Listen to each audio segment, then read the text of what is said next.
Prologue. He stands there, looking upon her radiant beauty, unable to form words. She's so luxurious to him. He still can't believe he's found someone like her to love him unconditionally. She exits the shower, bright pink hair soaking wet. He becomes aroused, yet fades into the background. He must fight off the temptation. Otherwise, his plans will lie in ruins. He isn't supposed to be here, not at this moment. For months, he tried and failed to express the passion burning within him in the form of words, but those words never came to fruition. Like a sly snake, he went into their room and placed a note on the bed. Now, only now, is he able to tell her the depths of his unending love for her. Not just the sexual, but the emotional and spiritual as well. Something no vampire or human could ever understand in a world built on emotional suppression. He exits the room just as she approaches. Slowly, he closes the door and goes back to fixing the steps that caused them to tumble into the bunker where they now dwell. They've been trapped in the bunker for 3 days, and while everything they need is provided for them, they still would like to have an exit readily available. The door creaks. "Sebastian, is that you?" She calls out. She looks around, but seeing no one, she wraps one towel around her head and one over her body before closing the shower doors. As glaring as the sun beyond the Shadowlands, the note is there when she nears the bed. "I can't believe this man," she says with a bright smile. She tightens the towel around her body and sits on the bed, taking the note in her hands. The words, "From me to you," are written across the front. She unfolds the note carefully so as not to tear any part of it. That's when she notices the courting moon's glow as it shimmers on her skin. A flush of emotion overcomes her heart. They are safe from the Coven, from Davin, from the Council, from anyone looking to do them harm. Now is the time to enjoy each other, to learn more about the emotions they're experiencing. She finishes unfolding the note and reads the delicate words Sebastian has written for her. "Kyra, my love, my everything. Space and time have no validity when we are together. The nights I have stayed awake wondering how I could be blessed with such an angel are innumerable. You, Kyra, are my heart, if that's what you wish to call it. Love itself is a word that couldn't possibly hold bearing on what I feel for you. What we have is so much more than that. I can't explain it. All I do know is the connection we have will last longer than anything in this world.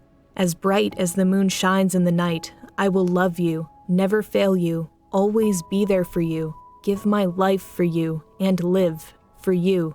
Whatever this journey may bring, just know that I, Sebastian of Dragoius, am within you every moment until my immortality gives way.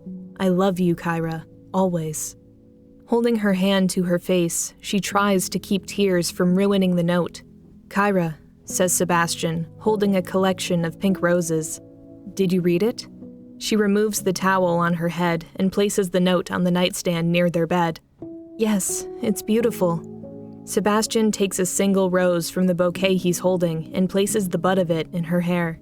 "No, Kyra, you're beautiful." She takes the bouquet from him and breathes its scent in deeply, then sets the roses on the nightstand near the note. She embraced him in a time-stopping kiss. With Sebastian by her side, Kyra is left with a decision, and the fates of both vampire and humankind hang in the balance. The choice is hers, and hers alone.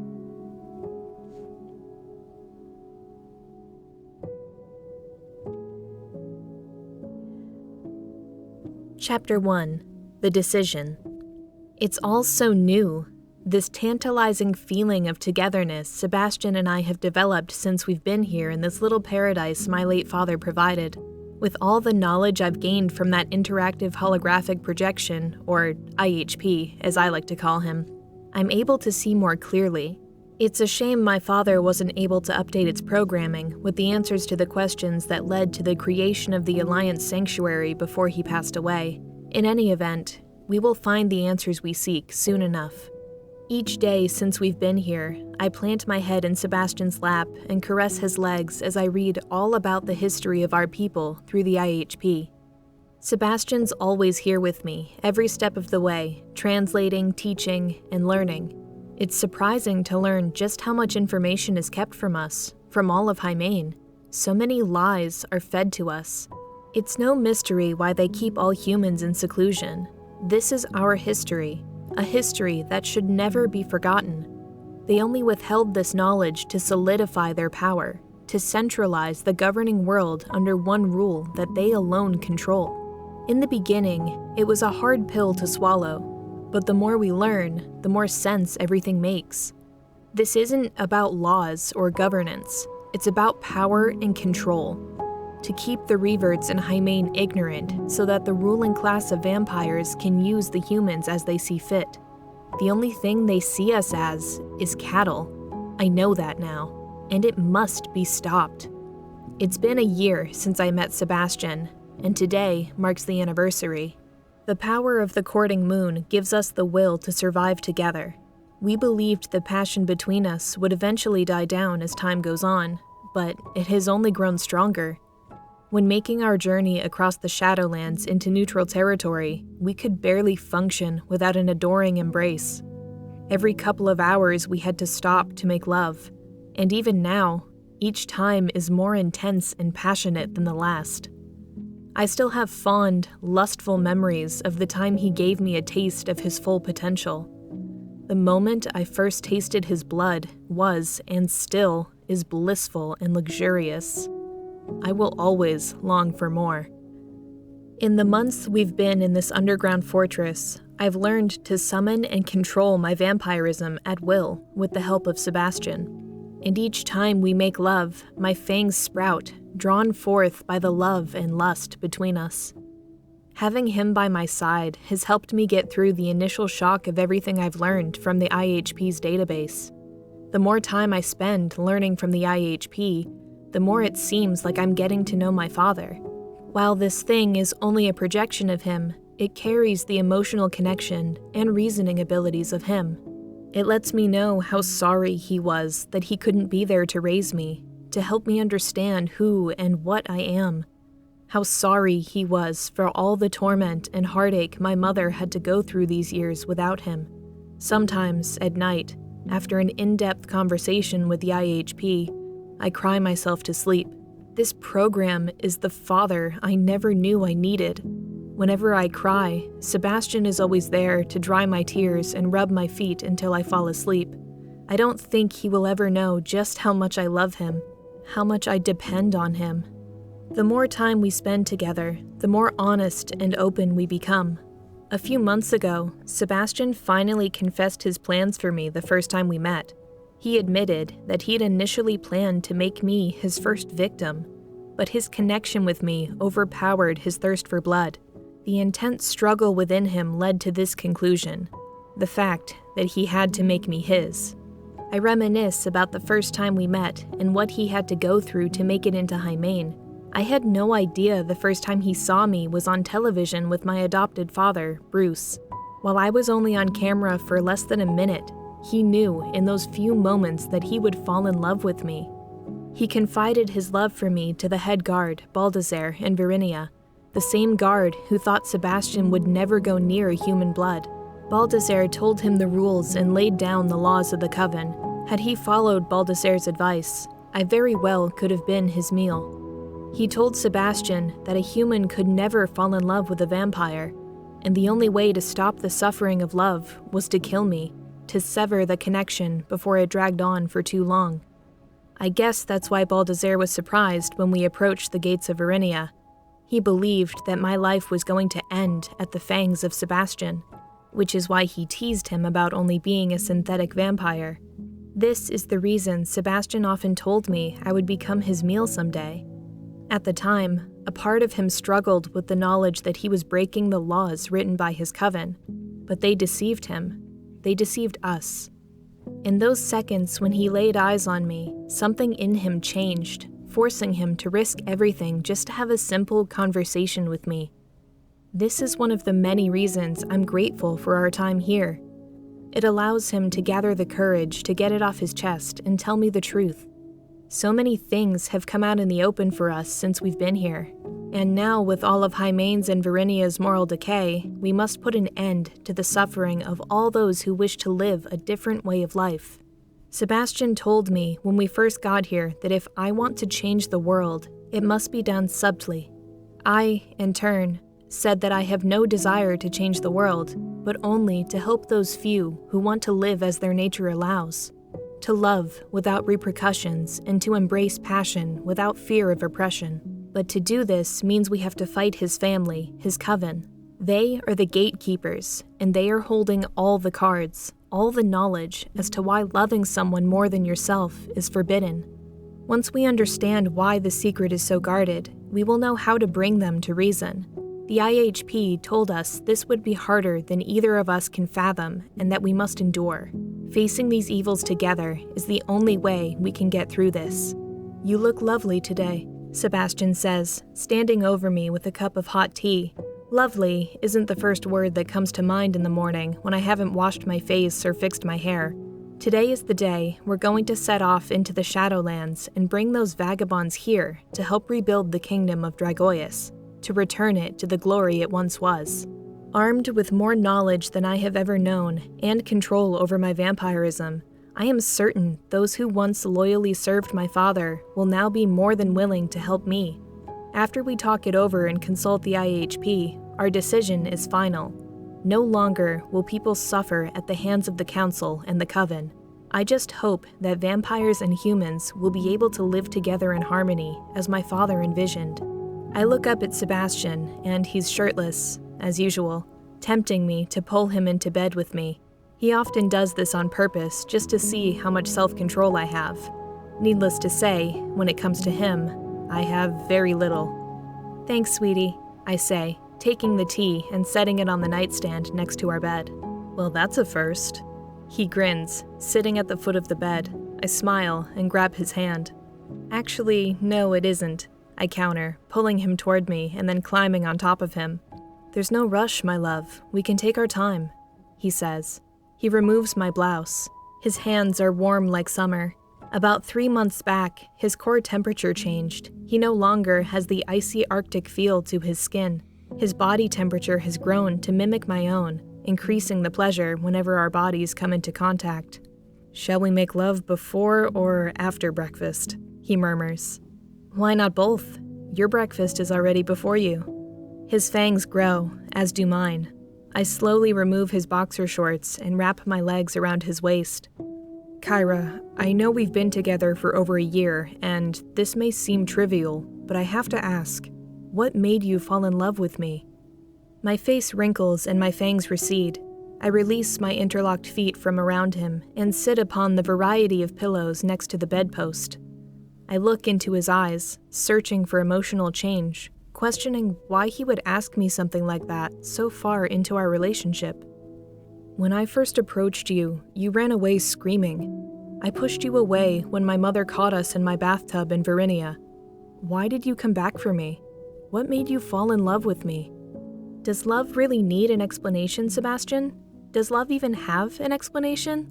The first time we met, I was afraid of you. I thought you were going to kill me, but when you appeared in front of me and I ran right into your arms, I sensed the kindness of your embrace. I think, when you told me you meant me no harm and ran your fingers through my hair, I felt like I was going to fall in love with you. As time went on and we spent more time together, I knew that I had fallen in love with you. It was an unfathomable connection, unlike anything I have ever felt. I knew I needed to be by your side, regardless of whether or not you were a vampire. I can't explain it, Sebastian. Something in me told me to fall for you. I can't resist your essence any more than a vampire can resist blood. His eyes change to ocean blue as he gazes upon me. Something is worrying him, but he refuses to tell me what it is. Are you all right? What's bothering you? I ask. He takes my hand and smiles. Everything is fine. How about that breakfast? He says, trying to tug me off the bed. I don't budge. I pull him back onto the bed so we can talk about this. During our time here, I've discovered not only how to control my vampirism, but also that I have the gift of super strength. That's how I was able to get that dagger wolf off him with a single punch. At my weakest, I'm 10 times stronger than the average vampire. We have yet to test the limits of my strength, but according to Sebastian, it may be limitless. I often use this gift to my advantage when Sebastian tries to get away from me. I pull him back, and he staggers, sitting back on the bed. Don't try to change the subject. Tell me what's wrong. What's on your mind? I press. He looks down at the bed and starts fiddling with the sheets. I place both of my hands under his jaw and lift his head so he can look at me. 100% honesty, remember? His eyes fade to a lighter blue, and he hugs me tightly, shaking. Are you sure you want to pursue this course, Kyra? If my former coven finds out that we're rebuilding the Alliance sanctuary, it will mean war. Lives will be lost. I don't want to lose you in some battle, Kyra. I can't live without you. Hey, listen to me, Sebastian. You're never going to lose me. The courting moon is with us no matter where we go. Our fates are one now. You need not worry about losing me. We'll always be together in life and death. I promise you. And what of me, Kyra? Could you stand to see me laid to nothing, reduced to ash? Don't say that, I scream. He looks at me, speechless. The seriousness of this choice hadn't quite dawned on me until he said that. The very thought of someone harming him fills me with an uncontrollable rage, coupled with an unbearable sadness. Now do you see? You feel as I do now, don't you? He says. We can't shield each other from what we must do any more than we can shield each other from the world. The Coven and the Council are coming for us, no matter what we do. I just don't want anything to happen to you, Kyra. You are my world. Nothing will happen to either of us as long as we stay together, I say, kissing his forehead. The connection between us leads to an irrational worry at times, but we're learning to deal with it. We continue to learn many things about ourselves the deeper we fall in love. With nothing to base our experiences on, we can only assume that this is how true love is supposed to be. At times, I dream of the Coven discovering us here and taking Sebastian away from me. Those nights, I usually wake up screaming. When we first got here, I once locked him in a closet for 3 hours because he wanted to go back to High Main to get some things for me. It was an obsessive sense of insecurity that I regret, but Sebastian has always taken it in stride. Sometimes I don't know what comes over me. He has more success controlling his impulses than I do. As time progresses, he helps me control myself. Our connection grows stronger with each passing day, and the more it proliferates, the harder my emotions are to control. We hold the keys to each other's fate. He is my reason for being. I lean up against him and play with his earlobe, a habit I've formed over the past couple months. He takes my hand and lowers it to his hard, smooth chest. Promise me you won't do anything to put your life in danger when we go down this path, he says relentlessly. Of course, and you promise me the same. He nods and kisses me, motioning me to lie down. Shall we finish what we started? He whispers. Slowly, he slips his tongue into my mouth. I shake all over and dig my nails into his back. We kiss softly and slowly, and I can feel his fangs begin to protrude. He lifts me up and carries me to the shower, still kissing me, tongues twirling around aimlessly in each other's mouths. I'm still wearing my nightgown, yet he doesn't seem to care. He turns the water on, and it soaks the both of us. We never stop our passionate kiss. That's when I see the vision. Him, my Sebastian, lying in some arena with an executioner standing over him, seconds away from having an axe driven into his neck. I can smell the smoke, feel the heat of the fire surrounding us as his father, the Count of Dragoius, gives permission to proceed with the murder of his own son while I sit helplessly in a cage, forced to watch his demise. Just like my parents' fate, Countess Julia Lanusia of Dragoius, his mother, is there watching me, laughing. They all laugh at my suffering, and no matter how much I struggle, I can't free myself to help him. Sebastian looks at me with blood in his eyes, whispering something I can't quite make out, but his lips form the words, "I love you," before the axe severs his head from his body. No! I shout. My blood is boiling, and I run to the corner of the shower stall. Sebastian's on his back, dazed, looking at me as if I'm crazy. I didn't realize that I pushed him off his feet. The water is dripping from his beautiful body as he lies on the floor, afraid to come near me. "Are you all right? Did I do something wrong?" he says. I stare at him, shaking. The vision was all so real. I could feel the heat. I saw it all with my own 2 eyes, like a rift through time, as though the future is beckoning. "Kyra, look at me. What's wrong with you?" "I saw it, Sebastian," I shout nervously. "You saw what?" "I saw you. I saw the future." He walks over to me and picks me up in his arms, holding me tightly. "No one can see the future, Kyra. Whatever you saw was just one possibility of various choices. Are you sure you're not just having second thoughts about our decision?" "No, that isn't it, Sebastian. It was as if I was there. I could see, smell, and sense everything that was happening. I've never experienced anything like that." "So, you're saying my kiss is that powerful?" He smirks. "Don't joke, Sebastian. I'm serious. I saw you. I saw something terrible happen to you. It was my mother and father all over again. One moment you're kissing me and the next you're having visions? Are you sure your apprehension about all this isn't affecting the way you think? Maybe you're just worrying too much. We can stay here for another couple months if you wish to contemplate things a little while longer." The water from the shower is still raining down on us, and with his body pressing against mine, the thought of losing him like that overwhelms me. I feel I'm going insane. "I won't let that happen to you. I swear it," I shout. He wipes my wet hair from my face and kisses my forehead. "Whatever you saw, Kyra, it wasn't real. Please just try to calm down. I'll take you back to the bed." I hold him even tighter, fearful of what I saw, hoping it was a delusion building from my fear of losing him. "I suppose you're right. I don't know what's coming over me," I say. I'm still soaking wet with my nightgown on, and Sebastian's just steps away from laying me on our bed. "Wait, I don't want to get our bed all wet," I insist. He sets me down so I can take off my clothes. I lift my nightgown above my head. "Kyra, before you do that, I should warn you that if I see your soft, warm, wet, naked body, I will want to make love to you. Let me leave the room before you take that off," he cautions. "You don't want me? I thought you didn't want to anymore. I don't want to pressure you into it with your nerves rattled." I remove my nightgown and toss it onto his head, blocking his vision. I'm always in the mood. For you. By the time he pulls my gown from his head, I'm already out of sight, hiding. "Again?" he calls out.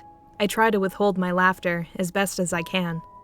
"You know you will always lose this game, Kyra. I know your scent so well," he says, lifting up the bed.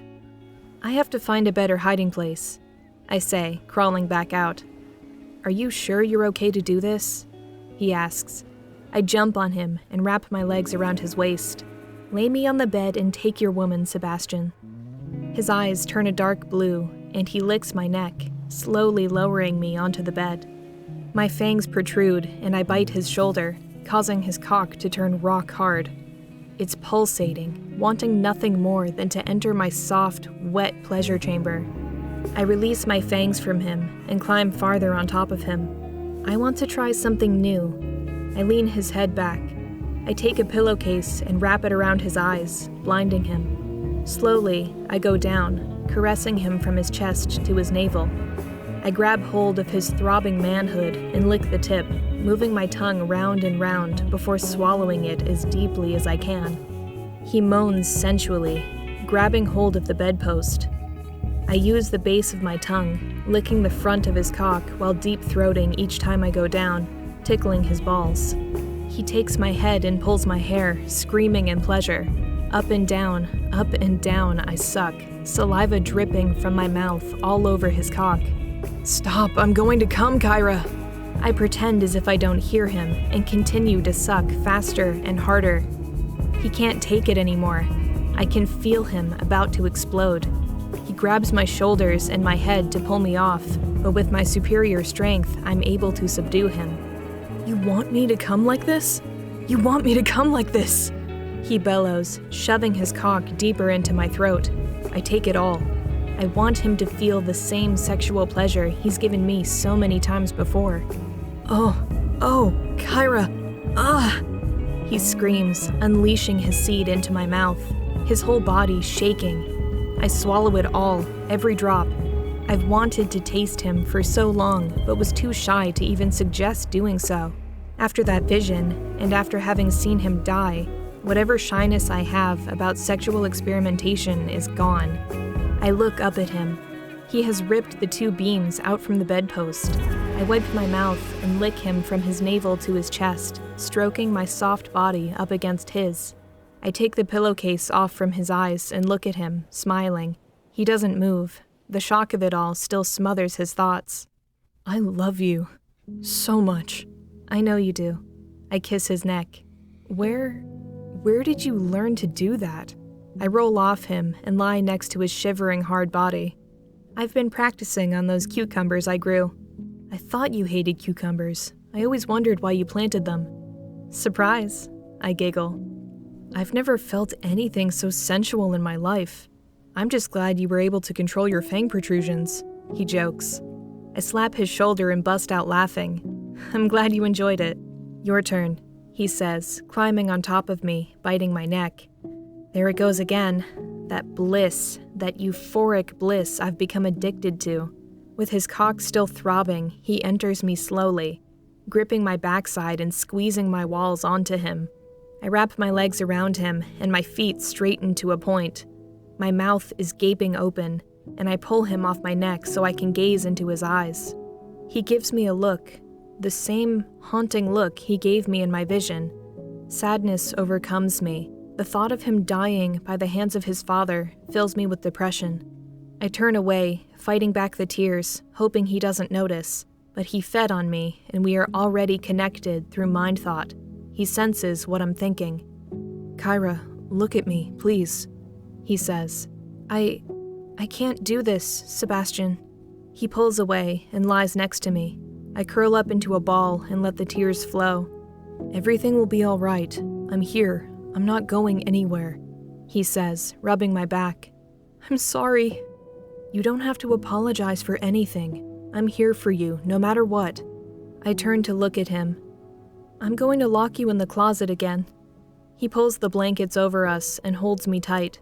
Nothing will separate us. Put these images out of your mind. My father would never do such a thing. Besides, no one in the history of our people has ever had the gift of premonition.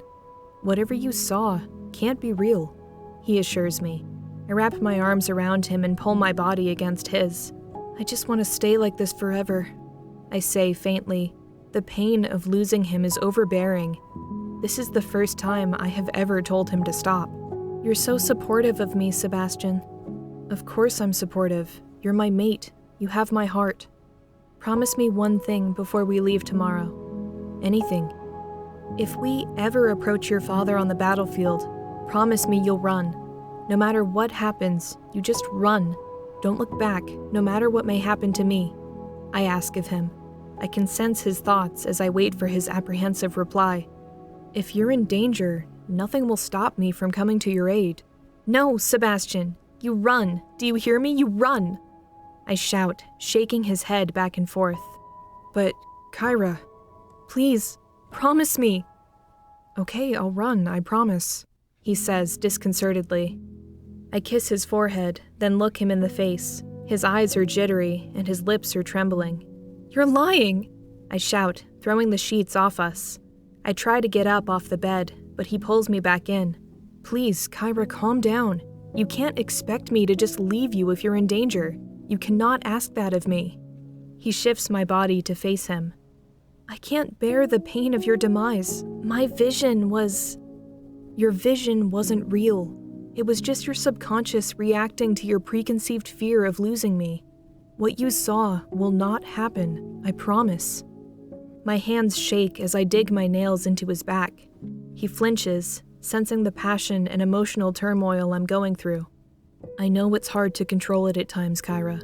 Just lie here and relax. Squeeze me as tightly as you want. My fangs re-emerge, and I clamp my teeth down, trying to hold back my emotions. Sebastian holds me close to his chest and runs his fingers through my hair, soothing me with his breath. After a couple of deep sighs, I release my nails from his back and look up at him. "You truly are in love with me, aren't you?" he says, smiling. "Of course I am." He laughs and kisses the space between my eyes. "Could you please get my robe from the closet?" I pulled the sheets over us again. "The last time I got something for you in that closet, you locked me in there for hours. You don't trust me?" I laugh. "You just said you're going to lock me in there again 15 minutes ago." "I'm all right now. I'm not going to lock you in there. I'm sorry I did it the first time. It's just, in the months we've been here, my devotion to you has grown so deep that it's like, I don't know, an obsession maybe. Maybe it runs in the family. The IHP said my father acted the same way when he met my mother." "Okay, I trust you," he says, walking to the closet. He retrieves my robe and places it beside me. "You're going through the same thing I went through when I first saw you. It was a maddening feeling that consumed me no matter how hard I tried to avoid it.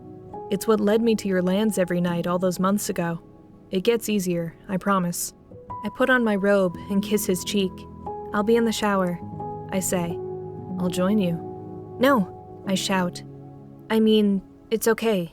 I'll be fine by myself." He stands up and heads me off before I can leave the room. "What's going on?" he asks me in a worried tone. I look down at the floor to avoid eye contact. "I just need time," I tell him. "Time? What do you mean?" "I just need some time to myself. Whenever I look at you, the vision of your face on your deathbed enters my mind. I can't take it. I just need some time to erase that image from my brain." He takes a step back and lowers his gaze. "I see," he says, walking in the opposite direction. "Hey, Sebastian, wait." He turns to look at me. "It's not your fault, my love. Don't think you did anything wrong. We'll get ready after I shower. I love you with all my heart, you know." He caresses my cheek with his hand, eyes turning a dark blue. "I know you do. I'll fix you something to eat while you're getting ready." He heads down the hallway into the kitchen. I hope he didn't take what I said the wrong way. This is the first time I've ever told him that I need time away from him. It's not because he's upset me or that my feelings for him are waning. It's just that the thought of him dying clouds my mind every time I look at him. I have to purge these thoughts. Otherwise, I'll go mad. This is going to be one long shower. Chapter 2. Through the Shadowlands. We finally repair the steps we used when we first approached this bunker. While I'm finishing breakfast, Sebastian does the last of the final additions to secure the steps, making sure they don't fall apart again. I'm glad for his resourcefulness. Otherwise, we'd have been stuck down here. Sebastian's still a little depressed from what I told him earlier, and I understand where he's coming from. Thinking about it a bit more helps me understand his feelings. If he had said that to me, I'd probably be devastated. No, I would be devastated. I console him as he hammers away at the steps, assuring him that it's me and not him who needs time. He knows that I love him with everything that I am. In any event, he convinces me that I needn't worry about silly visions when we have more pressing matters to attend to. He isn't going anywhere, and as long as we stay hidden from the Coven, we will be safe. We say our goodbyes to the IHP and shut off all power to the bunker. The last thing we want is for someone to discover this place. We make our way up the steps and through the tunnel. The latch hasn't been opened since we got here and is now rusted shut. We can tell it's raining outside from the droplets that hit the gateway. Sebastian pries the latch open after a couple of tugs. He interlinks his fingers so I can use his hands to propel myself up and out. The second I put my right foot in the palms of his hands, he throws me up into the air, out of the tunnel. As I glide through the air, terrified, I see him jump out right behind me, and then he catches me before we both land on the ground. My heart is racing, and I look at him, shocked. "You like tossing me around like a doll, don't you?" I joke. "I had no choice. The step that I fixed was about to break again. I knew we should have used steel instead of wood." He puts me down, and we look around at the destruction of my father's once beautiful kingdom. The IHP allowed us to see holographic images of this place before the war. It was more splendid and mesmerizing than Verenia. Now, all that remains are broken stones, metal, dirt, and rubble. It's a gloomy gray sight I'm glad my mother never had to witness. It's raining all around us, sinking the rubble into the ground, filling the mud like a giant moat. Using his gifts, Sebastian diverts the rain away from us so we don't get wet. "I can't take the sight of this," he says, looking around at all the destruction. He parts the clouds away from this former kingdom, closes his eyes, and concentrates. I can sense what he's going to do, and I don't want him to exert himself to such an extent so soon. "You don't have to do this now, Sebastian. This can wait until later." He looks at me with eyes a golden yellow. "I'll be okay," he says. I hold my wrist up to his lips. "Take some before you do this. You need to be at your strongest." He bites into me and drinks, causing me to gape. It always feels so good. He releases his fangs and tells me to crouch down on the ground so I'm not caught in the winds. "Be careful, my love. You've never extended your powers so far before," I caution him. He smiles before going into a trance. The winds engulf his body, lifting him up to the center of these lands right above me. He looks so godlike. I can't believe vampires have such powers. And to think his father is much stronger than him. He extends his arms outward, forcing the gust of wind surrounding him to blow out in all directions, sweeping clean all the rubble and depressing destruction for miles. "Sebastian!" I scream, shielding my face from all the dust and rocks flying around me. He cannot see or hear me. His eyes are closed and the wind is causing too much noise. The stones fly, the water dries, and the rubble clashes against any hard surface it collides with. He's clearing the way for Dragoius to be built anew, wiping clean the destruction caused by the Coven. I know he can't keep this up for long. He's overexerting himself, and I don't want to see him hurt. "Sebastian, that's enough!" I shout, but the winds are far too powerful for him to hear me. I pull up the strength to connect with what little mind thought we have left. "Sebastian, enough now. Please come back to me," I say, hoping he hears me. The winds die and the dust subsides. Sebastian's skin grows pale as he falls from his elevated position back down to me. I catch him just before he can land on the rubble under our feet. He's exhausted himself to the point of near death. Without hesitating, I remove the black cotton and lace collar from around my neck and plant his face into me. "Drink, Sebastian," I say in haste. He won't move, nor will he open his eyes. I fear the worst. He didn't have to do this. "Sebastian, wake up!" I nudge, but his previously pink skin has become the lifeless pale it once was. "Wake up!" I shout, then bite my tongue and put it into his mouth. The blood drips onto his teeth and tongue. Slowly, he regains consciousness. He sucks on my tongue softly, like a newborn feeding from its mother's bosom. I grab the back of his head and shove my mouth closer to his, squeezing him tightly. He caresses my hair, sucking and drinking, opening his eyes. They're colorless, just like his skin. I can't believe he just did that. I pull out a blood bag from my backpack, then carefully replace my mouth with it. He bites down on the mouthguard and drinks steadily.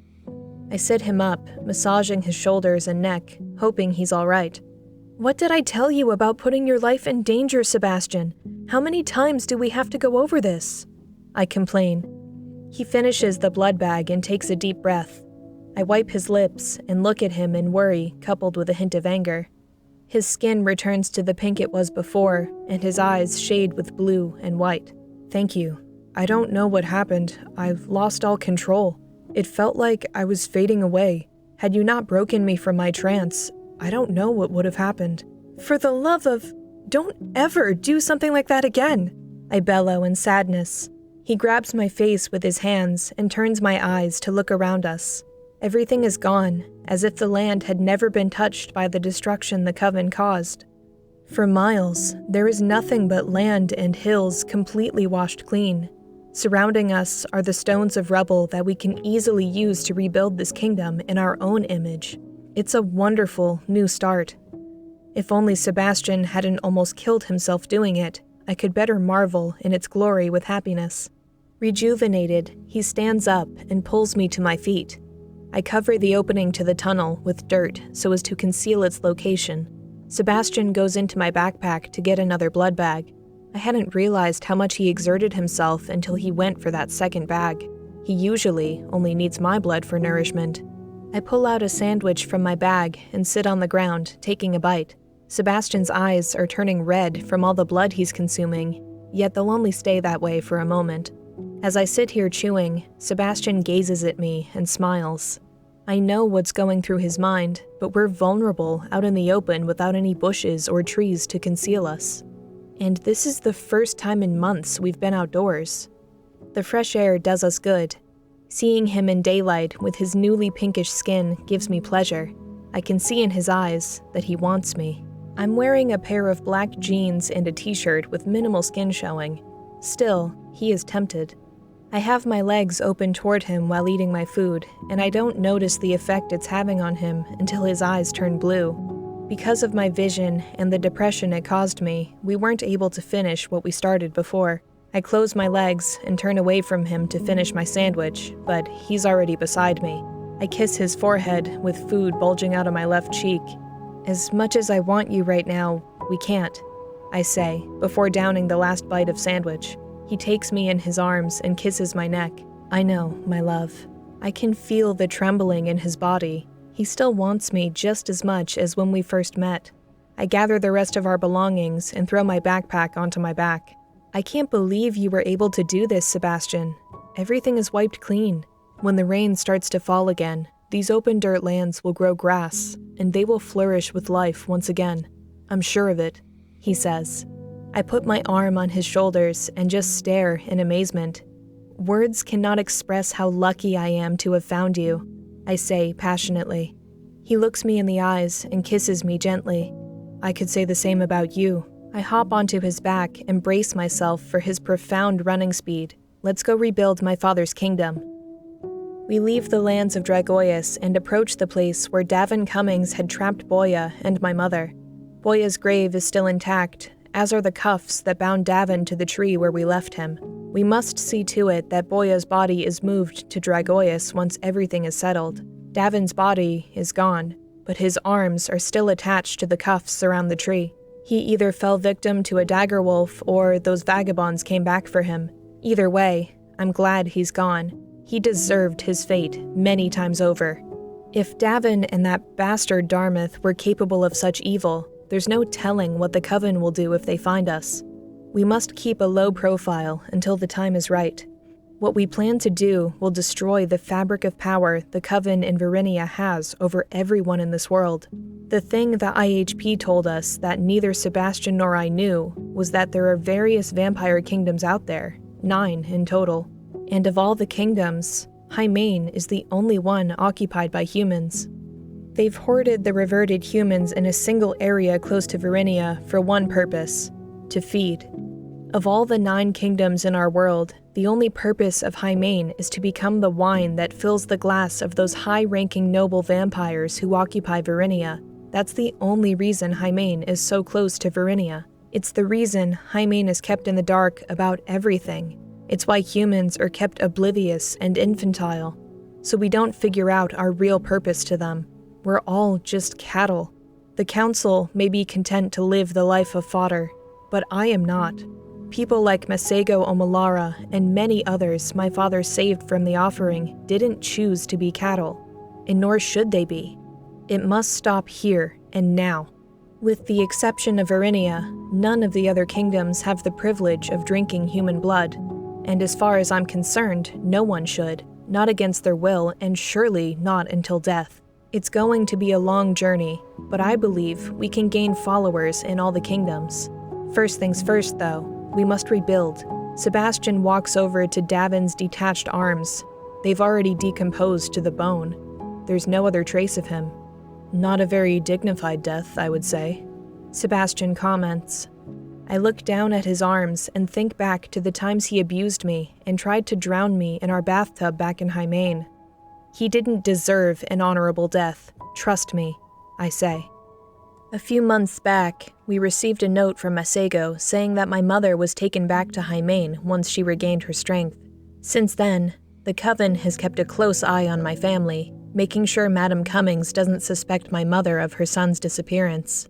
I have to get my family out of there, and soon, but as of right now, they're safe. We agreed that our first objective is to free Alessandro and Anastasia from Verinia, if they are so willing. I just hope the Coven hasn't gone back to that house. If it has, getting Alessandro and Anastasia out of there will be all the more difficult. I don't know how Ashmo's twin brother Dartmouth found them, but one thing I'm sure of is that he didn't tell the Coven about his misdeeds. If he had, the Coven would have followed us here right along with him. I doubt that's the case. All we can do is hope they're still there and are safe. Truthfully, no one is safe in Verinia or Hymain, certainly not those who believe as we do. With respect to my family, the person I'm most interested in finding is that damned vagabond Nativ. Sebastian told me repeatedly to forget about him, but I just can't. He could have told us the truth and warned us what was coming. Instead, he vanished, leaving us to walk right into a trap that almost cost my mother her life. When we make it to the mansion where those other vagabonds live, I'll ask if one of them is willing to help us find him. I'd like nothing more than to come face to face with that deceiver. He will give me the answers I seek. No more running away into the fog where he thinks he'll be safe. If he truly was loyal to my father, as he claimed to be, then he will be forthright with the truth. I know Davin had to have told him something during their dealings, had to have given Nativ some insight into the motivations of his mother and my family. It had to have been more than just some petty, ego-driven lover's quarrel regarding me. Whatever it was, I am going to find out. As we venture back into the Shadowlands, the thing that worries me most is that the Coven might have found those vagabonds' hideout in search of Sebastian and me. The first time we made our journey through that desolate place, it took us hours to make the journey, mainly from having to stop every couple hours to make love, but even without stopping, it takes a while to get across. The last time we ventured through the Shadowlands, we were much more cautious for fear of being discovered. Now I believe we can afford to take a few risks. Sebastian and I plan to use his speed this time around to get where we need to be. I no longer get the chills or disorientation when he carries me running full speed. I just allow my vampirism to emerge, and I become calm and able to withstand the force. "Are you ready?" he says, holding out his hand. He removes the cuffs from Davin's wrists and puts them in our bag just in case we need them later. I hop onto his back and hold tightly. "We can still turn back, you know. Are you sure you're ready to start a war with Verinia and Hymain and all the other vampire kingdoms out there?" I put my head on his shoulder, and he turns his head to look at me. I can see the apprehension in his eyes. He isn't afraid of fighting or going against his family. The only thing that worries him is losing me. It's written all over his face. I think this is for the best. I don't want to live the rest of our lives in fear that someday the Verinian army will tear down our doors, take you away, and kill me. It isn't all of Verinia and Hymain we're fighting against, Sebastian. It's just the Coven and the Council. I'm confident when we find out their secret, we will know why they're forcing us to live the way we do. In any event, the members of the Council are mostly pacifist. If I can talk to Bruce, maybe he will convince them to see things differently. That is, of course, if Madam Cummings hasn't fully brainwashed him. He faces forward, clenching my legs tightly. "I trust in you, Kyra." I put my face on his neck, and he takes off running. My fangs grow, and I shut my eyes as I try to absorb the force from the wind splashing against our faces. I open my eyes slowly, and everything is a blur. I can see, although most of the things around us are a whirlwind of trees, dirt, and fog. It's mesmerizing and daunting at the same time. I don't think I've ever seen him run this fast. I also notice that his gifts have grown in strength over these last few months. I just wish someone had answers as to what is happening to him. I don't want to lose him to some unknown thing. He stops abruptly, right before a waterfall. "What's wrong?" I ask. He puts me down and walks over to the edge of the cliff. There, you see it? He points downward into the water. I walk over to the edge alongside him and see a pack of dagger wolves feasting on 2 small morphling bears. I can tell he wants to save them, but it's already too late. There has to be at least 5 dagger wolves down there, and I don't want to get their smelly purple blood all over me like last time. Sebastian has an affinity for those bears, and seeing them die must be breaking his heart. I rub his shoulders, trying to sympathize with him. I'm sorry, I whisper. Not as sorry as they're going to be, he says. Sebastian, you're not planning on fighting those things again, are you? Remember what happened last time? Of course I remember. I don't plan to fight them. They're just going to go for a little swim, that's all. He smirks. He raises his hands, and I see the water from the river begin to bubble. Within moments, a wall of water rises from behind them, splashes against the rocks they're sitting on, and washes them away. We watch as the dagger wolves try helplessly to regain their footing, but the current tugs them down the stream. All sight of them is lost. That takes care of them, he says, wiping his hands together. Sebastian? Sebastian! I shout, tapping his back. He turns around. Terror freezes us in stillness. 10 of those dagger wolves are behind us, and they saw what he did. Oh shit, he shouts. They growl, licking their teeth. We must have stumbled onto their home. Get on my back, hurry, he yells. I hop onto his back just as the lead dagger wolf launches toward us, claws ready to rip us to shreds. Sebastian jumps into the air onto one of the trees. Its claws just miss his legs. As we cling to the tree, Sebastian causes a quake beneath the dagger wolves, trapping them in a 20-foot deep ditch. The rumbling from the quake causes me to lose my grip, and I fall from the tree directly into the path of the ditch. Kyra! He screams, leaping from the tree in pursuit. Sebastian, don't! We both land on something soft and furry before being ejected onto the ground next to the ditch. I look up, and it's a morphling bear standing beside us, cooing. It licks Sebastian's face and nudges its head against his body. We both lie on the ground, stunned, unable to process what just happened. Did this bear just jump across this pit and save us? It walks up to me and rubs its body against me, cooing. This bear saved us, Kyra. The dagger wolves are desperately trying to get out of the ditch, clawing their way up the dirt walls only to slide down again. Sebastian closes the ditch with dirt and rock, trapping them underground. We can still hear their savage growling and howls. Just as long as they can't get out, I'm happy. I can't believe I almost lost you. He hugs me tightly. His body quivers, and he's unable to let me go. This is my fault. I never should have stopped here. The bear rubs his back against us before running off down the hill. It's all right. We're both safe now, thanks to that morphling bear. I don't know what I would have done if... It's okay, Sebastian. We're both fine. I push him away slightly so I can see his face. He tries to hide it from me, but I can grasp it clear as day. He doesn't want me to see. His eyes are a dark blue, and a single tear rolls down his face. It's not proper for you to see me like this. He turns away and wipes his eyes. For me to see you like what? I ask, turning him back around. Nothing. Come on, let's get out of here before more of those damned wolves show up. Hey, look at me, love. You know you can cry in front of me, right? It's not proper for a woman to see her man crying. It's a sign of weakness, he says boldly, as if trying to assert his manly dominance. I see it as a sign you truly care for me. But you already know I do. Don't hide your emotions from me, Sebastian. Be it love, sorrow, guilt, anger, or sadness. Be open with me about everything, and I will do the same. Still, his eyes are filled with gloom hiding behind pride. In the distance, we hear more dagger wolves approaching. To avoid another near-death situation, Sebastian takes me by the legs and throws me onto his back before leaping off into the trees.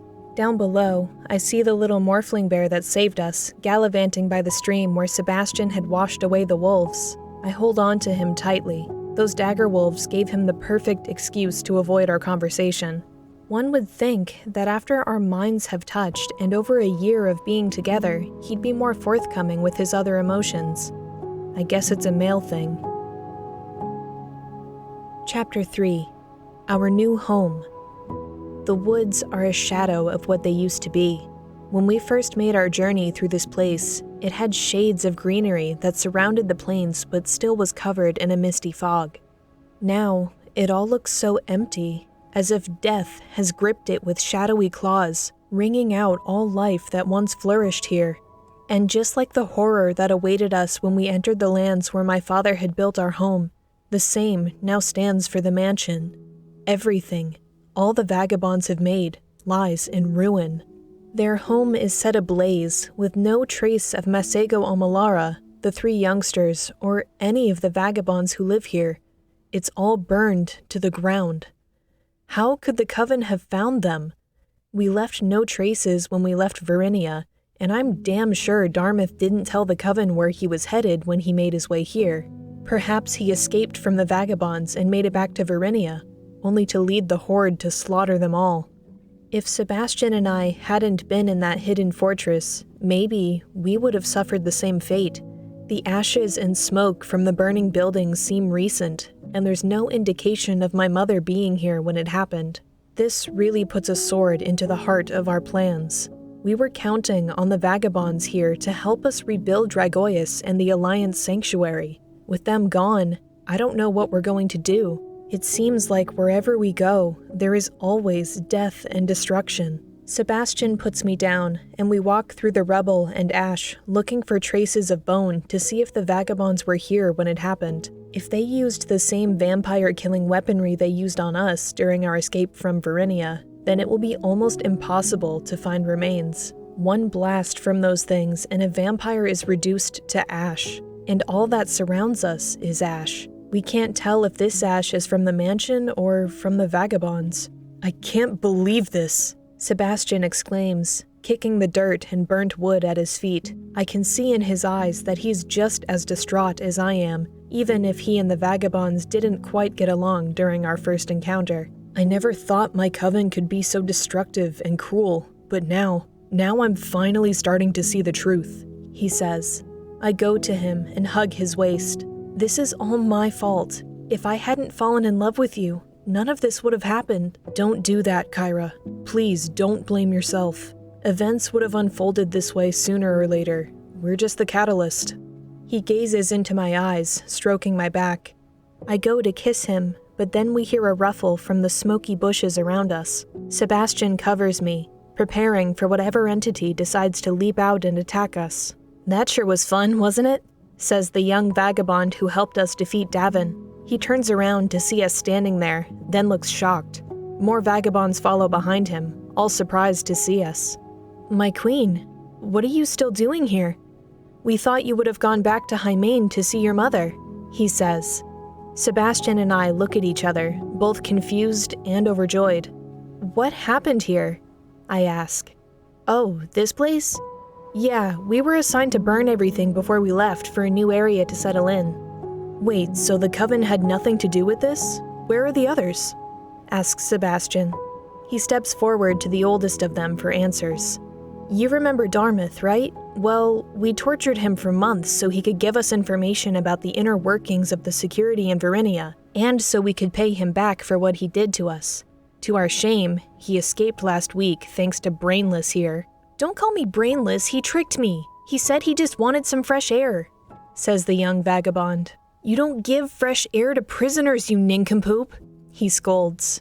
Gentlemen, please, just tell us what happened, Sebastian presses. Yeah, okay, well, after he escaped, Masego deemed this place no longer safe and ordered us to burn it down, leaving no trace we were ever here. So, everyone is safe? I ask, gleefully.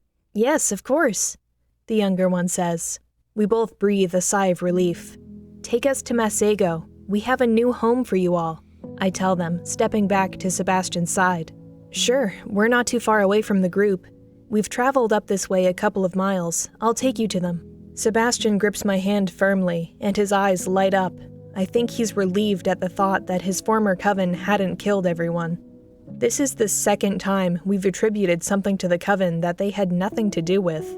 Maybe we're both too paranoid after everything we've been through. Nevertheless, Dartmouth did escape, and there's no telling what will happen once he makes it back to Varinia. He'll probably invent a story cleaning himself of any wrongdoing, and we'll have the force of all Varinia and Hymen on our asses. In retrospect, burning this place down was a good call. We'll be safe, at least for now. We approach the rest of the vagabonds, and they're all walking in a uniform formation, trailing the tracks that lead to the Daggerwolves' home. It's the same place we just left. I'm sure they have no idea the Daggerwolves live there. Otherwise, they'd be taking a different route. "Hey everyone, our queen is still here!" shouts the younger vagabond, running ahead of us to the front of the formation. After all this time, I still haven't gotten used to them calling me that. Each one of them turns around to see Sebastian and me walking behind them. They stop in their tracks and bow to me, taking a knee and lowering their gazes. I turn to Sebastian with an uneasy expression, tightening my grip on his hand. He looks at me and smiles. "You're still their queen, whether you like it or not," he jokes. I gaze upon them, and in the distance I see Masego leading them from the front. The vagabonds part down the center of their formation, allowing him to walk down a path toward us. "My queen, I would have thought you went back to Hymen," he says, surprised. "I trust you know what happened outside of the Shadowlands," Sebastian says, extending his hand. "Yes, indeed. I'm sorry for what happened. We should have detected Dartmouth before he ever made it that far. We failed you, my queen." "Please, Masego, you couldn't have known. In any case, it all worked out for the best because we discovered the ruins of the Kingdom of Dragoius. We want to rebuild it." His eyes light up with elation about my change of heart. "I thought you both just wanted to live in peace without conflict. What changed?" "There will never be peace. My parents will stop at nothing to find me, even if they have to scour the entire planet," says Sebastian. He's right. We've also discovered some things that have forced us into action, provoking our determination to do the right thing. We can't live in peace while so many still suffer. We want to rebuild the Alliance Sanctuary, and we need your help. Will you help us? The other vagabonds look up at us, waiting for his answer with hope in their eyes. "You needn't even ask. We are at your beck and call, my queen," he says, bowing at our feet. "What about the Coven? They'll undoubtedly discover us if we try to rebuild Dragoius," exclaims the younger vagabond. "Would you be quiet and bow to your queen?" bellows Masego. Sebastian and I look at each other, thinking that maybe he has a point. They destroyed it once, which means they have to know its location. If they sense that we're planning to rebuild, then they'll undoubtedly find us before we can even start. And with that bastard Dartmouth free, it's only a matter of time before the Coven finds out where we are. "We could just rebuild Dragoius someplace else," the younger vagabond says, reading my thoughts. "No, that's not an option. Something significant is located there, and we cannot just abandon it. Maybe if we..." I continue until I see the youngster's eyes go bloodshot with fear. "No, there's no way I'm doing that. It's mad. It's insane," he shouts, backing away. I haven't even suggested anything yet. He already knows what I'm about to ask him, and I believe this may be the only way to protect Dragoius' lands. I walk up to him and place my hand on his shoulder. He flinches upon reading more of my thoughts. "Please, my queen, don't ask this of me. I may die in the process. It's never been done, ever." "Which is the exact reason why it will work," I counter. "You have the most powerful gift of mind thought we've ever encountered. You were able to communicate with Sebastian from miles away. This is your purpose, and this is how you will serve your queen. I ask of you this one thing. Will you do it for me? For the survival of our kingdom?" He puts his head down and breathes heavily, fear paralyzing every inch of his body. "What is it you want him to do?" Sebastian asks. "To train the Daggerwolves so they can protect our kingdom." "What?" Everyone screams in unison, from Sebastian to Masego to every vagabond who kneels. Startled by their shouting, I jump slightly, looking around at their shocked faces. "My love, the Daggerwolves are untrainable. They're beasts that live off the flesh of vampires and morphling bears. They cannot be reasoned with. They're animals." "Yes, they're animals, and animals can be trained." "And how do you plan to train them?" asks Masego. I point to the young vagabond and smile. giving him a hint of hope to build up his confidence. But I can't communicate with animals. Not yet, but you will. Are you sure about this, Kyra? There has to be another way, says Sebastian. I wrap my arms around his waist, looking up into his eyes. This will work. What other options are there? We can't stand against the Coven as we are now. We have to develop different ways of thinking and various methods of battle tactics if we are to survive. I know this will work. You just have to trust me. He hugs me tightly, kissing my forehead. I trust you with my life, and I will trust you with this. Masego places his hand on the young vagabond's head and rubs it gently. You truly are your father's daughter. This plan of yours sounds just like something he would have come up with. I smile and take the young vagabond by the arm. Hey, wait, you can't just take our little brother without us. The oldest of the young vagabonds calls out. You three are related? Sebastian asks, puzzled. Of course we are. We're the team of 3. We do everything together. I'm sorry, but it would be too risky to bring all 3 of you with us. I promise your little brother will be safe. But, please, time is against us. Masego, if you take this path, you will find your way to the landscape of Dragoius. We've cleared it of all the destruction, and it's fresh for rebuilding, Sebastian says. And, little one, you will be coming with us to the Daggerwolf's lair, I say to the young vagabond. Wait a minute, what? Sebastian interrupts. Yes, we have to see if his gift of mind thought will work on them. But do we have to go back into the heart of their home? Not into the heart of it, just close enough where we can find one of the wolves alone. Oh, all right, he says, relieved. Masego bows his head, wishing us luck. He instructs the others to stand up so that they may make the journey to their once beautiful kingdom. Take care of our little brother, the oldest of the young vagabonds says before rejoining the formation. Wait, Masego, I call out before they depart. Yes, my queen? Will these vagabonds be able to live with humans? I plan on bringing an alliance from Hymain someday soon. I want to ensure they won't see the humans as food. He looks at me for a good moment and laughs. We've lived with humans before. Worry not, my queen. I know you may be apprehensive since the first time we encountered you, it seemed like we were planning to attack. That was just a little hazing we do to those who come into our territory. We're all synthetic feeders. I search his eyes, looking for deceit, but I find none. You wouldn't lie to me, would you? I'd sooner drive a dagger into my heart than deceive my queen, he assures me. I look into his eyes and rub his shoulder. I trust you. Safe journey. We'll meet up soon.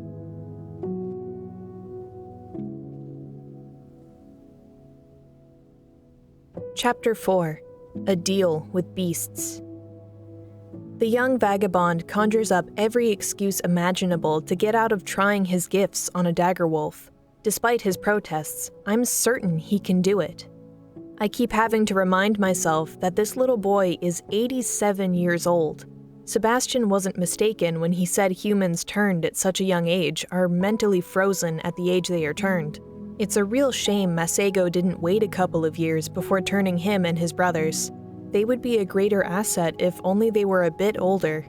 We approach the Daggerwolves' territory, but there aren't any around at the moment. I see the apprehensive look on Sebastian's face. He hates these things more than anything.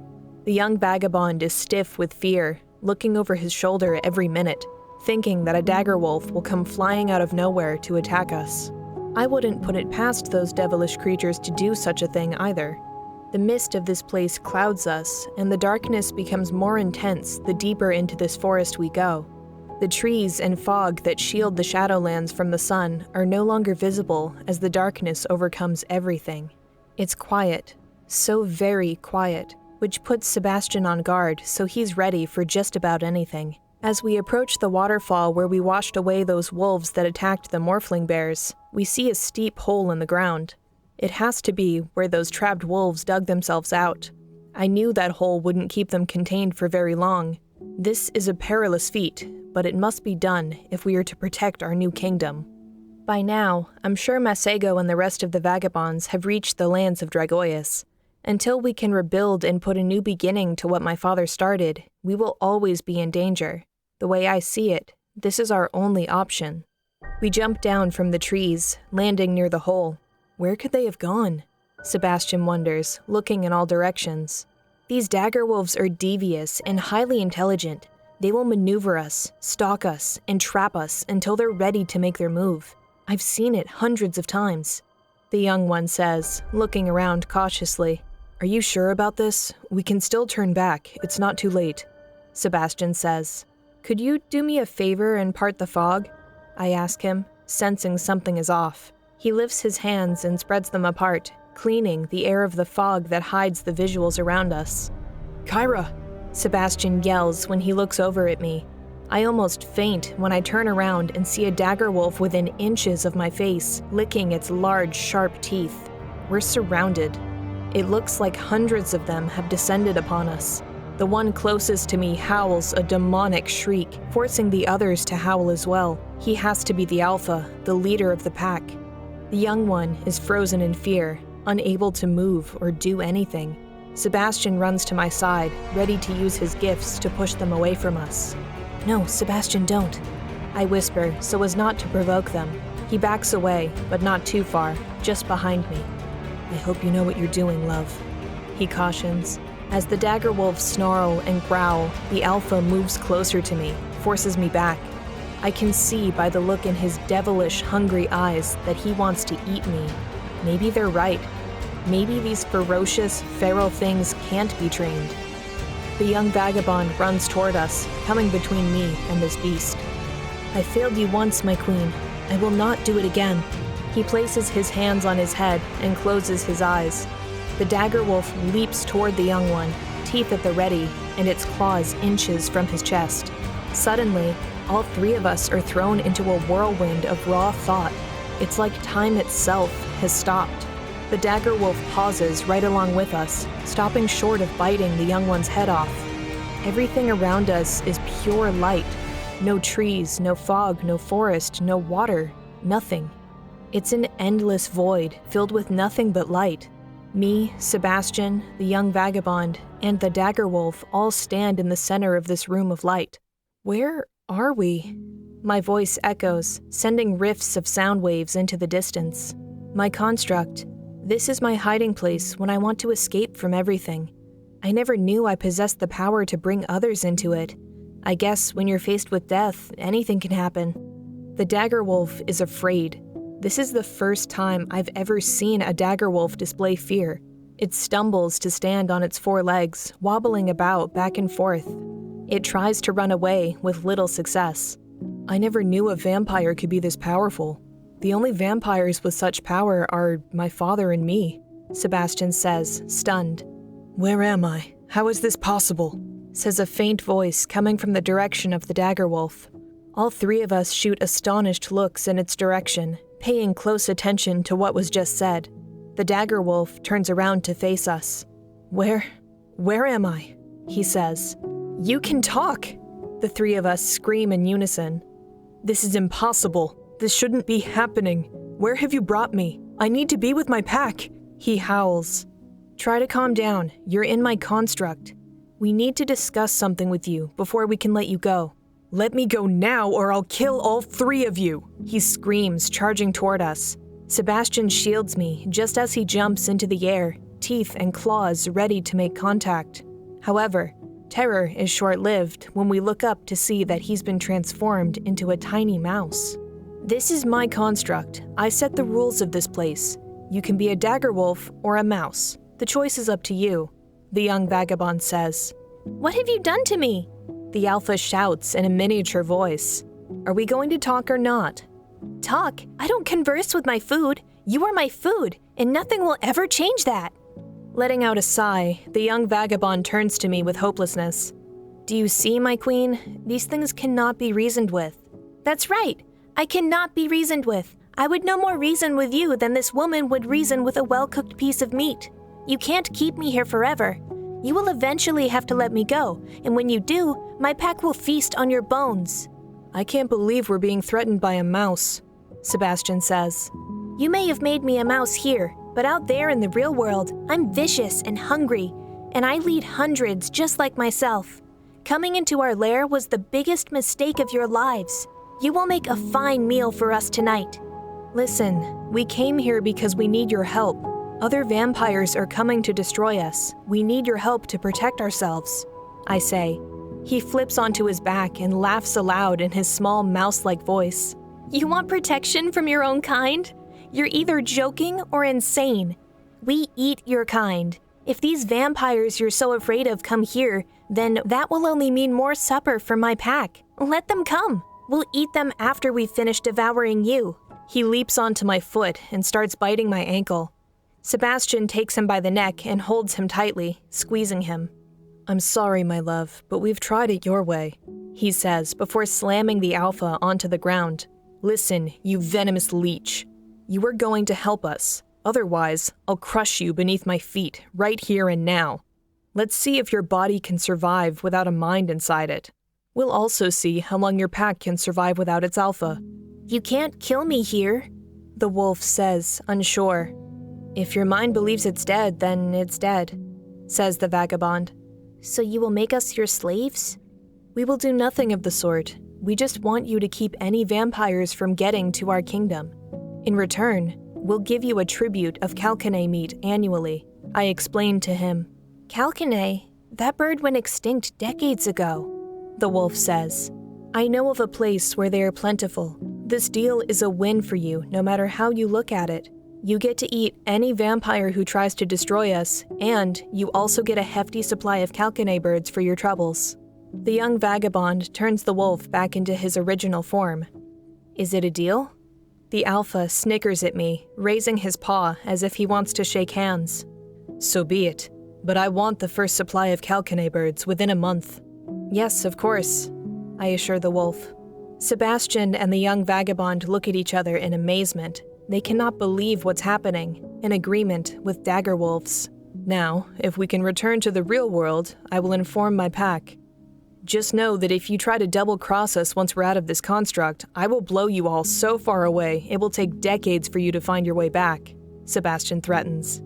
The prospect of Calcanae meat is too valuable to risk just for the sake of you three. Now, let me out of here or the deal is off, the wolf says. I turn to the dagger wolf. Just so there is no confusion, any vampire or human that bears my name is not to be harmed, understood? And what is your name? He asks, licking his teeth. Kyra Lascar de Font of Dragoius. Just so you know, neither I nor any other of my kind can understand your words in the real world. We read vibrations and facial movements from vampires. I will translate this to the rest of my pack. Now, let me out. I look over at the young vagabond, giving him a nod. He places his hands on his head, relieving us from his construct. I open my eyes, and my head is inside the dagger wolf's mouth, his saliva dripping on my hair. He backs away, looking at me curiously. He howls into the night sky, forcing all the others to kneel. Sebastian takes my hand, wiping away the drool from my face. The alpha flicks dirt at us before running off into the night, followed by his pack. My queen, you did it! The young one bellows with glee. No, you did it. I knew you could. You may now join the rest of the vagabonds in Dragoius. Follow this path. I'm sure you'll have no problem sensing their thoughts. He bows before jumping into the trees. Take care of our queen, Sebastian. She's more important than you can imagine, he says, then vanishes into the night. You are an incredible woman, my love. You just did the impossible. I look him in the eyes and relish in his feelings toward me. I couldn't have done it without you by my side. I kiss him on the bottom of his chin and hug him tightly. Just one thing. Where are we going to get Calcanae birds? My eyes open wide as I realize what I've promised them. According to the IHP, there are some in the 7th Vampire Kingdom of Merlotica, but I have no idea how we're going to get there. We will find a way, my love. We always do. 2 hours after the young one left us, we begin searching for a way to make it back to High Main without detection. Not having to worry about those wolves stalking us puts our nerves at ease. We decide to travel during the day so as to avoid the Coven or any vagabond mercenaries they would have hired to capture us. With Darmith out there, we have to keep on guard. if not find him before he makes it back to Verinia. I cannot believe they allowed him to escape. If he makes it back to Verinia, we're beyond screwed. No, scratch that. We'll be royally fucked. He'll probably want revenge and try to kill my mother, or even worse, my entire family. Our top priority is to make it back to Hymain before any of that can happen. On our way through the Shadowlands, we cross paths with only 2 other Daggerwolves, and each seems to know about the truce. They don't attack, nor do they have the slightest bit of interest in us. This is comforting, one less thing to worry about. The Shadowlands are just like we remembered them, dark and gloomy, with a hint of beauty. "Kyra, over here," Sebastian calls, running to a pond I'm all too familiar with. Sebastian's rugged old clothes that were ripped apart when we did battle with that Daggerwolf all that time ago are still here. The pond has cleansed itself from the filth we washed away in it. "Look," I say, pointing to a tall, autumn-like tree. "That's the tree you jumped down from when you trampled me." He laughs, putting his arms around my shoulders. "You're never going to let that go, are you?" I smile at him. "Someday." We both laugh, and then Sebastian stops and gazes at the ground. "Are you all right?" I ask, taking hold of his chin so he'll look at me. There's something bizarre going on here. Wasn't this pond miles ahead of those vagabonds' mansion? We should have run into this pond before we made it to their former home. I look around and realize he's right. "Are you sure this is the same pond?" "Yes, my love, I'm sure. The same clothes I was wearing that day still lie here on the ground, untouched." We stare at each other, confused. Did the entire planet change while we were in that underground fortress? Of all the things I've experienced, this has to be the strangest. "Come, Kyra, we can figure this out later," Sebastian says, taking my hand. That Daggerwolf's carcass is gone as well. We didn't see its burial site when we passed. Perhaps foxes or worms ate it. That's easily explained. But the change in this land is a different story. "This place is freaking me out. Let's get out of here," I say. I climb onto Sebastian's back, and he takes off to the neutral territory. At this rate, we'll be there in about half an hour. That is, of course, if I don't get tempted by his newfound warmth and hypnotic scent. I try my best not to bite him while he's running, but at times, it's hard to control.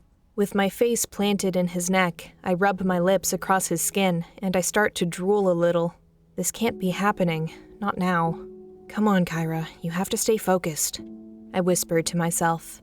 We see the neutral territory up ahead, and the clouds that surround this place start to fade. Sebastian stops abruptly and sets me down, and I'm glad for it. I don't know how much longer I'm going to be able to bear it. "Kyra, look, down there," he says, pointing to a large hole in the ground. I walk up to him to see this massive crater. "Well, I guess this explains the whole pond situation," he says. I can't believe my eyes. Those vagabonds uprooted their home and moved it closer to the outskirts of the Shadowlands. "Once a wanderer, always a wanderer," he says, holding me close. "It's just a real shame they had to destroy their home. They could have taken it to Dragoius and had a place to live while they rebuild. I guess they figured once Dartmouth had a look at it, it would be too risky to keep. Don't worry about it, my love. They've got plenty of material to build a new home." "You mean to rebuild Dragoius?" He looks at me and smiles. "Your kingdom?" "No, Sebastian. Our kingdom." I kiss his soft lips and pull him closer to me. The thought of losing him, the dream I had a few days ago, resurfaces. With Dartmouth loose, I fear what I saw in my dream will become prophecy. I don't know if I can take this course if it means losing him. "Are you all right, Kyra? You're shaking." Slowly, I loosen the grip on his arms and waist, and I look up at him. He can tell what I'm thinking, and he knows the thoughts swirling around in my head will never be purified as long as we are in danger. "Nothing is going to happen to me," he says boldly, trying to cleanse the fear in my heart. "What about Dartmouth? After what we did to him, Shh. You need not worry. I'm a lot stronger than that murderous fiend, and he knows it. He would never attack me head-on. After we've met up with your family in Hymain, we'll seek out the resistance and take them to Dragoius. We won't even have to take the risk of getting close to Verinia." My sorrow turns to a glimmer of hope. If only it's that easy. It's been months, and there's no telling what state Hymain is going to be in. I just hope the Coven hasn't taken out its vengeance on my people. It would cripple me to see them all suffering because of what we've done. Okay, my love, I trust you. But we still have to go back to Varinia. Alessandro and Anastasia are still there, remember? Yes, you're right. I forgot all about those two. I'll tell you what, when we get to Hymain, you get your family out of there, and I'll head to Varinia and see if— No! Are you nuts, Sebastian? There is no way you're going back there alone. I shout. I can't believe he would even entertain such a ridiculous idea. Kyra, listen. I just think it would be better if— Stop it, Sebastian. We are not separating. We can't be apart, do you understand me? Not with Dartmouth out there. He looks at me, wary-eyed, and I can see the worry behind his fearless facade. But, Kyra, I just want to keep you safe. Don't think I don't see what you're trying to do. You're not going to keep me safe by leaving me in Hymain while you risk your life in Varinia. Are you willing to risk your life for them? Not them, Sebastian. For you. Only for you. If you're going there, then I will be right there by your side. The courting moon bonds us. We protect each other, defend each other. And as long as we are apart, we are vulnerable. Together, nothing can stop us. Not Dartmouth, not the Council, not even the Coven. I put my arms on his shoulders and look deeply into his eyes. The thought of losing me is just as prevalent in his mind as the thought of losing him is in mine. All right, my love, we'll go together, he says, pulling me closer against his chest. We walk around the crater, gazing at the neutral territory in the distance. The sun is still shining brightly, so we don't have to worry about the Coven or Dartmouth. He's probably still hiding somewhere in the Shadowlands, waiting for the night to come. If we can make it to Varinia before he does, then I promise we will not be as compassionate as last time. Sparing him has put everyone we love in danger. We will have no choice but to end him if it comes to that. Chapter 5. Family.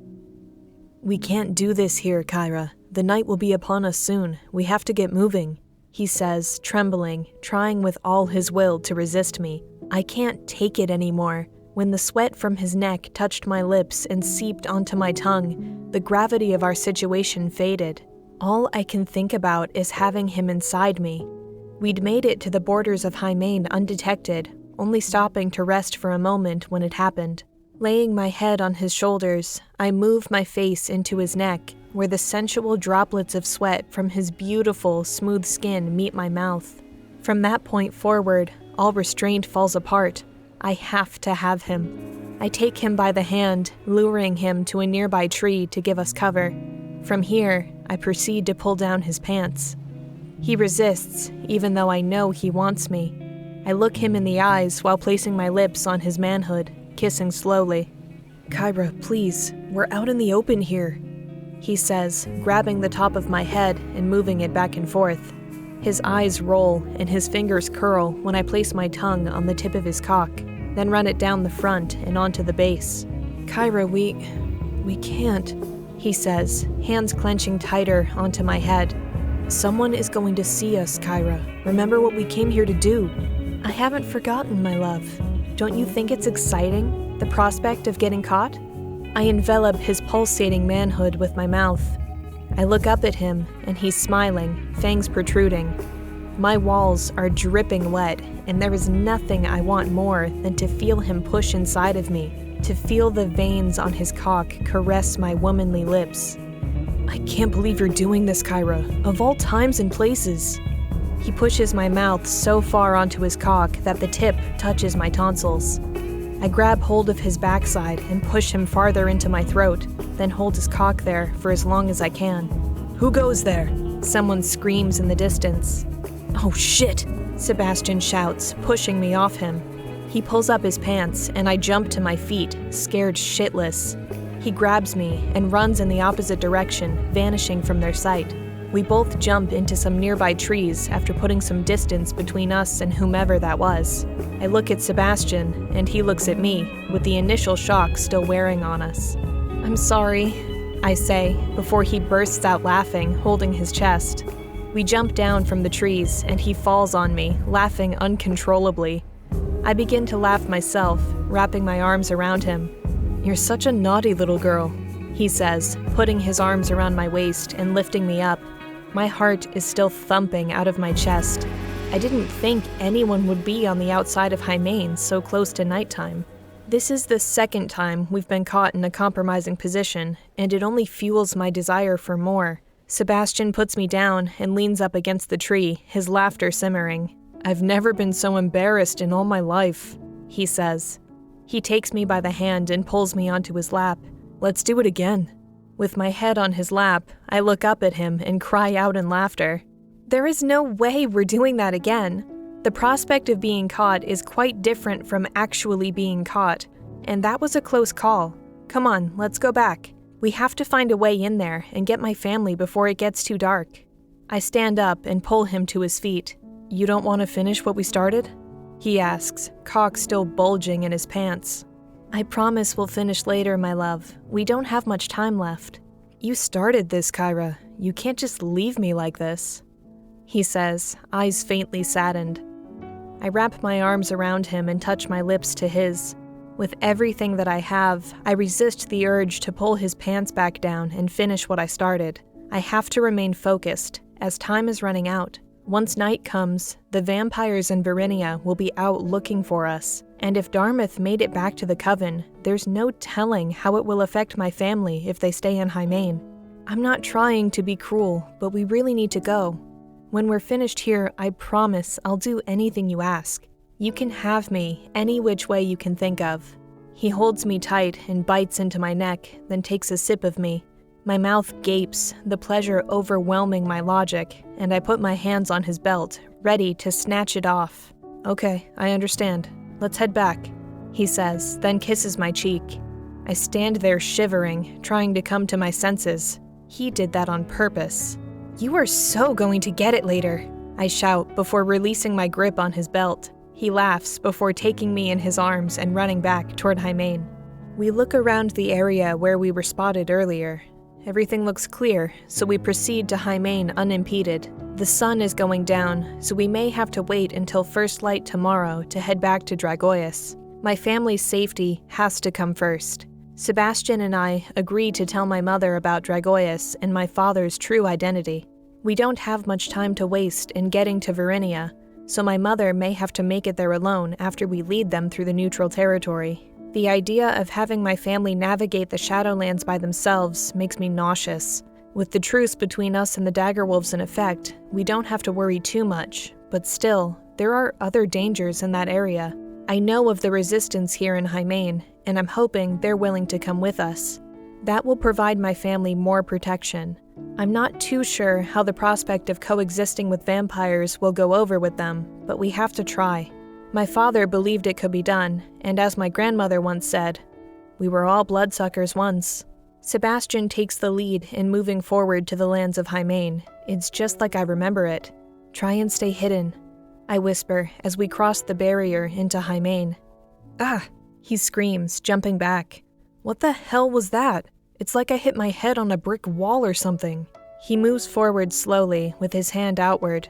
We both come to an abrupt halt as Sebastian's hand lights up with a bright blue glow. As the sun fades, we look up at the sky and notice a blue dome surrounding all of Hymain. It's the same configuration of the dome around Verinia.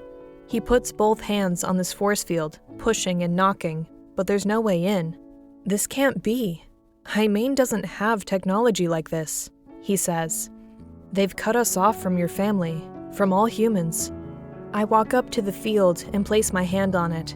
The light blue glow shimmers as my hand passes through. It recognizes the human side of me. I guess they figured this was the only way to keep vampires and humans apart. Sebastian stands there, stunned. I grab hold of his arm and walk us both through the field. "Can you imagine if this field was here when I pursued you? It would have driven me mad knowing I couldn't come near you. After everything we've done, I can see why they would put this here." "I suppose you have a point. What I don't understand is how you can pass through this field and not the one in Verinia. You're half vampire, so you should be able to go through both of them." "When we get to Verinia, I'll allow my vampirism to surface and see if I can pass through." Vampire in Hymain. Vampire in Hymain. Report to stations immediately. Vampire in Hymain. For the love of shit, what is that? I shout, looking in all directions.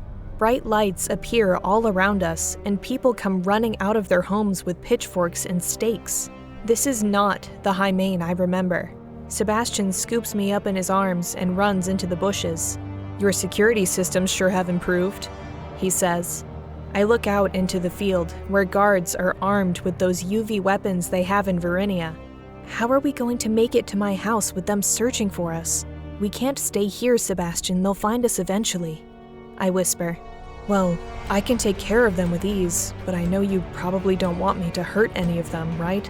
I would prefer to avoid hurting anyone. He takes my hand and holds it tightly. I have an idea, but you have to trust me, he says. I stand up, grabbing his other hand. As long as it doesn't involve you getting hurt. I promise it won't. He walks out of the bushes into the field. Stay hidden, Kyra. They might recognize you. What are you doing, Sebastian? Hey, over here! He shouts to the guards. Sebastian, stop this! Over here. Sorry, I tripped the alarm. Halt! Hands up and don't move! The guards yell. I kneel down into the bushes, looking at him, scared to death. This is all my fault. I didn't mean to trip the alarm. You look like a damned bloodsucker. What are you doing on our lands? Trust me, I'm not a vampire. Do you think a vampire would be out here right as the sun is going down? I can't believe he's trying to convince them that he's human. What is he thinking? Your skin is too pale to be human, the guard says suspiciously. Well, if you don't believe me, then just shoot me and see for yourself. I can't believe he's doing this. Don't worry, we intend to, the guard says. They raise their weapons and shoot him in the chest. Sebastian is unaffected, and I breathe a sigh of relief. Okay, well, would you like to explain to us why the hell you're breaking curfew and what the hell you're doing out here? I was watching the sun go down. I guess I lost track of time. The guards scoff at him before lowering their weapons. Everyone else heads back to their homes. The head guard approaches Sebastian and stares him in the eyes. Unless you want to become some bloodsucker's meal, I suggest you get home. We are living in dangerous times, young man. Had Madam Cummings seen you out here, she would more than likely have put you on the list for the offering. Now get home, and don't let me catch you out here again. Yes, of course, I apologize. I really do, Sebastian says, bowing. The head guard returns home, and Sebastian stands there waiting for him to be out of sight. The lights turn off and the alarms stop. Everything goes back to normal as Sebastian walks over to me in the bushes. I can't believe that worked, he says, laughing. Have you lost your ever-loving mind? I shout. They couldn't hurt me, Kyra. You had nothing to worry about. I can't believe you. Come, let's get to your family before they catch us again. He has to be the most spontaneous person I've ever met. I take his hand and move slowly out of the bushes and into the field. I tug his arm so that he faces me. Do you get a kick out of scaring me to death? I ask sarcastically. It wasn't my intention to scare you, my love. It was the only way to make them leave. If they had seen you, there's no doubt in my mind they would have put two and two together. Well, next time can you do me the courtesy of explaining your plan beforehand? He smiles, kissing my forehead. Of course. We proceed into the field and walk up past the trees, and then we see a dark figure approaching. The sun is nearly spent, and we cannot quite make out who it is. My house is in view, and all the lights are on. I hope Madam Cummings hasn't done anything to my family. We keep to the shadows to avoid whoever is coming toward us. We can run past them without ever being seen. Just hop on my back, he says. I agree. I wrap my arms around his shoulders, but then the dark figure speaks. Kyra? Kyra, where are you? I know you're there. The voice is all too familiar. Her voice melts away any fear I have left. Sebastian looks at me, setting me down. Mother! I yell. We run up to the figure, and the closer we get, the more we can make out her feminine features. She's alive and well. The vagabonds did their duty. Mother, over here! I scream, running with all my might. She sees us and starts to run in our direction. Sebastian takes me by the hips and lifts me up, then moves toward her faster. Within moments, I find myself falling into her arms, hugging her tighter than I ever have before. "My daughter, you're alive. I knew you would come back. I just knew it," she says, eyes washed with tears. "How did you know it was us? No vampire has come to our lands since the force field went up. I knew you would be the only one to make it through." She looks over at Sebastian. "Thank you for keeping my daughter safe," she cries, reaching out for his hand. "It was your daughter who kept me safe, Mrs. Dunning." "Please, call me Amy." The three of us embrace each other in a heartfelt hug. "Let's get back to the house before the guards catch us," she says. "Wait, Mother," I say, pulling back. Is Bruce there?"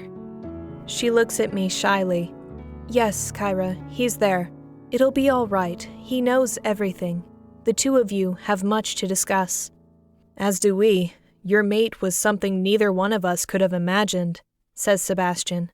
"What do you mean?" "I think it's best we talked about this inside. I'll explain everything." The three of us walk toward the house. I'm nervous to meet Bruce again after everything that's happened.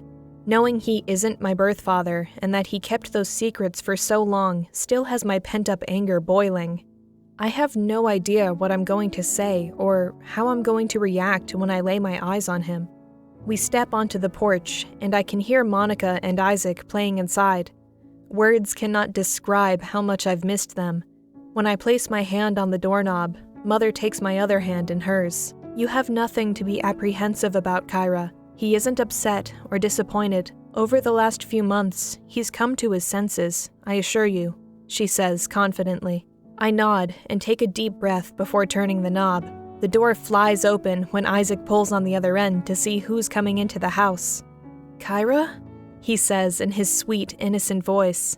"Big sister!" Monica shouts, running to the doorway to grab hold of my legs. She hugs them tightly, and I squat down to hug both her and Isaac. "You two have grown so much." Sebastian and my mother walk past us into the house. I don't immediately see Bruce, which gives me a slight sense of relief. I pick both Monica and Isaac up and walk toward the living room, closing the door behind me with my foot. "Where have you been?" Isaac asks. I set them both down on the couch, heart full of joy. After everything with Davin and the Coven, I never thought I'd be here right now, looking at their innocent little faces. I've been out discovering a new world with my new mate. They look over at Sebastian, who waves bashfully at them, smiling. "That's the guy who sneaks into your room at night. Remember on your birthday, I asked if that man was coming to your room again? Yeah, that's him!" Monica screams out for all to hear. Sebastian and I just stand there looking at each other, speechless. We look over at my mother, who has her hands on her hips. "You never told me he snuck into your room at night," she says. "That was a long time ago." Sebastian chuckles nervously. "Yeah, well, I guess it doesn't matter, seeing as you two are mates now. Kyra, can you please see your little brother and sister to their room? I believe Sebastian has some things to tell me about a man. Bruce is in his room if you want to talk to him. I think he's waiting for you." "Indeed, I am," says Bruce from upstairs. A cold chill rushes through me the moment I hear his voice. Okay." I take Monica and Isaac by their hands and walk up the stairs. "Why do we have to go to our room? It's not even 9 o'clock yet," Isaac protests. "Because we have grown-up things to discuss," my mother says. They both unlatch themselves from my hands and run to their room, then shut the door. "You all have an hour, and then we're coming back out," Isaac says from behind the door. I go up the stairs and into Bruce's room, where he's sitting in his chair, smoking a cigar.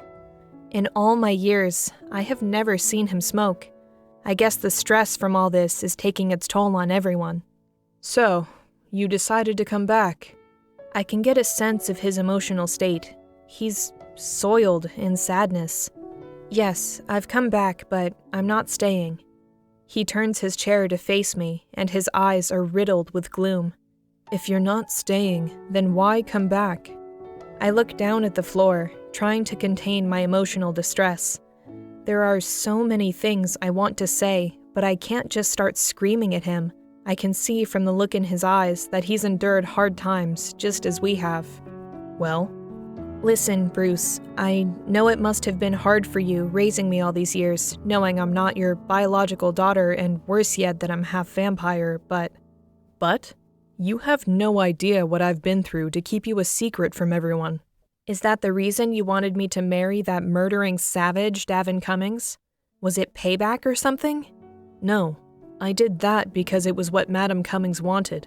She's the love of my life, and I'd do anything for her. And that anything would include sacrificing a fake daughter who never meant anything to you? Don't be ridiculous, Kyra. I cared for you as if you were my own, regardless of your bloodline. Then why would you sentence me to that? Did Mother tell you what he did? He kidnapped her and tried to kill her. He tried to kill me on more than one occasion. How can you sit there and go along with all of this? Because I had no choice. I never meant ill will toward you, Kyra. What the monarch wants, the monarch gets. But you're the chief councilman of the New Age. If you're so in love with our monarch, then why can't you both just change the damn laws? Why suffer in silence all these years? What's the point of it all? He puts out his cigar and leans forward. You have no idea how our government truly works, do you? Our monarch is bound by the rules passed down by the Coven. They rule everything in this world. The New Age, the monarch, councilman, all of it is just for show to give the illusion of self-determination. Our purpose, our only purpose, is to send people to them during the offering. We are cattle. Don't think for 1 second that I wouldn't tear down this oppressive law and disseminate the freedom to choose based on love and passion alone. We are all controlled by the Coven in one way or another. So you know they send innocent people to the offering. What choice do we have, Kyra? You tell me, what choice do we have? There is always a choice, Bruce. Always.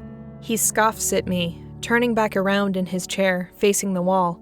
I walk over to him, and I can see the pain in his eyes, the shame of having to carry the burden of the truth for so many years.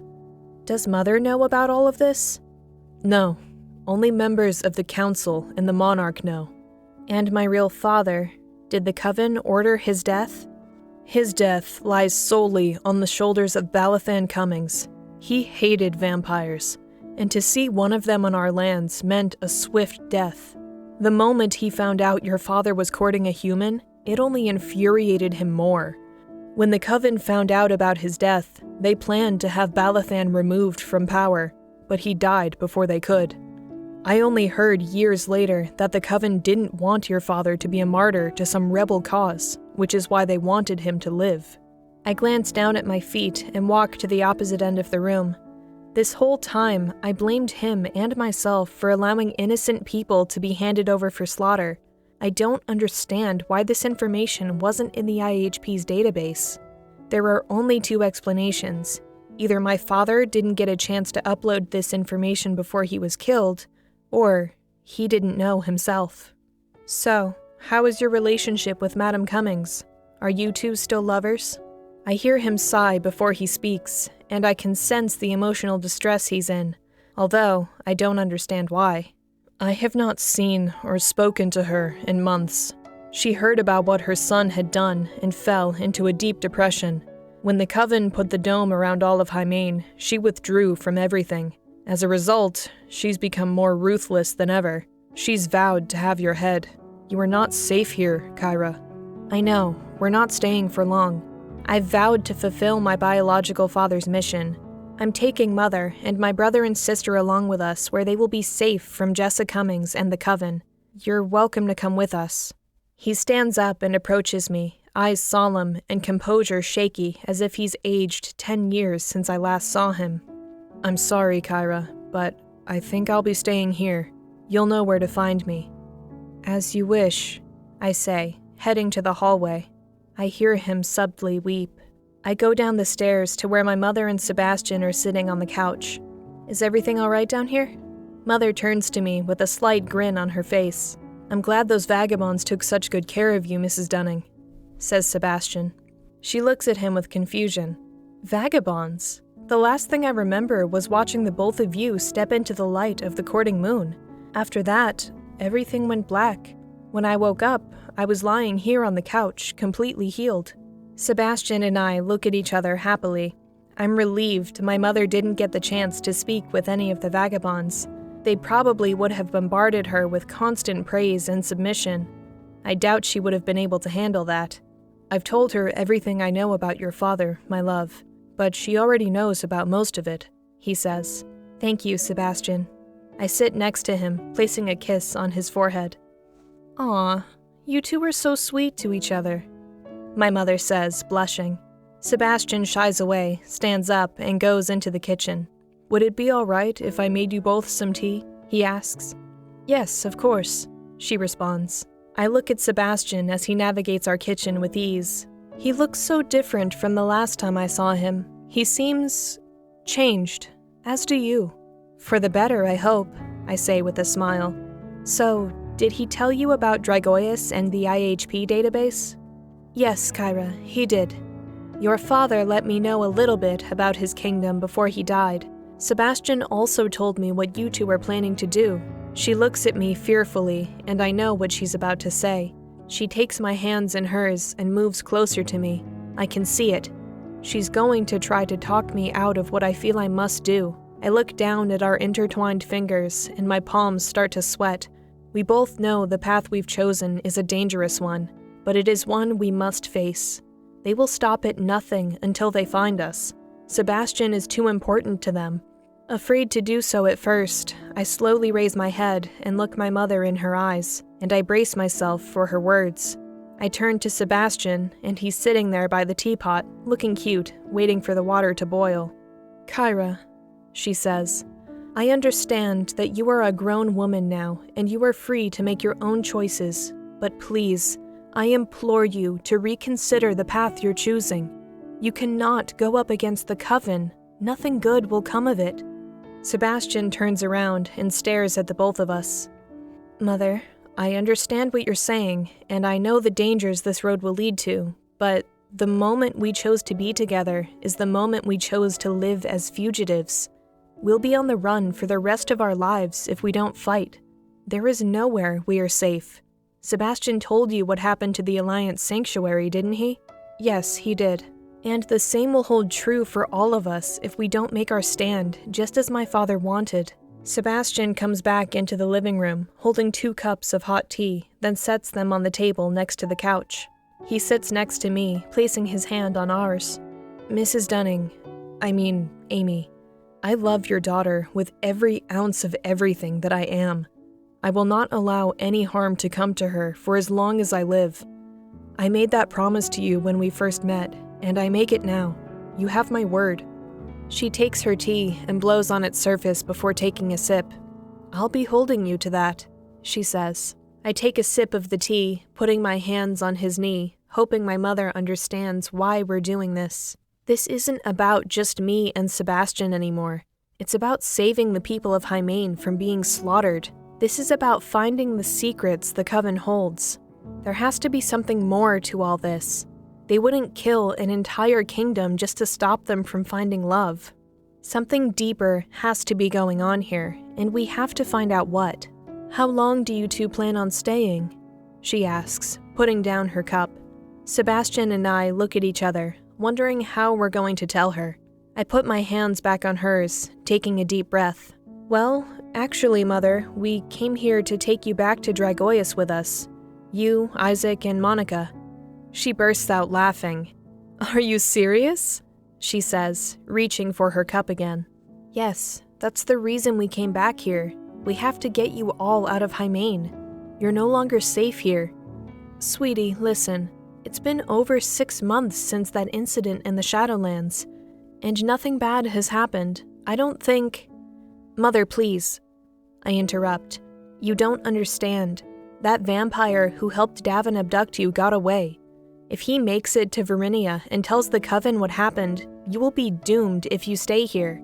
We have to take you where it's safe. He got away? How? Sebastian sighs, running his fingers through his hair. It's a long and embarrassing story. We'll tell you on the way, but right now, we have to leave this place, tonight, he says. My mother's nervousness becomes visible as she sits back into the couch. We can't just pick up and go. Our whole lives are here. And where will you have us go? You told me Dragoius was destroyed. Yes, but Sebastian cleared the destruction, and it's being rebuilt as we speak. In any event, we have a place laid out for you already. A secret passageway leading to an underground facility beneath Dragoius. Believe me when I tell you it's 10 times larger than our home here. It has everything you all will need. It's where Sebastian and I have been living for the last 6 months. She looks down at the cup of tea in her lap, shaking her head. I don't know, Kyra. This sounds dangerous. What's more dangerous is staying here. I hold Sebastian's hands, hoping she will listen to reason. Our only goal is to see to it that they are safe. The sun is down completely, and night has fallen. If Dartmouth wants to reach Verinia, then now is the time to do it. All right. I trust you, Kyra, she says woefully. Great. Sebastian, can you please help my mother pack? I'll go get Monica and Isaac. Wait, what about Bruce? My mother exclaims. I asked him if he wanted to come, but he said no. Maybe you can talk some sense into him? I journey up the stairs to Isaac and Monica's room. Sebastian uses his speed to pack clothes, food, and other things from around the house that they may need. My mother rushes past me and goes into her and Bruce's room. Then she closes the door behind her. I open up the door to my siblings' room, and Isaac and Monica both fall at my feet. They've been listening up against the door the whole time. So, we're leaving? Asks Monica. Yes, we're going on a trip. You'll like this new place. You can each have your own room. That's when I hear yelling coming from inside my mother and Bruce's room. Gather some of your things and go downstairs. I'll be down there shortly, I say to them. They retreat into their room to pack. I press my ear against the door and hear my mother yelling, Can you put aside your prejudice just this once? I will never live among vampires. Never. I leave them to it and go back downstairs to help Sebastian. I grab the car keys and a couple of bags Sebastian packed and head outside. They're all waiting in the car with Sebastian in the driver's seat. Mother storms out of the house, slamming the door behind her. That man is beyond impossible, she shouts, getting into the back seat. Is everything okay? Where's Father? Monica asks. With a grim look on her face, Mother hugs both her and Isaac, kissing their heads. Your father isn't coming. We'll come back to visit him someday soon. With everything packed in the trunk, I secure it with Monica's jump rope. I turn around and look at the house I've called home for the last 20 years of my life. Bruce is standing in the window, watching us with his hands in his pockets. I can't help but feel deep-seated sadness knowing we're leaving him here alone. When I was growing up, he was always there for me. Words can't describe how badly I want him to come with us, but his hatred for vampires won't allow it. I'll be right back, I tell them before going into the house and up the stairs into his room. He closes the blinds and sits in his chair as if I didn't just see him looking at us. I open the door wider and walk into his room. They're waiting for you down there, he says, trying to hide his grief. Would you please reconsider? You're not safe here. He turns around to face me. I'm just as safe as anyone in Hymain. I'm the chief councilman, remember? They need me here. But you said... Shh, Kyra. I knew from the very start that this day would come. You take care of your mother and your siblings. I'll call the council and tell them you were exempt from the curfew tonight. Don't worry about me, little one. You'll know where to find me. I wrap my arms around him, not to say goodbye, only to say that I am grateful for everything he's done for our family. I hope you find happiness in this life just as I have. If you love Madam Cummings, then you go to her. Don't hesitate. He returns my affection, then pushes me away. Go, Kyra. I try to hide my tears before running down the stairs and out the door. Have you said your piece? Asks Sebastian, opening the car door for me. Yes, my love, I have. Let's leave this place. He gets back into the car and starts the ignition. We head for the road leading into the neutral territory. When we pass through the force field, I take his arm in my hands to ensure it doesn't flatten him. I've never been outside of Hymain before. This is going to be fun, shouts Isaac, looking out the window. We pass across the field and onto the dirt road. I just hope Dartmouth hasn't made it to Verinia. Chapter 6. Newfound Emotions. These vagabonds are absolutely amazing. They've completely reinvented this place. They built facilities that can house hundreds, maybe even thousands of people. In the center lies a mystical-looking modernized palace made of what looks to be black gemstone with a mixture of steel and platinum. Trees surround it as far as the eye can see. It's beautiful. I hope they don't think I'm going to live in that huge palace. That's too much for my family and me alone.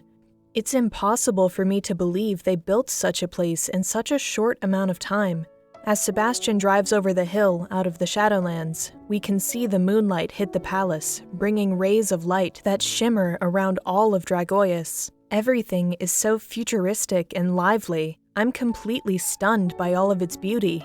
"Wow!" shout Isaac and Monica, gazing out their windows. I look over at Sebastian, and his jaw is on the floor, along with my mother's. "This is the Kingdom of Dragoius?" she says, leaning forward and putting her head close to the windshield. I assure you, Mother, it did not look like this when we left. When we pull up over the dirt road and onto newly created pavement, we encounter 2 guards holding UV guns. They put out their hands in front of us, and Sebastian stops the car. They see me as I exit through the door. Immediately, they bow, taking a knee, laying their weapons at their feet.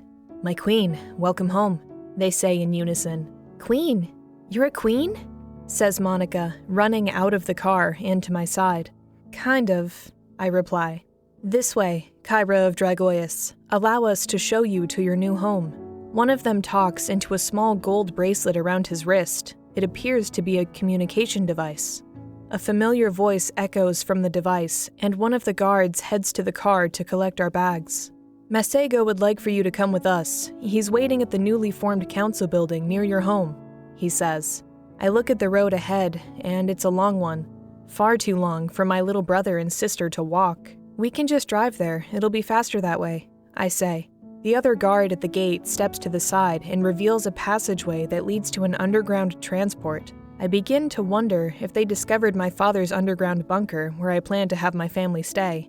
"How were you all able to build all this in such a short amount of time?" Sebastian asks.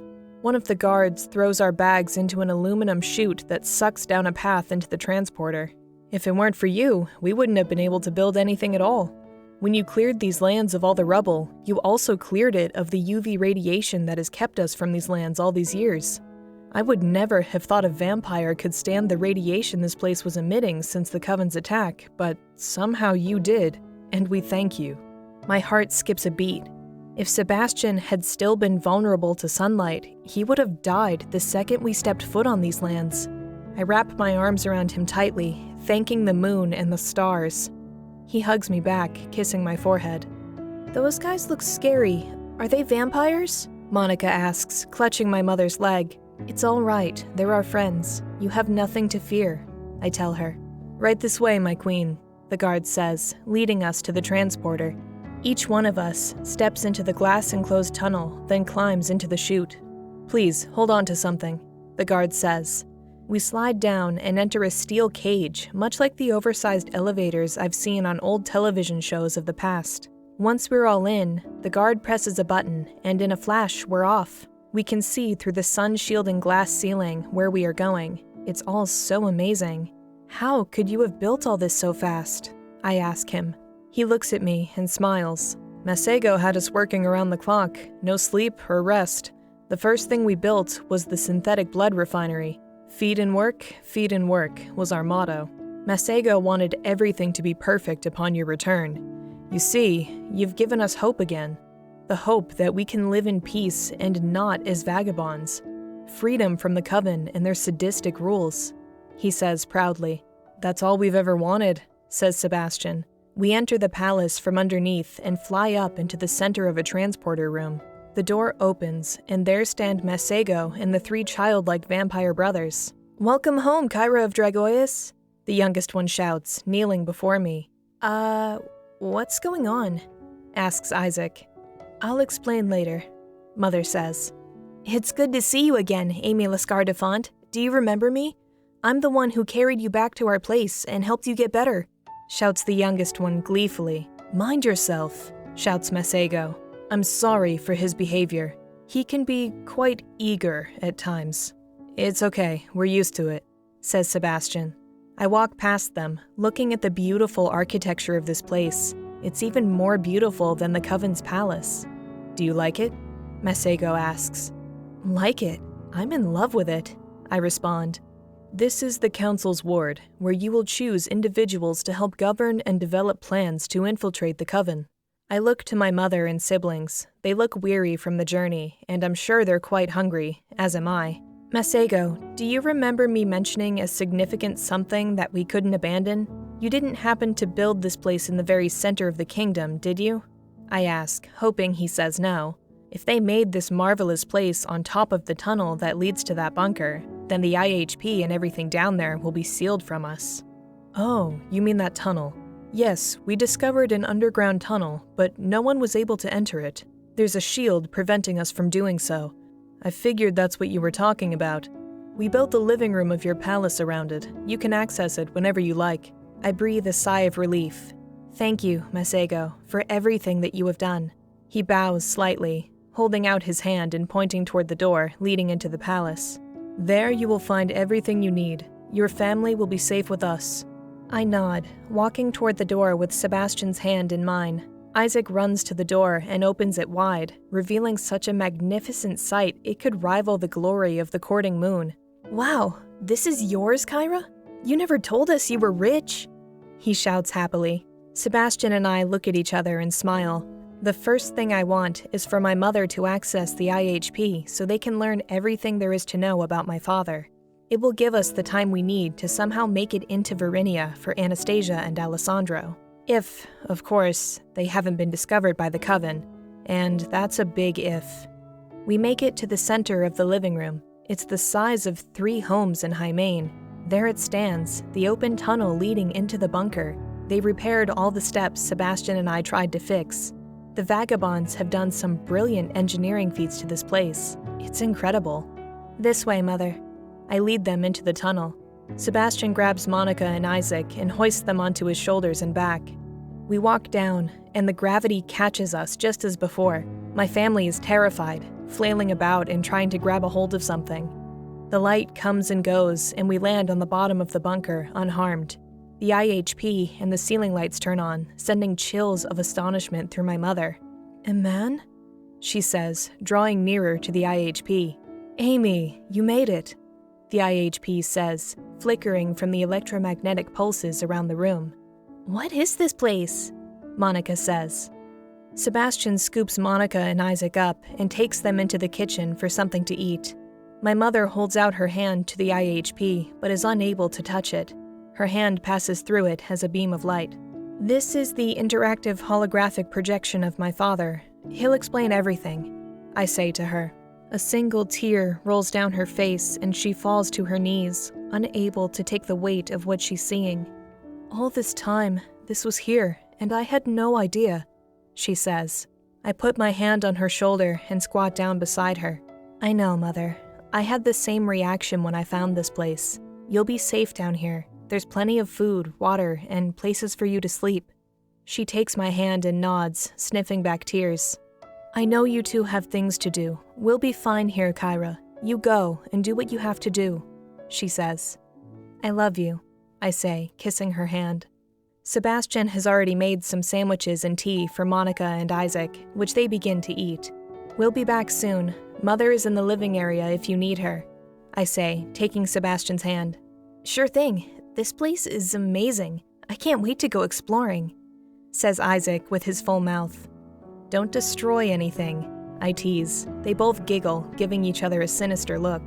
"Mother, can you please keep an eye on those two? They're conceiving a diabolical plot to destroy the world."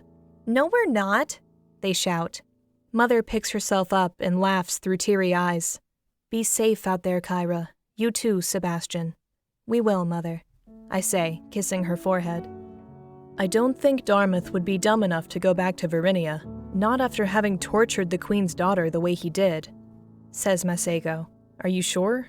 I don't think Anastasia would be willing to risk capture by telling the Coven what he did to her," Sebastian says.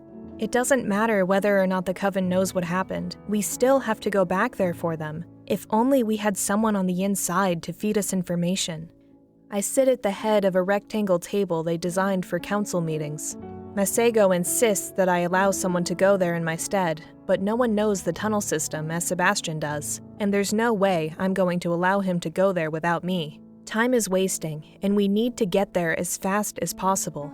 It will also serve me well to get some alone time with Sebastian. It's been a while since we've made love, and having to control ourselves in front of my family is difficult enough. We both need this. Actually, there is someone who can help. He just arrived here yesterday, says Masego. Who? I ask impatiently. You have to promise me you will not be upset. Why would I be upset? Just tell us who it is. Slowly, a dark, shadowy figure emerges from behind him, its entire body covered in a black cloak. I already know who it is. I can tell by the way he walks, by his demeanor, his smell. Of all people, he's the last person I would have expected to come here. Sebastian runs up to him and rips off his cloak. He has the same gut feeling as I do, and we're both right. You! Sebastian shouts, throwing him to the floor. Nativ! It's the Liar King! I bellow. He staggers to his feet and steps back. What are you doing here? Shouldn't you be leading other innocent people to their deaths with your fictitious stories and lies? Sebastian says. My queen, please, I urge you to listen to what he has to say, says Masego. More lies, more deceit, more withholding information? No thanks, Sebastian scoffs. Nativ gathers himself and walks up slowly. I apologize for what I did and... An apology? Wow, are you kidding me? We need more than an apology, Nativ. You could have told us in detail what was coming. You could have said you were working with Davin Cummings. Because you decided to be tight-lipped about what you did, my mother almost died. Your pride, embarrassment, and ego led us right into a trap. Seriously, what the hell is wrong with you? I say furiously, fangs growing.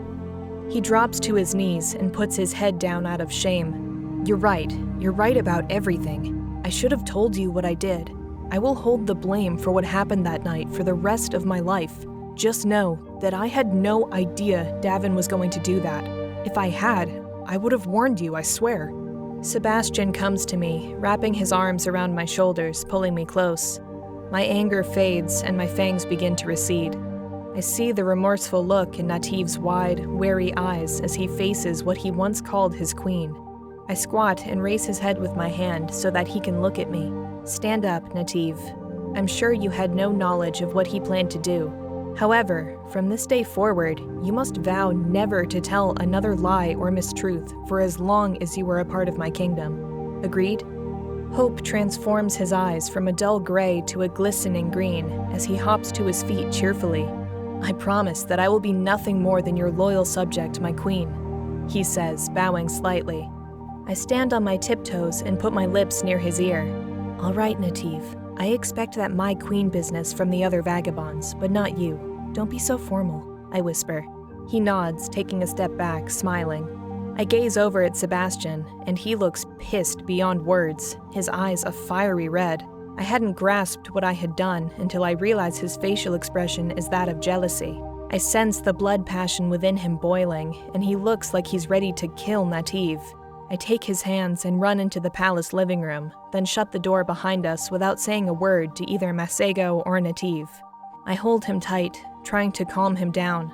Your lips touched his ear, Kyra. They touched his ear, he shouts. It was an accident, I swear. Try to calm down. I know the passion has taken a hold of you now, but I beg you to allow it to simmer down. I plead with him. I look into his eyes, and I can see his heart breaking. I don't even want to know what thoughts are swirling around in his head right now. I throw him to the floor and jump on top of him, kissing his face frantically. I'm yours, Sebastian, and no one else's. Please try and calm down, my love. He closes his eyes and takes deep breaths. I pet his hair back, resting my head between his neck and shoulder.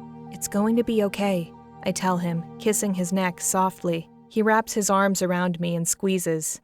I take my head from his neck and look him in the face, asking him to open his eyes so I can see his mood. I'm all right now, Kyra, he says, eyes changing from purple to blue again.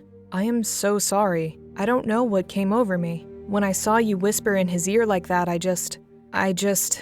It's all right, Sebastian. I've had the same feeling. I understand completely. No need for apologies. He rubs my back, shaking still with a hint of rage in his blood. What did you say to him? He asks. I just told him not to be so formal when addressing me, that's all. Putting his hand over his face, he tries to turn away from me to hide whatever emotions he's feeling. I cannot believe that simple gesture would make him feel so deeply and snap like that. I guess our erratic feelings for each other will never fade. All these emotions are still very new to us. We must find a way to take better control of them. Look at me, Sebastian, I say, pulling his hand down. It's all you. It's only you. You need never worry about me succumbing to the will of another man. I know that, Kyra. The thought never really entered my mind until I saw your lips close to his ear, and when I saw him laugh, it made me hurt that much more, as if you two share some secret no one else knows about. I've never felt like this before.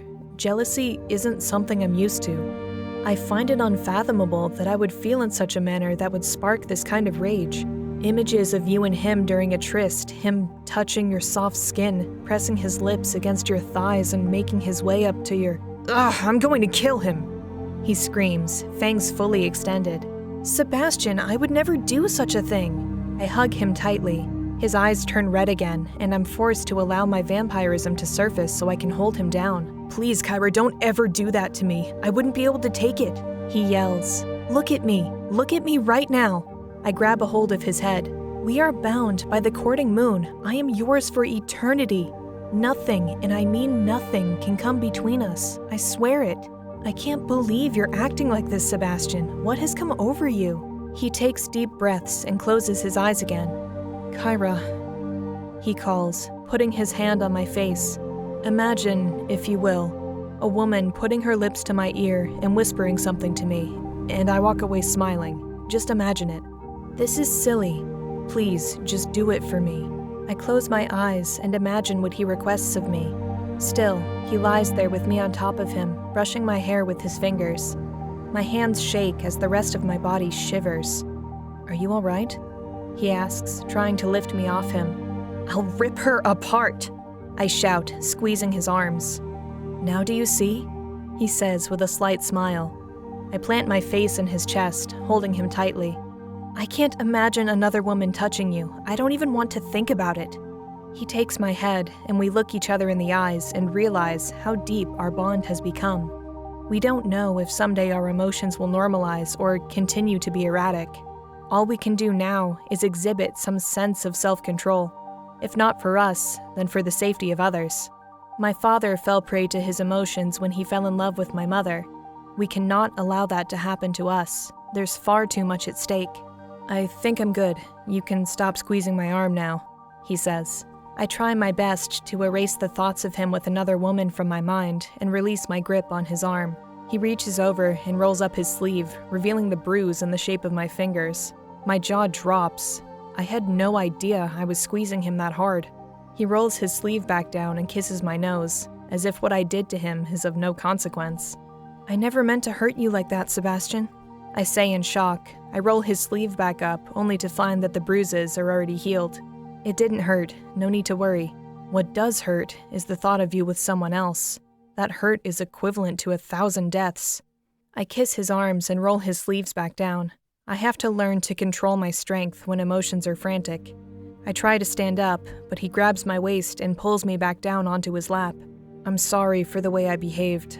I promise I will try to control myself from now on. I know you love me and would never do anything to jeopardize what we have.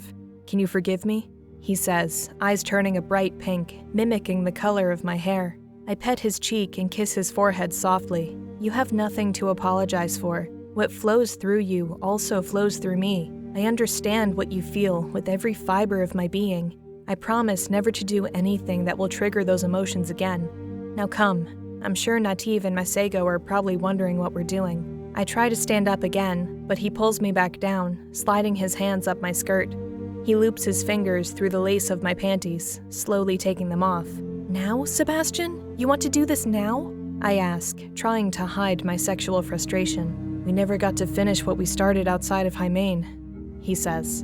I dig my fingers into his hair and lean forward until our noses touch. But We have to plan, my love, we have to... I stagger, followed by a ripping sound when he snatches off my panties.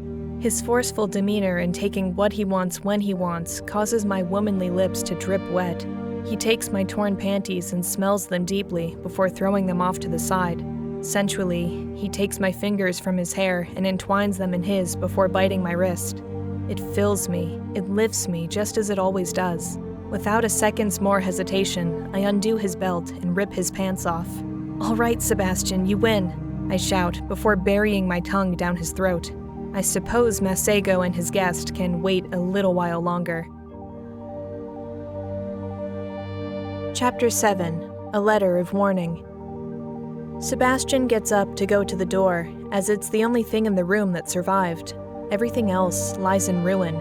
My legs are shaking, so I take slow steps toward him, trying to gather my bearings. He opens the door and is met with 5 guards ready to bum rush him. "What's going on?" I ask, taking my place by his side. "My queen, you two were in there for hours and it sounded like the apocalypse was here. We were about to break down the door," says one of the guards. Sebastian takes a step back inside. "Has it been so long for you that you don't know the sound of 2 people making love?" My face flushes red with embarrassment. I can't believe he just said that so cavalierly. The guards hold their heads down out of respect and leave the room just as embarrassed as I am. I wobble my way back into the council's ward and sit at the table. Nativ is sitting there facing the wall, playing with his thumbs while drinking a blood bag. I try not to get too close to him so Sebastian doesn't get the wrong idea. "It's okay, Kyra, I'm over that now," he says, reading my thoughts. Both of our mouths are bloodstained and our clothes are ripped to shreds. That was the most intense lovemaking session we've had to date, and it was breathtaking. It's as if something has come over him. I guess jealousy can have that effect on people.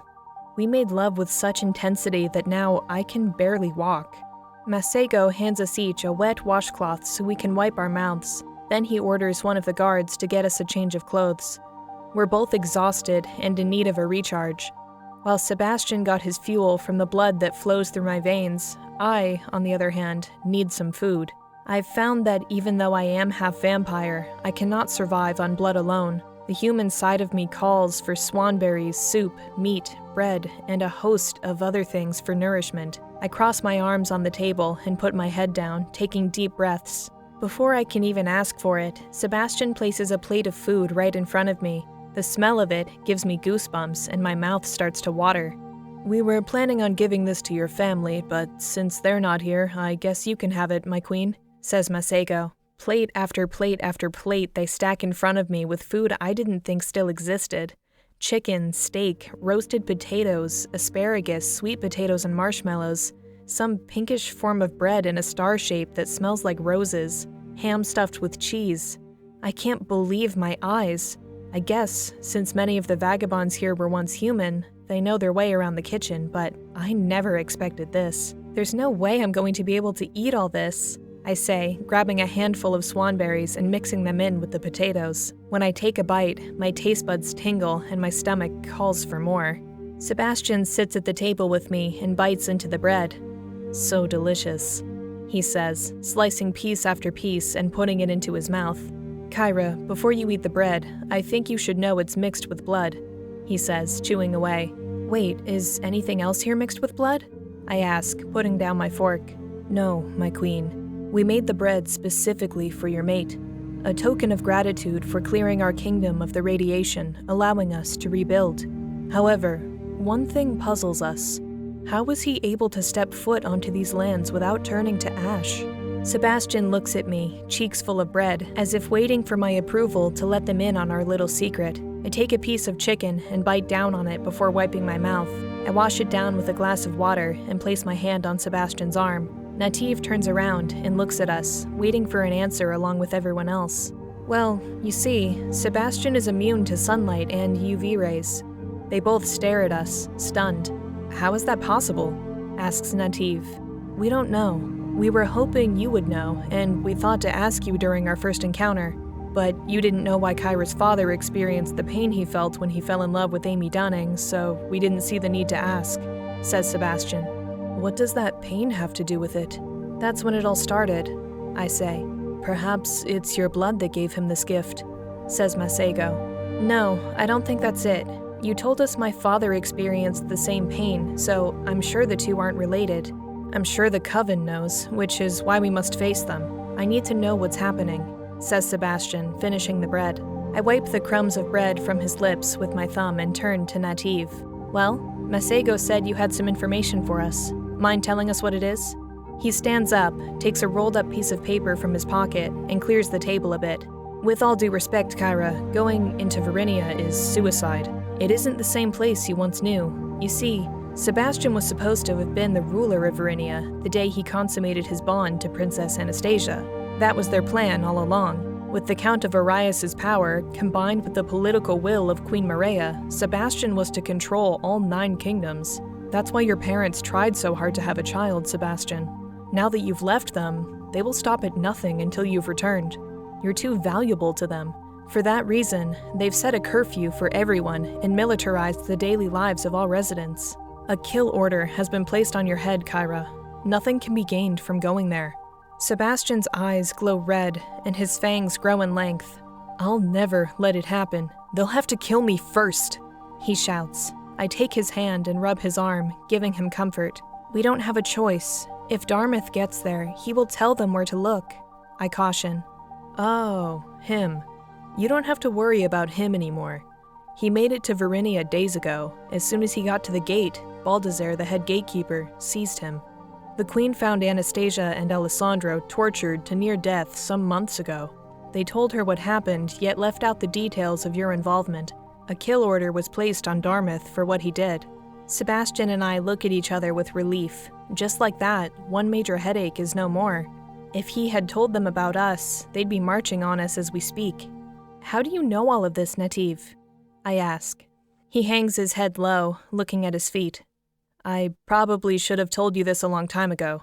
Remember when I said Baldassare was my source of information? Well, he's more than that. He's one of my lovers, he says, blushing. Masego steps back in shock. Nativ, if he is your lover, then why didn't you get him to help us escape? Or, better yet, get us into Verinia without having to go through all those underground tunnels? I ask. I couldn't put him in a position of being exposed.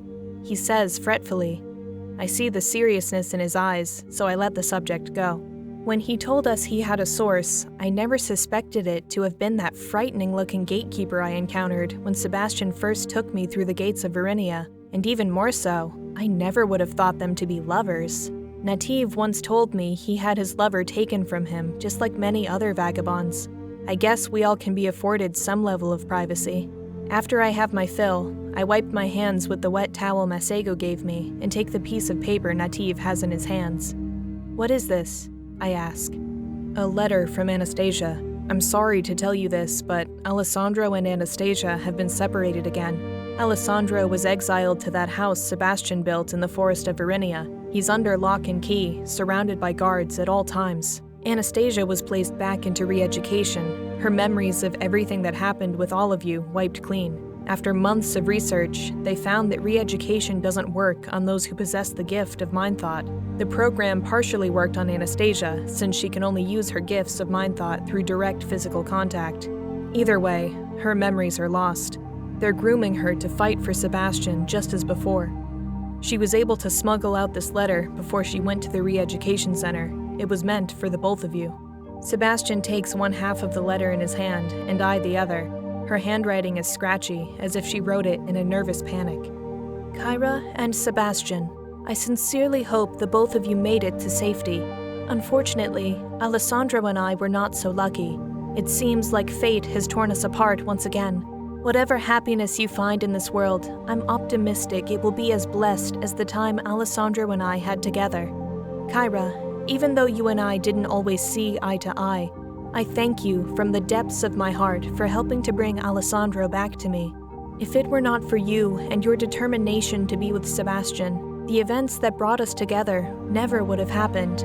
Sebastian, I never could understand how you fell in love with a human, but after getting to know her, I understand perfectly. You can't choose whom you fall in love with, which is why the Coven sees it as a danger. So please, take heed in this warning. Do not ever come back to Verinia. Take what you have earned and live your lives. Nothing good can come of you coming back here. Alessandro and I have had our time together, and we can accept that. Do not come back for us. Alessandro is exiled, and I will be a very different person soon. If just one of us can live happily, then I can live with that. I beg you. You two have a chance at happiness. Do not throw it all away for our sake. Again, I thank you both for giving me a little glimmer of hope in this authoritarian world, no matter how temporary. I will forever be grateful for that. I can't believe she's giving up. This letter has such finality to it, as if she's just going to sit back and accept her fate. I turn to Sebastian, and I can tell he has the same feelings as I have. Do you know when she was put into re-education? I ask Nativ. He sits down on the other end of the table and stretches his fingers in the air before picking at the crumbs of bread on the table. It's already been done, I'm afraid, he says. You can't be serious, says Sebastian, sweat forming on his forehead. I'm afraid so. She wrote this letter 5 months ago. My jaw hangs like a dead apple ready to drop from a tree. I knew we shouldn't have left them. We should have gone back for them as soon as night fell. Sebastian kisses my hand and massages my shoulder. However, not even his sweet kisses can cleanse the feeling of guilt within me. Masego starts clearing the table, but then the younger vagabonds burst into the room, out of breath. That startles Masego, causing him to drop the plates he's carrying onto the floor. My queen, I'm sorry to interrupt like this, but it's urgent. Like, right now, urgent, as in Daggerwolf urgent. He bellows, running past Masego. Everyone except for Nativ looks at each other in shock. With everything that has happened, I completely forgot about my promise to them. Where are they now? I ask nervously. Right behind me, he says as the Alpha makes his way into the room. You brought a fucking Daggerwolf into the palace? Into Dragoius? Shouts Masego. The Alpha growls at him and kneels down as if he's about to attack. Nativ is frozen in fear, saying no words, only slowly making his way to the door of the palace living room. The construct, now, I shout. The younger vagabond puts his hands up to his head, and everything goes white. We are all encapsulated in his mind-thought construct, just as before. The Daggerwolf appears as a mouse again, and he isn't too pleased with it. Where are the Kalkane birds you promised us? He says in a tiny whisper. We were just about to send someone to get them. Just give us a couple more days, and you'll have more than you could possibly fill up on, I say apprehensively through a half-assed smile. Masego and Nativ walk around aimlessly, trying to figure out what is happening. Are you toying with me? It wouldn't be wise to toy with me. I am the leader of the largest pack in the Shadowlands. You should deliver on your promises when you say you will. Patience, my Daggerwolf friend. We'll get them to you soon, says Sebastian. Know this, bloodsucker. I am not your friend. You have 3 days to deliver on your promise, or we will attack any vampire that crosses our lands, regardless of whether or not they're a part of your little kingdom. We're on our way right now, I say, petting him on the head. He bites my finger, runs toward Masego and jumps onto his leg. He crawls up his thigh and onto his head, biting and scratching. What the hell are you doing? Shouts Sebastian. He wasn't submissive to my presence. The Daggerwolf yanks on Masego's ear. Masego throws him to the floor. Listen, our truce is steady, so don't go around attacking my people. Remember what I said before, I scold. All right, fine. Just get me out of here before I go insane. I hate this form and I hate this construct. I pick him up and hold his head up to mine. We'll let you go. Nevertheless, please try to control your nature. Remember, there are 5 of us and only 1 of you. You will leave my kingdom as soon as we are released from here, understood? I tell him forcefully. He nods and jumps out of my hand and onto the floor. Just get me out of here, he says, perching at my feet. The younger vagabond withdraws his concentration, and we find ourselves back in the council's ward. The Daggerwolf scoffs at us and exits the room. The young vagabond follows him out, and we all exhale in relief. This is the first and last time a Daggerwolf will set foot in this kingdom. How could he be so careless as to bring the Alpha into our headquarters so casually? The second he gets back, we're going to have a little chat. Nativ is still in a state of confusion as to what just transpired. Masego is shaken too, and goes over to the table to have a seat. According to everyone in Hymain, the Daggerwolf is just a myth, so I'm glad my family wasn't here to see that. They would have been scared to death. Security will need to be a lot stricter if we're going to survive. Masego, can you please ask his brothers to bring him back here as soon as he's finished escorting that damned wolf out? Can you also summon the guards who are at the gate? I'd like to know how that dagger wolf got in here. Of course, he says, bowing slightly, then picks up the plates he dropped before making his way out. Okay, so is anyone going to tell me what just happened? Says Nativ. It's a long story, we'll tell you later, Sebastian says, taking the note and putting it in his pocket.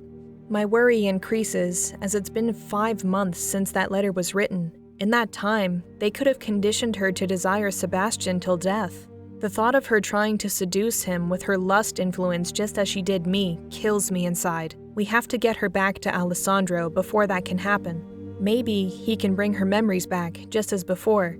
The thing we have to worry about now is appeasing those dagger wolves outside. Otherwise, they'll attack anyone who approaches our lands, and that includes those who we have drawn to our cause. I asked Nativ to tell Masego to reprimand the young vagabond for allowing the Alpha through our gates. Sebastian and I have more important matters to attend to. I grab Sebastian by the legs, hoist him over my shoulder, and take him through the door and into the living room. Kyra, what are you doing? He asks shyly. Nativ stands there wide-eyed, trying to hide his smile. Don't laugh, Nativ. She has the gift of superior strength. She's a lot stronger than you or I combined. Of course, it only works whenever she allows her vampirism to surface. Well, good luck with her, he says, laughing before I close the door behind us. I take us into the bedroom and throw him onto the bed. What sparked this sense of aggression, my love? I rip his pants off and take the letter out of his pocket. What are you planning on doing with this? I ask. He looks at me strangely, pulling up his boxer shorts. Nothing. Then why did you put it in your pocket? Are you planning to see her? See who? He says, confused. I feel jealousy bubbling in my chest as I throw the letter on the floor. She's been conditioned to want you again. I will not allow you to be alone with her. She might try to use her lust influence on you. If that happens, so help me. He sits up on the bed and laughs, picking his pants from off the floor. She's tried that before, and it didn't work. You needn't worry yourself about that. Look, Sebastian, I know how tempting she can be. Recall that I had to fight her off multiple times when we were trying to rescue you. I almost gave in. Men are much weaker when it comes to the desires of the flesh. Do you really have it in you to resist her? He disappears from the bed and reappears behind me. He lifts me up, pushes me onto the bed, and jumps on top of me, then pins my arms down. There is only you, my love. Only you. No woman on this planet can tempt me, no matter how powerful or how beautiful. I'd rather die than betray you, Kyra. I wrap my legs around his waist and wiggle my right arm free. Promise me, I say, holding out my pinky. My promise was sealed the night we stepped into the light of the courting moon. I am yours. Forever and a day, he says, interlocking his pinky with mine before biting down on my hand. I lie back, happy in this moment, putting aside concerns of Anastasia. We'll cross that bridge when we come to it, I suppose. Right now, we have the more pressing matter of getting those dagger wolves what I promised them. I break free of the trance-like feeling Sebastian has over me when he inserts his fangs into my hand, and I walk toward the door. Are you not revived? Do you now want another round? He asks, taking off his shirt. Don't tempt me, you'll be sorry, I warn. He gets up from the bed and removes all his clothes. Let's shower together. I hold out my hand, placing it on his hard, chiseled chest to stop him from taking me. You go ahead. I'll join you in a minute. I want to check on my family. It'll only take a few. Don't take too long, he says, kissing my hands before walking into the shower house. The look of his perfectly tight, round backside as he walks away makes my mouth water. Fighting the urge to jump his bones right here and now, I walk out the door into the living room. I have to tell my family that I'll be leaving for a while. They should be safe here until we get back. I'd like to ease my siblings into the prospect of living among vampires. They're still young and may not understand.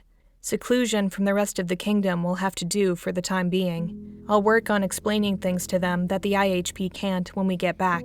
The kingdom of Merlodica awaits. Chapter 8. Through the Flatlands. None of them understand how important it is to make this journey. While they protested me doing this myself, I know it's the right thing to do. Sebastian, as always, is here to back me up every step of the way. This journey isn't just about collecting Calcinae for the dagger wolves. This is about gathering more followers for our cause. If the 9 kingdoms can unite against Varinia, then they will have to listen to reason. They will have to share their secrets, tell the world why romantic love is forbidden. Far too many families have been broken, so many emotions spilled and left for dead just for expressing, for existing. The IHP told us once that not all the other kingdoms have known the taste of human blood, and it is my hope that we can use this to our advantage. Once they see me with their own eyes and know of my existence, they will be compelled to listen to the words that escape my lips, the words of my father, the words which are the cornerstone of the Alliance sanctuary. And with Sebastian by my side, I will make sure they know the hardships we've been through, that the son of a count in the Coven of Vampyres can defy his own family just to be with the one he loves so dearly. It's up to us to change this way of thinking, to ignite the flames of change so everyone can embrace the way they are truly meant to live. According to the information gathered by my father, those in all 9 kingdoms grow weary of being told how and when to marry. The domineering fist of Varinia will lose its grip on this world, if not through diplomacy, then by force. I will not see my kingdom burn to the ground as my father did, and I will not see any other kingdom in this world fall for wanting to live freely. The last thing I want to see is bloodshed, but if it comes to that, I will fight. We will fight. I will not allow them to take Sebastian from me, nor will I let what happened to my parents befall anyone else. The IHP gave us a map of all the kingdoms in the form of a medallion. When pressed in the center, it displays our current location along with everything else in holographic images. Before we left, I told Masego about the bunker and asked him to look after my family while we're gone. He was once human, so he knows how to be careful around children from Hymain when it comes to vampires. I still have yet to tell my siblings that my father was a vampire, and the last thing I want to happen is for them to find out they are in a kingdom full of them. That's something that can be hashed out when Sebastian and I get back. For now, I will allow them to learn from the IHP about the world around them. I've asked my mother not to inform them about my father until I get back. I think it's best if I'm the one who tells them. First, they must shed their fear, and for 4- and 6-year-olds, I can see how that will be difficult. We walk to the gates with the medallion around my neck. I'm hoping these vagabonds will be able to duplicate the technology that created the force field around Varinia by the time we get back. It'll be a godsend if they can tweak it to such a state where it will only allow members of our kingdom to enter. That will provide just the defense we need if the Coven ever discovers us and converges for an attack. I had planned to be as inconspicuous as possible by walking through the forest to get here, but that would take far too long. All the other kingdoms are 100 miles away from this area. I'm not sure who designed it this way, but it is tactically sound to have all the other kingdoms a great distance from the ruling class of Varinia. It keeps them at bay if they ever join forces against the Coven. I can only guess this is why my father founded Dragoius right in Varinia's backyard. I doubt any vampire would be able to make the journey here on foot without being caught in the sunlight. Maintaining a vampire's speed for that amount of distance would be tiring. I'm sure they'd be able to detect a horde of vehicles coming at them. And with the rugged terrain of the Shadowlands, they'd have to abandon their vehicles anyway. It was difficult enough for us to make it here in Bruce's car without being obstructed. The IHP also warned us the Merlodica Kingdom is one of the most flamboyant and sexually liberated societies of the 9 kingdoms. I just hope they're as generous as they are hedonistic. I'm sure their culture is crying out for release, just as we are. The vagabonds finished the construction of the road leading beyond the circle of this realm a few days ago, and now we're set to go. It would have been preferable to build a passageway underground connecting us to them, but that would have taken too long. The last thing I want is a conflict with the Daggerwolves, and they're growing restless.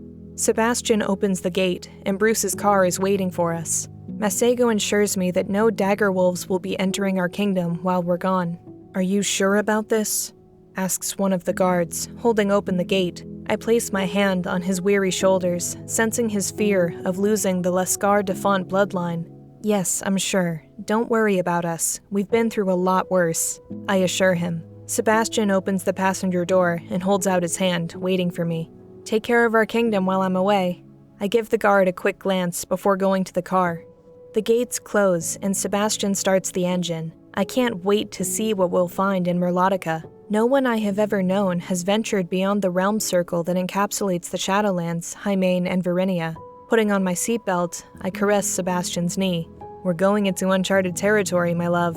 Are you ready for this? He says, looking forward. This is my destiny.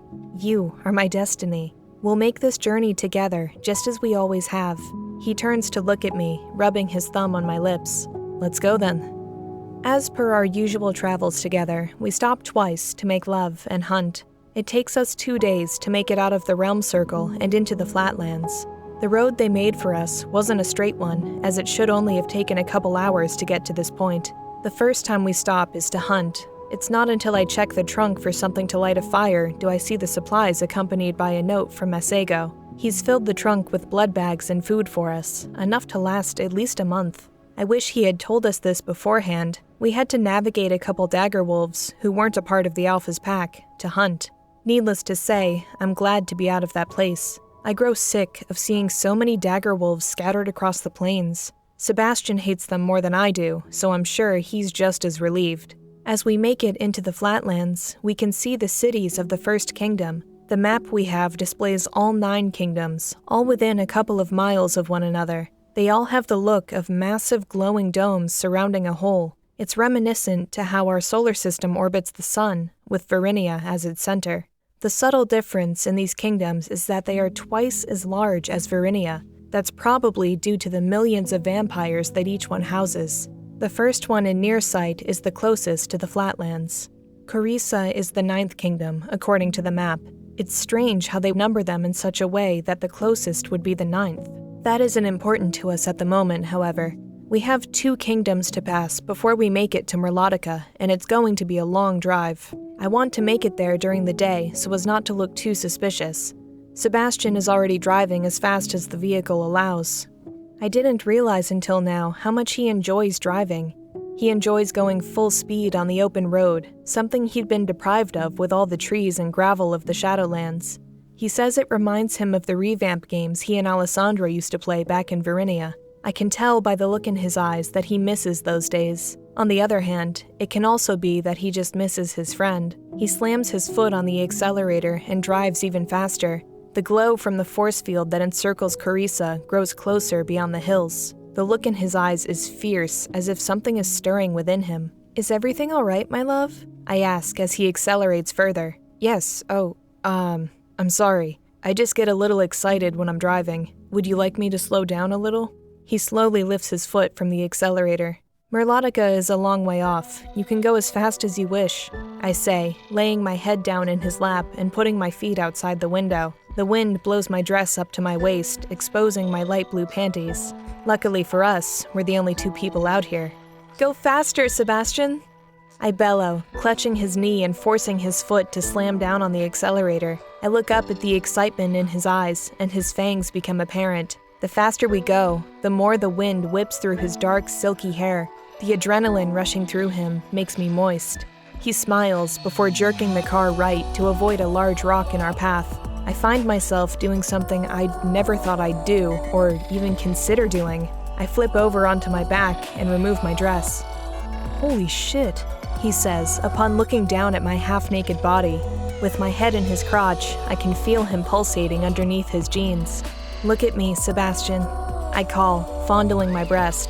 Slowly, I move my right hand down into my pleasure spot and play with my clit. His face is full of awe. He's never seen me do anything like this before. With his hard cock throbbing, it looks like it's about to rip through his pants. I moan louder and louder, and he drives faster and faster. I flip over again and pull down his pants. His cock stands up straight, almost smacking me in the face. That's a good boy, I say, before taking his manhood in my hands and sucking the tip. The car swerves for a moment before he regains control. It isn't long before I shove it all down my throat, which causes him to swerve even more. He puts his right hand underneath my panties and fingers me slowly. I raise my body and move my hands up and down on his cock. Do you know what I want right now? I ask him in a whisper. What, my love? I want you to fuck me, right here, right now, while you're driving. He looks at me, shocked. I've never heard you talk like that before. Say it again. He grins. I jump back over to the passenger seat and remove my panties. I said, I want you to fuck me. Right here, right now. I climb onto his lap and position his cock right above my dripping lips. I rub the tip of it against my clit before slowly going down on it. Ugh, he moans, gripping the steering wheel with both hands. You like to feel the inside of me raw? I can feel you pulsating. I call out. Faster he goes, slamming down on the accelerator. Back and forth I ride him, allowing my vampirism to surface. Kyra, I can't see. You don't need to see. I roar, riding him even more furiously than before. We swerve from left to right, kicking up dust all around us. I've always wanted to do this, he shouts. I roll my tongue from his Adam's apple to his chin. You're my enchantress, Kyra, he proclaims before biting my neck savagely. Time stops as I gasp for breath, clenching down on his cock with my walls and digging my nails into his skin. Everything seems to be going in slow motion, the wind blowing through our hair as he thrusts his cock deeper into me. This is paradise. This is freedom. He licks the blood from my neck, pulling my hair more intensely. Releasing my hair, he then moves both hands to my backside and clutches me firmly. We're going over 100 miles an hour and accelerating faster. The car glides to the left as I force him to keep his hands on me. We're spiraling out of control, an outward manifestation of the love and passion boiling deep within us. Explode inside of me, Sebastian. I want you to explode inside of me. I shout at the top of my vocal cords. Yes, Kyra, tell me how you want me. He screams, squeezing me tightly.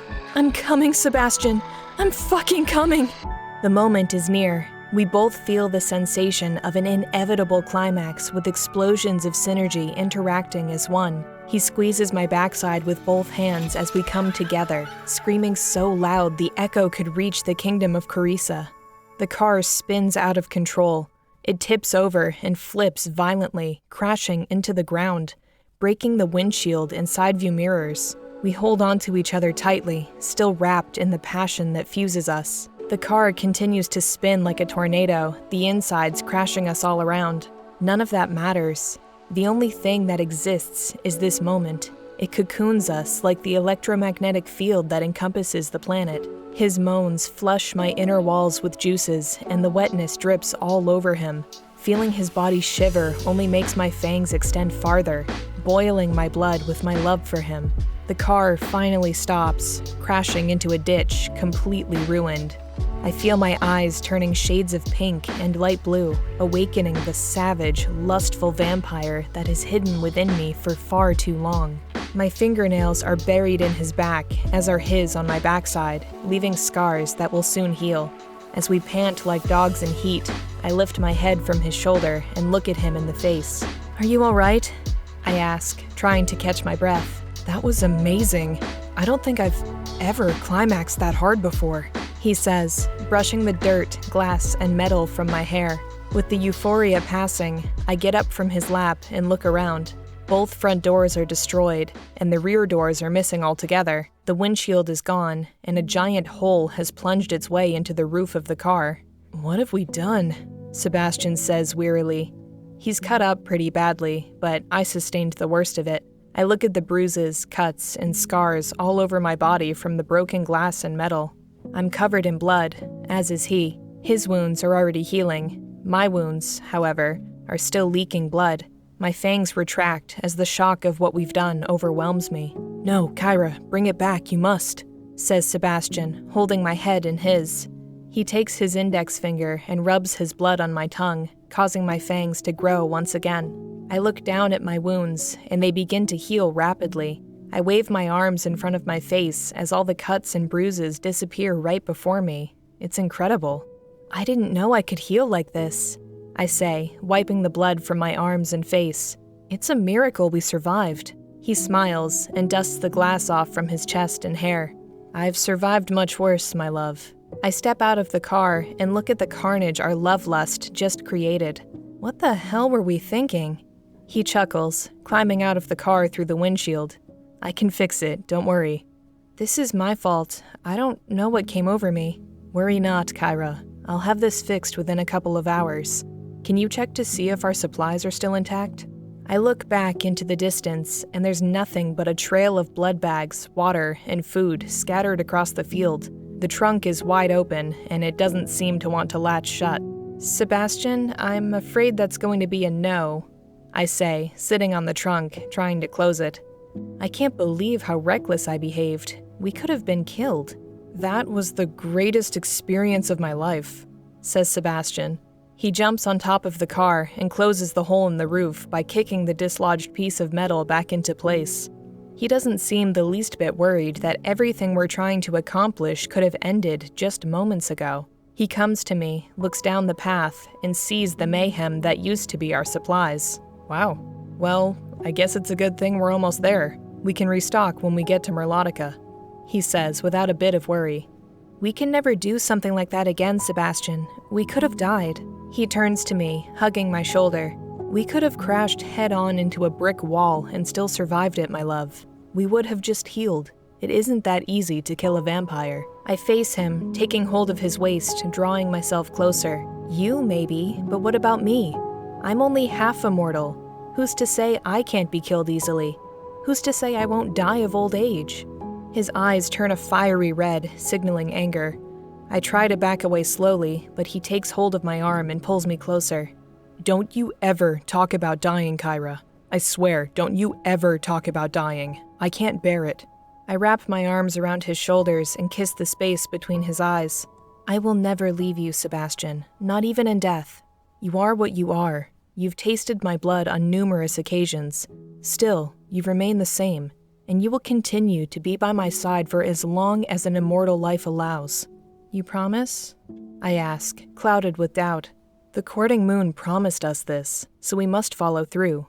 We will endure, Kyra. Time isn't our enemy here, so don't worry your sweet thoughts with that. His words give me hope that old age will not tear us apart, but that's something we can worry about later. Right now, we have to fix this car and gather what supplies we have left. Sebastian jumps over to the front of the car and starts punching all the dents out of the doors and hood.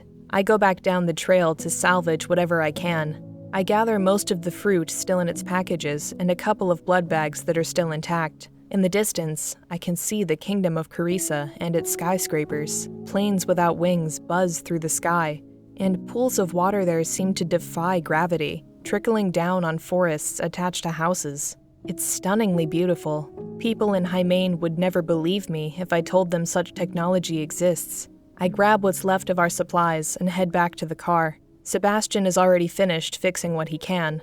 Luckily for us, the engine isn't damaged. As long as it still runs, we're okay.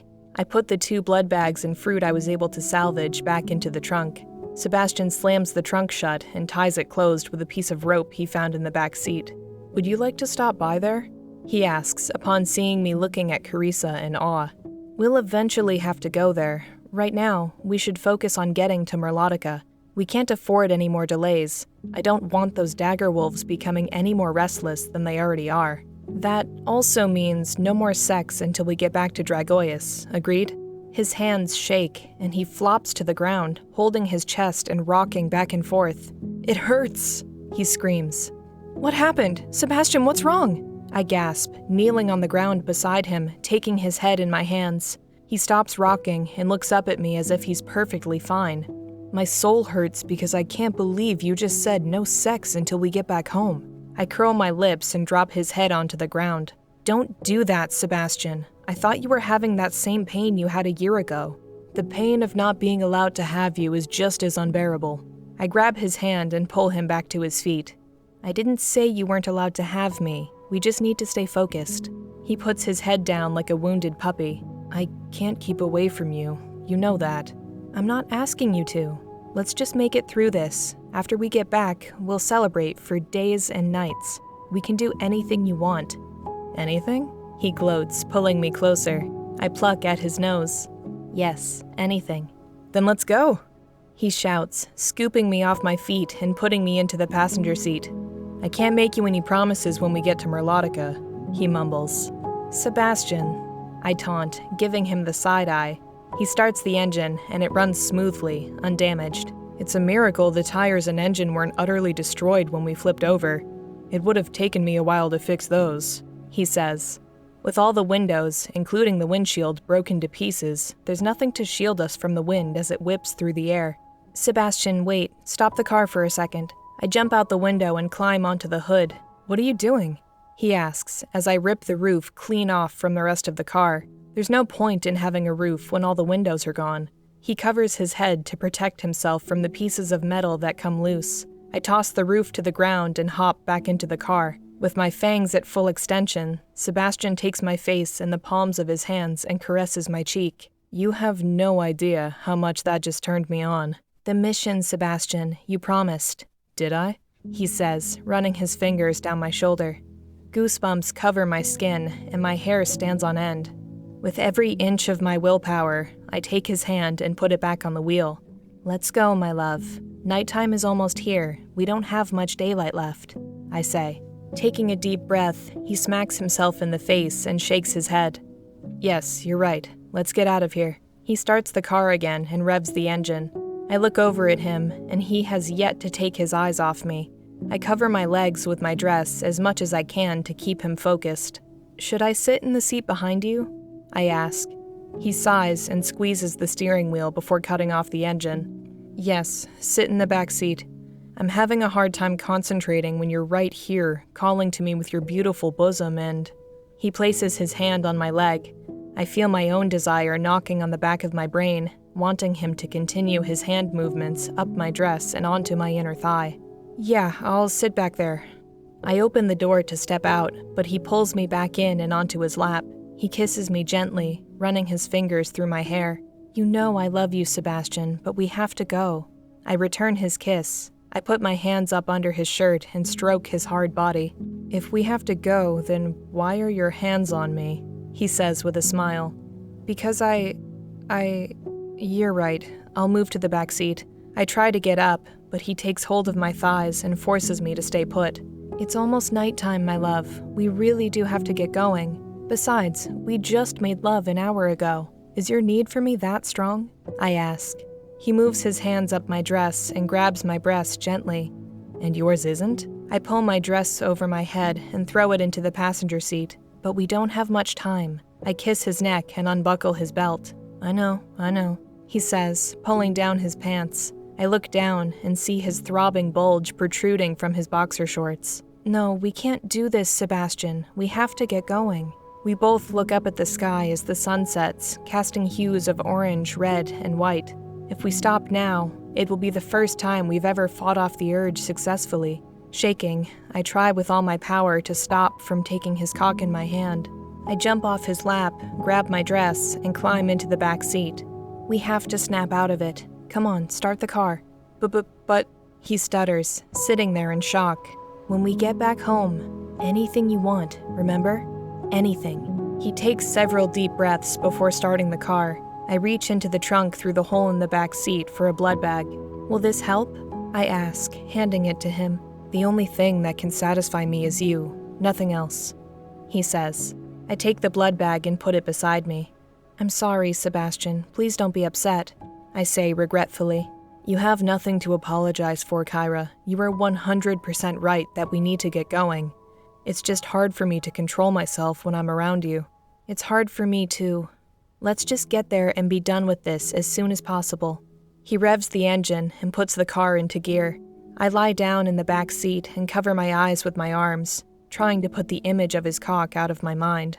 I love you, Kyra, he says sweetly. His words only make it worse. Just don't talk, Sebastian. Why? He asks, confused. I'm trying. I'm really, really trying. Did I do something wrong? He whispers. Listen, I'm about 5 seconds from jumping on your lap and tearing your clothes off. He twitches, and I can tell he's trying to hold back his laughter. Say no more, mouth closed, he says. This is going to be one long ride.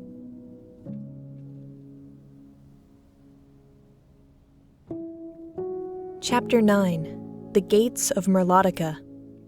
The intrinsic beauty of this place is remarkable. We make it to the Kingdom of Merlotica by nightfall, and we gaze at the protective force field that surrounds it. Everything is enriched with gold. The field itself shines brightly, like magical golden pieces of stardust encircling every inch of their kingdom.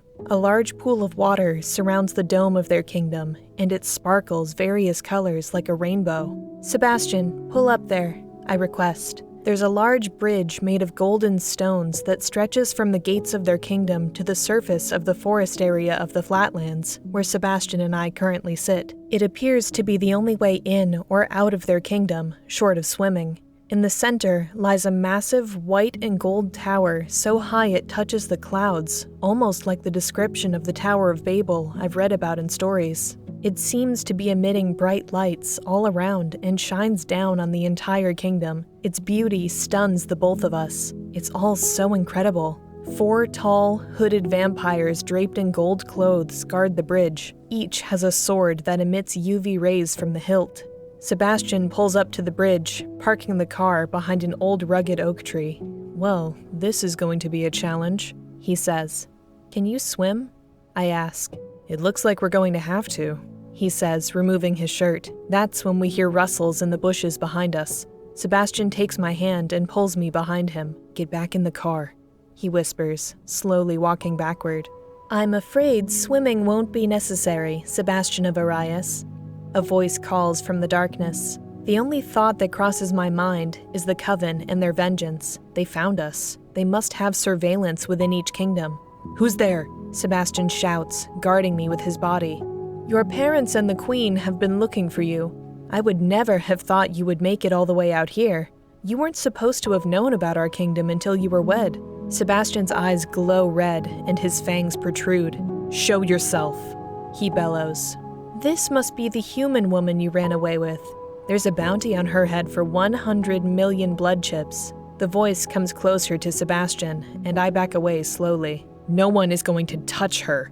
A fire ignites on a torch of wood, and the voice comes into the light. The figure is a tall, white-haired, porcelain-skinned woman much like Anastasia, only she is much more voluptuous. She's wearing a see-through nightgown, and her body is near perfection. Her beauty is almost blinding. "You have nothing to fear from me. I'm not here to harm either of you," she says. Sebastian takes a deep breath and is mesmerized by her scent. "It's been such a long time since we've seen a man," she says, drawing nearer to him. She reaches out her hand to touch his face, but I come in between them. "Back the fuck away from him," I say sternly. She smiles and takes a step back. "Who are you?" Sebastian asks, knees weak. "Yes, of course. How rude of me.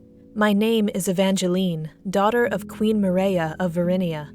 Our jaws drop as we look at each other in disbelief. "Wait a minute. The Queen only has one daughter, and her name is Anastasia," Sebastian counters. "Is that what you were led to believe?" she says disconcertedly. "Are you Anastasia's sister? You look just like her," I exclaim. "It's complicated, but yes, I'm her older sister. I ran away from Verinia decades ago. She probably doesn't even know I exist." We both just stand there, confused as hell. "Why did you run away from Verinia? Were you exiled?" I ask. She smirks at me.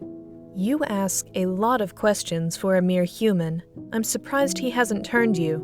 Sebastian takes my hand. "She isn't human, and if you continue to belittle her, you will find out what she is the hard way." She bursts out laughing. "If you say so." She follows us as we walk back to the car. "So, are you going to tell us why you ran away from Verinia? Are you a spy for the Coven?" he asks. She scoffs, flicking her hair. "To hell with the Coven.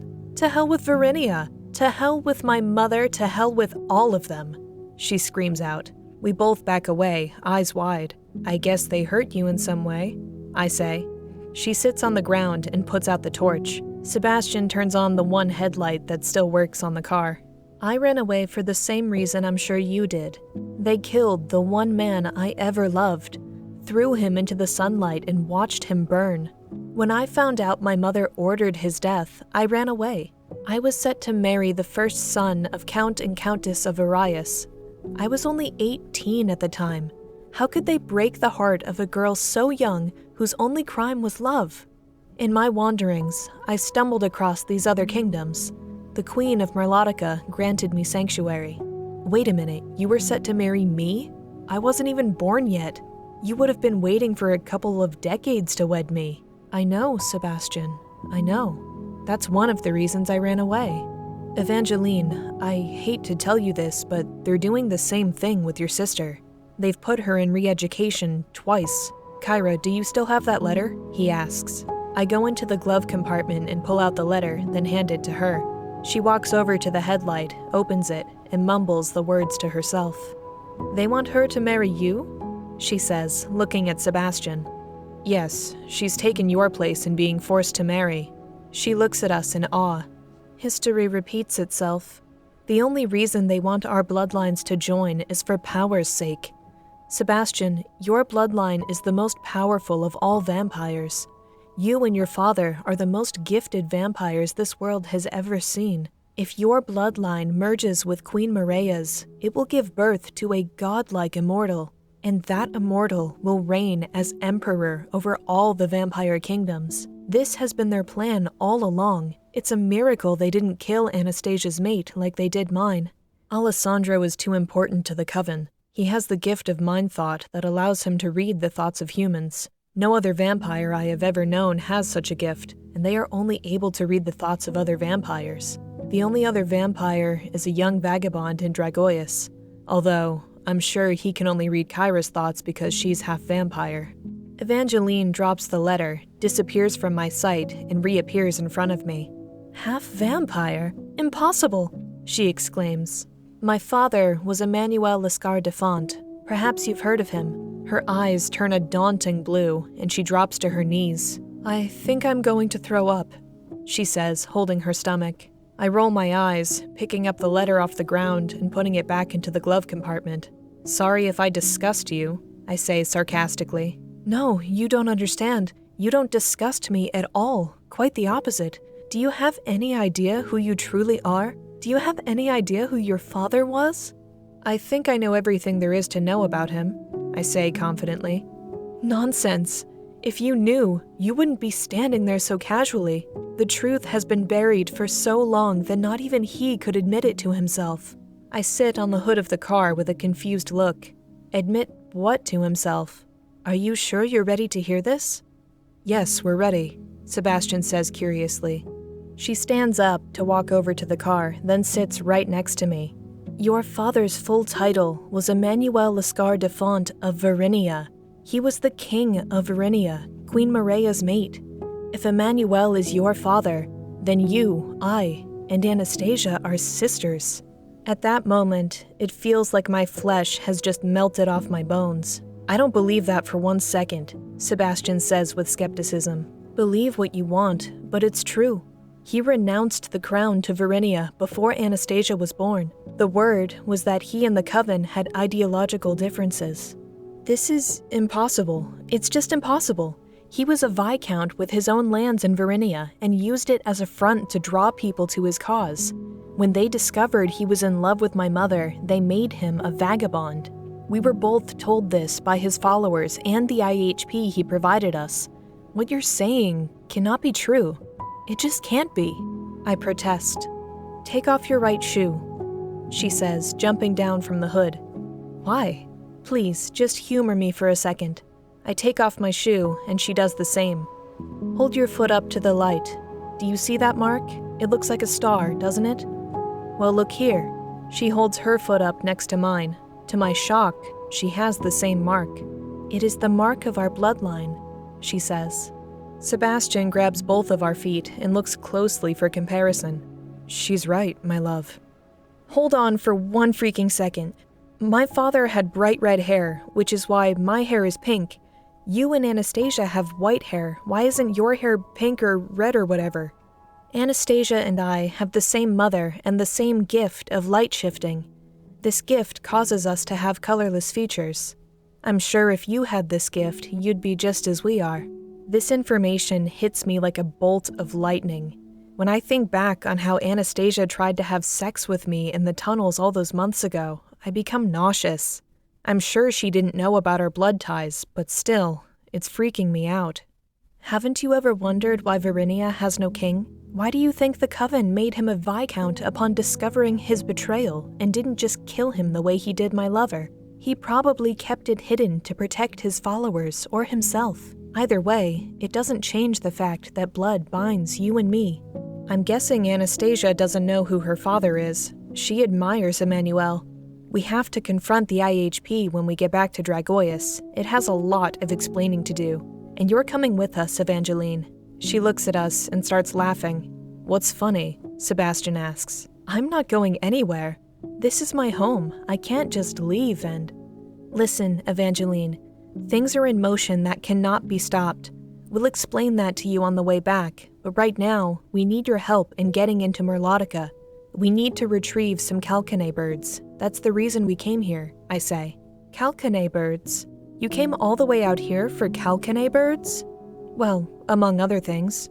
Sure, we can go get some. Sebastian, you stay here, she says, taking me by the hand. Wait, I tug away. Sebastian comes with us. I don't think that would be wise. Merlotica is made up of 90% women. Most of them haven't been with a man in centuries. Are you sure you're willing to risk him being in there with all those women? I'll be fine, he says, walking up to us until he bumps into my arm, which blocks his path. She's right. You stay here, I say, giving him the side eye. You don't trust me? It's not you I don't trust. It will be fine, Kyra, I promise, he says with that cute little smile of his. I take a deep breath and grit my teeth. Stay behind me at all times, I order. He takes my hand in his, kissing my forehead. Of course. Okay, you've been warned, says Evangeline, taking us up to the bridge. What about those guards? I whisper. Those guards are not real. They're just holograms to ward off vagabonds. We walk up slowly to the golden field. The guards don't move an inch. The closer we get, the more apprehensive Sebastian and I become. Halt! The guards shout, but do not advance. We look at each other, yet Evangeline does not falter. Last chance! Halt! They scream again. Sebastian balls up his fist, readying to use his powers just in case Evangeline is lying. Ah! They scream, charging toward us, swords waving in the air. Don't worry, she shouts. The guards come within inches of us. They bring their swords down on our heads, only to pass through us and down the bridge before vanishing. We both look on as they reappear in front of us like motionless stones. The light flickers, giving us the knowledge that they are, in fact, just holograms. The initial screaming usually scares off most who try and enter our kingdom, she says. Approaching the force field, Evangeline waves her hand over a small spot at eye level, creating an opening. She walks through with ease, signaling for us to follow. There's a mirror image on the other side. It's reflecting outwardly, giving anyone who approaches the impression that the streets are lifeless. I take a glimpse into the opening and see people scattered all across the meadows and roads, enjoying the nightlife. It's an oasis of countless beautiful women, all dressed to the bare minimum. I don't want to seem like a jealous, controlling bitch, but the only thing I want to do right now is to take Sebastian over my shoulder and lock him in the trunk of the car to keep him from going in. There is just too much temptation beyond these walls. Sebastian follows behind Evangeline, looking inside the gates of this kingdom. He's struck with awe. Suddenly, every woman in view stops in her tracks, taking a deep breath, breathing in his noble scent. A man! And of noble blood! One of them screams. Floods of them ambush the gate, yanking him inside, groping him. The force field closes behind him, shutting me out. Evangeline stands there on the other side, smiling. I warned you, she lips to me. My eyes become that of fire, and my fangs and claws extend farther than any time before. I break through the force field and smash open the gate. I see him lying on the ground, surrounded by women. They rip off his shirt, and two of them jump on top of him, dry humping and tugging at his belt, trying to get him fully nude. Let me go! He screams, trying to wiggle his way free. We know you like this. Just let it happen, one of them says. No longer can I contain my rage. My skin turns a golden bronze, and I charge them full force, ready to kill. Come on, ladies, leave him alone, says Evangeline, but it's too late. I dive into the crowd, punching and kicking. Each one whose chest, face, and stomach meets with my fist goes flying into the air. Fucking stay away from him! I scream. They all surround us, laughing. You can't bring a man here and expect us not to have a little fun. One says, if one of you touches him again, it will be the last thing you ever do. I help him back to his feet, but am still on guard in case one of them decides to make another move. Thank you, they're insane. I can't believe they just did that, he says. Oh, I'll be fine, Kyra. You don't trust me? I'll be fine, I mimic sarcastically. I'm sorry, I didn't realize these women were so aggressive. Abruptly, they all stop in their tracks with eyes piercing at us. In my rage, I didn't realize we are both glowing with the same light that bound us together during the courting moon. They all look stunned. You didn't tell me the courting moon binds you two, bellows Evangeline. Each one of these women back away in awe, as they well know this is the one law that cannot be broken. Even when they realize that he can't be touched, the thought of what they did to him fills me with an urge to rip them all apart, piece by piece. Maybe it's best if I do wait outside, he says, slowly stepping toward the gate. No, we can't let you leave. You're too beautiful to leave us just yet, a female vampire says with her arms stretched outward, wearing a see-through black nightgown. The only way we can touch you is if your mate allows it. Will you allow just a taste? Everyone in this kingdom shares what they have. Just a taste, that's all, she says seductively. I look at Sebastian, and his jaw is hanging, his knees shaking. That's when I can tell this woman must be using some form of lust influence, just as Anastasia once did to me. She moves closer to him, protruding her lips in an outward motion, eyes turning a neon blue. Her scent is enchanting, as is her beauty. Silky, flawless chocolate-toned skin with long dark blue hair, tight yet curvaceous breasts, and a beautiful plump backside. She is one of the most beautiful women I have ever seen. I can't take this, he shouts, running behind me as if I'm his shield.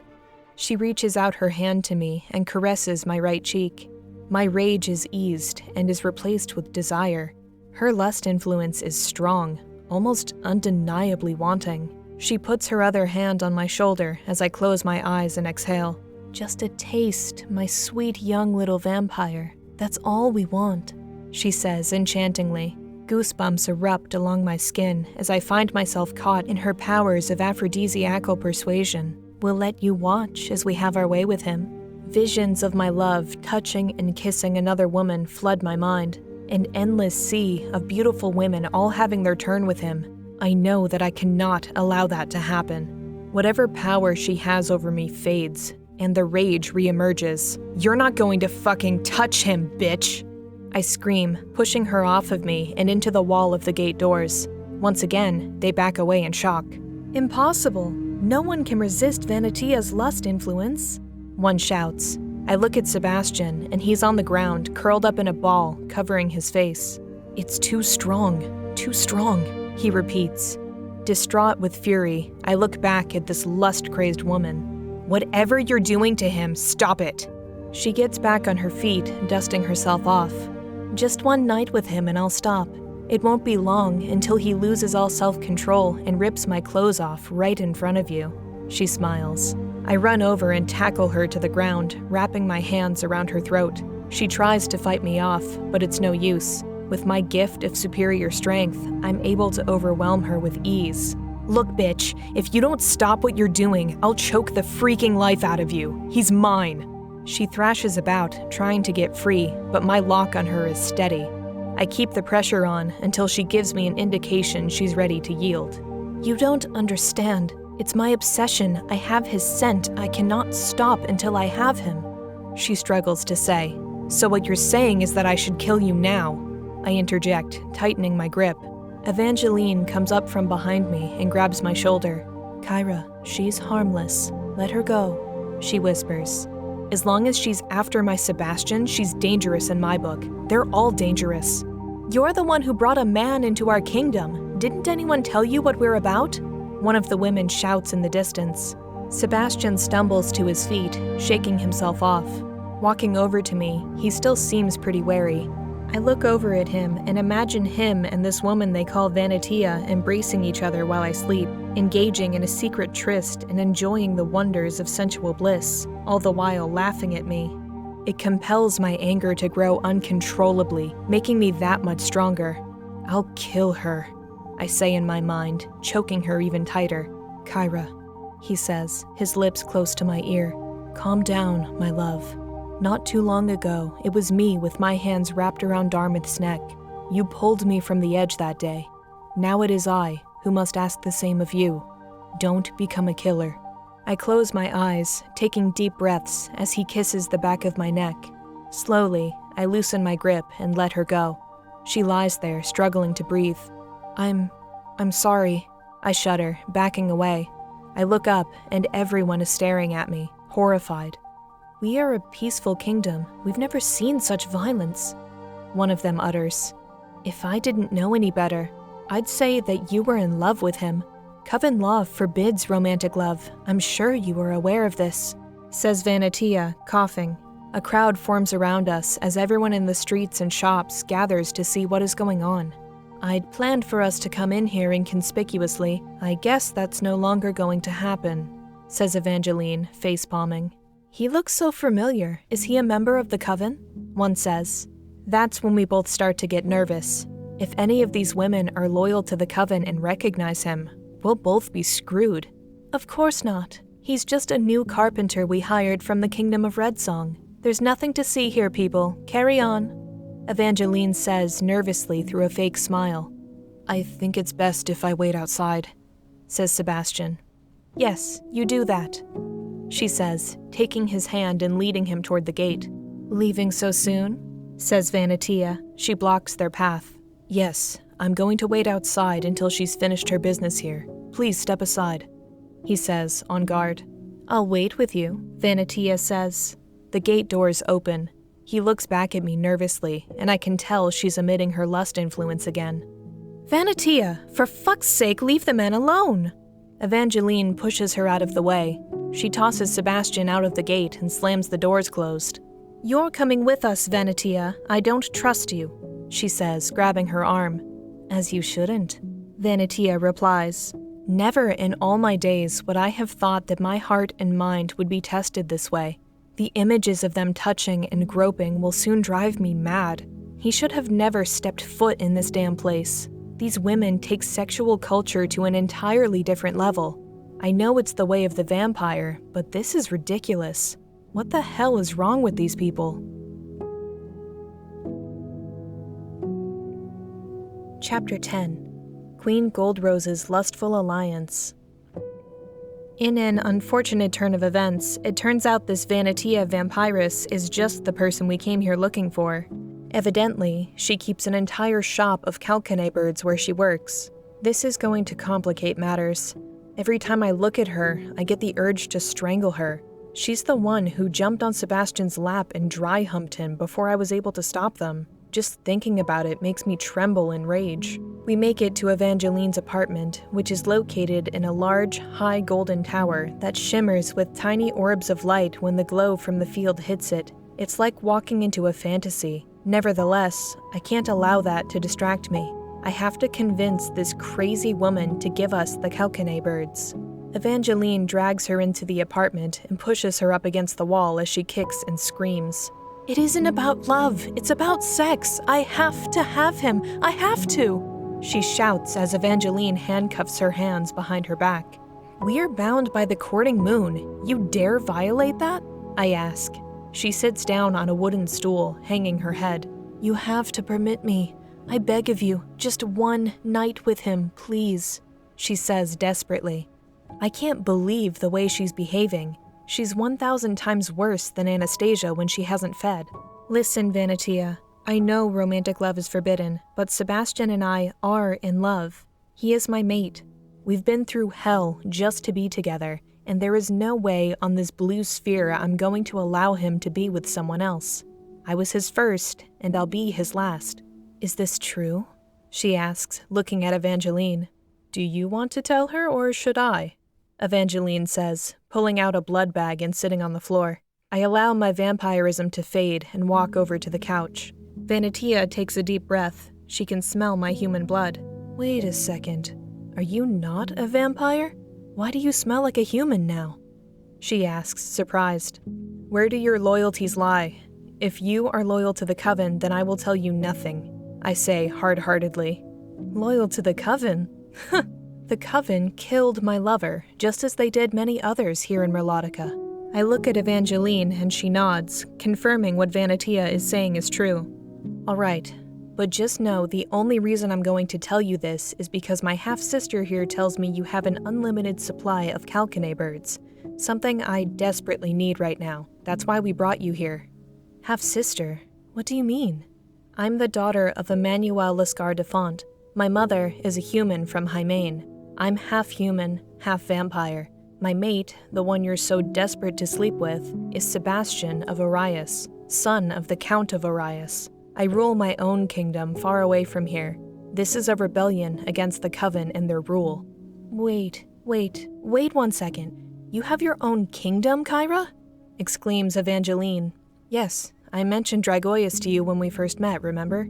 I thought that was the name of your house or something. I didn't know it was an entire kingdom. Toward the end of his life, Emmanuel built the Kingdom of Dragoius, also known as the Alliance Sanctuary, to rebel against Verinia and the Coven. Sebastian and I discovered it months ago. We now have those who survived the slaughter rebuilding it. That's why I said you're coming with us, Evangeline. We have to confront the IHP about some things. So you're the ones the Coven is looking for, shouts Vanatia. That's right.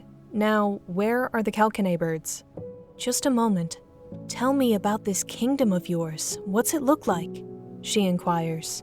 It's beautiful, just like this one. It consists of nothing but those loyal to my father who were forced to become vagabonds. Are there any men there? It's nothing but men. She starts coughing and breathing uneasily. Nothing but men? Please take me with you, she shouts. There is no way I'm taking you with us. You're trying to get Sebastian. I don't want you anywhere near him, I counter. Have mercy on me. This place is a prison, not just for me, but also for many others. All of the 9 kingdoms are just like this one, segregated by gender so romantic love is minimized.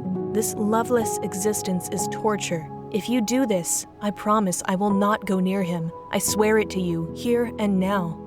If what you're saying is true, Kyra, then isn't it part of your mission to take in those who seek sanctuary from the Coven's rule? I look at them both, gritting my teeth.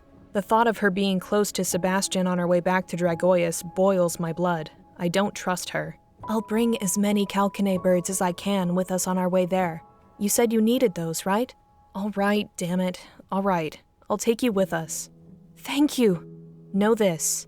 If you lay a finger on my mate, I warn, coming face to face with her, I'll kill you. She looks at me, wide-eyed. I'll try my best to... No, you will not try your best. You will stay away from him, period. Do we understand each other? I'll keep an eye on her, Kyra, don't worry, says Evangeline. This bitch doesn't seem to understand how serious I am. I'm struggling to keep myself calm as it is. Testing me is not a wise choice. Can you please remove these handcuffs now? I'm not a danger to you, she pleads, motioning with her bound arms. I give Evangeline a nod, and she removes them. Vanatia then moves to the bed in the middle of the living room and spreads out her limbs. She takes off her nightgown and throws it on the floor. I've never been to your place before, Evangeline. It's so cozy, she says before taking off her bra and panties. Is the standard dress code around here nightgowns and pajamas? I ask, looking at Vanatia. It's what's trending now, yes, says Evangeline. Vanatia wraps herself in the red silk sheets on the bed and puts her hands under the pillows. It's been a long time, hasn't it, Evangeline? Not now, Vanatia. Men are waiting for us in her kingdom, remember? I look at them both, at a loss for words. Are you two lovers? We used to be, says Vanatia. Used to be, as in decades ago. We're not going back down that road, says Evangeline, throwing clothes at her. Have you ever wondered how turned on your mate would get if he saw you with another woman? With your face planted between her thighs while he bangs you from behind. That sounds so hot, doesn't it? Says Vanatia. Sebastian and I are strictly monogamous, so no, that's never going to happen, I warn, trying to hold back my anger. Really? Have you ever dared to ask him? I'm betting he would love a threesome with you and me, or better yet, you and your half-sister. It's every man's fantasy to make love to sisters at the same time, especially with sisters as sexy as you two. I feel my vampirism beginning to resurface no matter how hard I try to hold it back. Evangeline sits on the bed and removes her pink stiletto heels. I'd entertain that idea if she allows it, she says. I look at them both, shocked. Is the concept of monogamy completely lost on them? Neither of you are going to fucking touch him, are we clear? I shout with my fangs extended. Such emotion over something so small. It's just pleasure. No love or strings attached. That is the way of the vampire, says Vanitia. That may be the way of the vampire for you, but once you've fallen in love, all that changes. Now, if you wish to remain living with all your limbs intact, I suggest you stay away from him. Don't even suggest the idea of a threesome to him. As a matter of fact, don't suggest sexual shit to him under any circumstances. As you wish, Kyra. I can tell you're both young, so I won't push the issue further. However, once you've hit that 100-year mark in your relationship, you'll be more than willing to involve other people in your intimacy. Vanitia says, Do you want to stay here? Because I can leave you here. I tell her, No, I'm sorry, I'll stop, she says briskly. Vanitia puts her clothes back on and kisses Evangeline on the temple, which she hastily wipes away. Don't kiss me. I don't know where those lips have been. I can tell by the look in Vanitia's eyes that she's desperately horny, and I don't want her anywhere near Sebastian in her current state. Her lust influence is too strong for him to handle. It nearly drove him mad at the gate. I'll have to come up with a contingency plan just in case she tries something. I don't want to become a killer, but so help me if she tries something.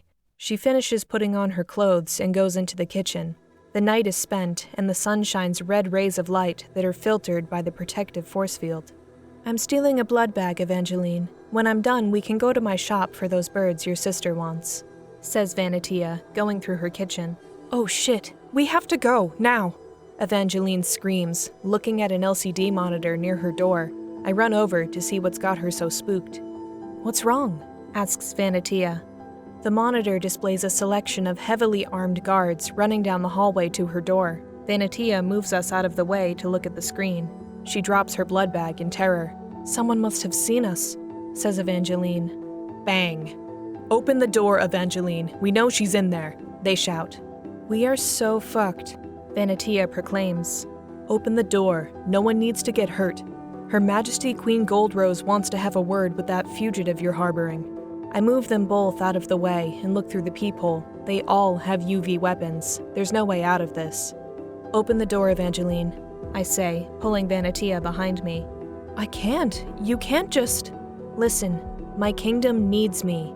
I can't serve them dead. Just open the door. You have 30 seconds to open this door, they warn. I hope you know what you're doing, Kyra. She opens the door, and they point their weapons at me. 2 of them make their way inside and search all the rooms. He's not here, they say. They seize Evangeline and Vanitia and take all 3 of us outside. If you hadn't led that ambush at the gate and caused a scene, we wouldn't be in this mess, Vanitia, mouths Evangeline. I'm sorry. Hey, don't talk, says one of the guards. They shove us into a black hovercraft and put bags over our heads. No matter what happens to me, I'm just glad Sebastian is safe. With our arms bound behind our backs, we enter a large mansion. Almost everything is laced with gold. There are fountains of crystal clean water every 10 feet and a hallway leading to the main quarters. The guards hand us off to what looks like the personal bodyguards of whomever it is that lives here. They have no weapons, but they are bulky and muscular. Each has to be at least over 6 feet tall. They wait until the other guards leave before attempting to remove our restraints. Do not fear us. We had to make it look real, one of them says in a deep, gloomy voice. The other bodyguard cuts off Vanitia's ties and tosses them to the floor. The one who spoke takes out a knife and begins to cut at my bindings. There's no need for that, I say, breaking loose with ease. They all look at me, stunned. Wait, are you telling me you could have set yourself free at any time? Says Vanitia. Yes, I have the gift of super strength. I probably could have used it to fight my way through, but I didn't want to end up getting you or any of us shot to death. You are an amazing woman. Please come with us, says the bodyguard. I allow my vampirism to retract as we slowly walk down the hallway. I have no idea what's going on or why they removed our restraints. If they're going to turn me over to the Coven, there would be no need to bring me here. I can only guess we are in the tower Sebastian and I saw when we approached this place, and it's just as beautiful on the inside as it is on the outside. Right this way." They open a large door that leads to a throne room littered with golden fires shimmering all over the place. It's all so massive and fantasy-like. Luxurious silk coats each crevice of marble and stone on the walls. The floor itself is made up of marble with colors of white and gold. In the center sits a chair laced with white satin and a glass dome above it that shines the red rays of the sun into it. It's magnificent. I've lived here for centuries, and I've never actually been inside the Queen's palace, says Evangeline. From the shadows behind the throne comes a petite woman with light brown skin and long, silky black hair. Her eyes are green, and she has a well-pronounced nose, plump lips, perfectly arched eyebrows, and high cheekbones. She is draped in a see-through white sari, with a golden crown on her brow, which is adorned with thin chains of gold that drape down her forehead. Her breasts are perfectly round, and her sari doesn't hide that in the least. It also doesn't cover her well-bronzed stomach that displays beautiful, strong abs. She's 1,000 times more beautiful than Vanitia or any other woman I have seen. This must be their ruler, Queen Goldrose.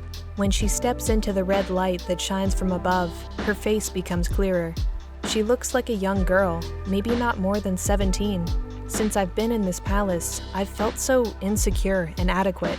Each woman is more beautiful than the next. How can Sebastian want me with all these other beautiful women at his beck and call if he were to return to his coven?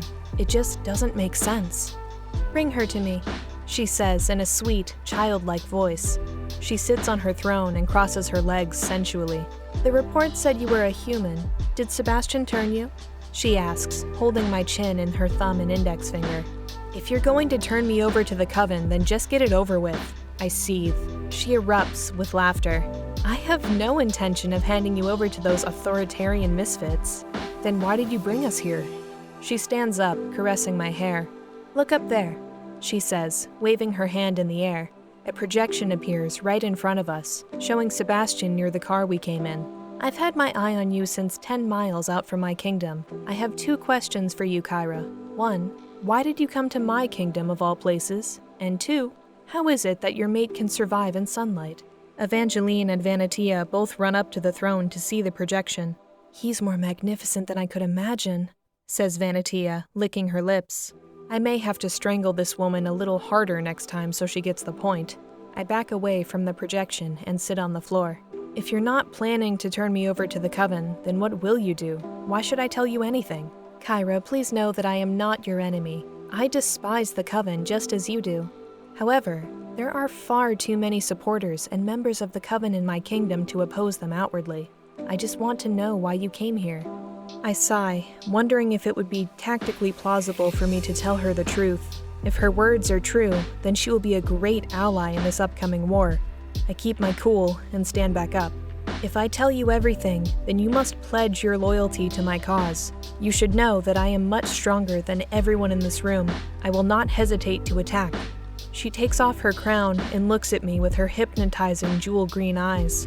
"You have my word," she says, extending her hand to me. We shake hands, and I sit down on the arm of her chair. I explain everything, from the fight in Verinia to my father to my origins, everything that led up to this moment.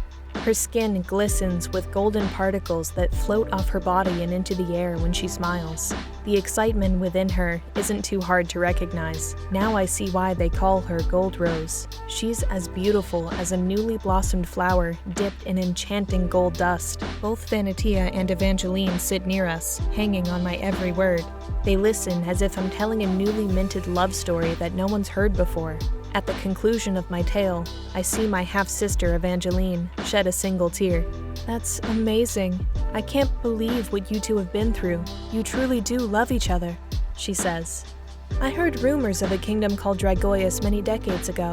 I never thought them to be true," says Queen Goldrose. "We've rebuilt what was left of it from the rubble wasteland the Coven made. The reason I'm here is to retrieve some Kalkine birds. Yours is the only kingdom where they flourish. I made a deal with a pack of dagger wolves." "What? Dagger wolves?" The 3 shout before I can finish my sentence. Dagger wolves are vicious, vampire-killing, savage, disgusting beasts. You can't tame them or reason with them, shouts Evangeline. She's right. How were you able to make a deal with those things? Says Queen Goldrose. It's complicated. All I know is I have to get them some Calcanae birds or the truce is off. Without their protection, the Coven could trample our lands. Goldrose stands from her chair, placing her hand on the side of my neck. You have an ally in me, Kyra. From one queen to another, you have my word of loyalty. Once I've rooted out those loyal to the Coven, the Kingdom of Merlotica will be one with Dragoius, effectively joining the Alliance Sanctuary against Verinia. I've been waiting for centuries for an opportunity like this. I missed my chance with your father. I will not miss this one with you. I take her hand in mine and move it back to her side, fighting the temptation to bite her. This is the first time I've ever desired another's blood, other than Sebastian's. Leave us, she commands, putting her hand back on my neck. Her eyes whirl with hues of white and gold, and she gives me a smile of passion. I can't be alone with her, I mumble to myself. The bodyguards take my sister and Vanitia into the other room. Well, that was fun meeting you, I shout, jumping down from her throne riser and walking speedily to join the others. Within seconds, she's right in front of me, blocking my path. Evangeline looks at me and smiles before the bodyguards close the doors on us. You seem nervous. Is something wrong? She asks, stepping closer to me. I don't want to admit it to myself, let alone her. She's making me feel anxious with a craving I have only felt with Sebastian. It isn't lust influence, as this feels so much different from that. I don't know what this is. All I know is that I have to get away from her before I do something I may regret. Come with me to my room, she says, taking my hand. No, I'm sorry I can't. I snatch my hand away. Don't worry, Kyra, I'm not planning to make love to you. I would never disrespect the legacy of the courting moon in such a manner. I just want to show you something in my room. It has to do with our alliance, she assures me. I feel my fangs extend and my skin blushes. What the hell is happening to me? She retakes my hand and walks me into a room filled with silk sheets swathing the walls and ceiling. In the center are two sealed doors in the floor that spread open when we enter. Something twists from the floor in a counterclockwise motion, and a bed pushes itself up and stabilizes right in front of us. Don't be alarmed. That bed comes up whenever someone enters this room. She removes her sari, revealing her perfect nude body that screams of yearning and hunger. Deep within me, I have to fight the urge to bite her. I want her blood inside me. What has come over me? This isn't the Kyra I know. Come closer, she says, opening a closet full of nightgowns. I dare not take one step closer to her. I don't trust myself anymore. I need Sebastian. I have to get out of here. Take a look, she says, moving the clothes out of the way, divulging a communication device hidden deep within the closet. I thought about throwing this thing away ages ago since I never saw a need for it, but now that you're here, this device will be a game changer. She picks it up from the closet floor, bending over right in front of me. I lower my gaze and put my hand over my face. She walks over to the bed and sets the device down. I peek through my finger to see her sitting there, fully nude with her legs open, fiddling with the device. Her scent catches me off guard as its erotic sweetness permeates my nose. I feel my saliva ooze down the corner of my lip. Do you want me, Kyra? She says in a deep, craving voice. My heart almost jumps into my throat, and I cough a little. I love Sebastian, I reiterate. That's not what I asked. Do you want me? I back away to the exit door and turn the knob while facing her. The door is locked, and there is no other way out. You said you weren't going to try and make love to me. I'm not. He is, she says, pulling back one of the silk sheets on the wall. A man, a handsome, tall, muscular man walks out from the shadows fully nude, chest and arms covered in tattoos. He looks like her gender opposite and smells just as sweet. His well-endowed cock is sticking straight out, hard as a rock. I want to see you make love to him, she says. What the hell is this, Goldrose? I exclaim, a sign of loyalty. I fall into a trance, vision blurred. Before I know what's happening, I am completely nude, lying on the bed. Goldrose is on top of me, pouring red wine down her neck and onto her breasts, which splashes on my face. The man is kneeling above us, his cock inches away from my lips. My passion boils, and I want to take his cock and twirl my tongue around the tip. I reach up for it with both hands as she smiles, grinding her clit against my stomach. That's when I see a shadow of my love before me, telling me to snap out of it. My heart breaks at that moment as feelings of betrayal overwhelm my soul. I can't do this to him, to us. The man's cock touches my lips, and I try with all my willpower to keep from opening my mouth. His cock tastes like chocolate dipped in blood honey. Trust me, I know, she says, fondling one of my breasts. I push him off and twist my body, throwing her off as well. Don't do this to me. I love him too much, I proclaim, wrapping myself in the sheets. She climbs back into the bed and grabs the sheets off me. But he'll never know. It'll be our little secret, from one queen to another, remember? The man takes me by the hips and bends me over, his cock throbbing. Just say the word, and you'll feel every inch of me inside of you, he says. Say yes, Kyra. All you have to do is say yes, she says. I feel myself becoming moist, and I can sense the heat from his cock so close to my vagina. Say yes, and I'll push it in. I can see you dripping. I know you want this, he says, caressing my back. Goldrose lies underneath me and wraps her legs around my head. Say yes, Kyra, and you'll feel pleasures you never knew existed. Sebastian doesn't love you, Kyra. Not like I can. You saw the way he enjoyed those women dry-humping him. You saw how he couldn't resist the temptation of Vanitia. He probably made it back through the gates and is making love to one of the beautiful women in my queen's kingdom as we speak. If he's cheating on you, then why not do the same? I know you want this, Kyra. Just allow it to happen, he says. Rage embodies my being as the thought of Sebastian cheating on me causes explosions of anger and jealousy. I know what he's saying can't be true. If anything, I'm cheating on him by being here naked, bent over with this man's cock about to enter me. No! I love him too fucking much! I scream out, channeling my gift of strength and tossing them both into the walls. No! I shout, charging toward Goldrose, ready to force her into letting me out. She vanishes, as does the man.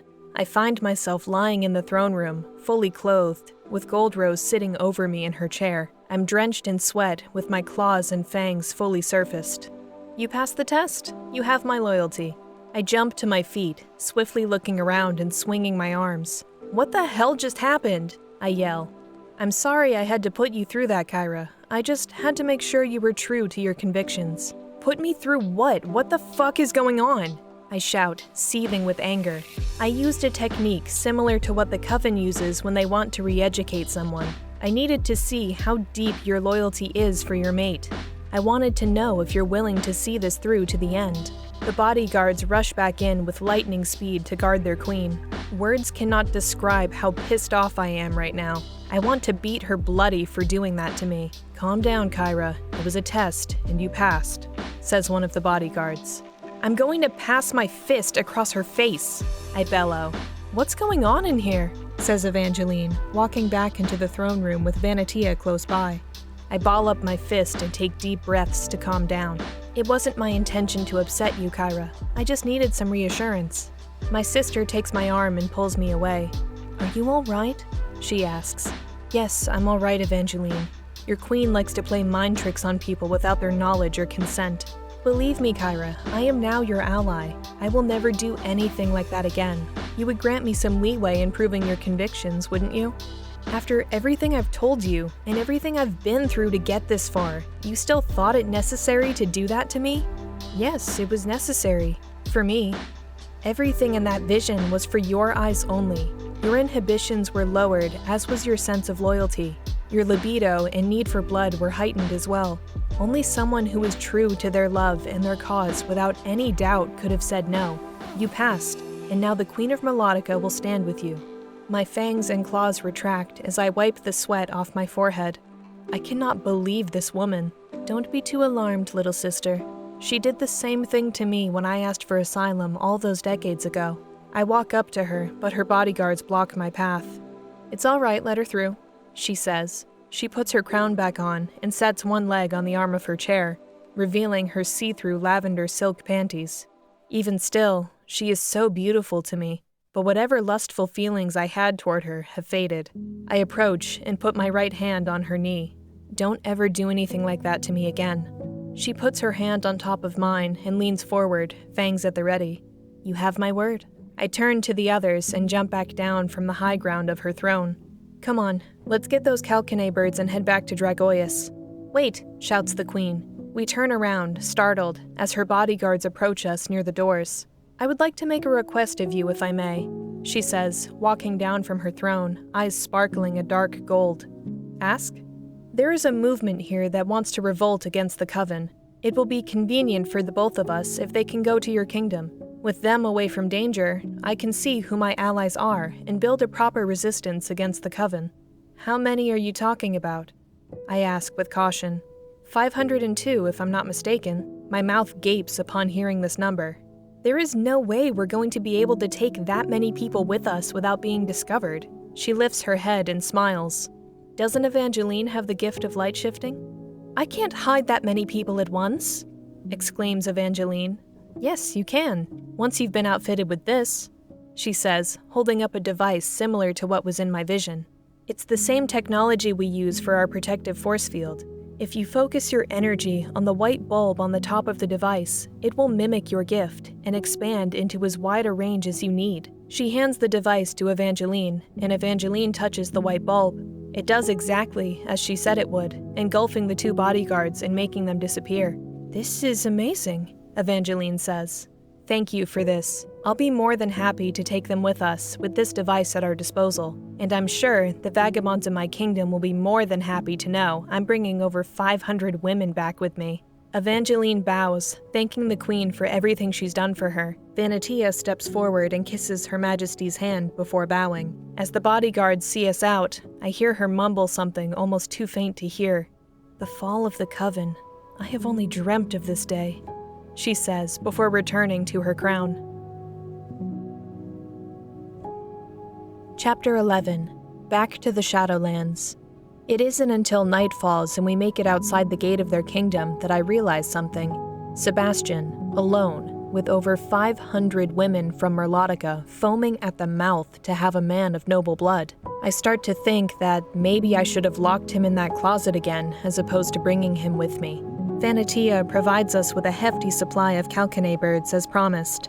Getting what we came here for is about the only positive out of this whole jealousy-inducing, gut-wrenching experience. Since we're bringing 500-plus people along with us, I asked for a means of transportation from Goldrose, specifically requesting a vehicle for Sebastian and me. After the crash on the way here, I don't think Bruce's car is going to be able to make it back to Dragoius. Not only that, I don't want Sebastian to be snuggled up with all these women in one vehicle. Call me jealous, but I don't trust any of them. When the three of us exit the gate, I see Sebastian standing at the edge of the bridge, waiting for me. I run into his arms and hug him tightly. We collide and he sweeps me off my feet, embracing me. One would think we haven't seen each other in years. He sets me down, and I pull at his collar, bringing his lips to mine. You will not believe what I've been through out here. I thank the stars that the sun rises up shortly after I came back out here. These women have chased me relentlessly. I jumped from tree to tree, hiding, running, doing everything in my power to escape them. I think I may have been safer by your side, he says. My ears pop with rage. Does the courting moon mean nothing to these people? Were you tempted? I ask in a depressed tone. Not in the least. My soul flows only for you. Besides, they kept asking for my permission, which they knew I would never give. I guess they used that as a way to bypass the courting moon's bond. He pulls my hair back and kisses my neck softly. Don't ever think or fear that I would do anything to hurt you, Kyra. My love for you is absolute and without question. He pulls out a dagger from the sheath strapped to his ankle and places it in my hands. You have my permission to run this straight through my heart if I ever willingly hurt you. I throw the dagger to the ground and grab his face with both hands. Don't be ridiculous, Sebastian. It wouldn't matter if I caught you in bed with 1,000 women. I could never hurt you. Ever. You have to know that what they did to me when I entered the gate, I didn't enjoy it in the slightest, and it broke my heart that you had to see it. That's already in the past. Let's not dwell on it. We have other more important matters to discuss. We're going to be bringing... I pause when a barrage of buses filled with people comes flowing out of the gate. They're already here. says Vanatia. Sebastian steps back, bewildered. What is this? He asks. Yeah, that's what I wanted to tell you. We're taking about 500 people with us to Dragoius. He looks at me with a wrinkled face, perhaps wondering what I was thinking when I agreed to this. I trust your judgment, my love. Now, if I may, he says, taking my hand.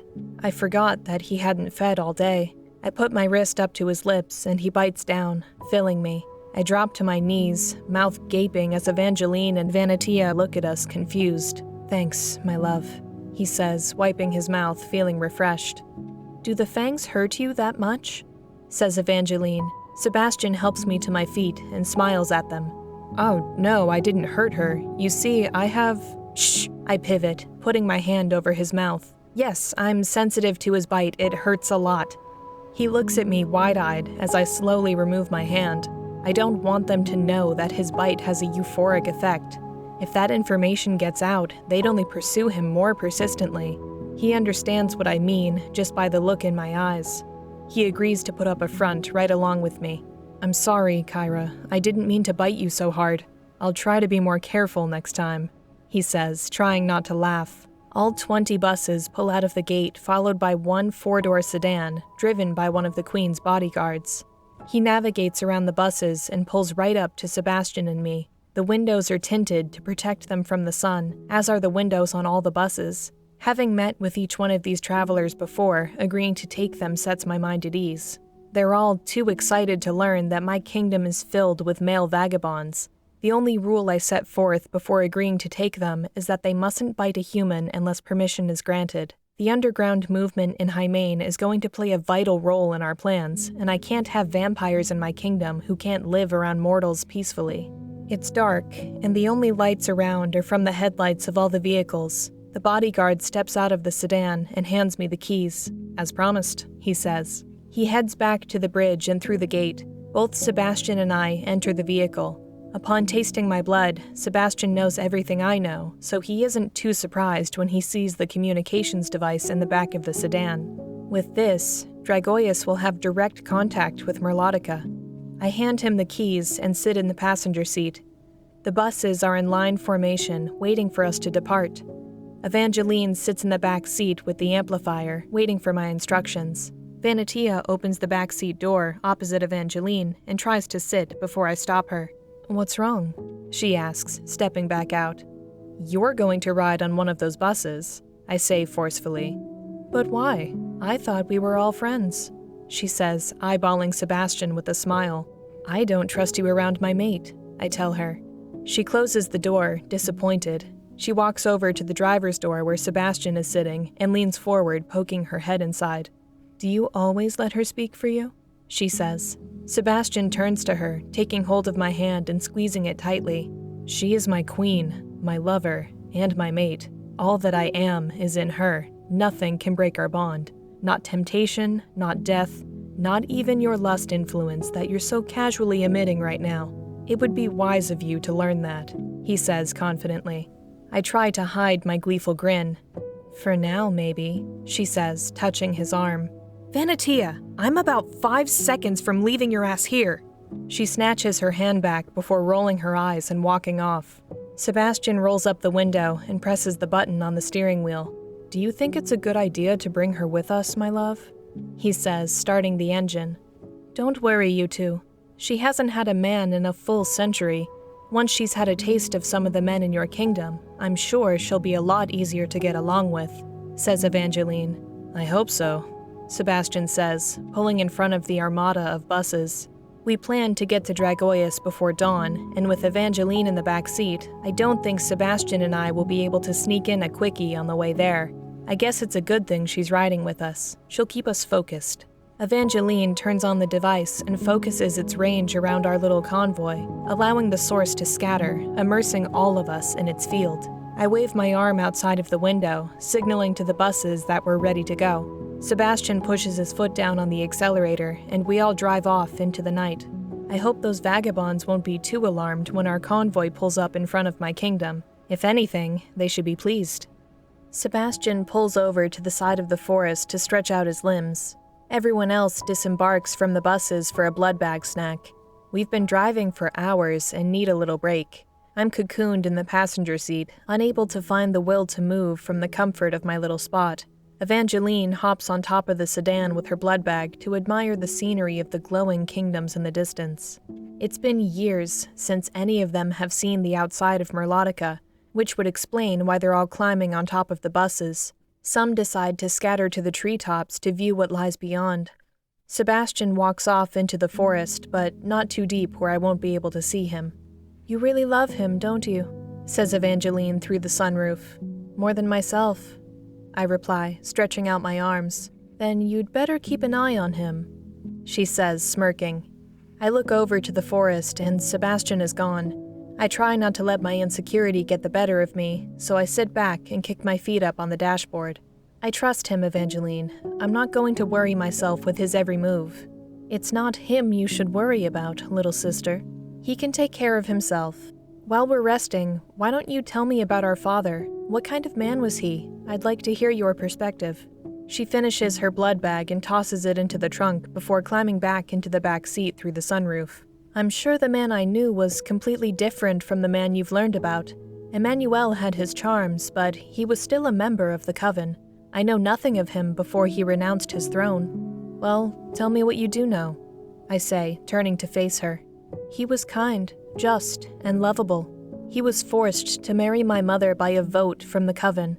With the death of Marcandi I, our father was next in line of succession. Marcandi I? I ask curiously. Yes, he was the first and only emperor of all 9 kingdoms. He's the one who designed our society and decreed many of the laws we live by today. Our father was his second in command. My mother was the first and only wife of Marcandi I. Toward the end, he declared his work complete and decided to take his own life. Immortality can drive one into madness if they cannot regulate it fairly. Upon his death, my mother assumed control of the Coven until they elected her a new mate. However, the Coven was always suspicious of Emmanuel, which is why they never fully gave him access to all the information concealed within the Institute of Histories. They allowed him to rule Varinia, but not the other kingdoms. He renounced the throne a couple of decades before Anastasia was born. Something happened between him and the Archduke of the Coven that he refused to talk about, even with me. Years later, when they found out about his betrayal, our mother claimed us, and he was reduced to the title of Viscount. She wouldn't allow us to see him. Anastasia was only a baby at the time, so she never got the chance to know him. After I fled from Varinia, I went looking for him, but he was nowhere to be found. I can only speculate that he was busy building this Dragoius kingdom you speak of. There isn't a day that goes by that I don't think about him. He was my guiding light. I turn around to look at her. So, our father made love to your mother after he renounced his throne? Did they have one last night of passion before he met my mother? How else could Anastasia have been born? I ask, confused. I think you misunderstand the situation, Kyra. My parents never made love. Anastasia and I are products of artificial insemination. They broke Coven Law 010 to have my sister and me. My mother is asexual and cannot fathom the idea of being intimate with someone. After much debate, they allowed the procedure to happen. After I fled Varinia, they made Anastasia with what little DNA they had left from our father. I guess you can take comfort in the fact that you were made naturally, out of love and not obligation, she says. I turn around in my seat, putting my hands in my lap. It seems like my father lived 2 lives, one as the ruler of Varinia, and the other as a rebel in love with my mother. I only wish I could have known him the same way Evangeline did. You should count yourself lucky too, Evangeline. You got to grow up with him by your side, I whisper. She moves up close to my seat and puts her hands on my shoulders. I sit back as she rubs me back and forth, softly massaging me. Sebastian's been gone a long time, don't you think? I'm sure he's all right, I say, closing my eyes. I'm sure he is. My only concern is with the whereabouts of Venetia. Seems like she's nowhere in sight either. My eyes go bloodshot as I jump out of my seat, opening the car door. I look around for them both anxiously. They can't be together. They just can't be. Sebastian! I call out, yet I get no answer. Calm down, little sister. I'm sure they're not together, she assures me. I take her words to heart. I know Sebastian would never betray me like that. Nevertheless, if she followed him into the woods and used her lust influence to coerce him into making love, I swear it will be the end of her. Vanitia, where the hell are you? I shout. Everyone stares at me as if I'm insane. I go to each bus, looking inside. She's nowhere to be found. Kyra, are you okay? Who are you looking for? The driver of the 5th bus asks. Vanitia, have you seen her? Where is she? I say in a panic. She's over there near that tree, she says, pointing in the direction of the forest. I look closely, and there she is, putting her shirt back on, walking toward our convoy. I run over to her, filled with rage, and slam her up against the tree. Where the fuck is he? I shout, fangs flashing. Who? She says, smiling. Don't play stupid. What did you do to him? She pushes me off and laughs. Nothing he didn't want me to do. My eyes boil with an uncontrollable fury. You would defy the bond of the courting moon? I shout, readying to finish her. Kyra, look, there's a tree filled with swanberries just down that way, says Sebastian, arms filled to the brim with those sweet pieces of fruit. What's going on? He says, looking at us strangely. Vanitia giggles under her breath. I take a deep breath, let go of her, and turn to Sebastian slowly. I want you to answer me truthfully, even if you think I may get hurt. Okay, he says, confused. You and Vanitia were alone in the woods just now. Tell me, did you have sex with her? I ask, heart half broken. He drops the swanberries to the ground, looking at me, stunned.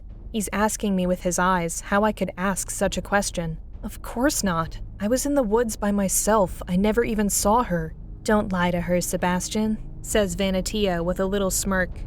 I know what you're trying to do, you manipulative little wench. Rest assured, it isn't going to work, he says, taking the dagger from his ankle and running it across his wrist. Blood pours down his fingers and onto the grass. Drink, my love. Drink and see the truth. Vanitia rolls her eyes and walks toward our sedan. I take his hand and drink from his wrist, allowing mind thought to consume me. It pains me that I would doubt him, as he is telling me the truth. I wipe my lips on my sleeve and hug him tightly. I'm sorry I doubted you, my love. I thought she used her lust influence on you like before. He hugs me, kissing my forehead. He can feel the trembling running through me as the thought of him with another woman drives me to the brink of insanity. Held close to his chest, I feel my claws extend and the anger stirring within me boils. Sebastian holds me tighter, sensing what I'm about to do. Don't let her control you, Kyra. Don't give her the upper hand. Her feeble manipulations will grow tiresome as she realizes that nothing can break us apart, he says, stroking my hair. I look up at him with my fangs extended. You promise? For all time and thereafter. If you should ever doubt, just ask and I will tell you. I never want you to feel insecure about my feelings for you, even in the face of temptation. I hug him tighter and kiss the center of his chest. Evangeline is standing a few steps behind us, blushing with envy. Did you see where Vanitia walked off to? Sebastian asks, taking my hand. Evangeline points to the top of the bus closest to our sedan. She's sitting on the roof, looking at us and drinking a blood bag.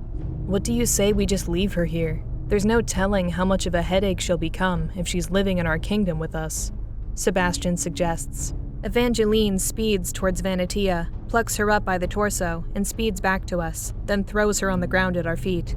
What the hell did you do that for? Vanitia says. They're talking about leaving you here. I thought you might want to be a part of this discussion. Vanitia stands up swiftly, jaw gaping. What? No, please, I'm sorry. Too late, the decision is made. Sebastian counters with a smirk. Is this true, Kyra of Dragoius? You will leave me here in the middle of nowhere? She says, addressing me formally. As much as I want to say, yes, it's true, take your crap and leave. I can't. I'd be sentencing her to death. There isn't much shade from the sun in this area, and as soon as daylight breaks, she'll be dust. She crumbles at my feet, begging me to reconsider. Please, stand up. We're not going to leave you here. Sebastian's just joking with you. I wasn't, actually, he whispers under his breath. I was just joking with the both of you too. I was looking for him in the woods, but I wasn't going to do anything. Liar, sneers Evangeline. I approach her and take her hands in mine. Listen, Vanitia, I understand that you're going through a century-long dry spell, but this man right here is mine. I will announce him the King of Dragoius when we return. Listen carefully when I tell you. I squeeze her hands tightly. If you so much as go within 5 feet of him again, or even imply that you will do anything to or with him, I will crush your hands into oblivion. The games are over. He is my mate. There will be plenty of men for you to meet when we get back to my kingdom. You waited a century. I'm sure you can handle another couple of hours. She falls to her knees, howling in pain. Kyra, Evangeline shouts. I release my grip, though the fury is still there.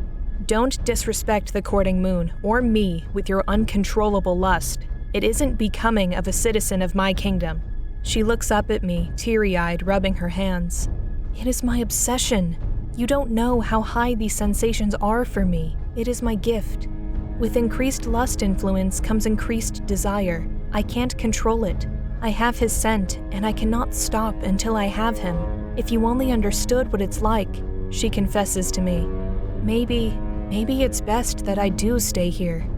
You flatter me. I'm not that desirable, Sebastian says. Actually, Sebastian, you kind of are. Evangeline counters with a smile. What is wrong with these women? I have to get them to Dragoius, and quick. I kneel down and take Vanitia's head in my hands. Vanitia, we are almost there. Dragoius has no shortage of men. You'll forget about my mate once you're waist deep in men who haven't had a woman in decades. Just try to control yourself until we get there. I would hate to have to lock you in our trunk the rest of the way there. Why are you so protective over your mate, Kyra? It's just sex, no harm will come of it. Why not just let her have him one time and be done with this? Evangeline interrupts. Tell me, Evangeline, you were in love once, were you not? How would you feel if someone wanted to put their hands all over him, kiss him, caress him, make love to him? Would you think that's no big deal? Sebastian asks of her. As long as I get to join in, it wouldn't bother me at all, she says, much to our shock. We both look at each other, stunned. Why do you look so surprised? It is the way of the vampire. Sebastian, you grew up in Verinia, didn't you? Therefore, you must know the words of which we speak. We are sexual creatures, taught from puberty about the ways of pleasure. It is the way things are. Sebastian looks at me before taking my hand in his. Yes, I remember those teachings well. And after meeting Kyra, getting to know her and falling in love with her, I have found the truth. The Coven wants us to be sexual creatures, devoid of passion, only focusing on the physical pleasures. How can you fall in love when you have multiple partners? It may seem like selfishness in your eyes, but if you truly love someone, there is no way you can share them with anyone. In turn, they wouldn't want to be shared. They would long for your touch, your kiss, and your essence alone, he says. I try to hold myself back from ripping off his clothes right then. He's so confident and passionate when he speaks, it drives me wild. I take his hand to pull him closer and kiss his neck. I love you, I say to him as Evangeline and Vanitia stand there eyeing us. I've never experienced anything like that before, not even with my past mate, says Evangeline. Nor have I, says Vanitia. I look at them closely and smile. You will. That's what the Alliance Sanctuary is here for, to show you a better path. In the meantime, Vanitia, please keep away from Sebastian. I'm asking you nicely, and I'm not going to ask again. She bows her head and walks back to the bus. I go over to the spot where Sebastian dropped the swanberries and pick up the ones that haven't been sullied by the dirt on the ground. Can I talk to you for a second? He asks, helping me with the berries. I give Evangeline what I collected and dust off my hands. Sure, I reply. He picks me up and throws me over his shoulder. We'll be right back. He takes me into the woods. I grab the small of his back so I don't fall off. What are you doing? I ask. He comes to a stop and sets me down at the base of a small oak tree. What's going on? He sits down and puts his head between his legs. Are you all right? Yes, my love, I'm all right. I'm just a little shocked. I kneel in front of him and pull his head up. Shocked about what? He sighs and kisses my chin. You never told me your plans to make me King of Dragoius. Have you not noticed that most of the vagabonds there resent me because of my Coven background? I run my fingers through his hair, contemplating what it will mean to have an ex-Coven member be their ruler. Their reaction when they learned that my father used to rule Verinia hadn't occurred to me either. You'll be a great ruler, my love. If I am queen and you are my mate, that will make you the king. We'll see this through together, just like we have everything else. What about Evangeline? What about her? He looks up at me. Don't you think they will see her as queen since she is the firstborn of the Lascar de Font bloodline? It's as if the rays of the sun glared directly into my eyes. I hadn't even considered that. The line of succession lays me as the rightful ruler of Dragoius, as I was chosen by my father to rebuild it, but with Evangeline being the firstborn, it may complicate things. I think we should keep the fact that Evangeline is my sister a secret, as well as my father being the ex-ruler of Verinia. The last thing I want is for there to be a division in my kingdom. We must consult the IHP first before we release this information. Agreed? He sits up, brushes the hair out of my face, and grabs the back of my neck, leaning in for a kiss. I was just about to propose the same thing. He presses his lips against mine. If they resent me for being an ex-Coven member, there's no telling how they'll feel about Evangeline being the daughter of Queen Mireia. I return his kiss, wrapping my arms around him. I never gave thought to how complex all of this will be. Evangeline's and Anastasia's existences have complicated things tremendously. The fact that my father left no clue or hint about this just boils my blood. How could he hide a secret so massive? I put my head on Sebastian's chest and breathe deeply. His scent has a way of calming me down, and right now it's exactly what I need.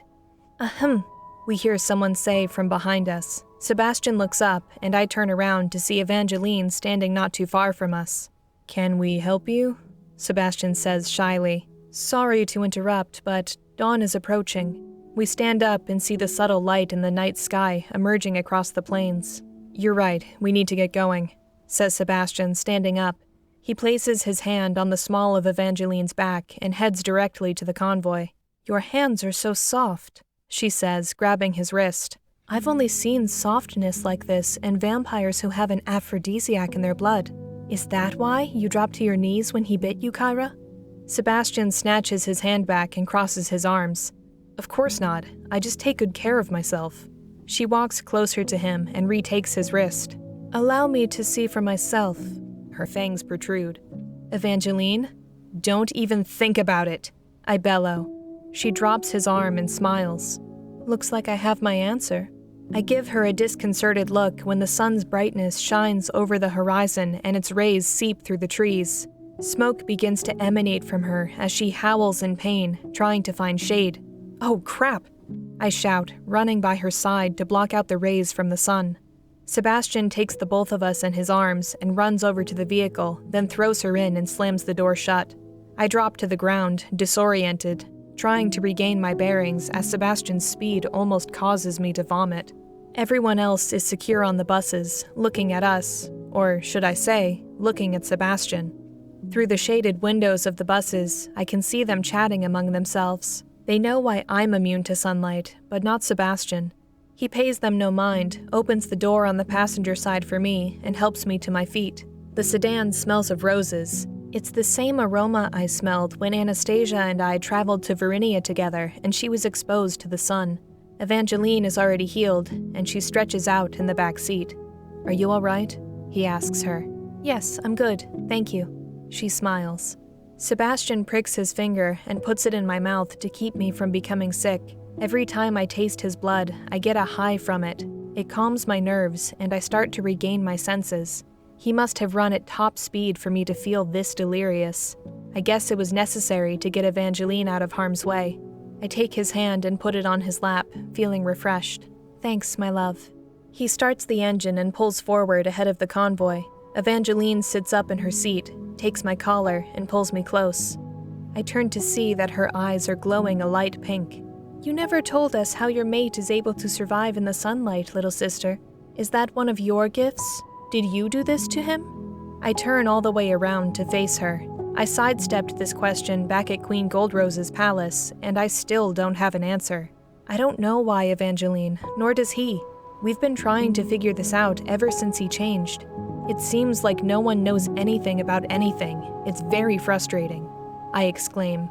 Sebastian takes one hand off the wheel and touches my shoulder, caressing me gently. We'll find answers, my love. I'm still in good health, so there's no need to worry. Evangeline wraps her arm around me and kisses my forehead. Your love for him is strong. You don't have anything to worry about as long as you're together. She sits back in her seat and closes her eyes. I turn back around and begin to rub Sebastian's thigh. He massages my forearm back and forth. We'll be there in a couple of hours. Try to get some rest. I kiss his cheek before reclining in my seat. My only hope now is to satisfy those dagger wolves upon our return. Chapter 12. Realities from Dreams. In the distance, the fog flows across the Shadowlands, concealing the bushes and trees along with the sun. In its center stands Sebastian, handing the birds over to the alpha dagger wolf. He then allows us to pass. Don't you love me anymore? I hear someone whisper from behind. I turn around, but no one is there. The vehicle is gone, as is the convoy we came here with. I turn back to see Sebastian standing there alone. The dagger wolves retreat to their lair, leaving him in the center of the fog. A feminine, shadowy figure approaches him and places a hand on his shoulder. I never loved you. You were nothing to me, half-breed. I turn around again to see where this voice is coming from, but still no one is there. You are nothing. I run over to Sebastian, but Baldassare and a number of guards from Verinia stop me in my tracks. The fog becomes even more intense as Baldassare ties my hands behind my back. I'm not able to summon my vampirism, nor am I able to speak. The shadowy figure behind Sebastian reveals itself. It's Anastasia. She removes a black silk robe from her body, allowing it to fall to the ground. She's completely nude. I only used you to find Emmanuel's IHP. Now that my coven has found it, I do not need you anymore, Sebastian says. He kisses Anastasia deeply. I overcome the barrier preventing me from speaking and lash out in a heartbroken fury. What's happening, Sebastian? I thought you loved me! I scream out. Anastasia wraps one leg around his waist and then licks his lips, all the while taunting me with her eyes. You've been fooled from the very beginning, Kyra. I'm the woman he loves. I always have been. She laughs before placing her tongue in his mouth. The fog fades away, revealing my kingdom roaring in flames. Masego, my mother, the 3 young vagabonds, Nativ, and everyone else lie lifeless on the ground with stakes through their hearts. Tears pour from my eyes as Sebastian laughs. He grabs Anastasia's backside and lifts her up. He drops his pants, and Anastasia smiles in lustful desire. Enter me, Sebastian, she pleads as he lowers her down on his cock. They both moan sensually, digging the dagger deeper into my heart. Show me what a real vampiress can do, he bellows. No! I scream, trying to break free. Baldassare throws me to the ground and kicks me in the stomach. You are nothing, I hear echo all around me. Baldassare kneels and grabs me by the hair, forcing me to watch Sebastian and Anastasia have sex with each other. This is your future, Baldassare says, but it isn't his voice. I strain my eyes and neck to look at him, only to find that it isn't him at all. It's Sebastian's father, the Count of Dragoius. I break free of his hold, and everything around us dissipates. This, Kyra, is your future, he says, eyes the color of a furious growing flame. What the hell is going on? I shout. The Shadowlands around us disappear, and we enter a dark void. I'm showing you a glimpse of things to come. There will be no winners in this game. You are in way over your head, little girl. I look around this desolate place where only he and I are present. I'm dreaming. This is a dream. Yes, this is a dream. A dream that will soon become reality if you don't give me back my son. He screams, causing everything around us to falter. I'm not keeping him against his will. He's with me because it's what he wants, what he chooses. You two are both too young to understand the consequences of your actions. We are bound by the courting moon. We can't be separated. He raises his arms and throws them down violently, forcing the ground we stand on to ripple. No, this can't be, he shouts, realizing my words. It was never our intent to disrupt the order. We just want to be together, I shout, trying to regain my footing as the wind blows me off balance. Don't think for 1 second that I won't kill my own son to keep him from going down this path. I'd rather see him dead than... Then what? Nothing of your concern. He screams, blowing me off my feet and into a massive dark wall. He blasts toward me and pins me against the wall. The courting moon will not be broken by my hand, but you will give up my son. You will make him hate you. You will break his heart, forcing him to come back to the Coven. If not, I will kill him. Then I'll kill your family. He snarls. You truly are a monster, I shout. Oh, trust me, Kyra. You have yet to see the monster. I push him off, standing my ground without fear. Know this, Count of Arias. I'll kill every fucking one of you before I allow you to take him from me. If he dies, I die, and so will everyone and everything else. Careful with your threats, child.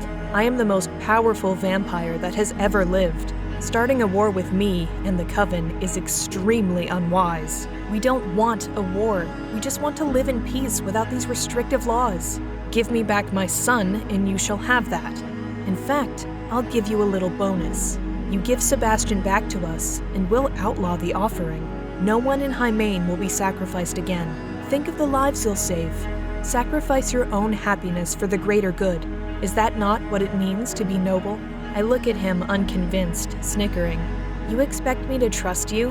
After the way you and the Queen betrayed Alessandro and Anastasia the day we first met? You're not fooling anyone. No deal. He wraps his hand around my neck and squeezes tightly, lifting me off the ground. My air supply is cut off as I flail, trying to get free. You will give me back my son, or everything you've ever known will die. Your mother, father, siblings, all of them. Everyone will die. Do you hear me, Kyra? Kyra! Kyra! He shouts, killing me slowly. Kyra! Wake up! Are you all right? Sebastian says, trying to restrain me. I'm shivering, sweat pouring out of me. I'm surrounded by everyone looking at me as if I've just come back to life. We couldn't wake you up, shouts Evangeline. I sit up, looking around. It's already dark outside. I couldn't have slept through the entire day, could I? Where are the Kalkanae birds? We have to get them to the dagger wolves. I shudder. My love, calm down. We did that yesterday, says Sebastian, handing me a cup of tea. Yesterday? How long was I asleep? I see the worry in their eyes as they look at each other. 41 hours. It wasn't until you hit the 24-hour mark in your slumber did we start to worry. I look at him, shocked. I couldn't have been dreaming for more than a half an hour. Where's the convoy? Did everyone make it here safe? Safe isn't the word I'd use, but yes, everything is fine, says Nativ. What do you mean by that? I ask, groggily. Sebastian sits me up and takes the tea from my hands, wiping my lips with his thumb. It didn't take long before everyone began to pair off, Kyra. Just about everyone in your kingdom has been making love non-stop since we got here. I throw the covers off me and rush to one of the windows that overlook the lands. This place is a ghost town, I say, surprised. I'm pretty sure those vagabonds and the people we brought from Merlotica need this, Evangeline says with a slight smile. Sebastian comes up behind me and wraps his arms around my waist, kissing the back of my head. We're safe. The dagger wolves are satisfied, and there has been no movement from Verinia or the Coven. I turn around, putting my arms around his neck and head, then pull him closer to me, squeezing him tightly. Whatever happened to you, just remember it wasn't real. It was just a dream, like before, he says apprehensively, as if trying to hide something. How did you know I had a dream? I ask. He kisses my neck and squeezes me back with the same level of passion. I didn't. I just assumed, he says with a shudder in his voice. Now I know he's hiding something. Could you all please give us a second? Evangeline takes the cup of tea and leads everyone out, then closes the door behind her. I walk over to the bed and sit, moving Sebastian's hand off me.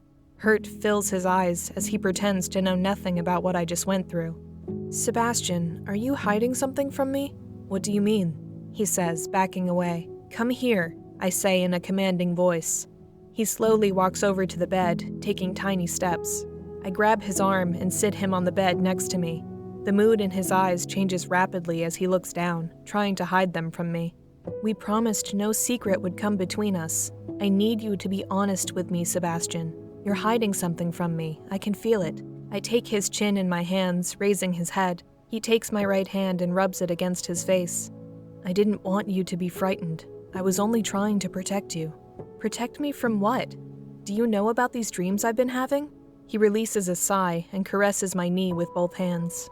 One of my father's many gifts is to invade the minds of anyone he chooses. He can project images into their thoughts.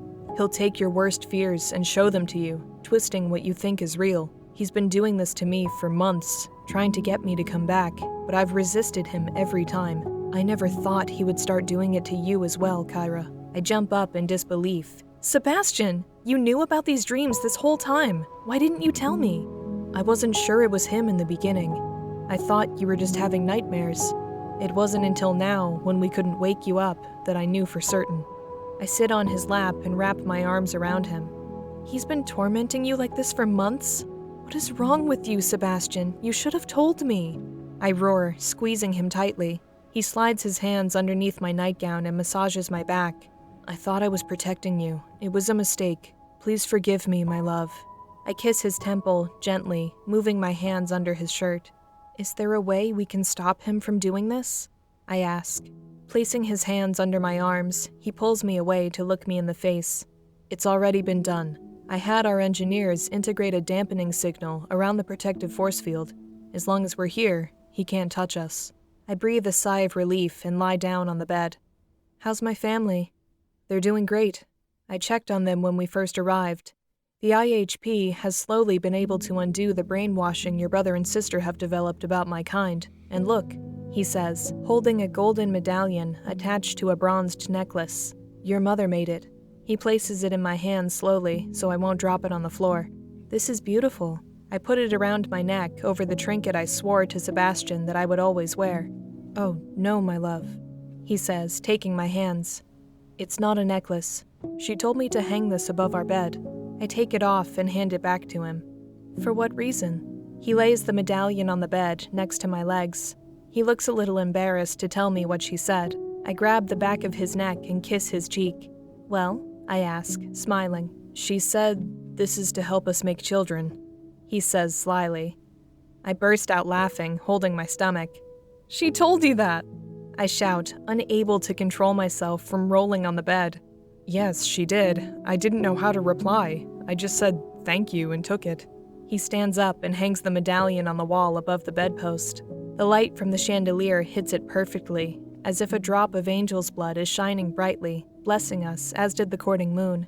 I grab his ankle and pull him closer to me. My mother has never been the type to hold her tongue, I say, gazing at the medallion. I've noticed. He kneels down and lies next to me as we both look at the beauty of this golden sparkle my mother made for us. You know, Sebastian, this reminds me of the second time we met. I put my hand on his head and twirl his hair between my fingers. He takes a deep breath and runs his hand over my legs. How so? He asks. The second time you came to my home looking for me, you barged in through my window. You're still bringing that up? I almost fell off your roof when I jumped up there. He chuckles. Not that part, I laugh. I'm talking about when you came into my room. We just lay on the bed, staring at the chandelier. We sat there for half an hour before we spoke to each other. Yes, I know. I was still a little shy toward you back then. I didn't say anything because I thought you were going to kill me. I was still in shock that you only wanted to get to know me. He turns to me, smiling, resting his hand on my bosom and slowly moving his fingers up my neck and to my chin. I thought you looked nervous that night, he says before kissing my bottom lip. Do you remember the first words that escaped your lips? I caress his cheeks softly, giving him a forewarning glance. Don't say it. He chuckles under his breath, snatching my arm swiftly and pulling my body on top of his. You're the one who brought this up. I allow my vampirism to surface and my fangs protrude. Say it and I'll bite you, I warn. You promise? Because I consider that more of a luxury than a promise. He pulls down his collar, revealing his neck. I slowly make my way to him, ready to pierce his soft white skin, but then he abruptly stops me. He puts his hand over my mouth and pushes me away. What's wrong? I ask, grabbing his hand to keep from falling off the bed. I'm sorry, Kyra. If you feed on me, you'll be able to see what happened while you were sleeping. What happened while I was asleep? I ask. He turns his head away from me and looks off into the distance. I can feel that something isn't sitting well with him. That's when it occurs to me that with me asleep, there was no one to keep Vanatia away from him. I take his head in both my hands and turn him back to face me. Sebastian, what the fuck happened while I was sleeping? I say more forcefully. Nothing, he replies. My heart stops and I flop onto the bed, holding my face and ready to rip my skin off. Did you give in to her, Sebastian? Did you succumb to her? I shout, my vampirism fully exposed. Succumb to who? Vanatia! Did you sleep with her while I was in that nightmare your father concocted? He bursts out laughing. Of course not. I jump on top of him, pinning him down and look into his eyes. They're the color of the blue ocean, and I detect no subterfuge behind them. So help me, Sebastian, if she did anything to you while I was sleeping. He brushes my hair and smiles. I'm yours, and yours alone. My offer still stands, Kyra. If you think I would betray you like that, then you can end my life right here and now. I love you too damn much to do that to you, or to myself. I let go of his wrist, and it's bruised. I have to learn to control my strength. I put my head on his chest and continue to gaze at his wrist that I wounded. I'm sorry, Sebastian. I don't know what came over me. In my dream, you were making love to Anastasia, all the while laughing at me. You said that I meant nothing to you and that you never really loved me. You called me a half-breed. It was so painful to watch. He just took your worst fears and presented them to you, my love. They weren't real. But it still hurt. I brush away tears. Put it out of your mind, my love. Whatever you saw was just fantasy. I'm here, and I'm yours. The glow from the courting moon radiates around him and engulfs me. I can feel the warmth of his love surround me, and it makes me fall deeper into him. I kiss his chest softly and squeeze him tight. So are you going to tell me what happened while I was asleep? I ask again. Nothing, he says with a laugh. I lift his shirt up, revealing his bare skin. Tell me, or I'm going to bite you and find out for myself. I threaten. He takes a deep breath and pulls me up to his eye level. I can't tell you. It's a surprise. I push myself up to look at him. Why didn't you just say that? I'm sitting here thinking something bad has happened. Well, something bad is going to happen if you continue to rub your body against me like that. And when I say bad, I mean lustfully bad. I roll over on the bed beside him, staring at the medallion once again. I love you so much, Sebastian. Words, prose, and language itself would be an insult if I could describe my feelings with any of it. He grabs my legs and pulls me back on top of him, thrusting his hips between my thighs. Each time we fall into one another and feed the passion that drives us, the courting moon's glow immerses us in limitless emotion. I never thought the courting moon's enchanting rays could last this long. Perhaps the love we have proven keeps the glow shining brightly. Whatever it is, I'm glad for it. It just shows how much I care for him, and him for me. Licking his lips, he loops his fingers around the lace of my panties and begins to rip them apart. I lift up his shirt again and run my index finger across his abs, gently yet sensually. Would it be all right with you if I took the tip of my tongue and ran it around in circles on your clit, my love? I instantly become moist. I want to rip his pants off right here and now. I can't believe he just said that. I back away slowly off his torso and lie on the bed up against the pillows. My thighs spread apart on their own without any command from me. I'm dripping wet, as is Sebastian's mouth when he sits up and crawls toward me like a cat ready to pounce. He takes a thigh in each hand and spreads them apart even wider. I'm already about to climax, and he hasn't even touched me yet. He rips off my panties, puts his tongue on the inner part of my right knee, and licks his way down, his saliva dripping down my thigh. You're teasing me, Sebastian, I claim, taking his head and moving it closer to my pleasure chamber. I'm not going to stop until the entire lower half of my mouth is dripping with your juices, he says in a dominating tone. Touch it, Sebastian. Please touch it, I beg, letting go of his head and grabbing hold of the bedpost with both hands. Seconds before his wanting tongue can bless my clit with its sensual touch, we hear a loud knock on the door. Sebastian, Kyra, are you busy? I need to talk with you both, a faint voice says. Who in the world dares to interrupt us now? Shouts Sebastian, throwing the sheets over me and running to the door, furious. He swings the door open. What? Oh, hi, how are you? His voice turns from annoyed to sweet in a matter of seconds. Who is it? I ask. Sebastian steps aside, revealing Monica standing in the doorway, holding Evangeline's hand.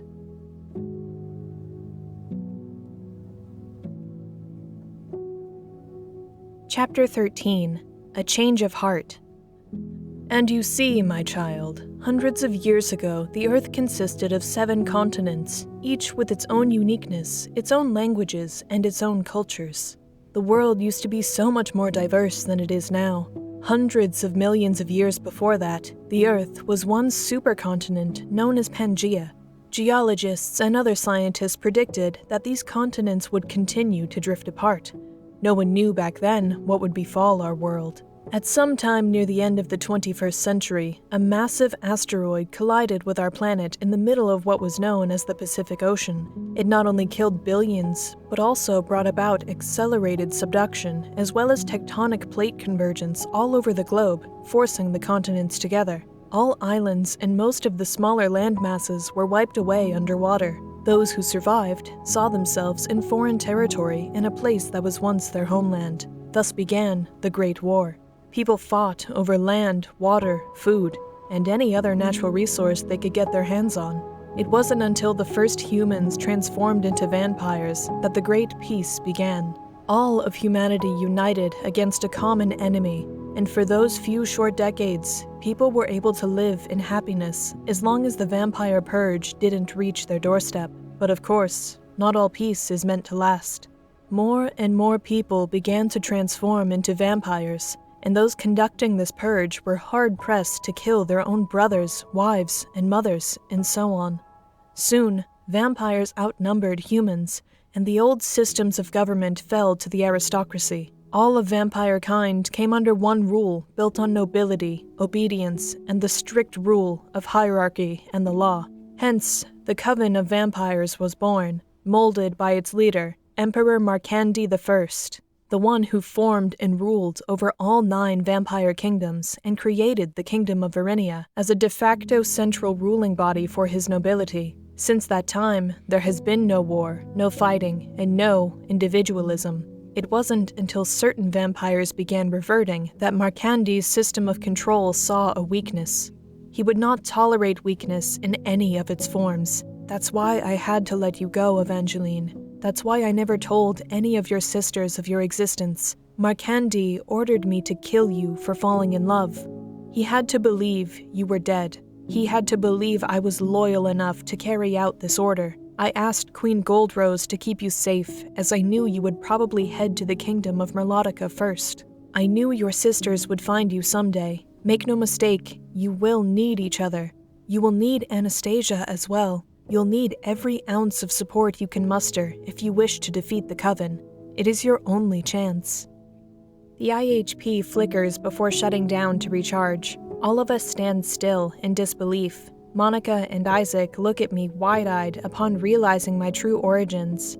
My mother takes my hands and places them in hers. Evangeline drops to her knees, covering her face with both hands in an attempt to fight back the tears. I'm sorry I didn't tell you about this sooner, Kyra. Your father felt it was best for you to find out on your own, Mother says. I turn to Sebastian, who is on his knees behind the conductor, trying to turn the IHP back on to get more information. I look up to my mother, and my gaze isn't foreign to her. It's as if she expects it. Did you know about Evangeline? I ask her. Yes, sweetie. I knew about her and Anastasia. Your father told me about them when we first met. He made me promise not to tell you about them. He felt that it would be better if you discovered the truth by yourself. I pull my hands away and walk over to Sebastian, then place my hand on his shoulder, asking him to wait for the IHP to recharge before trying to turn it back on. It all makes sense now. Why else would my mother have allowed Anastasia to travel with Boya through the neutral territory? She knew the whole time. Sebastian stands up and retreats to the kitchen, troubled by all the information given to us. Mother, do you have any idea what Anastasia tried to do to me when we were with Boya? You could have at least told her the truth. It would have saved me a lot of suffering. I'm sorry, Kyra. I was just keeping my promise to a man. What did she do to you? You don't want to know, I reply swiftly. My sweet little innocent Monica walks up to me and tugs on my shirt to get my attention. I kneel down to pick her up, but she backs away and runs, hiding behind my mother. You're a vampire, Kyra. I can't believe you're a vampire. She screams fearfully. My mother picks her up and holds her in her arms to soothe her beating heart. Don't be afraid, Monica. She's still your sister. But vampires are evil. Everyone at school, you and Father, said they are evil. They said vampires like to bathe in the blood of children. Is that going to happen to me? Is Kyra going to turn me into a bath? She shouts. I walk over to them, holding out my hand, though she is reluctant to touch me. Those were all lies, Monica. Vampires aren't evil. These stories you've been told are just made to scare you. You've known me your whole life. I'm your sister, and I would never do anything to hurt you. She takes my hand and leaps into my arms. Her cute little face leaves me no choice but to kiss her nose. So that woman who found me running outside your door is a vampire too? Yes, little one. She's my half-sister. I didn't want you to find out like this. How did you escape, anyway? I have my ways, she grins. Isaac clings to my leg, hugging me tightly. I want to be a vampire too, he shouts in excitement. My mother bursts out laughing before grabbing him by the arm and directing them both into the living room. Evangeline wipes her face to compose herself and approaches my mother, holding out her hand in a greeting gesture. It's an honor to meet my father's true mate, she says. The honor is mine, Mother replies, shaking her hand. Did my father tell you how Anastasia and I came to be? Yes, he did. So you also know that you had to have been my father's first? Yes, Evangeline. His first love, his first sexual encounter, his first everything. Even though you were not born out of passion, he talked about you and Anastasia endlessly. He loved you very much. I allow them to continue talking so they can get to know each other and make my way to the kitchen. I see Sebastian sitting at the bar table. He has a gloomy look on his face, and I can tell something is troubling him. I slip up behind him and rub my hand up his back. He's drinking red wine straight from the bottle. What's wrong, my love? I ask, moving my hand to the back of his neck. He takes my hand and rubs it against his cheek, just as he did when we first met. What's on your mind? He takes a swig from the bottle and sets it down. After turning around to face me, he stands up, pulls me by the waist closer to him, and kisses me passionately. The wine on his lips makes my taste buds tingle, enticing me to put my tongue in his mouth. I feel the bulge in his pants growing, so I pull away quickly before things get too out of hand. Making love when my family is right in the other room isn't something I'd like to experience. I love you so much, and I'm glad you're here with me now. I just heard that my whole world is a lie. Everything I've been brought up to believe is false, a ruse, a deceitful fabrication. He says abruptly, What do you mean? He grabs my hands and sits back down, taking another sip of his wine. I was taught that vampires were the chosen, the next stage in our evolution. I had no idea that the thing that led to the Great Peace was a vampire purge. That the only reason for our dominance is some meteor hitting our planet, forcing the landmasses to come together. That these landmasses were separate to begin with is baffling. I console him by rubbing his shoulders gently and blowing a soft stream of my breath onto the back of his neck.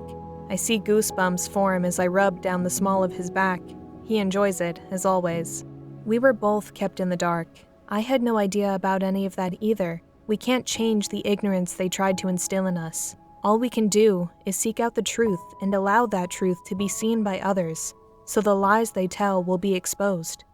He turns around and looks at me with a smile. You always know just what to say. Placing his hand near my cheek, he moves my hair to the back of my ear and pulls me in for a kiss as my mother walks in with Evangeline. We jump back from each other, and my mother gives a little smile. There's no need to be shy around me. You're a grown woman now, and he's your mate. You can do as you please, she says boldly. Mother, please, I whisper, trying to hide the blushing on my cheeks. Sebastian stands up and bows to my mother slightly, then goes into the cupboard to return the bottle of wine after he's had his fill. We have to save Anastasia, Evangeline blurts out sharply. Excuse me? I respond, hoping she's joking. She's our sister. The IHP said we would need her. We can't just leave her in Varinia. Sebastian turns around, looking just as surprised as I am. You read the letter, didn't you? I say. The one where she told us not to go back to Varinia? She's already been re-educated, and she'll probably fight me to have Sebastian. Not if we save her lover along with her. You mean Alessandro? Sebastian interjects. Yes. In the letter, she mentioned a lover she had by the name of Alessandro or something. He can snap her out of whatever brainwashing the Coven has imposed on her. She's right, Kyra. You won't be able to do what you plan on doing without her. You must take the noble bloodline from the Coven, my mother says. I don't want a war, Mother. Oh, but the war has already begun. The war started when they killed your father. It started when they imposed the offering upon us. It started the day they made romantic love and passion illegal. War is the only thing the Coven understands.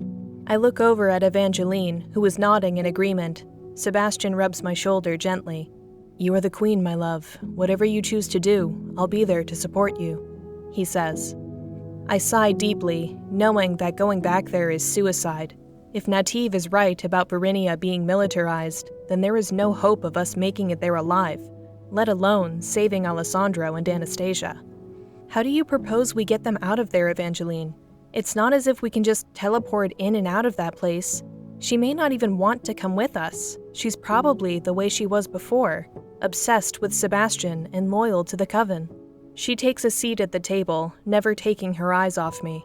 I can see the nervous look in her eyes, and she's just as perplexed on the how as I am. What if we use the tunnels as before? If they're still accessible, then we can sneak in just like we snuck out, says Sebastian.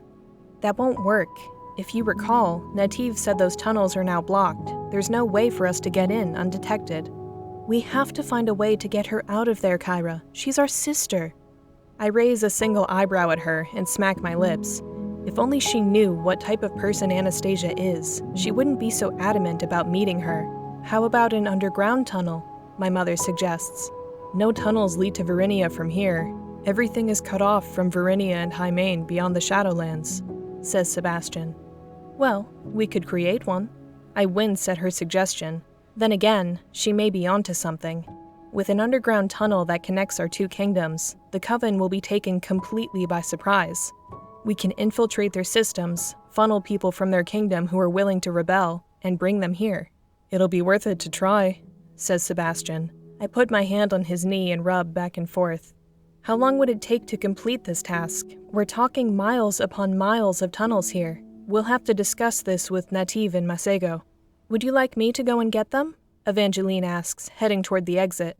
Actually, no. We'll head up there. I'd much rather discuss this in the council's ward. Mother, since Monica and Isaac know everything, would you like to bring them up with us? My room is right next to the council's ward. They can stay in there while we discuss everything. She nods in excitement. Yes, of course, let's go. She walks hastily into the other room to retrieve my brother and sister. Evangeline mouths a thank you to me before heading up the stairs. Are you sure about this, Kyra? Sebastian says, rubbing my back.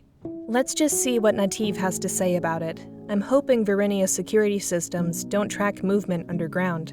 Otherwise, this plan will be defunct before it even starts. He takes a palmful of my backside into his hand and squeezes before kissing me on the cheek. I'll see you up there, he says, following Evangeline up the stairs. Mother has already gathered my brother and sister, and they make their way up.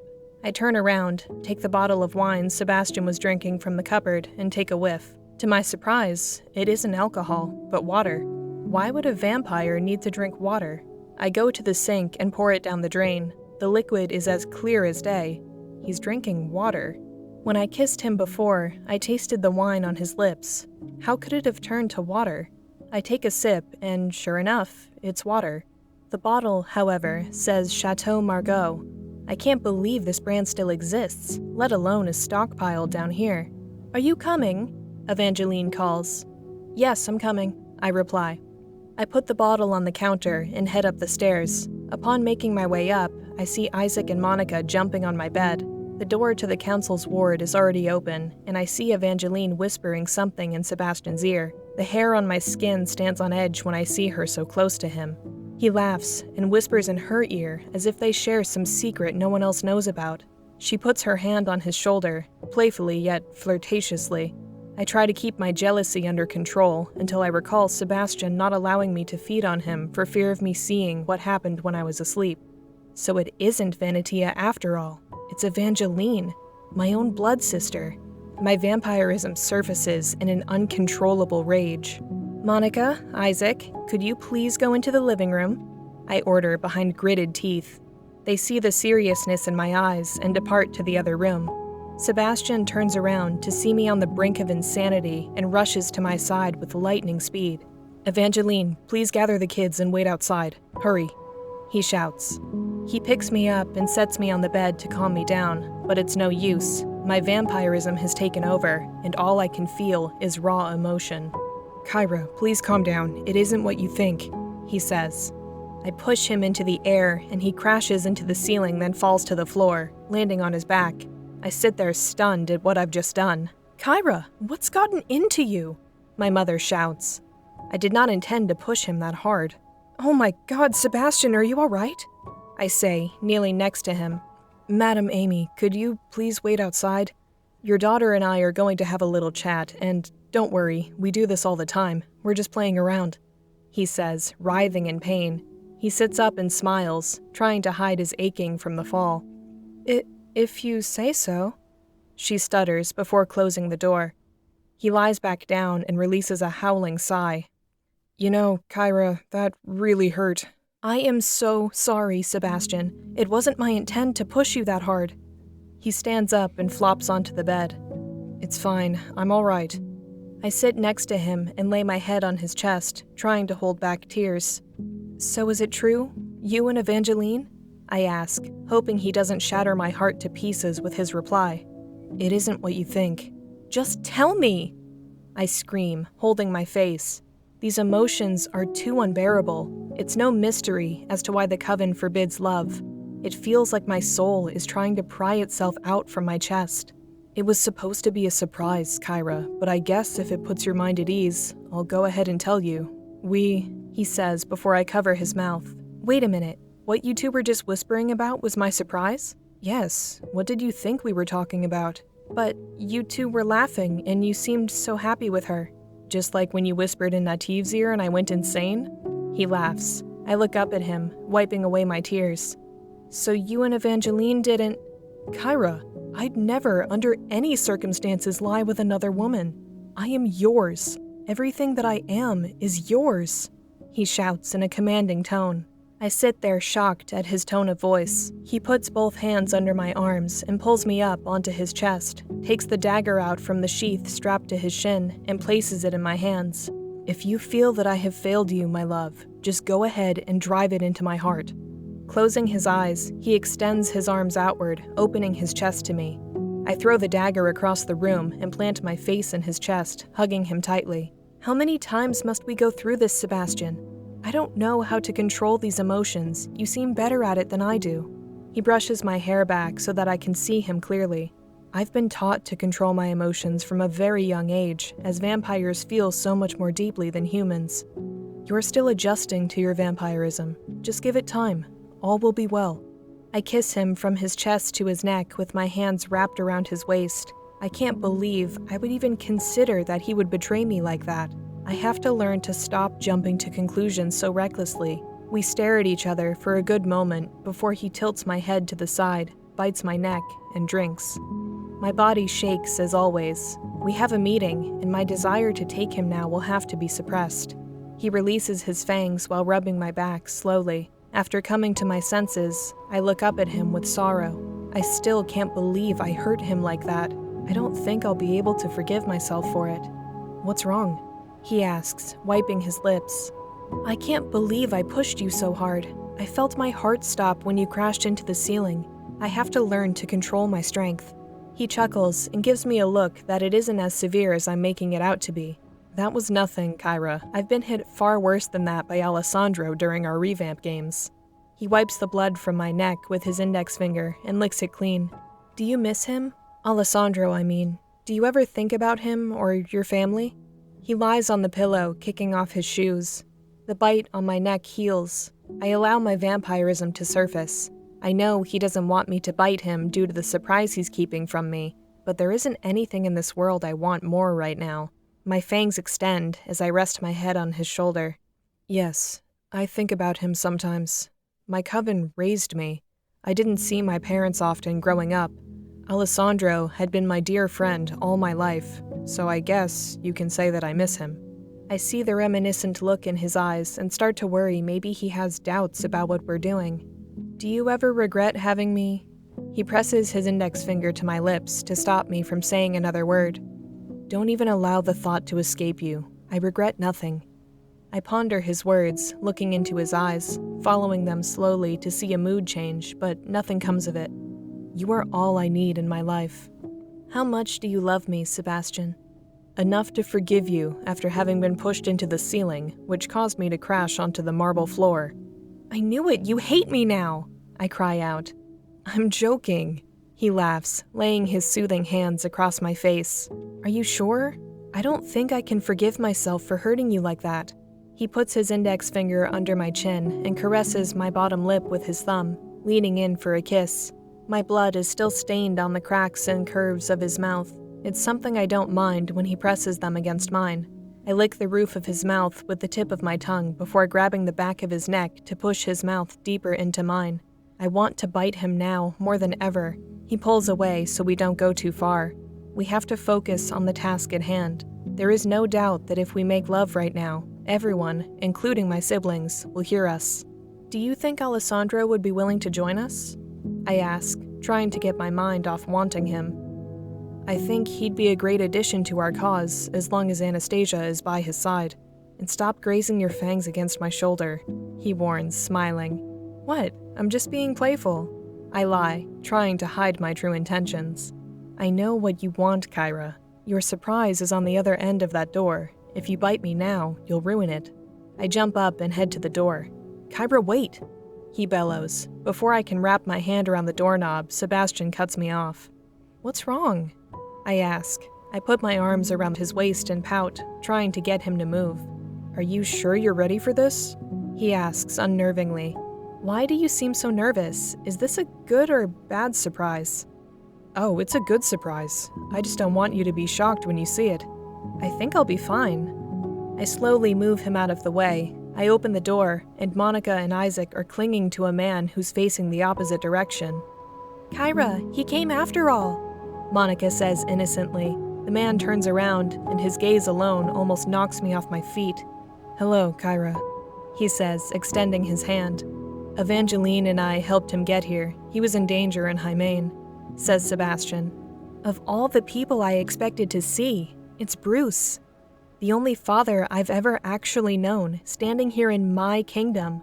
While his presence dumbfounds me, I knew someday he would see the light. Have a seat, dear. We have many things to discuss, says my mother. Sebastian pulls out a chair for me next to him. Thank you for this, I whisper.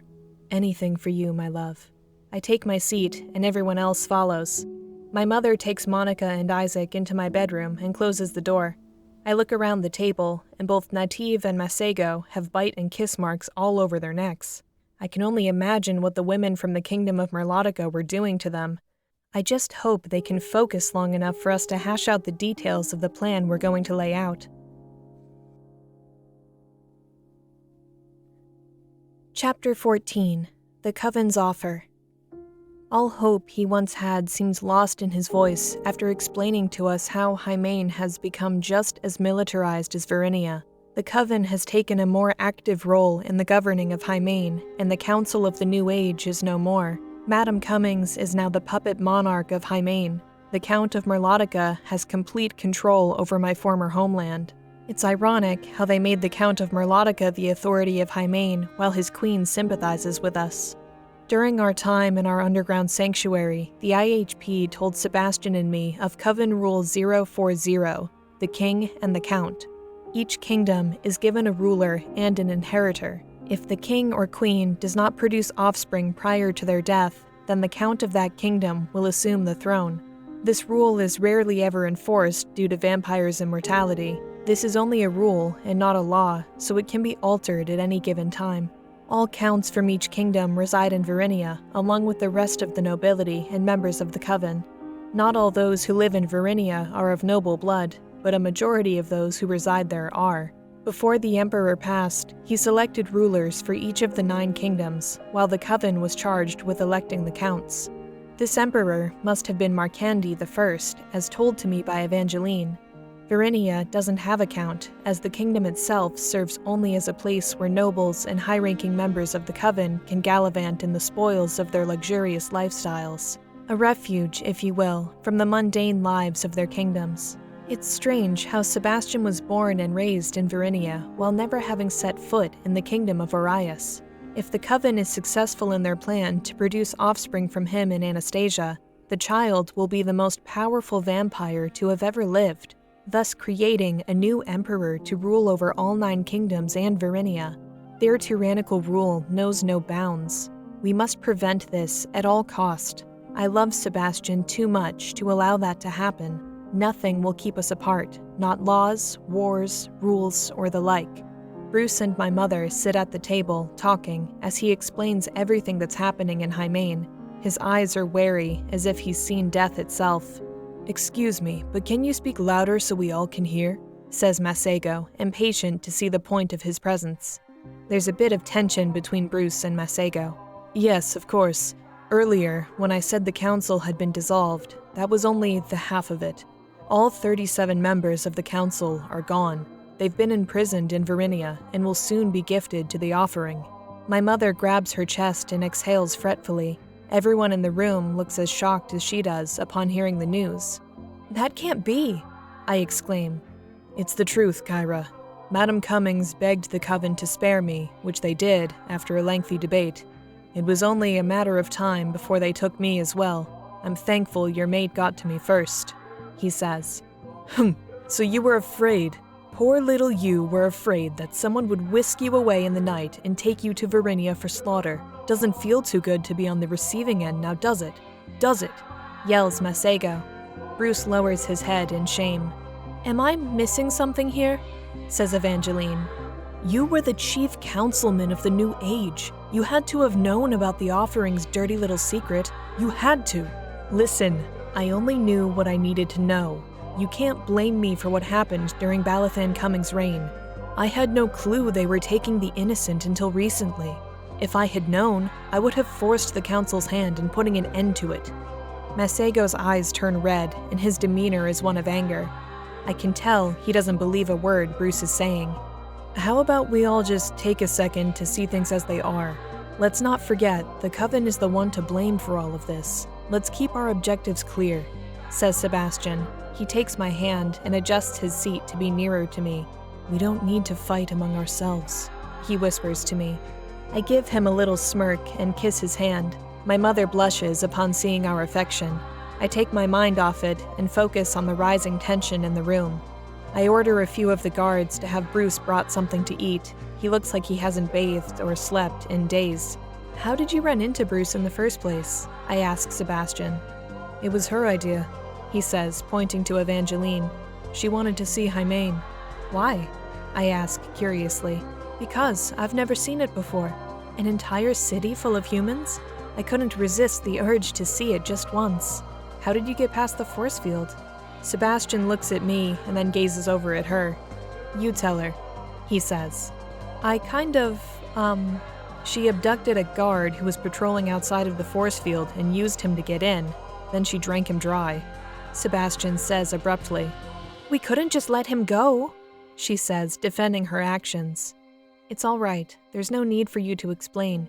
But, Bruce, tell me how long they plan on holding the council before turning him over to the offering." He looks at me and sighs, as if he's unwilling to tell me anything. I've never seen him like this before. All hope and fight are drained from his eyes. I can't help but think that his misery and everything that has befallen Hymain is my fault. Had I just married Davin, everything would be the way it was. While I'd be suffering unconditionally, the people in Hymain would still be safe. Don't blame yourself, my love. No victory has ever been won without hardship, and hardship is only temporary. Sebastian says gently, his warm breath soothing my neck. It gives me goosebumps. The Coven wanted me to give you a message if you ever return to Hymain. They know that you and Sebastian are together. They said if Sebastian returns to Varinia and agrees never to see you again, then the council will be released and everything will go back to normal. The militarization of both Varinia and Hymain will cease. Out of the damn question, Sebastian shouts, squeezing my hand. You can tell the Coven and my parents that they can kiss every last inch of my ass with their proposal. I put my other hand over his and pull him toward me to calm him down. It'll never happen, my love. Don't worry. Bruce adjusts his chair forward as the chefs bring him food, setting it on the table in front of us. Just think about their proposal for a moment. Do you have any idea how many people will die if you refuse? This is the only option I see moving forward. Masego's fangs grow in length, as do his claws. Whose side are you on, Bruce? My mother asks. I'm on the side of peace. Peace? You're on the side of peace, are you? A peace that would see us as slaves. A peace that would have us give up our queen. A peace where emotional repression is the norm. A peace where innocent human beings are delivered to slaughter. If that's your peace, then you are just as malevolent as the Coven. Masego screams out. Look, this is my kingdom, and I will not hear of this proposal ever again. Is that understood? I interject. Everyone with the exception of Bruce howls in agreement. Not only does he have a look of disapproval for us turning down the Coven's offer, but he is also stunned to find out my nobility and family lineage. Your kingdom? He asks with a baffled look. Mother will explain later. As a matter of fact, take him into the other room with Monica and Isaac. You can take the food with you, I request. Without requiring further explanation, she takes Bruce by the hand and leads him into the other room. The chefs take the plates and follow behind them.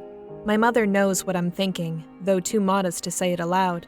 She gives me a nod before closing the door behind them. When I hear the bolt on the door lock, I turn to Sebastian. He has a disconcerting look in his eyes. I don't trust him at all, says Masego. He's right, Kyra. I don't know if he's a coward or naive, but his faith in that ridiculous proposal is giving me pause, says Nativ. Which is why I had my mother leave the room with him. I understand everyone's concerns, but he is the man who raised me and cared for me, knowing I'm half vampire. I'm sure my mother can talk some sense into him. The same way she convinced him to stop you and Davin from marrying? Wait, that never happened. That man is stubborn beyond imagination, and he can't be trusted, says Sebastian with a hint of sarcasm. With all of them looking at me, I can't help but think that they may be right. No amount of suffering I endured convinced him to call off the wedding to that fiend. It took me running away to stop it from happening. Bruce forcing me to marry is one of the factors that led to all of this in the first place. Masego, your temperament toward him seems a bit hostile. Therefore, Nativ, I'm charging you to keep an eye on him. His prejudice toward vampires notwithstanding, please make sure he's taken care of and doesn't go anywhere he isn't supposed to. I'm sure my mother can handle him, but I'd like you to be my watchful eye, at least until I can find that he can be trusted. Yes, of course. Nativ nods. I take a deep breath and gaze at Sebastian, who is just as worried about him as Masego. I have a gut feeling that he shouldn't be here, says Sebastian. I reassure him that everything will be all right, pressing my forehead against his and then kissing his nose. I take my mind off his sensual skin for the moment and turn to the others. That business aside, we've thought up a plan, but we need your input on whether or not it will work, I say. I'm confident it will, says Evangeline. I lay it out before them, and they all look at me with shock. Do you have any idea how long that will take? It isn't like rebuilding Dragoius. You're talking about a system of tunnels throughout the Shadowlands. Dagger wolves dwell underground. Who's to say we won't hit one of their pack's lairs during the construction? It'll be a bloodbath, says Masego. We'll map out the area until we know every inch of dirt of this place. I don't want to start construction until we have as much knowledge of the terrain as possible. They agree, though I can see the uneasiness in Masego's eyes. This will probably take a few weeks to get done. What would you like to do in the meantime? Says Nativ. I caress Sebastian's hand and stand up before them, uttering one word. Establishment.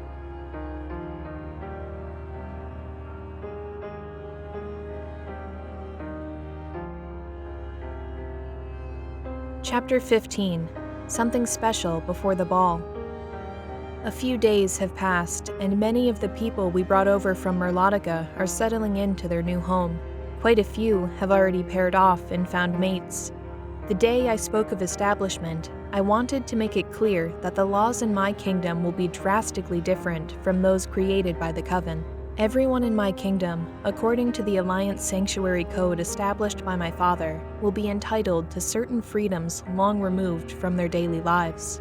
Above all, the freedom to love whom they wish, as well as the freedom to come and go as they please. The regulation of their daily lives is strictly prohibited, and no civilian will be forced to serve anyone's will but their own. Coven Law 001 is revoked within the walls of my kingdom. The rule of Dantes, which outlaws forced polygamy, will apply to not only the commoner but the noble as well. After drafting up these rights and laws, I had Mesego distribute them to every corner of Dragoius. The architects and engineers have made good on their promise to create a luxurious kingdom, and in doing so, have expanded Dragoius into 5 major cities, most of which are empty. If what Bruce said is true, then I'm sure there will be plenty of people in Hymain who won't mind coming here for sanctuary to be free of the offering. The only dilemma we face now is deciding who to save first, the people of Hymain or Anastasia. Evangeline and the IHP are adamant about our need for her, but she isn't in any immediate danger. Not to mention the council members and the short time they have left. That whole debacle just makes things much more complicated. How can we save all these people without the Coven discovering Dragoius, or the fact that I'm rebuilding the Alliance sanctuary? Sebastian suggests we create a stealth aircraft. Because of Nativ's tactical training and operational expertise, I asked him to collaborate with our engineers in creating a stealth craft unlike anything made before. Thanks to the device given to us by Queen Goldrose, our engineers are working on duplicating this technology. If our land and air transportation can truly be invisible to our enemies, then we can travel through the neutral territory freely without running into conflict. Fighting and bloodshed are the last things I want. I just hope I'm not working my people too hard or demanding too much of them.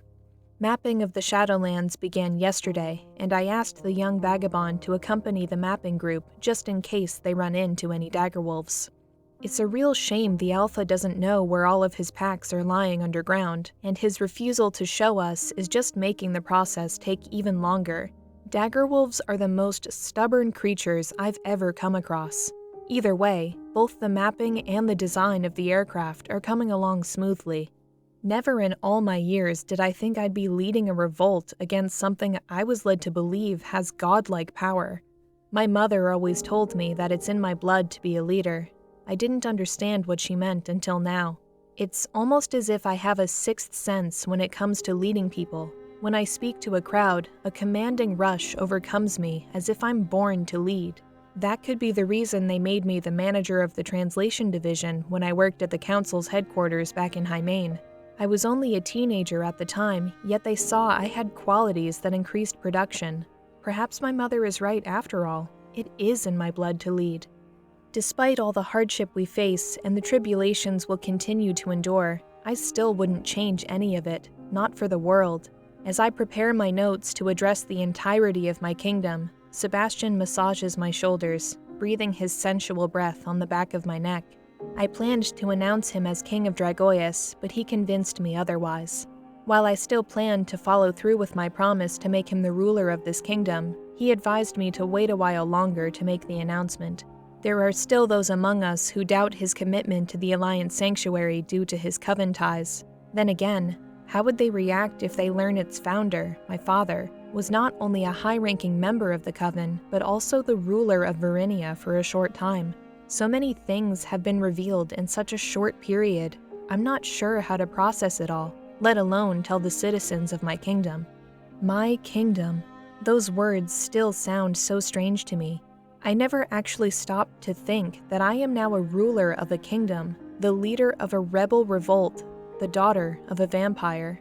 It's all so strange, yet exciting. Are you ready? They're waiting, says Sebastian, handing me a glass scepter made by the head engineer to amplify my voice so all of Dragoius can hear me speak. In Hymain, whenever I'd sit in on a council meeting with Bruce, they'd use a simple microphone to talk. This glass scepter is far more advanced, with no wires or any mechanical mechanisms attached to it. When I see things like this, it makes me realize just how much the Coven has oppressed the people in Hymain. We've been living in the Dark Ages for so long, we have no idea of the technological advances that have come about these last few centuries. "My queen," says the oldest of the 3 vagabond brothers, clearing the way for me to take the ledge outside to face my people. Sebastian kisses me on the cheek and takes a firm grab of my backside before I walk out. "Good luck," he says, winking at me. I walk out and see everyone below, most with their arms interlocked and embracing their newfound mate. They roar and cheer as I approach the edge of the balcony, thankful they now have a place to call home, free from the Coven's oppression. I position the scepter onto a podium and adjust it so it reaches right underneath my chin. Sebastian, although he said he wouldn't, steps out onto the balcony and takes my hand. "You got this," he whispers. Everyone in attendance begins to clap louder as they believed him to kiss my cheek rather than whisper in my ear. "I've never addressed a crowd this size before," I say nervously. He places my hand up to his mouth and caresses his lips with my index finger. "This will help," he says, biting my wrist. And there it is, that euphoric sensation calming my nerves. He releases his fangs and wipes the blood from his lips. "I hope that makes you feel more tranquil," he says. It does, only now the thought of him naked, chained to our bed, waiting for me, is all I can think about. "Kyra, are you alright?" he says, breaking the gaze I have on his chest. "Yes, my love, I'm good now, thank you." With any nervous feelings I have brushed aside, I take the podium to speak. "Thank you for everything, Queen Kyra," shouts a feminine voice from the crowd, which sparks even louder cheers. I'll never get used to them calling me that. While I have certain points to cover in my announcement, I don't have anything written down. I want to speak to them from the heart, to let them know the dangers of what we're doing here are real, and what lies ahead will be even more tasking. Sebastian fades into the background behind me as I place my lips closer to the scepter. I clear my throat and breathe in and out as everyone stops cheering so they can listen. "Hello, everyone. Thank you all for coming. I'm glad to see you all getting along so well. Understand that what lies behind us is nothing compared to what lies before us. I have brought you here so that you may live your lives as you see fit. In return, I only ask these things of you: loyalty, belief, perseverance, and strength. Apart, we are vulnerable, but together we have the strength to defy the oppressive rule of the Coven. At the very heart of the Alliance Sanctuary is you. Look at the people around you. There is no Alliance Sanctuary without you. It's up to you, just as much as it's up to me, to see this through. I come before you today to tell you that what you've heard is true. As we speak, our engineers are mapping the Shadowlands so that we may burrow an underground tunnel that will lead directly to the heart of Verenia. The goal of the Alliance Sanctuary is peace, and if we can win this war without bloodshed, as my father wanted, then that's what we will do. As you all know, there is a city not too far from here populated with humans that goes by the name of Hymain. For those of you who came from Merlotica, I know this may come as a shock. The Coven wanted to keep Hymain a secret from the 9 kingdoms.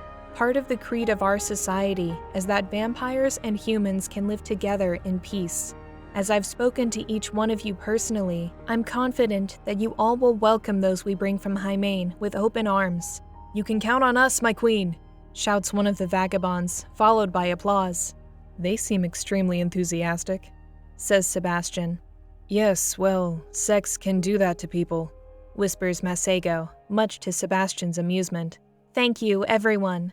Within the week, our experimental aircraft will be complete. We will take it across the neutral territory, collect the resistance from Hymain, and bring them here, as well as anyone else who wants to join.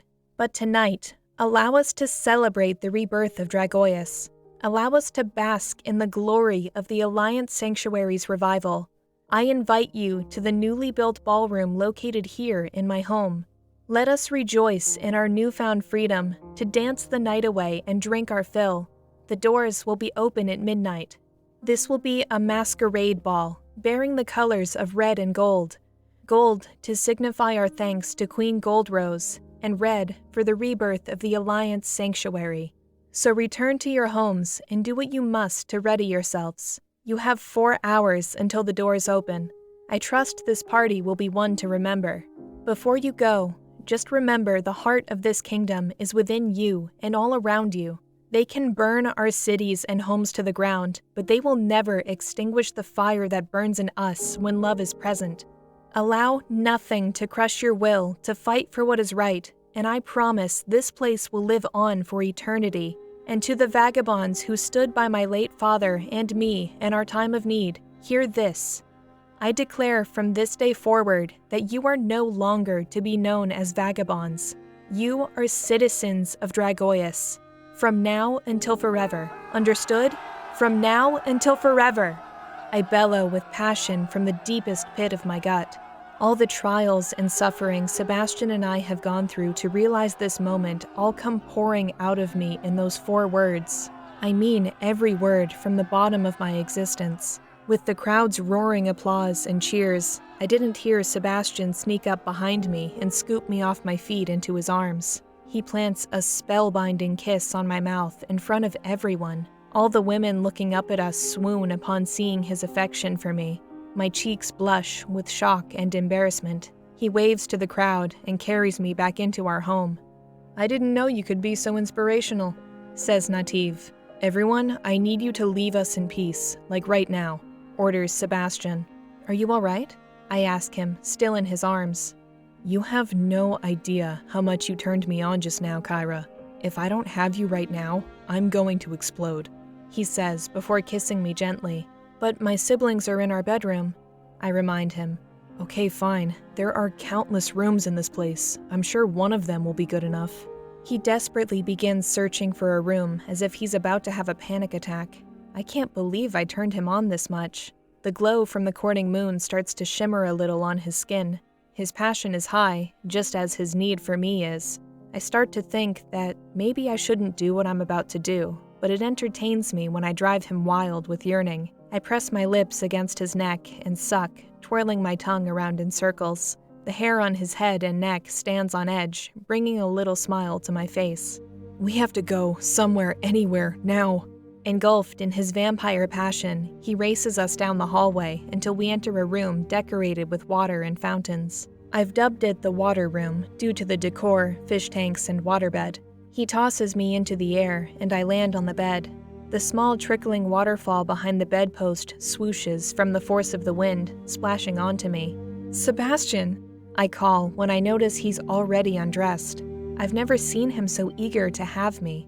It's slightly frightening, yet exciting. I'm going to release all of myself to you, my love.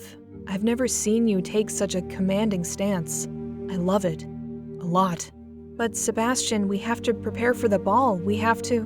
Before I can get my next word out, he glides on top of me, snatching off my panties from under my dress. He plants his head between my legs and scoops up my backside with both hands, shoving my clit into his mouth. Oh, wow.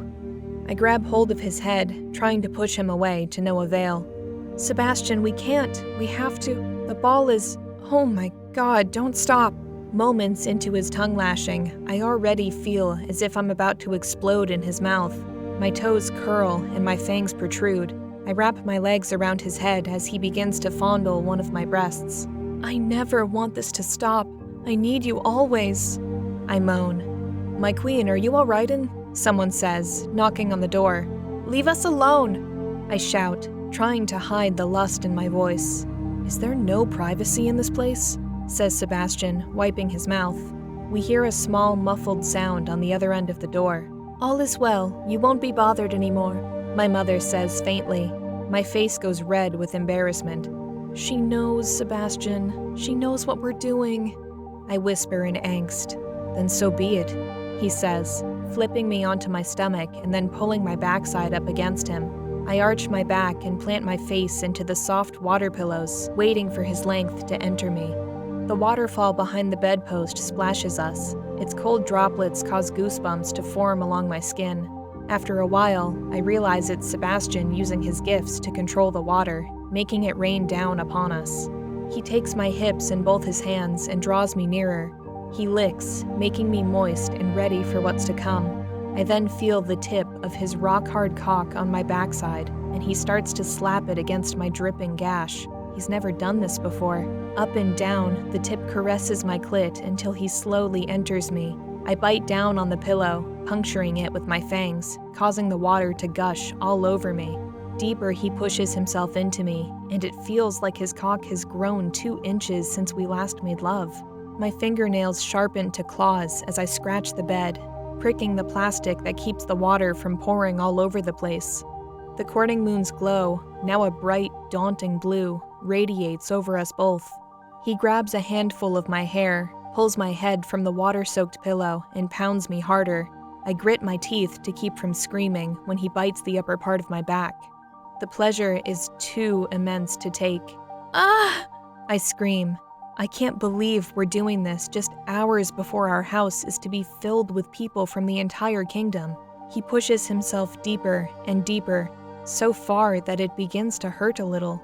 I welcome the pain. I want him to push deeper, harder. I take hold of the bedpost and squeeze, bending and crushing the metal as if it's nothing. I want to hear you scream, Kyra. Scream for me. He insists. I've never seen you like this, Sebastian. I pant as he pounds me. I want you, Kyra. Inside and out. I want you to have my child. He screams, pulling my hair harder. My whole being flusters upon hearing those words. He's finally said it. Something I've always wanted to hear him say. He slows down, releases my hair, and then cups my breast. Tell me you want to have my child, Kyra. He whispers. His length is so hard and deep inside me, it's difficult to form words. He continues to push in and pull out of me, rubbing his hands over my breasts and nipples. Tell me, he says, then licks the center of my back. Still, I cannot form words. I want to scream it at the top of my lungs, but the sensation holds me captive in a void of silence. Tell me, he repeats, reaching around to rub my clit with his middle and index fingers. My whole body shakes, and I turn my head from side to side in uncontrollable throes of passion. Tell me, he whispers before biting my shoulder. I come so hard that I completely rip the bed to pieces. With the bed in shambles, it gives way and we both fall to the floor on top of the rubble. Still, he doesn't stop. He pounds me from behind. Still, he thrusts inside me, rubbing my clit faster. I flop around as if I'm having a seizure, my eyes rolling into the back of my head. I have no sense of what I'm doing. I grab hold of his nice firm backside and dig my fingernails into it. He has yet to release his fangs from my shoulder. He's filling me with his euphoria, and at any moment I will explode. He wraps his right arm around my neck and bears down, choking me slightly. It arouses me even more. I've never seen him with this much aggression before. Finally, he takes his fangs from me and kisses my ear and neck. Choke me harder, Sebastian. He gasps, as do I. I can't believe I just said that. What has come over me? He turns me around, puts his hand around my neck, and pauses. Are you sure, my love? I hesitate, unable to answer. He reads my thoughts and chuckles a bit. Anything to please my woman, he says, picking me up. He then throws me up against the wall and chokes me furiously. I wrap my legs around him and dig my nails into his back. Harder, I pant. He licks his fangs and squeezes harder, bringing me to cream all over his cock. I know he feels my walls clutching his manhood the harder he chokes me. He seems to be enjoying this just as much as I am. I could never have thought something like this could turn me on so much. He pushes deeper inside me. He softens up the choke a bit so he can kiss me. In this deep kiss, we cut our tongues on each other's fangs. The blood only fuels the need for more. We suck on each other's tongues as he drives faster into me. I'm ready, Sebastian. I'm ready to have your child, I say in his thoughts. My words cause a cascade of emotion to come over him, and the glow becomes blinding.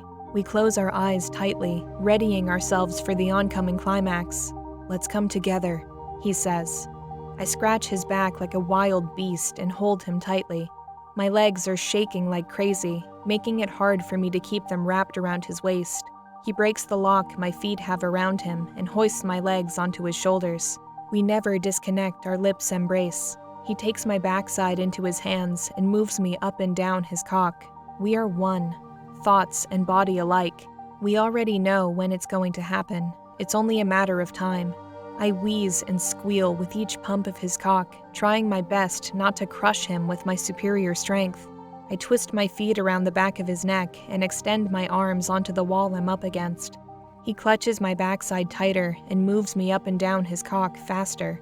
Our eyes both glow the same shade as passion holds us hostage. His moans and screams turn me on that much more. I'm dripping wet all over him. I grab him and wrap my arms around him, scratching a long cut on his back. He howls in pain and pleasure, and he explodes inside of me. My walls swallow every inch of him. For a brief moment, it feels as if time is still and nothing exists but this feeling.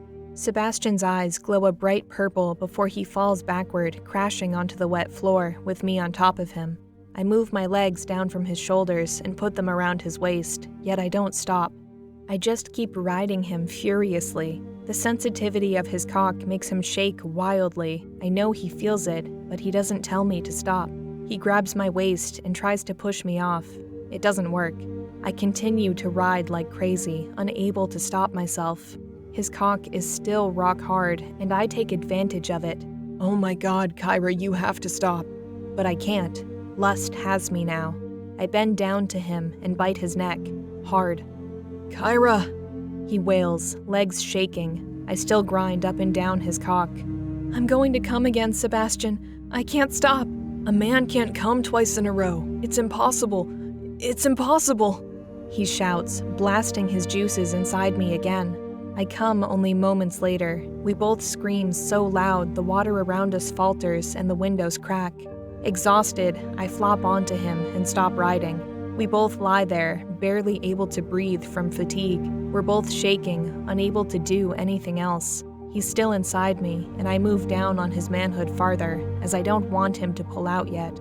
I've never come that hard before, he pants. Neither have I reply. I put my face in the crook of his neck and massage his hair, breathing heavily. It doesn't quite hit me that he came twice within a matter of minutes. Are you all right, my love? I hope I didn't hurt you. Yes, I'm fine. I'm the one who should be apologizing. I don't know what came over me. When I saw you speak with such passion in front of that crowd, it was, I don't know, something strange came over me, and I just had to have you. I push myself off him and look into his eyes. He combs his fingers through my hair, smiling at me. You never have to apologize to me, Sebastian. I'm your mate. You can have me wherever and whenever you want. In the future, just make sure it isn't hours before a special event, I joke. Slowly, he pulls out of me and tries to stand up, but I pin him back down. I take hold of his wrist and apply pressure to keep him right where he is. I thought you wanted to get ready for the party. Do you plan on going for a third round? He chuckles. Did you mean what you said? I ask. About what? About me having your child. Do you mean that? He grabs the back of my head and pulls me close to his lips. I meant every word. I want us to have a child, Kyra. I want you to be the mother of my offspring. I've never wanted anything more, he whispers.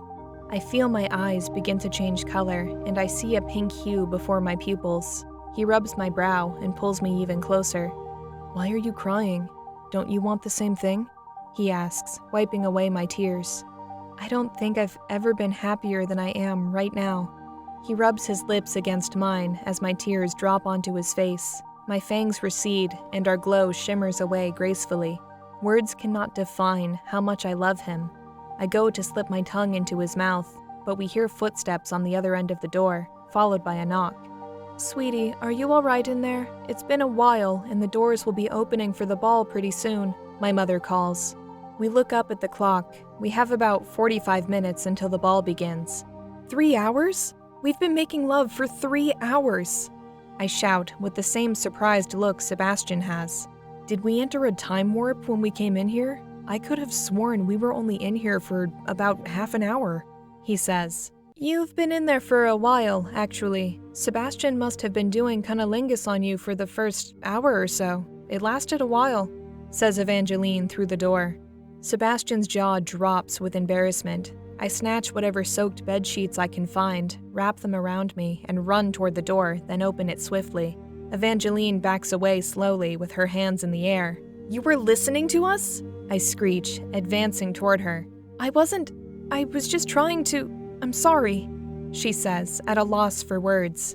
So now that you've heard how much pleasure Sebastian gave me, you're going to try and take him for yourself. Is that the plan? I accuse, advancing even closer. No, Kyra, I'm sorry, it just happened, she shouts before bolting in the opposite direction. I try to give chase, but my mother takes hold of me and turns me around to face the inside of the room. You don't have much time left, Kyra. Please get ready. I'll have your dress brought to the room down the hall. You too, Sebastian. The doors will open any minute. You can deal with your sister at a later time. She gives me a little kiss on the cheek and pushes me back into the room before closing the door behind me. I am so embarrassed. This is so embarrassing, says Sebastian, face-palming. It's all right, my love. I'll talk to Evangeline later. It's not just that. Your mother almost saw me naked. I didn't know you were going to open the door so wide. He scoffs. Oh, I'm so sorry, Sebastian. I just got angry when... It's okay, I understand. I think we need our own little private area, a place only we can enter. I don't think having our rooms so close to the council's ward is such a good idea. I agree. We'll work on that first thing tomorrow. Right now, I think we should get ready for the ball. He stands up, sheds the wet sheets from his body, and goes to collect our clothes. I turn and look at him as he bends over right in front of me. The urge resurfaces, and my fangs protrude slightly. He stops and turns around slowly. The mind-thought connection is still strong, and he can sense what I'm thinking. I didn't mean to arouse you, love. I'm sorry, he says. He wraps the sheets over himself and walks over to the door. I go to him, grab his arm, and pull him back in. Kyra, the ball, remember? The ball! He screams jokingly. But just one last time before... We don't have time, Kyra. Later tonight, I promise. I let go of his arm and take a deep breath. Trust me, Kyra. I want to go another round just as much as you do. Nevertheless, we can't keep our guests waiting. I've been around royalty all my life. Vampires aren't too keen about their nobles being late to events. I suppose he's right. I have no idea what has come over me lately. I want to push things further and further whenever we make love, and I fear I may end up hurting him one day. I'd die if I hurt him. You can't hurt me, Kyra. I can take whatever you can dish out, he claims with a cocky smile. I forgot we're still connected through mind thought. Want to find out? I say, throwing a sheet over his head and pulling him up against me. I am going to ravage you, I swear it. But for now, let us greet our guests. The whole kingdom awaits, he says, tossing the sheet off and running toward the door. Hey! I shout, but it's too late. He's gone.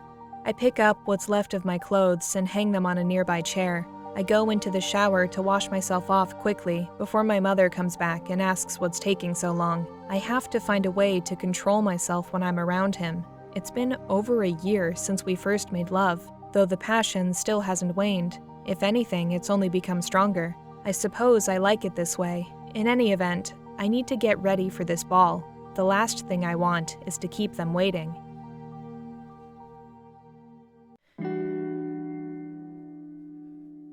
Chapter 16. Dancing and Jealousy. Everyone is here. The view is like a mystical sea of red and gold surrounding our home, full of people clamoring to get through the doors and enter our massive ballroom. You will see that your queen is generous. Please enjoy yourselves, as harder roads shall come to pass, bellows the door attendant who greets everyone that enters the palace. In the far back of the ballroom sits a royal chair made just for me. Sebastian stands next to it, waving at me to join him. Our architects have done a fabulous job on the decor of this place. There are endless fountains around the walls, each with its own unique color. The carpet is a lace of red and gold, similar to the traditional ancient Persian rugs I've seen in pictures at the High Main headquarters. They placed candles that shimmer on the chandeliers in each corner of the room, which gives it a soothing ambience. Everyone in attendance is wearing their masquerade masks, just as I requested. I make my way over to Sebastian, who takes my hand and guides me to my chair. Upon seeing me in my red gown made of satin with a wide golden belt wrapped around my waist, everyone gives pause. They whisper among themselves, bowing each time I make eye contact. The three vagabond brothers appear before me in gold masks, holding glasses of synthetic blood in their hands. They're stunned by your beauty, my queen, the youngest one says from his glass. You three, take off your masks, I ask of them. They remove their masks and set them on a nearby table. Did we do something wrong? The oldest one says. Of course not. I just want to know your names. We've known each other for almost a year, and you've never told me your names. You're no longer vagabonds, and I will not continue to call you Vagabond 1, 2, and 3, I say. Sebastian chuckles under his breath. Oh, yes, of course. How rude of us to keep this from you for so long, says the oldest one. My name is Ignacio, the middle one is Constantino, and our younger brother is Francesco. I smile at them and extend my hand. Thank you for finally telling me, Ignacio. I'll be sure to address you by your names from now on. Now, please enjoy yourselves. I think those girls back there have their eyes on you, I tease.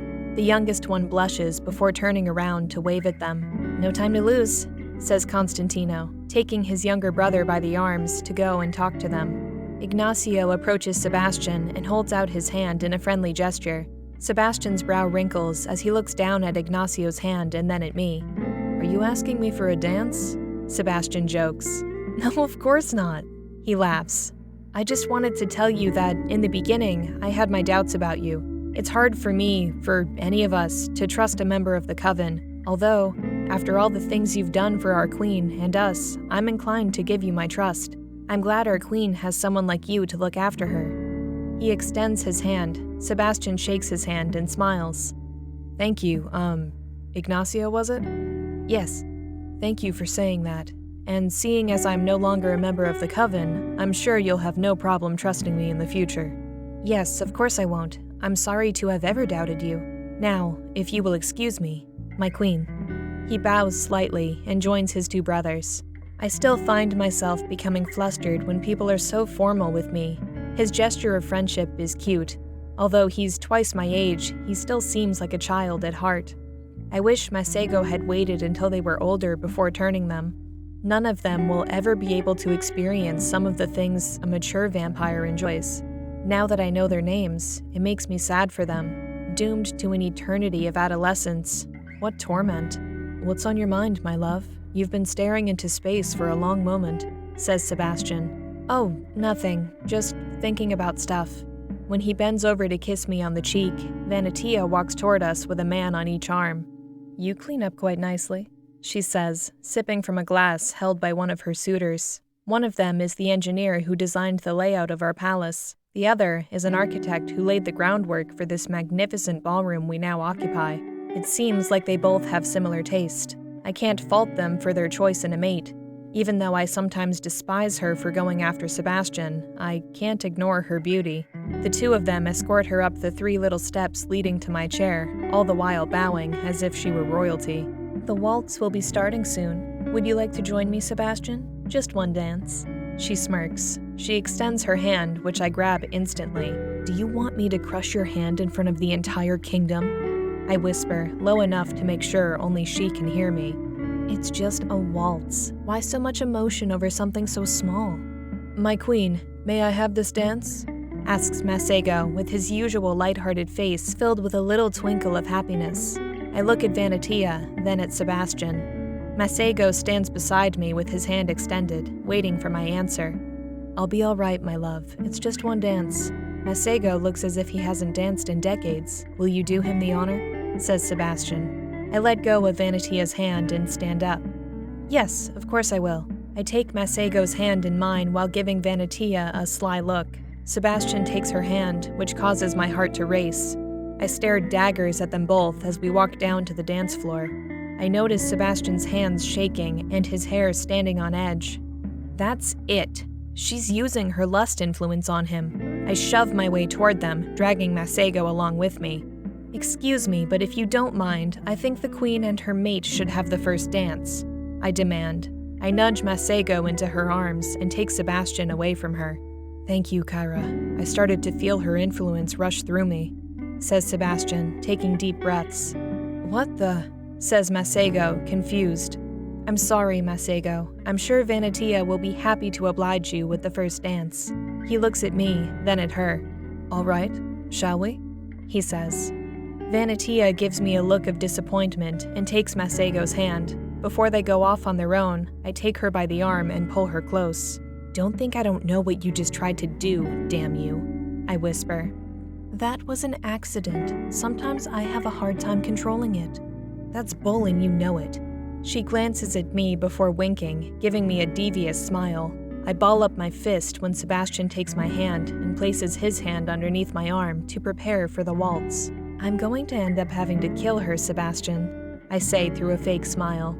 He laughs under his breath as if I'm joking. The violins begin, and everyone takes their place on the ballroom floor.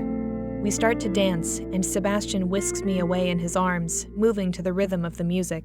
His grip on my hand and torso are firm. He never takes his eyes off me, while I, however, stare daggers at Vanatia, who continues to give me a devious smile. It's at that moment I realize she will never give up until she has my mate. I took her in, allowed her into my kingdom with an entire ocean of men, yet she still wants mine. She must be stopped. Kyra, you haven't once looked at me since the dance began. What's troubling you? He says. I take my eyes off Vanatia and glance at him with a troubled look on my face. It's Vanatia. She's what's wrong with me. She wants you, Sebastian. She's never going to give up. You don't have to worry yourself with that. I'll never succumb to her advances, no matter how much lust influence she imposes on me. But, my love, let's focus on us. This is supposed to be a joyous day. Let's not spoil it. He smiles. I sigh before looking into his glowing eyes, sensing the blue ocean hue radiating from him. You're right, I'm sorry. If things get too out of hand, I guess I can always have her executed. I joke. He tries not to laugh aloud before kissing me on the cheek. I love you, he says. As we dance to the melody of the strings of the waltz, Kaiserwalzer, if my memory serves me correctly, by an extremely ancient composer by the name of Johann Strauss II, I lose myself in his arms. I've never heard such music before, but the knowledge of the past came with the people who helped rebuild our kingdom. Masego is an aficionado of the ancient world, which is why I put him in charge of the music. It seems fitting that we must look to the past so that we can go forward into the future. The Coven banned music for fear it may garner emotional connections between people. The only place music is allowed is in Varinia, where only the privileged nobles can bask in its delights. However, even there, not all types of music are allowed. Bruce Dunning, head councilman of the New Age, bellows the doorman.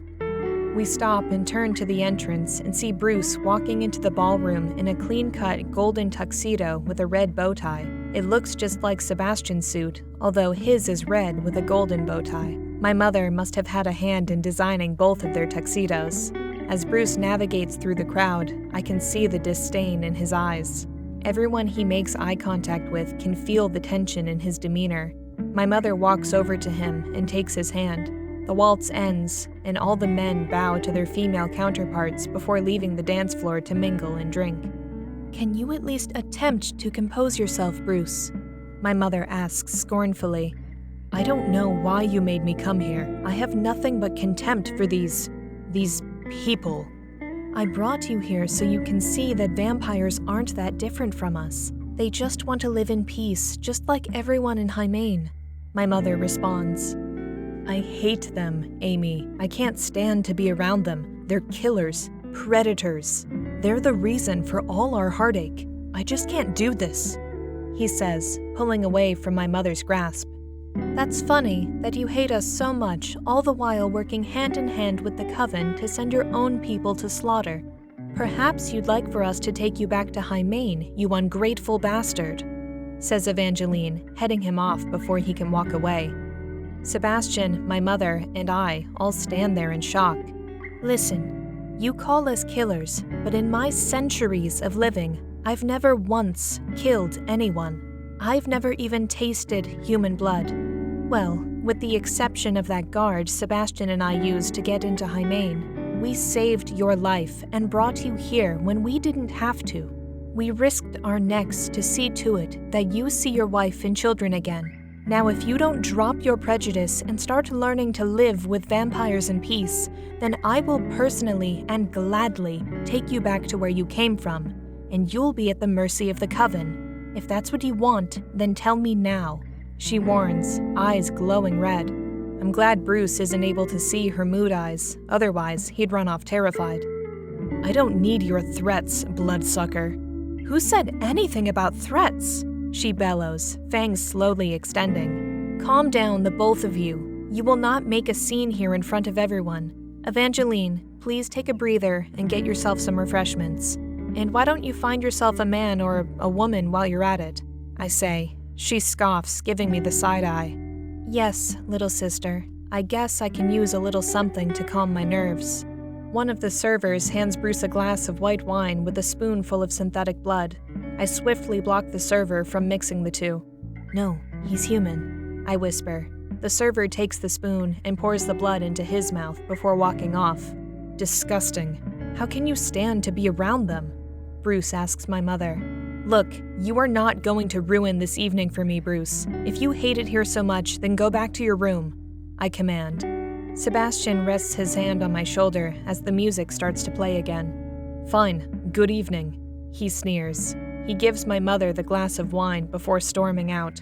Never in all my years of living with him did I realize his hate for vampires ran so deep.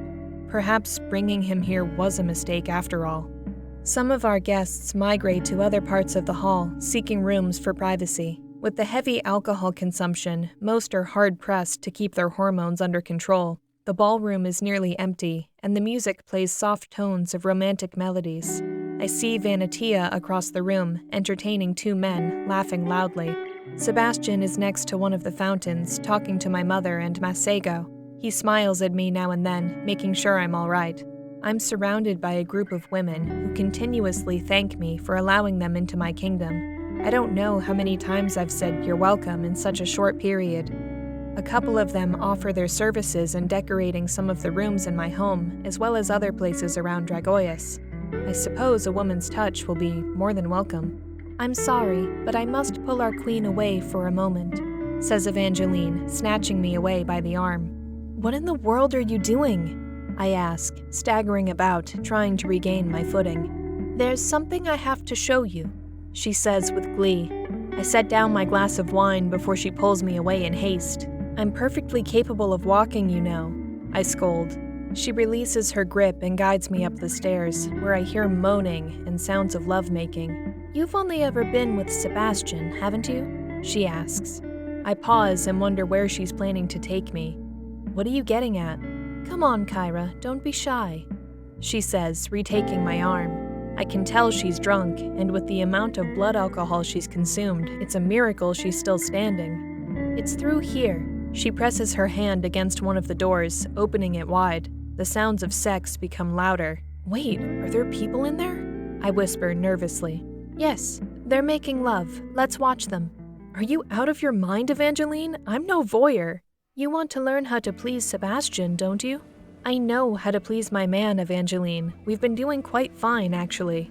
I can guarantee you that Vanatia is 1,000 times more knowledgeable in the art of lovemaking than you, Kyra. I know men, and men are easily tempted. And with her lust influence, it's only a matter of time before...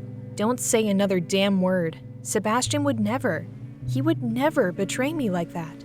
Men are men, Kyra. Men love sex with a variety of women. They will always want something new, no matter how much they say they love you. You have him now, but you must learn how to keep him. You're drunk and insane, I bellow, closing the door. Come on, Kyra. Let's watch them have sex, she says, opening the door again. I stand there in the doorway, frozen with embarrassment.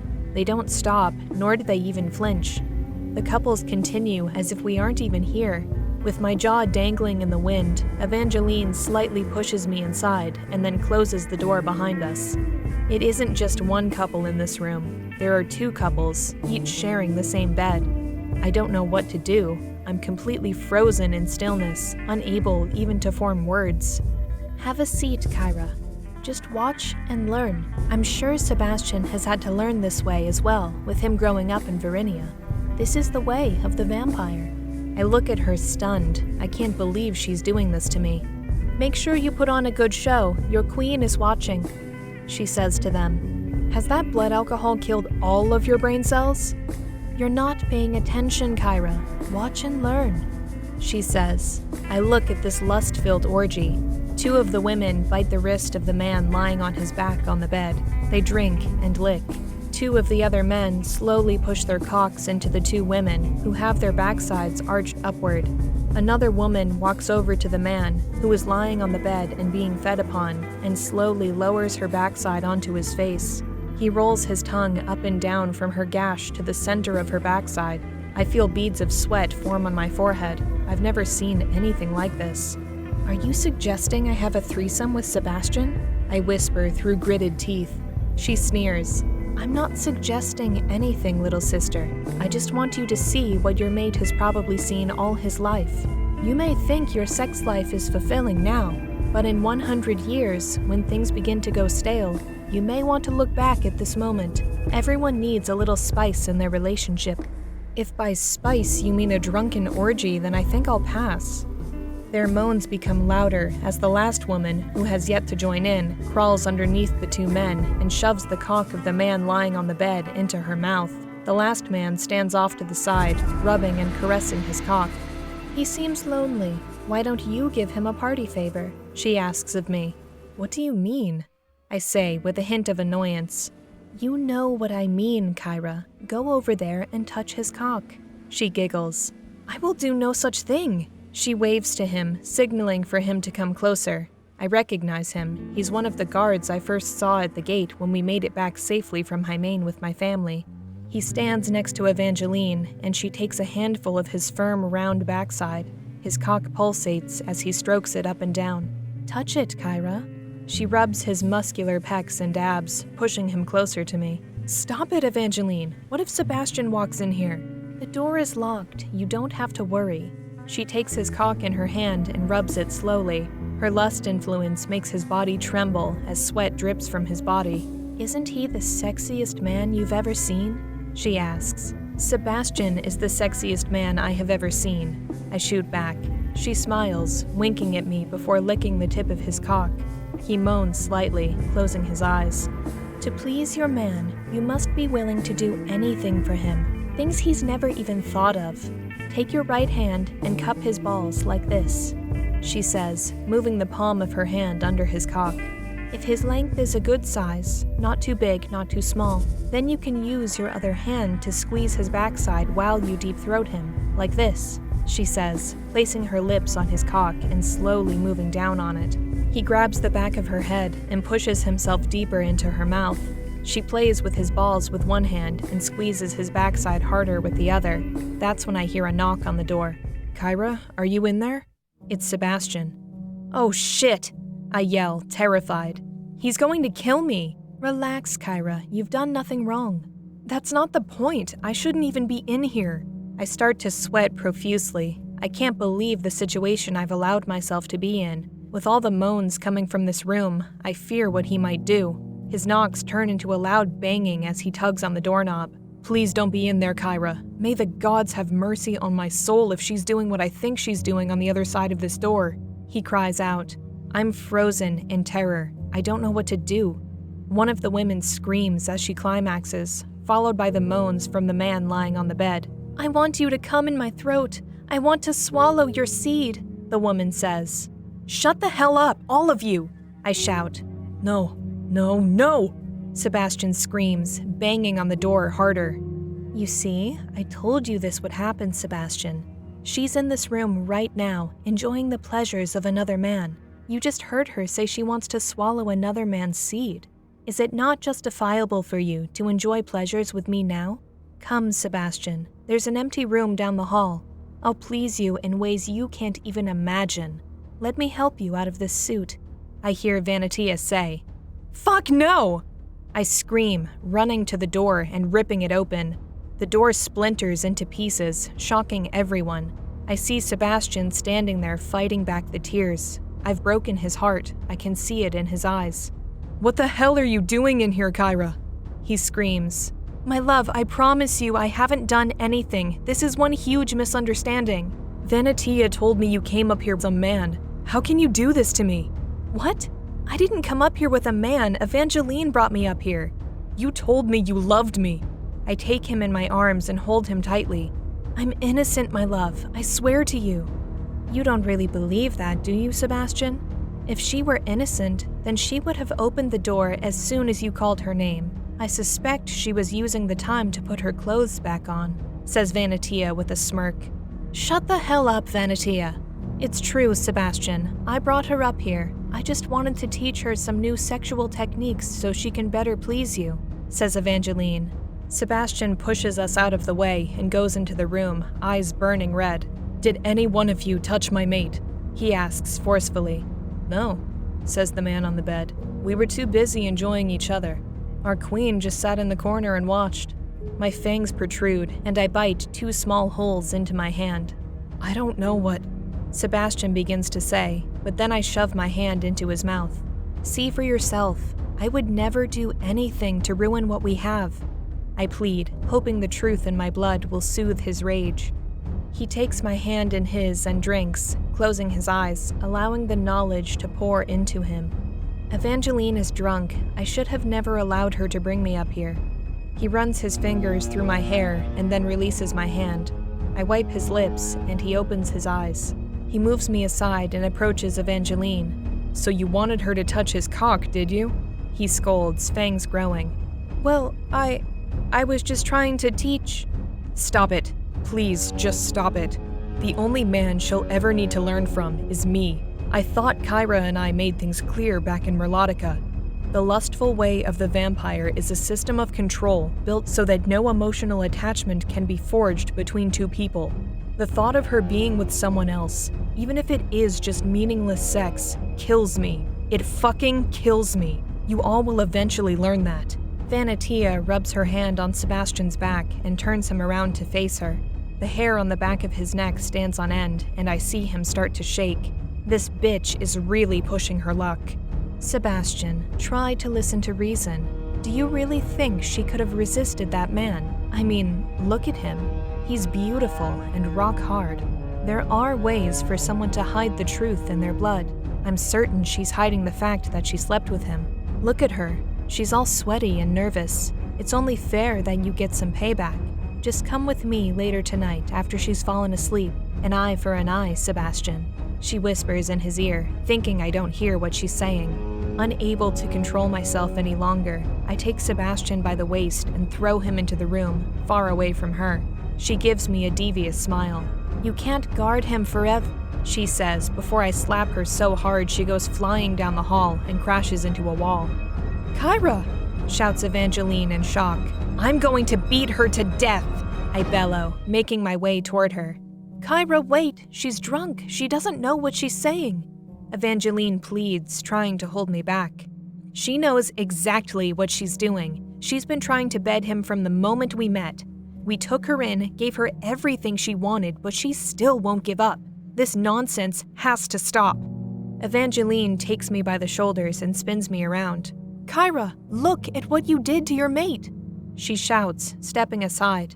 I glance over her shoulder and see Sebastian stuck inside the wall of the bedroom, unable to move, like one of those cartoon characters that becomes embedded into something on impact. My eyes glow pink and my jaw drops with the shock of what I have just done to him. The stone and dust around his body from the collision begin to crumble. He slowly peels off the wall and lands face first onto the floor. Still, he doesn't move, only letting out faint cries of agony. Kyra, he says, trying to flip over onto his back. Evangeline and everyone else hide their faces, trying to hold back their laughter. I run to his side and kneel, taking his head in my arms. Sebastian, I'm so sorry. I put my wrist to his mouth so that he can drink and regain his energy. He bites and sucks gently, his eyes calming. After he's had his fill, he takes a deep breath and heals my arm. Are you secretly trying to kill me? He asks. Please don't think that, my love. I didn't mean to toss you that hard. He sits up and tries to walk over to the bed. His tuxedo is torn to shreds and he's covered in soot. One moment I'm caught in Vanatia's lust influence and the next I'm the wall decoration, he mocks. I wipe his face and hair, trying to clean him off. Everyone is covering their faces in an attempt to keep from laughing. What the hell is so funny? I ask, annoyed. One of the men chuckles, trying to keep his composure. I'm sorry, my queen, but Sebastian's facial expression as he was glued to the wall was extremely humorous. It was a mixture of surprise and agony. Oh, so that was funny to you? Sebastian counters in irritation. No, of course not. I think it's time we went home. It's pretty late, and I'm sure our queen and her mate would like some privacy, he says, gathering his clothes. You know, Kyra, you really need to learn to control your strength. This is the second time you've thrown me into a wall. I kiss him furiously, holding him in my arms. I'll never do that again, I promise. He combs his fingers through my hair, giving me a sweet smile. I know you didn't mean it. I just think that maybe we should develop a training program for you that will help to channel your rage, for my safety at least. He jokes. His calm demeanor has me at a loss for words. How can he be so forgiving after I've almost killed him twice? Guilt flares within me and my eyes flame pink. Your eyes match the color of your hair now. Such beauty, he says, kissing my forehead. I feel my eyes fill with tears as it dawns on me just how much pain I've inflicted on him. I broke his heart, and not too long after that, I nearly broke his bones. Maybe I don't deserve this man. Maybe... Stop it. I can hear your thoughts, Kyra. Don't ever think like that again. You deserve me, do you understand? All that I am is yours, no matter what happens between us. You can break every bone in my body, and I'll still be yours. It was an accident. We are vampires. Wounds of the flesh will always heal, but my heart will not if you continue to think you don't deserve me, he says, holding me tight. But I've hurt you so much, and now I'm healed. No bruises to be seen. Not physically, I mean here, I say, placing my hand over his subtle heartbeat. I saw the truth in your blood. If anything, Vanitia's manipulation hurt me the most. She put it in my head that you were up here with another man. We both look down the hallway, having completely forgotten about her. She lies on the floor, unconscious. Did you do that? He asks me in disbelief. As my fury subsides, I realize that I was more than willing to kill her moments before. Jealousy has turned me into something that I never thought I would be. Now more than ever, I feel regret for having brought her here. There has to be a way to make her stop pursuing you without exiling or killing her. Well, seeing as you knocked her out cold, I think she gets the message. Evangeline comes to us, sitting on the bed beside me. Sebastian gives her a mistrustful look and pulls me away from her. I'm sorry, Sebastian. I'm sorry to the both of you. I thought I was helping, but I can see that I may have misjudged the nature of your relationship. Before my mate died, we did things like this all the time, and it was no big deal, she says regretfully. Sebastian sighs. It's all right, Evangeline. We both grew up this way, and I know how it feels. It's a hard habit to break when you've been conditioned your whole life to think a certain way. However, we made the nature of our relationship clear to you before coming here. I guess it must have slipped your mind with you being drunk and all. My queen, the ball was a complete success, shouts Masego as he comes up the stairs. Well, except for whatever the hell happened up here. He looks around at all the rubble and Vanitia lying on the floor, unconscious. Sebastian takes me in his arms and carries me into the hallway. Can you please see to it that Vanitia is taken home and that this mess is cleaned up? We've all had quite a rough night, he says to Masego. I'll take care of Vanitia, Evangeline interjects. I'll help you, says the guard she was giving pleasure to before Sebastian discovered us. I thought you left, she says, surprised. I couldn't leave yet, not until we finished what we started. He kneels and gently takes Vanitia into his arms. After looking upon Vanitia's unconscious body, I begin to feel a little guilty. Evangeline takes the guard by the shoulder and guides him downstairs. I look around and see all the destruction I've caused. I can't believe I'm capable of such violence. Jealousy is one emotion I care not to experience. It makes me angry and violent. I've already hurt Sebastian twice.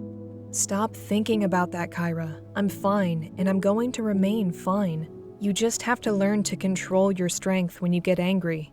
I feel troubled that my gifts may be a burden. If I end up seriously hurting him in a jealous rage one day, I will utterly die. Kyra, he says in a parental tone. Yes? I can still hear your thoughts. You have to stop beating yourself up about this. But what if I end up severely harming you one day? I wouldn't be able to live with myself if I did something like that. We've been through this before. It's all right.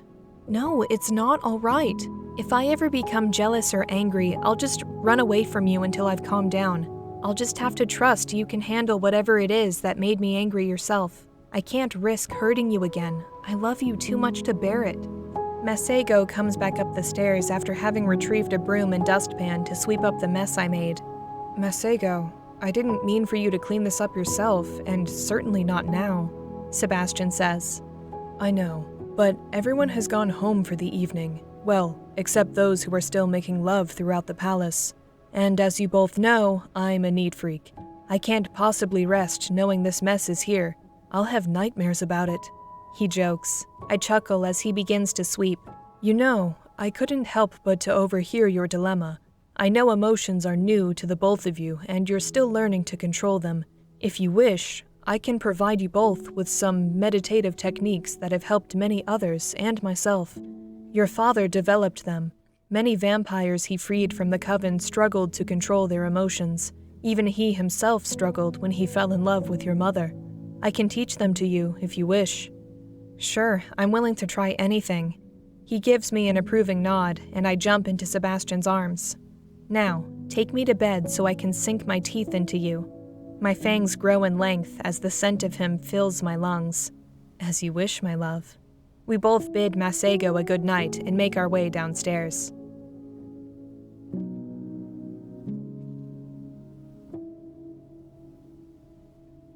Chapter 17. Planning.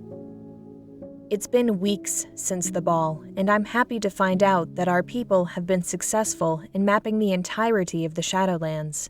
It's only a matter of time before we're able to begin construction of the tunnels, and when that happens, we'll have a gateway to the very heart of Varinia.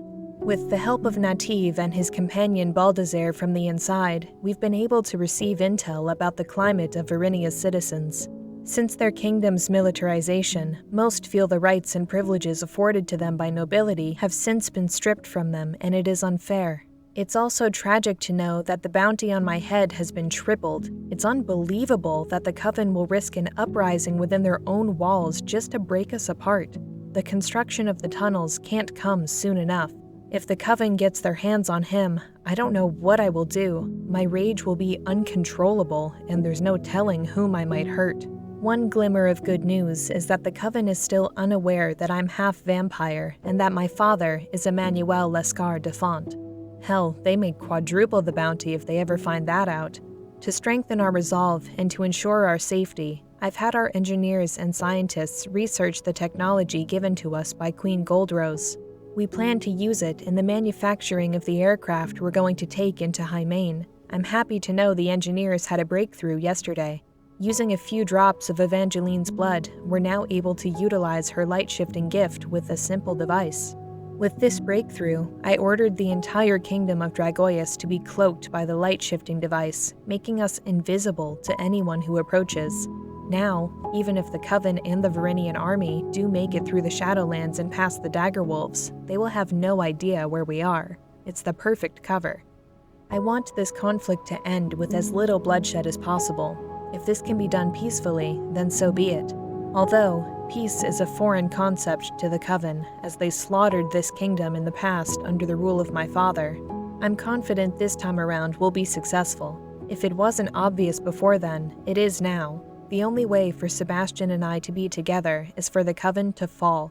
I am more than willing to end it all for him, if only for him. Are you ready for this? Says Nativ. I open the door to an adjacent underground bunker where they've been constructing the aircraft. It looks so futuristic and clean. I can't believe they're able to accomplish such mind-blowing technical feats in such a short amount of time. To think the Coven would relegate such talent to the life of a vagabond just for being loyal to my father. It's beyond ridiculous. Unforgiving prejudice and misplaced trust will be their downfall. I walk forward and lay eyes on the beautiful aircraft they've built. This is astounding. You all are amazing, I say. I approach the entrance of the smooth dome-like glass door that opens when sensing my proximity. The metal they used has the look of glass and platinum. I can see my reflection all over it, from the wings to the rear. It's using anti-gravity propulsion, which makes it stealthier. You won't be able to hear it approaching or leaving. Like a spy in the wind, this aircraft will serve you well, my queen, says the head engineer. Does it have weapons? Asks Sebastian, examining it carefully. Yes, allow me to show you, he says. In the front of the aircraft, it has an ultrasonic blast coupled with an electromagnetic pulse that can incapacitate an entire city without harming anyone. Concerning the Queen's wishes, most of its weapons are non-lethal, except one. The design of the exterior has little crystals all over it, which gives it that glass look. With the press of a button, it will illuminate the space of 10 miles with a UV blast. I suggest only using it as a last-ditch effort. You can potentially kill thousands of vampires if you're not careful, he warns. Let's hope it will never come to that. Bruce, accompanied by my mother, comes into the bunker and looks at the aircraft in bewilderment. You're going to take this aircraft of death to High Main, are you?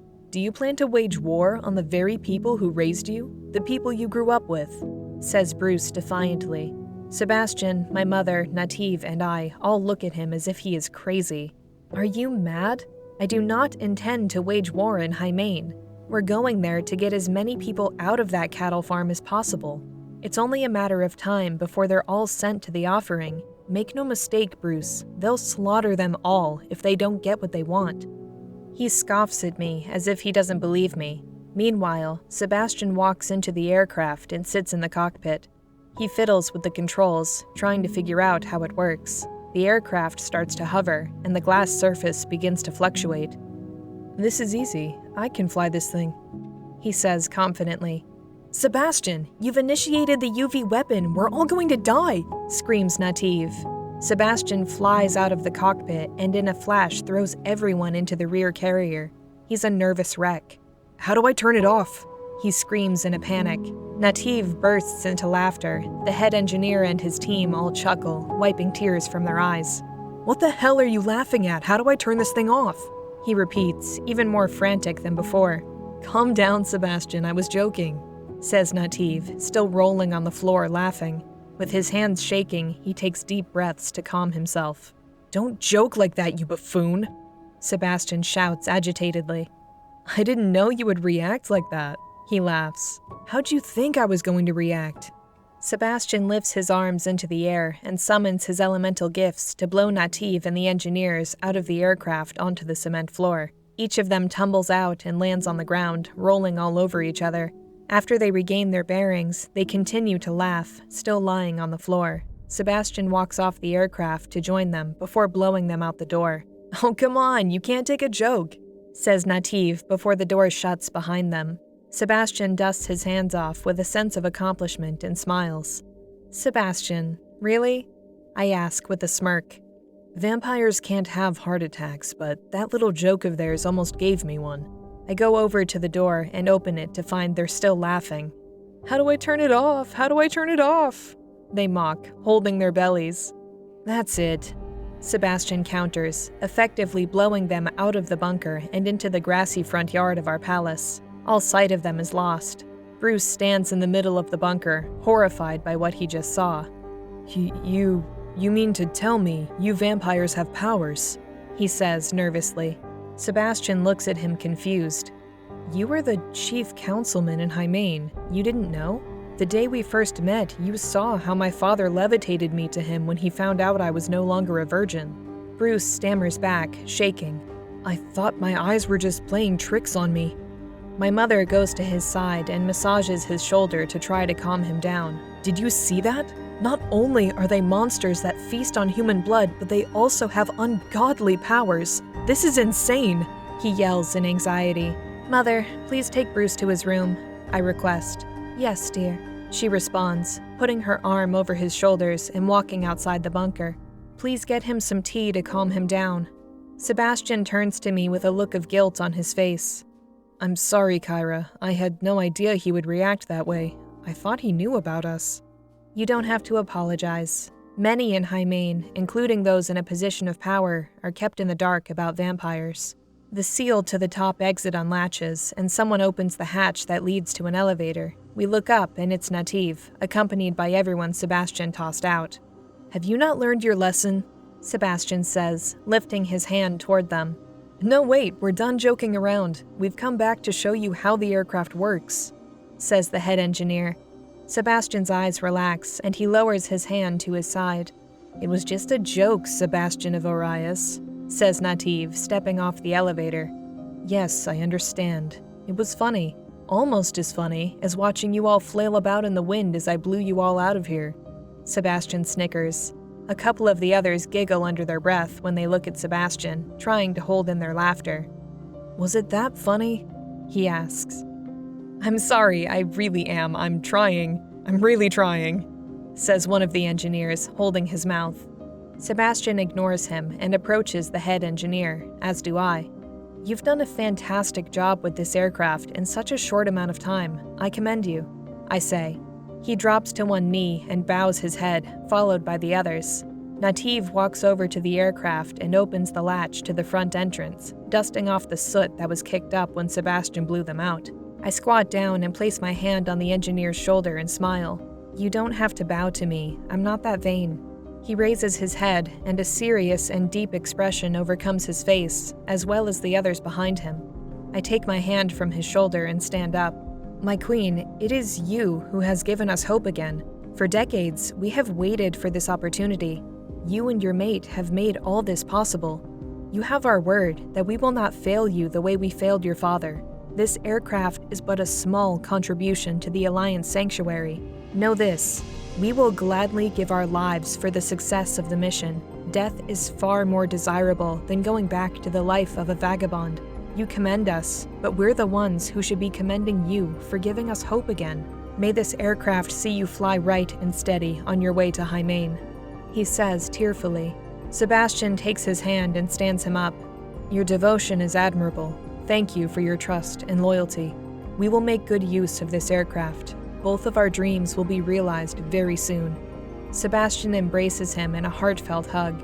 "Take good care of our queen on your mission tonight," he says. Sebastian pulls away and looks at me with a smile. I already know what he's thinking. The news alone will floor just about everyone, except for Nativ. We'll head out at first light. The Coven won't expect us to infiltrate Hymain in broad daylight. Everyone looks at us as if we're insane. "It's the only way," I say, repeating Sebastian's sentiments.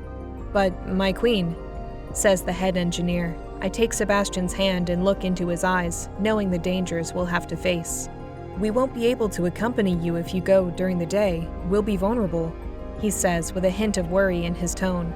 "We understand that. Kyra, her mother, and I will go alone. We've already discussed this, and it is the only way. If we go at night, the Coven and the Count of Merlotica will discover us.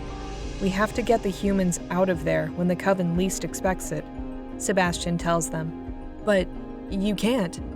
"It's done," I interject. We leave in the morning. In the meantime, you'll need to show us how to operate this thing. Flight, the weapons, its stealth mode, everything. "Nativ, I'm leaving you in charge of preparing the northern city for our arrival when we get back." "Of course," he says, still wiping the soot from the aircraft. I had our architects design the northern city much like the towns of Hymain, so the people we bring won't have that much culture shock as they get used to life here. When Sebastian first took me to Verinia, I was overwhelmed by how much more advanced it was compared to my simple upbringing. It's a shame we haven't been able to have contact with anyone in Hymain. The resistance there has no idea we're coming. They don't even know that we exist. This is going to be challenging, to say the least. I'm counting on my mother to rally them the second we get there. We have no time to waste. I just hope that with the dissolution of the council, these loyal to the system of control forced upon them will break their shackles of oppression and join us. Otherwise, they'll all serve as the drink to fill the glasses of those vampires in Verinia. I refuse to stand idly while everyone I've ever known is led to slaughter. My mother enters the bunker just as Nativ closes the front entrance to the aircraft. "Bruce will be all right. He just needs some time to process things," she says. She glances at the engineering team, who all have concerned looks on their faces. "I guess you told them," she says seriously. The head engineer sheds himself of the concern he has for me and shows us to the aircraft. The rest of his staff go back to their stations to run a few more assessments before I take it on a test run. I've never flown an aircraft before, nor do I know how to. We walk into the cockpit, and I'm overwhelmed by the number of controls this thing has. I'm going to crash us the second we leave this bunker. I don't know how I'm going to learn to fly this thing in one night. I take the pilot seat with apprehension. "All right, show me what to do," I say, trying to hide my nervousness. The head engineer pulls out a tiny transparent helmet from the center of the controls. This isn't like the aircraft you've seen in pre-Vampire Age films, my queen. With this helmet, you'll be able to control the aircraft with your thoughts. I slap his hand away before he can put the helmet on my head. Wait a second, that's impossible. You can't control machines using your thoughts. I shout in disbelief. Are you serious? That type of technology has only been theorized about in Varinia. How were you able to develop it? Sebastian says. He places the helmet on the arm of the pilot's chair and starts pressing controls next to the dashboard. I'm the one who developed those theories. I'm the one who created the technology. It was foolish for the Coven to cast me out of Varinia. I was one of their best engineers. Though I guess, in retrospect, my sympathies for Emmanuel have seen me to a higher calling. Nevertheless, none of that matters now. It only matters that my theories of mind-thought flight are proven. Now please, my queen, allow me to give you this, he says, handing me the helmet. I take it from him and slowly place it on my head. It starts to glow the same color as my hair, warming to the touch. He goes back over to the controls and presses buttons. Any moment now, you should be feeling, "Oh shit!" I scream, shoving myself back into the chair and squeezing the armrest. My claws extend, as do my fangs. A flood of information pours into my brain, and I'm unable to open my eyes. "What are you doing to her?" shouts Sebastian, ready to rip off the helmet. "No, wait, this is normal behavior. Her brain and the aircraft are synchronizing. It will pass any minute now." I take a deep breath as the sensation lessens and my senses normalize. "Is everything all right, my love?" Sebastian asks, concerned. "What a rush!" I exclaim. Sebastian drops to his knees and grabs my waist, shaking. "I never want to see her in pain again," he yells at the engineer. I take hold of his head and rest it on my lap to calm him down. "I was never in any pain, my love. It was just an extraordinary sensation that caught me off guard." I stand up and face the viewing screen in front of us. Suddenly, it shimmers away, becoming a tinted glass that allows us to see outside where the other engineers are working at their stations. "It works!" shouts the head engineer. "What works? What the hell just happened?" I ask, confused. "You wanted to see the outside, so the aircraft adapted your thoughts into action."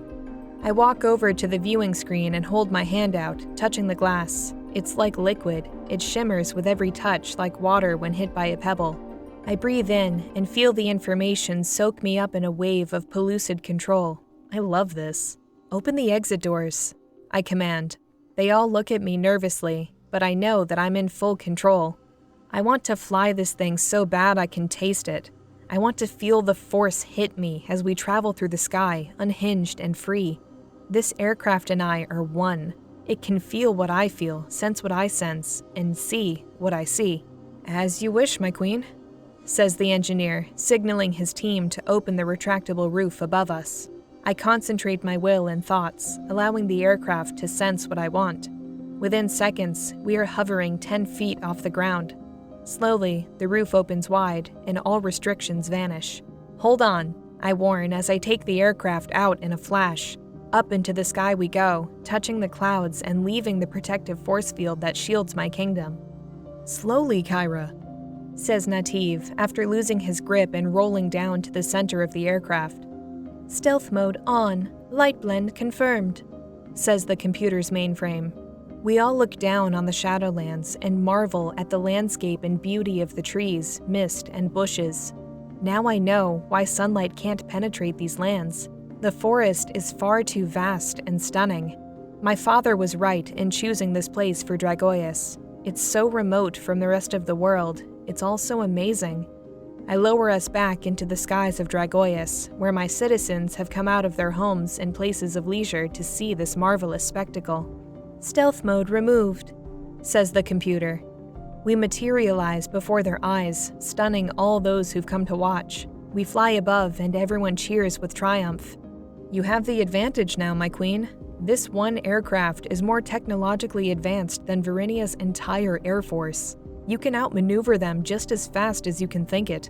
You can attack within a blink of an eye. The best part of it all is that they'll never see you coming. You'll be a whisper in the wind, a shadow in the dim light. Our gift to you," says the head engineer. He bows slightly. I grab him by the shoulders and take him in my arms, giving him a warm hug.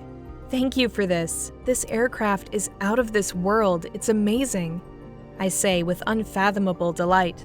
Kyra, you're crushing him, shouts Sebastian. I release the engineer from my grip, and he falls to the ground, gasping for air. I kneel and help him back to his feet, rubbing his back. I'm sorry, I didn't realize I was squeezing you that hard, I say, hoping I didn't harm him too much. Sebastian tosses him a blood bag so he can feed. He bites the mouthguard and takes a few gulps until he's refreshed. It's quite alright, my queen. I should have warned you that when you're connected to the aircraft mainframe, it triggers parts of the brain that stimulate whatever gifts you may possess and amplifies them. I look at Sebastian and Nativ, shocked. So, you're saying my gifts of superior physical strength are being amplified right now? Yes, but it will only last for as long as you're connected to the aircraft, he assures. With this knowledge in mind, I'll have to be careful about whom I'm in contact with when connected to the mainframe. I'm too strong for my own good. I take us back to our home and land the aircraft in front of the mansion. Nothing, not even the wind above the grass, is disturbed when we make our approach. This aircraft takes stealth to an entirely new level. Slowly, I remove the helmet and set it on the console, bracing myself for the rush I experienced before. It never comes. The rush doesn't return, giving me solace that the overwhelming sensation of earlier is only a one-time thing. The test drive is a success, and I'm now more confident than ever in going through with our plan to save the people in Hymain. The head engineer hands me a blood bag. Drink, my queen. I look at him, wondering if he's serious. I've never drunk a blood bag before, and I don't want to start now. You need to regain your strength. Piloting the aircraft takes a lot of energy, he says, putting the blood bag up to my face. I'll take care of her, says Sebastian. He takes the bag from his hands and bites down on the mouthpiece, drinks, and then places his wrist up to my mouth. Go ahead, my love. My fangs grow as I pierce his wrist, then drink, slowly, re-energizing my body. He finishes the blood bag and gives it back to the head engineer. I have yet to release my fangs from his wrist, and he gently moves my hair from my face. Could everyone please give us a second? Asks Sebastian. My mother comes between us, and I remove my fangs from him, licking my lips. There will be time enough for what you're thinking, Sebastian. I'm sure you and my daughter can do that at a later time, she says, giving us a sly grin. She's right, Sebastian. I look down, and the bulge in his pants starts to throb. Sebastian, my mother is right here, I whisper to him sternly. Upon realizing his erection, he jumps back from the both of us with an embarrassed look. He grunts before walking to the other end of the aircraft with his head down. Is he all right? My mother asks. Yes, Mother, he's okay. He just needs a moment. The back exit opens and a breeze of fresh, warm air hits us. Crowds of people form around us, amazed. They approach the exit door and walk inside, bowing their heads upon seeing me. Are you going to bring down the Coven with this thing? A woman asks me, running her hand against the metal and crystal surface of the walls. We'll give it our best. I will pray to the gods that you do. They slaughtered my whole family after they reverted. Your family were reverts? Asks Nativ. Yes, but it was centuries ago. Still, the thought of my mother, father, and brother becoming food for the nobles of Verinia keeps me up some nights. I can almost feel the pain she feels. I see the heartache in her eyes. She never told me this when I interviewed her while we were in Merlotica. I suppose there's only so much pain one can express to a stranger. I'm sorry, Sebastian says, as if he feels personally responsible for her loss. As time passes and he hears more from the people who've been touched by the destruction of the Coven, he steadily realizes the depth of malevolence the ruling class has on the less fortunate. He strokes her head as she kneels, trying to hold back tears. I don't know why I'm crying. It was so long ago. I just hope that now, anything, can be done about their restrictive rules. Freedom is all we're asking for. Is that too much to ask? I walk over to them and take her hand, then stand her up. Freedom is what you have, and freedom is what we'll bring to everyone. This I promise you. She wipes away her tears and smiles, shaking my hand. Thank you. Queen Goldrose was right about you. Thank you for giving us hope again. The head engineer heads over to the control center of the aircraft and picks up the intercom next to the pilot's helmet. Please, everyone, disembark. We need to get this aircraft back to the bunker to prepare it for tomorrow's mission," he announces. With that, everyone scurries off back onto the grassy field and goes about their business. "My queen, if you will," he says, presenting me the helmet. Sebastian and I walk back over to the control station, and I sit in the pilot's seat, taking the helmet from him. With hesitation, I slip the helmet back onto my head, but this time the connection is instant. All the controls light up without the intense rush that came before. I take us up just a few feet off the ground so the retractable roof to the bunker can open for us. Once it's fully open, I take us down slowly, and the roof closes as people look down on us, waving. "Seems like they're just as excited about all this as we are," says Nativ. I land us gently on the pad with little to no hiccups. The scientists and engineers give us a round of applause, cheering with excitement that their aircraft performed optimally and as expected. I open the rear exit and remove the helmet. "Nativ, can you please have the kitchen fix my mother and I something to eat? I'm starving. I'm sure Bruce and my siblings are hungry as well. In fact, have them prepare a feast and invite the engineering staff. Have them separate the human dishes from the vampire ones. I don't want my family to accidentally eat the food made with blood.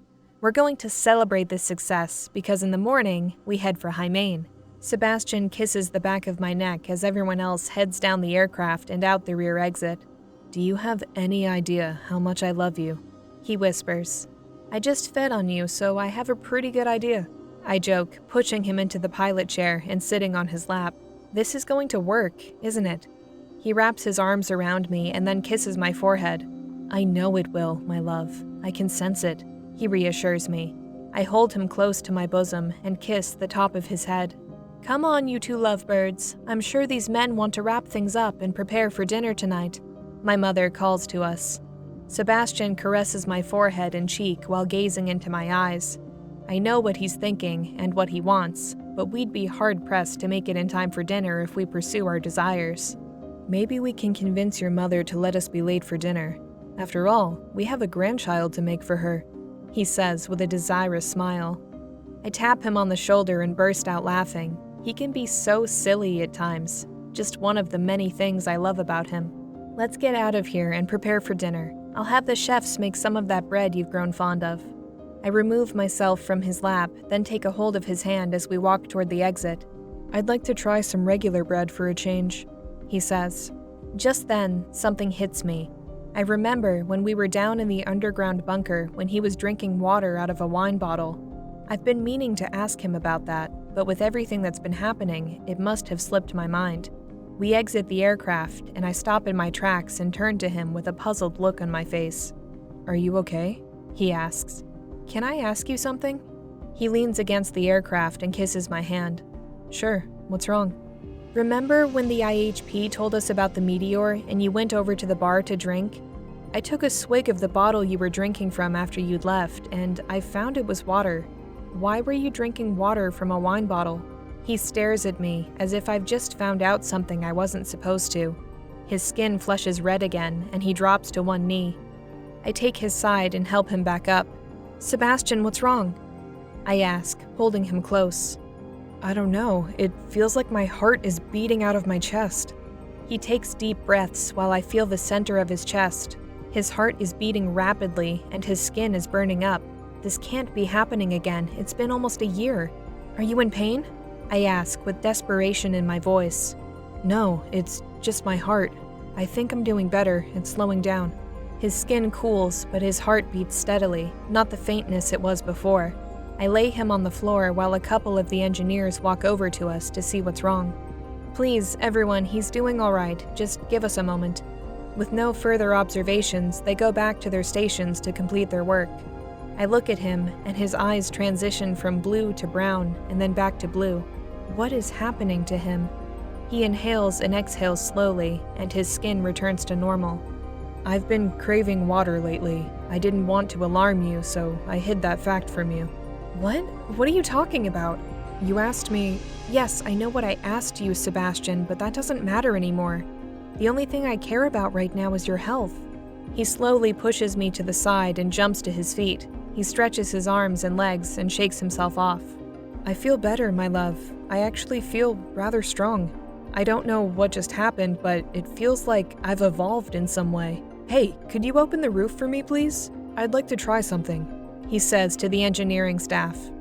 Sebastian, what are you? Just trust me, he says excitedly. The roof opens slightly, and he jumps out of the bunker and flies into the air. Everyone looks up in absolute shock.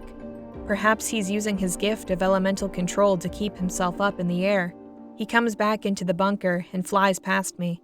I don't feel any wind manipulation when he flies by. He comes back and lands beside me, just as surprised as everyone else. He holds out his hand, and a ball of fire forms in his palm. In his other hand, a ball of ice forms. His jaw is dangling in disbelief. I've always been able to manipulate the elements, never create them. He closes both his hands, and the elements vanish. What the hell is happening to me, Kyra? The scientists and engineers scan him from a distance, but don't find any abnormality in his anatomy. I take him in my arms and kiss his neck, nervous and frightened. I've had this sensation before, when I cleared the wreckage of our kingdom so that we could rebuild. Do you remember? Yes, I remember, but this is different. You've become stronger, both physically and in your gift, and you can fly now, all within a couple of minutes. I just don't understand it. He strokes my hair and pulls me close to his now beating heart. We'll get answers, my love. When the tunnels are complete and we infiltrate the Coven, I'll ask my father myself. He has to know what's going on, and he will give us answers, whether he wants to or not. I lift my head from his chest and look into his worried eyes. We can cancel our mission for tomorrow if... No, Kyra, I'm perfectly fine. I actually feel confidently powerful. I'm still good to go with you. I put my head back on his chest and squeeze him tightly. He kisses the top of my head and takes my hand. Let's get going before your mother comes looking for us. Everyone else heads out of the bunker to get ready for the feast. My concern for the changes he's going through starts to overwhelm me. If something adverse happens to him, I will utterly die. I grab hold of his waist as we leave the bunker. I can only hope his father has the answers we seek.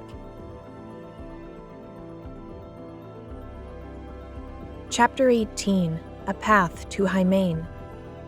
The sun is shining as it filters through the protective force field around Dragoius. Everyone chooses to sleep around this time, but not today.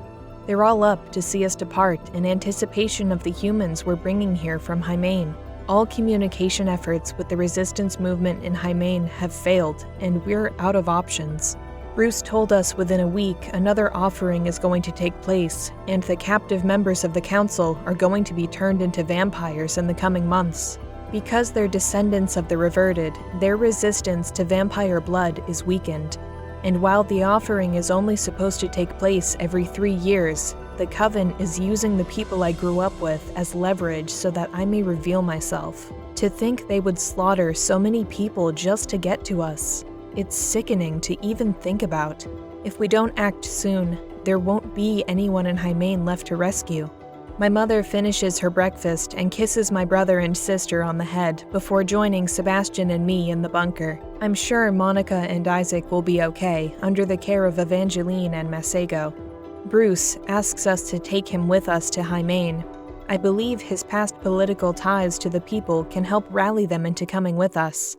Not only are we going to save those who are part of the resistance, but the common people as well. This aircraft has the capacity to hold 3,000 people. And with its anti-gravity propulsion, weight isn't even a factor. I anticipate, at a minimum, 3 round trips. With our stealth mode, we should be able to sneak in and out with ease. The only thing that bothers me, or should I say my only concern now, is trying to convince the people of Hymain to live among vampires. If Bruce's prejudice is any indication of the resistance we'll face from them, then we'll have a lot of persuading to do. We all grew up with the stories. We all were taught from a young age that vampires are monsters. But I'm confident they can break through their barrier of hatred and prejudice, if not for themselves, then for the future of the human race. There isn't a shadow of a doubt in my mind that the Coven will slaughter them all by year-end. Even if that means no more fresh human blood to fill their privileged noble glasses. Sebastian stands off to the side, leaning next to the aircraft with a slice of bread and a blood bag, crumbs flaking from his lips as he chews. As soon as Bruce gets here and Sebastian finishes eating, we'll be on our way. I gaze upon him as he eats his bread. He wipes his mouth and smiles at me, handing me a piece. He's so beautiful to me, even when he eats. I'm okay, I say, sitting down next to him. I'm still worried about you.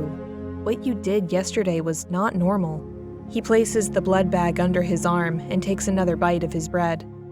I've never felt better. I'm sure we can get through this without any setbacks, he says while chewing. Don't talk with your mouth full, I chide, trying not to laugh at his cute dimples that form when he talks and eats at the same time. He takes that same wine bottle, which he has hidden behind his back, and drinks steadily.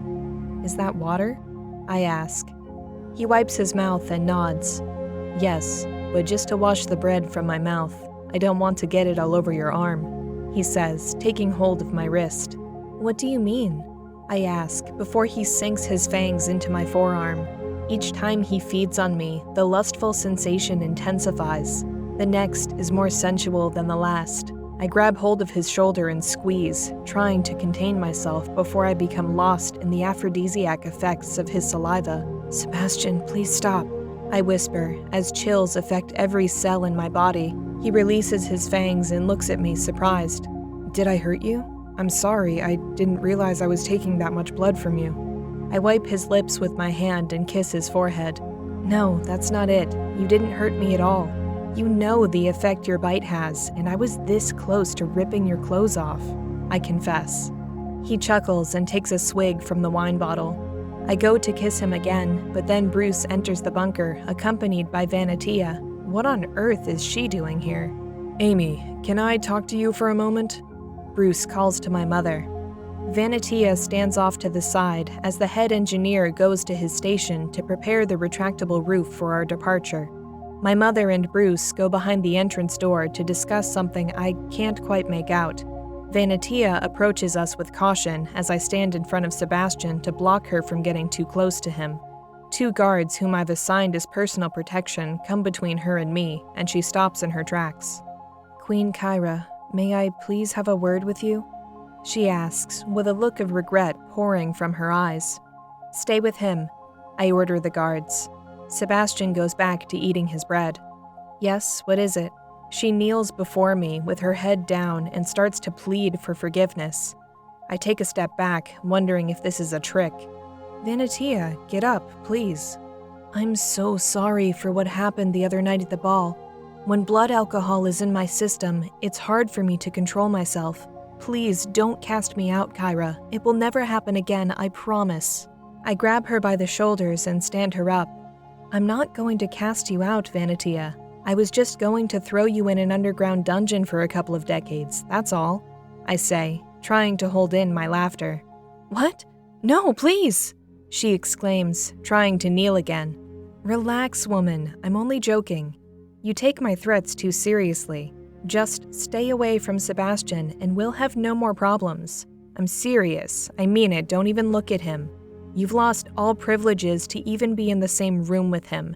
This is the last time I'm going to tell you this. Next time, I'll send you back to Merlotica. Do we understand each other?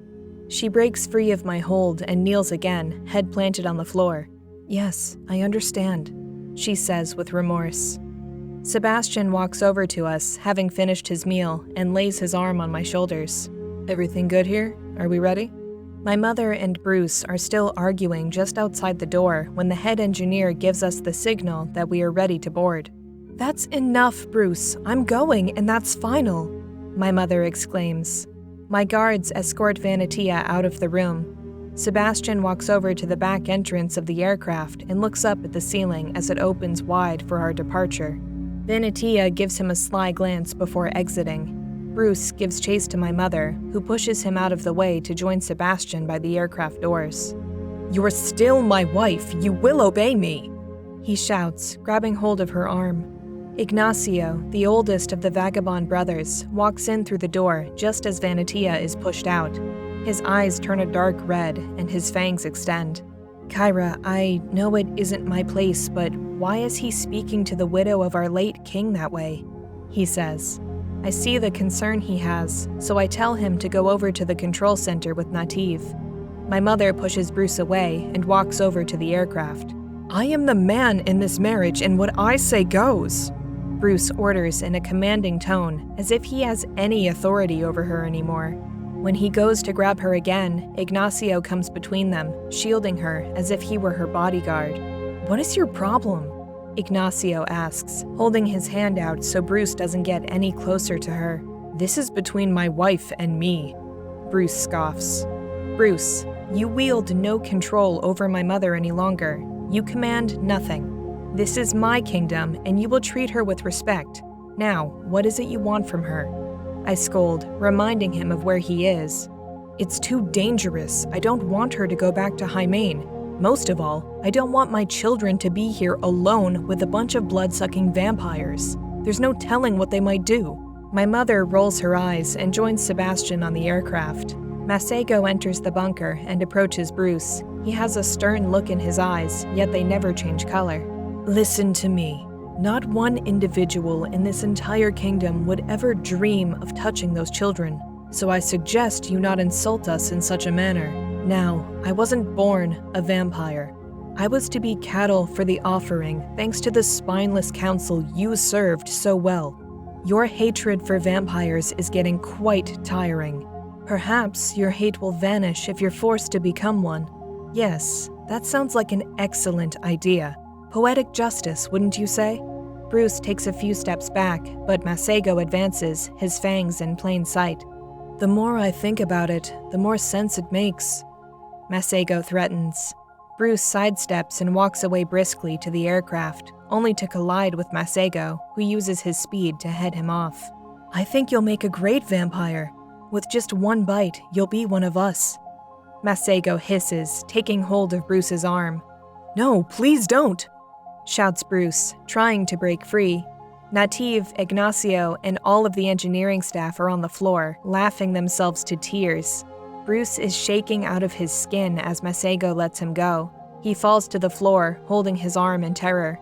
I go over to him and help him to his feet, and I can almost see his heart beating out of his chest. "Savages!" Bruce exclaims, snatching his arm from me.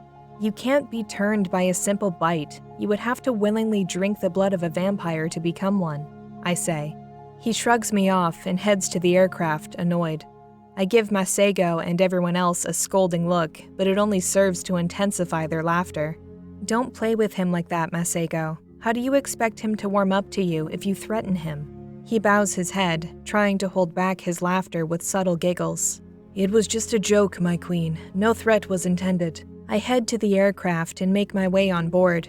Bruce is sitting in a corner, still shaken by their devious little prank. Everything else looks ready, and the retractable roof is wide open for our departure. I take my seat in the pilot's chair and stretch out my arms. Sebastian kisses me on the cheek before taking a seat behind me. "You shouldn't feel too bad, Bruce. They played a joke on me as well," says Sebastian in an attempt to console him. I place the helmet on my head, and the connection is soothing, like turning on a light switch without the electric shock of last time. I shimmer the glass from the front of the aircraft, turning it into a viewing screen. In the center of the bunker, right in front of us, stands Evangeline with Isaac and Monica, all of them waving. Sebastian opens the top doorway on the roof of the aircraft and flies out to greet them before we leave. He lands beside Evangeline and scoops both my brother and sister into his arms, hugging them tightly. "We're going to miss you too. Don't give Evangeline a hard time while we're gone," he says. "Take care of our sister, and don't start any fights, and be safe," says Monica, hugging him back. He sets them back down and pats Isaac on the head before flying back into the aircraft. Bruce and my mother look at him flabbergasted. "Wait a second, you can fly?" says Bruce. Sebastian looks at me, bewildered, unable to answer his question. "Well, it's a long story. Actually, it's not that long of a story. I just don't have an answer," he explains. My mother approaches the view screen and waves back to them, blowing them both kisses. Monica climbs onto Evangeline's back to get a better view as Bruce walks up behind my mother to wave to them also. I turn on the anti-gravity field and ask everyone to take their seats. The head engineers give us a thumbs up, signaling they're ready on their end. I look up, and within seconds we fly out of the bunker into the sky. Everyone takes to the streets to bid us farewell. I look off into the distance and see the cities where the people of Hymain will be relocated. It's like night and day compared to the rest of Dragoius. I take us out of the protective force field, higher into the sky. We see the dagger wolves, who look like little ants from our view, feasting on the day's Calcanae birds offered to them. I take us up even higher, so high that we can see the Kingdom of Vampyre across the vast lands of forest. To the south lies Hymain, the size of a marble. Are you ready to do this, my love? Sebastian asks. More than I'll ever be. I turn us around to face south and take us off in the direction of Hymain. Even though it's daytime and no vampire will be around to discover us, I don't take any chances and activate the stealth mode. We become as invisible as the air itself. I can feel something, says Sebastian. I turn to look him in the face, and his eyes are a grayish blue, glowing with a fiery fury. That's when the rain starts, yet the sun is still shining in the sky. Only a few dark clouds and patches of storm spread out among the shadowlands touch the forest. Sebastian stands beside me and extends his arms, forming clouds in front of us. Are you doing this? I ask apprehensively. The elements are one thing, but the weather is another. I can't believe I'm able to control the weather, he says in astonishment. He spreads his arms apart in a forward motion, and the clouds set before us move out of our path. His eyes die down, as does the storm that formed so suddenly. I feel it, Kyra. It's like an interconnectedness with all things. It's growing within me, and I can't stop it. I just don't know what it is, he says warily. I take his hand and sit him on the floor next to me. With my powers increased when connected to the aircraft's mainframe, I try my best to be as gentle with him as I can. My mother and Bruce are in the rear, discussing the best entry point into Hymain and the best way to get in contact with the resistance movement once we're there. I think this may come in handy, Sebastian comments, lifting his hands toward the view screen. The closer we get to Hymain, the more that fog clouds the trees and force field around it. A little camouflage will do us well, he says. Within moments, all sight of Hymain is lost. It's replaced with an unending cloud of dark mist. A hole in the fog opens wide, giving us sight for direction. I can't believe how powerful his gifts have become. Follow this path. They'll never see us enter or exit, he says. I take us right into the spiraling cloud and enter the tunnel he created for us. He places his arm around my shoulder and smells my hair, tickling my ear a bit. I press my cheek against his lips, and he gives me a gentle kiss.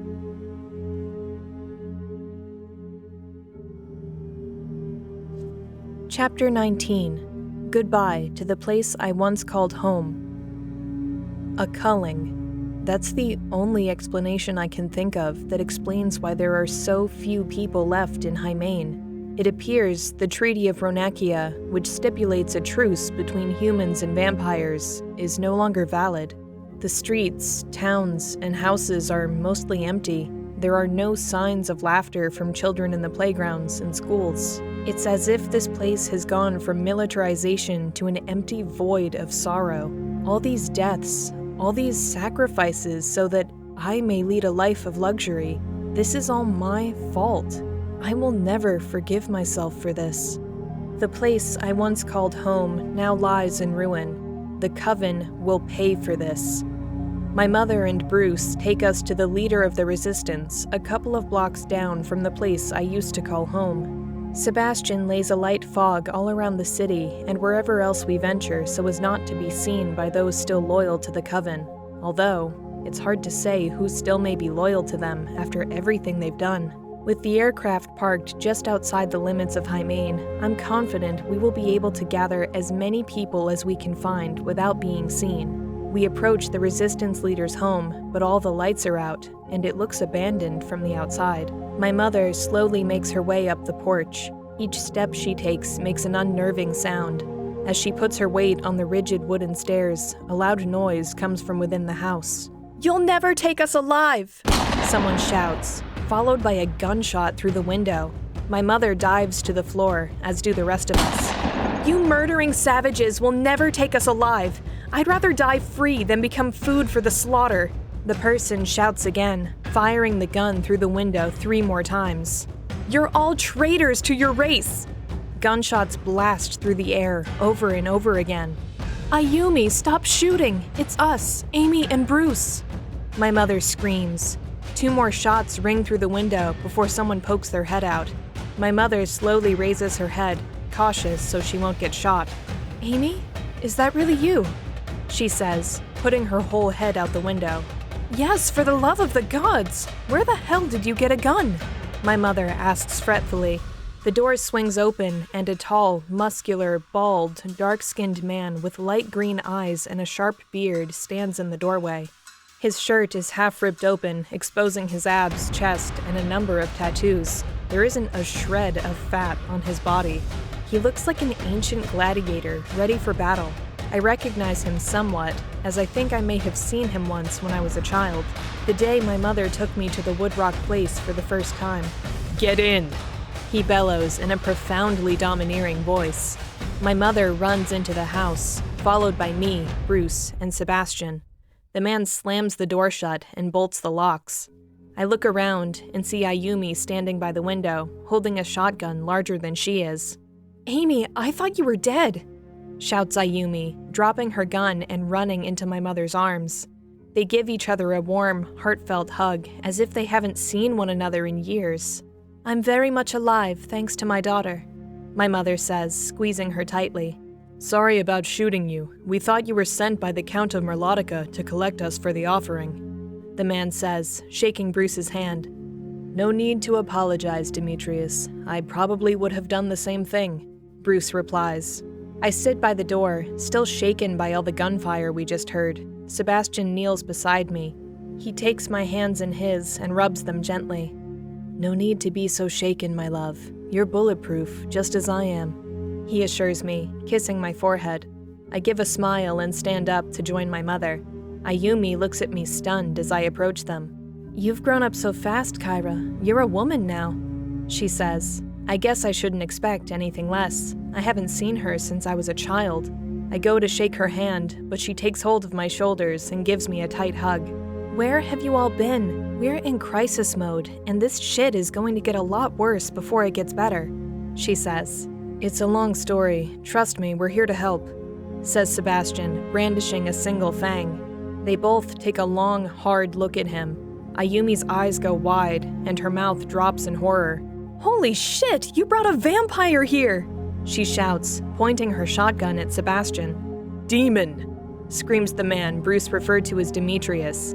He takes out his pistol and points it at Sebastian's face. Sebastian puts his hands up as a show of submission and backs into the wall, knowing full well their weapons will have no effect on him. Still, he tries to seem afraid so they don't feel any more terrified than they already are. "Ayumi, wait! He's my mate!" I protest. They both look at me simultaneously, blue in the face with shock. "Your mate? That's impossible. Vampires don't mate with humans. We're their food, nothing more," says Ayumi, still aiming her gun at Sebastian. "It's true. There are so many things we have to tell you and the Resistance, but first, please put down your guns," my mother asks. Ayumi looks at my mother and lowers her weapon, but her companion has yet to take his sights off Sebastian. "It's all right, honey. I trust them," Ayumi says. He lowers his pistol and puts it back into its holster, still eyeballing Sebastian with distrust. I understand their reaction, but what I don't understand is how the Coven has kept them in the dark about everything that's going on. They should recognize who he is and the reason a culling has begun. I go over to Sebastian and take his hand, then pull him toward me. "Don't you all know who this vampire is, or why Hymain has been militarized?" my mother asks. Ayumi leans her shotgun up against the window and takes a seat in an armchair. "Demetrius, would you be a gentleman and bring them some tea?" she says. He backs away slowly down the hall, never taking his eyes off Sebastian before going into the kitchen. "I apologize. Now that all this has started, my husband has grown wary of vampires and their laws. But to address your question, no, I have no idea who this vampire is, nor do I know why all this happened. In the beginning, I believed, as did many others, that the protective field and extra security from the Coven was a sign of good faith. However, when the Count of Merlotica asserted control over Hymain and weekly offerings were instituted, we knew a culling had begun. We don't know why. No one knows why. My mother walks over to Ayumi and sits on her lap. Bruce goes into the kitchen to give Ayumi's husband, Demetrius, a hand. I take Sebastian and sit on the couch next to them. I want to keep him close by my side in case they decide to do something unsavory to him. Convincing them to live among vampires is going to be harder than I thought. My mother can sense the amount of suffering they've been going through, as can I. I just hope the news we're going to lay on them will help to ease their misery. I don't know what to do, Amy. They've taken the council, the resistance is gone, and everyone here lives in fear. Eventually, there will be no humans left, she says. Tears form in her eyes. Sebastian releases himself from my grip and kneels before her. He makes sure his fangs are fully receded so as not to alarm her further. Demetrius and Bruce walk into the living room with hot tea. The scent of mint and ginger fills the air. They set it down on the table in front of the couch. "Don't get too close to my wife, bloodsucker," says Demetrius, putting his hand on his pistol. "Listen, I understand how you all must feel. You have no reason to trust me.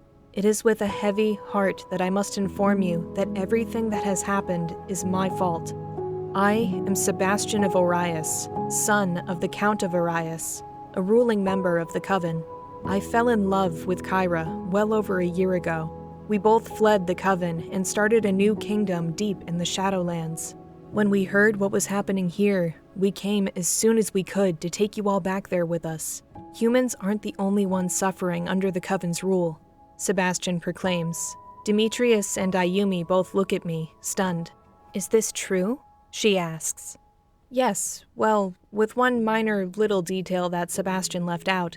I'm half vampire. I suppose you knew this," I tell them. Ayumi jumps out of her seat, pushing my mother to the floor by accident. "That's impossible. No such thing can happen. Amy, what is she saying?" "You never told them?" I ask my mother. She stands up and dusts herself off. "I never told anyone. I couldn't afford to let this secret get out." "And what secret is that?" Demetrius asks. "I am the daughter of the vampire Emmanuel Lescar de Font. He was a rebel and a revolutionary. He sought to bring an end to the Coven and set not only humans but also vampires free of these oppressive laws. He saved many unjustly accused or downright innocent people from the offering. He built the Kingdom of Dragoius and instituted the Alliance Sanctuary, the place we now call home. But the Coven destroyed it long ago. We've rebuilt it. I've made it my mission in life to finish my father's work. That's why we need you and every human in Hymain to come with us. We need you just as much as you need us," I profess to them. Demetrius turns to Bruce with a bewildered look, wanting confirmation of my story. Bruce puts his tea down and looks directly at him. "It's true. All of it is true. If you want to know the full truth, then yes. Amy was in love with a vampire and became pregnant with his child before we were married. I agreed to keep her secret if she agreed to allow me to carry on my affair with Madame Cummings. And that's it. Now you know." Ayumi is at a loss for words, as is her husband. "Don't look too shocked. I only found all this out a year ago. Mother is pretty good at keeping secrets." Sebastian reaches for one of the cups of tea, presses it against his lips, and takes a sip. Their confusion and surprise are followed by a long silence as they process everything. I grab Sebastian's arms and pull him down to sit next to me. I don't want him hovering over Ayumi and making Demetrius any more nervous. "So, you're saying the Coven took out their anger on Hymain just because a vampire fell in love with a human or half-human or whatever?" asks Ayumi. Knowing it's much more complicated than that, I try to refocus on the reason for us coming here. We haven't much time to waste, and all the information they seek can be hashed out on our way back to Dragoius. I press my lips together and nod in my mother's direction. She gives me a nod back and takes Ayumi by the hand. "How long do you think it will take to gather what's left of the resistance? We need to get a hold of everyone in Hymain before the sun sets," she says. Demetrius hangs his head low, as if he has some troubling knowledge they're reluctant to share with us. Ayumi overlaps her hand with my mother's and looks her straight in the eye. There is no more resistance. My husband and I are the only ones left. It will not be that taxing to get a hold of everyone in Hymain, seeing as there are only a little under 1,000 of us left. What? Are you serious? Hymain's population was close to 10,000. Now you're saying that a tiny fraction of that number is left? My mother shouts in disbelief. Afraid so. Demetrius replies coldly, as if all the passion and empathy had been sucked from his soul. It's heartbreaking to see them this way, let alone go on with the knowledge that my actions caused the demise of my homeland. You all needn't worry about them too much, Sebastian interjects. People taken to the offering aren't bothered with for an entire year. With that many people, I doubt those cold-blooded aristocrats will have it in them to slaughter them aimlessly. If we infiltrate Varinia before they begin processing them, we can free them. Take them to Dragoius. Ayumi's eyes light up with hope for the first time since we've been here. There isn't much time to waste. Ayumi, get on the phone and call everyone you know. Have them call everyone they know, and have them call everyone they know, and so forth. If anyone is left here, they alone will feel the wrath of the Count of Merlotica. I don't want one human being on these streets. Understood? My mother says briskly. Tell them to meet us at the north end of Hymain within the next 2 hours. Walk, run, drive, fly, I don't care. Tell them to be there, and hurry. I say. Ayumi nods and hops on the phone while her husband pulls out a rudimentary communications device that I can only assume was used to get in contact with members of the Resistance before they were demolished. Everyone has one of these in their home. My wife made sure of it, he says. Sebastian and I look at each other with optimism, confident that this is going to work. My only concern now is telling them my kingdom is host to over 1,000 vampires. That's going to be one tricky conversation. Excuse me, says Bruce as he approaches Demetrius. Where is Madame Cummings? Is she still here in Hymain? Do you know? I look over at him, and for the first time in weeks, an uneasiness soils his eyes. I can't believe, after everything that has happened and everything that woman has agreed to, he still cares for her. Yes, she's still here. She's with the Count at the council headquarters. They live there now. The Count is most likely sleeping, Demetrius replies. That's all I needed to hear, he says, making his way to the door. He unbolts the locks and opens it wide with determination. Wait, Bruce! My mother shouts, stopping him in his tracks. I have to do this, Amy. I love her. You know that. We all stop what we're doing to gaze at him, wondering if he's willing to risk everything for that woman. It's too dangerous, my mother pleads, but it falls on deaf ears. Nothing will stop him from going. If you had a chance to see Emmanuel again, would you take it? He counters, putting his right foot outside the door. My mother takes a step back. She understands what he's going through and will not stand in his way. Meet us at the rally point in 2 hours, Bruce. Be safe, she says. He covers his head and shoulders with a blue cloth next to the door and walks outside. Demetrius closes the door and bolts it shut. Love is a crazy thing, he says, and then sits back down with his communication device. I notice the worried look on my mother's face, but I know Bruce. He'll be fine. I only hope he knows what he's doing. The coast is clear, and just about everyone we got in touch with agreed to meet up at the warehouse near the outskirts of Hymain, where we parked our aircraft right outside the protective force field. Most of them have all their belongings with them, and from the look of it, will only need to make one trip. It's a real shame we weren't able to get here sooner. I just hope Sebastian is right about the people taken to Varinia. The last thing I want to see when we infiltrate their gates is people being killed en masse. That will devastate me to the very core of my being.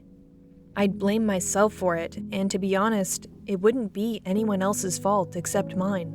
We use the fog provided by Sebastian to mask our movements, and it works quite well. Not one guard loyal to the Coven is able to see us navigate the roads of the city. Hundreds of people walk unseen through the streets and into the forest.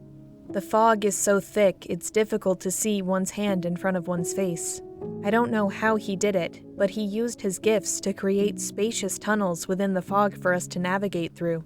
It's like walking through a cocoon of mist. When we make it to the warehouse that used to house the members of the resistance movement, Sebastian allows the fog to clear. My mother and Ayumi do a head count, and of the 923 people left in Hymain, 890 showed up. Lucky for us, this warehouse is large enough for all of us to fit. All I will need to do is bring the aircraft to the front doors and load everyone inside. No fuss, no danger. The only thing that remains is telling everyone that if they choose to come with us, they will be living among vampires. Since everyone has been kept in the dark about why all this has happened, I guess we'll have to explain everything to them.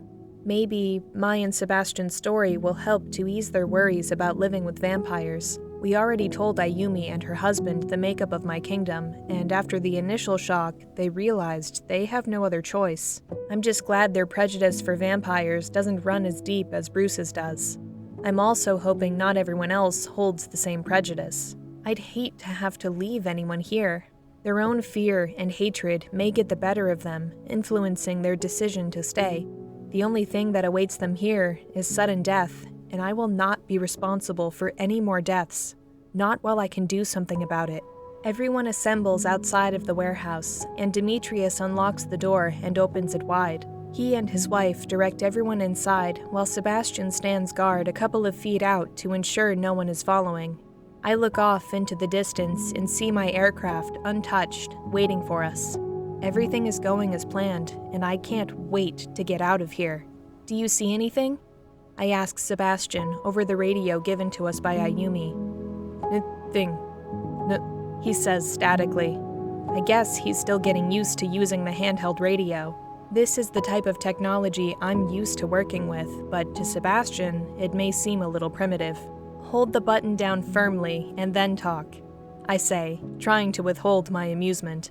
Nothing. No signs of any guards or Bruce, he says, this time clearly. Everyone is almost inside the warehouse. If everything is clear, then you can head back here. Demetrius will wait outside, just in case Bruce shows up. I tell him. Ayumi and my mother collect the last of them and signal for me to join them.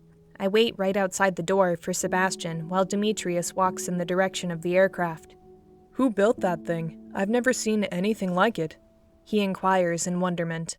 The engineers in Dragoius, my kingdom. You can ask them all about it when we get there. He looks at me with cold eyes as if I said something offensive. Vampires built this? Technology like this doesn't exist. There must be some sort of magic trick you're not telling us about. Trust her, vampires built it. There are so many things about this world you know nothing about. We'll teach you and show you things that have been kept from you when we get to my mate's kingdom, says Sebastian, approaching from behind. Demetrius turns to him, shaken. Don't do that, he exclaims, holding his chest. I'm sorry, I didn't mean to frighten you. It's not your fault. We've all been on edge since this happened. My husband is still suffering from a mild case of post-traumatic stress. Ayumi interjects. Demetrius takes his wife's hand. I'm perfectly fine, he says. Are you all ready? My mother asks from the door of the warehouse. Yes, Mother, we're coming. Sebastian takes my hand and pulls me close. Wrapping his arms around me, he kisses my forehead and bends slightly at the knees. 1 second, Mrs. Dunning, he says. Before I know what's happening, we both shoot up into the air, deep into the clouds.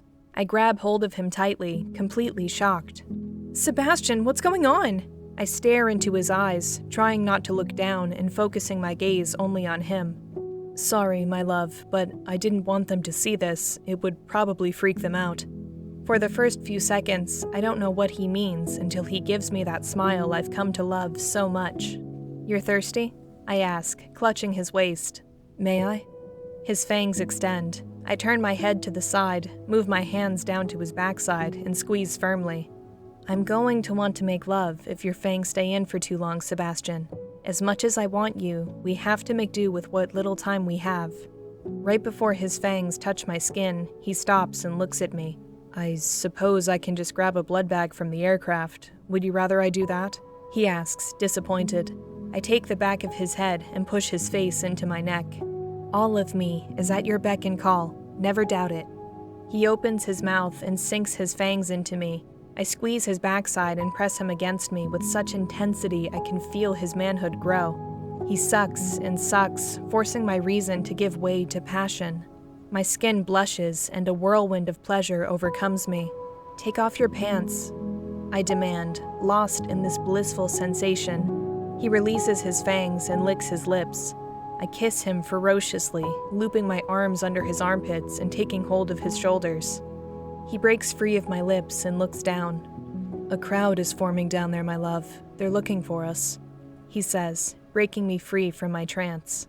I sigh and look down at the impending crowd. They're probably wondering what we're doing. "It's all right, Sebastian. I can wait until we get back home. Let's head back down before they start to worry." We slowly descend to the ground and are met with a number of people looking at us, speechless, including my mother. "Okay, all right. I'm at a loss. How the hell can you..." shudders Demetrius, unable to find the right words. "How the hell can you fly?" shouts one of the people in the crowd. "He's a vampire," my mother reiterates to everyone. They all back away in fright. "You never told us we were meeting a vampire here, Ayumi," a woman says. The remaining people within the warehouse start to funnel out upon hearing the word vampire. "Everyone, please, back in the warehouse. We'll discuss this on the inside. We can't be out in the open like this," my mother announces. She gives both Ayumi and Demetrius a nod so they can help her get everyone to focus on what's important. "Amy is right. Let's get back to the warehouse. You have nothing to fear from him," shouts Bruce, who approaches from the direction of the protective field, consumed in fog. "You made it! What happened?" bellows my mother, running to his side.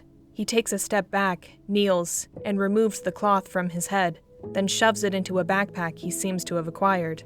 "She chose to stay, for the safety of the people being held in Verinia," Bruce says. "Who decided to stay? And Bruce, I thought you were taken along with the rest of the council," a man says from within the crowd.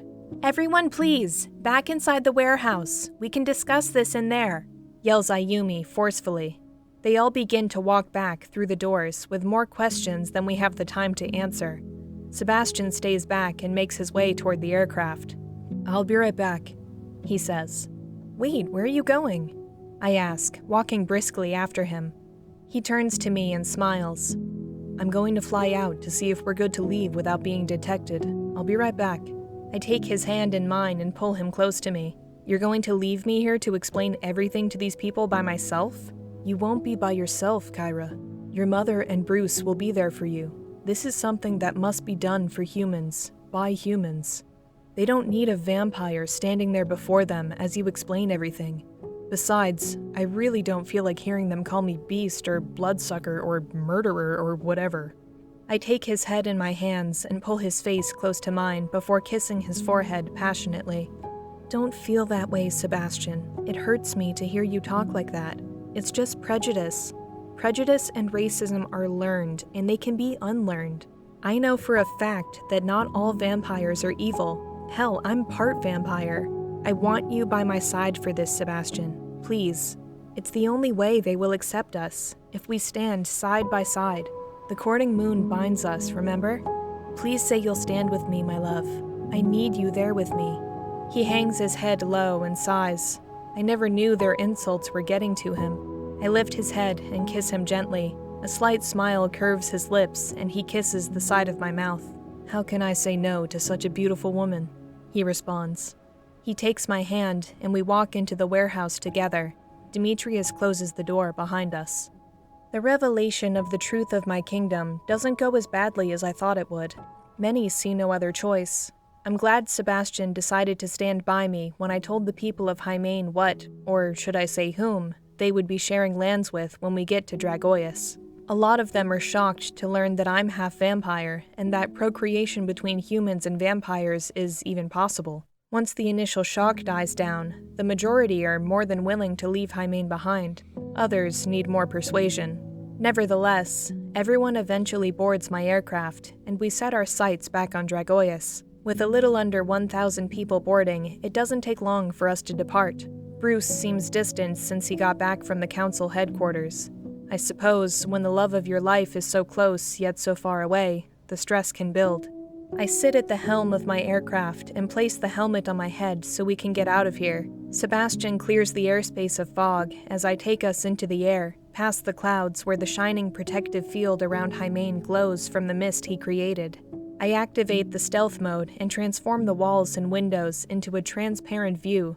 so everyone can see the place we once called home one last time. I hear people sobbing and calling out to the one place that was safe for us. Everyone's life is altered, not only my own, for the choices I have made. There's one thing I know, however. No matter the hardship that lies before us, the rest of humanity will be safe in my kingdom. Not one more offering, not one more sacrifice. That all ends today. The only people left in Hymain are those loyal to the Coven, and they will see the error in trusting those oligarchic aristocrats. I only wish I could see the look on the Count of Merlodica's face when he emerges from his slumber, only to find the streets and homes of Hymain empty, devoid of all people, and the thought of him not knowing who did it or why. That's one expression I'd love to see. I only wish Madame Cummings had decided to join us. While I detest what she represents, and despite the fact that her son tried to kill me on more than one occasion, she is still human. I'm sure it would have made Bruce a much happier person to be around.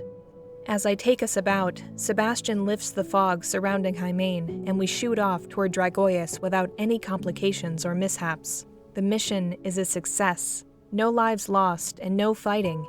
If I can end the war just the same, I'll deem myself fortunate for doing the impossible. I just wish my father had gotten this far. I must succeed him, not only for my own sake, but also for the sakes of everyone on this aircraft. This is for every vampire in my kingdom and beyond, extending to all 9 kingdoms. A better way of life awaits. With a little help from me, says Sebastian, approaching from behind. I completely forgot we're still connected through mind thought. I'm going to give you a little special something when we get back home, Kyra. You deserve it, he says, rubbing my shoulder. I smile at him and send the aircraft mainframe the directions back to Dragoius, so it can take us there without my having to concentrate on it. Thank you for being there with me, Sebastian. I don't know where I'd be without you. I know where I'd be without you. I'd be nothing, a shallow void of a mindless drone following Coven orders dispassionately.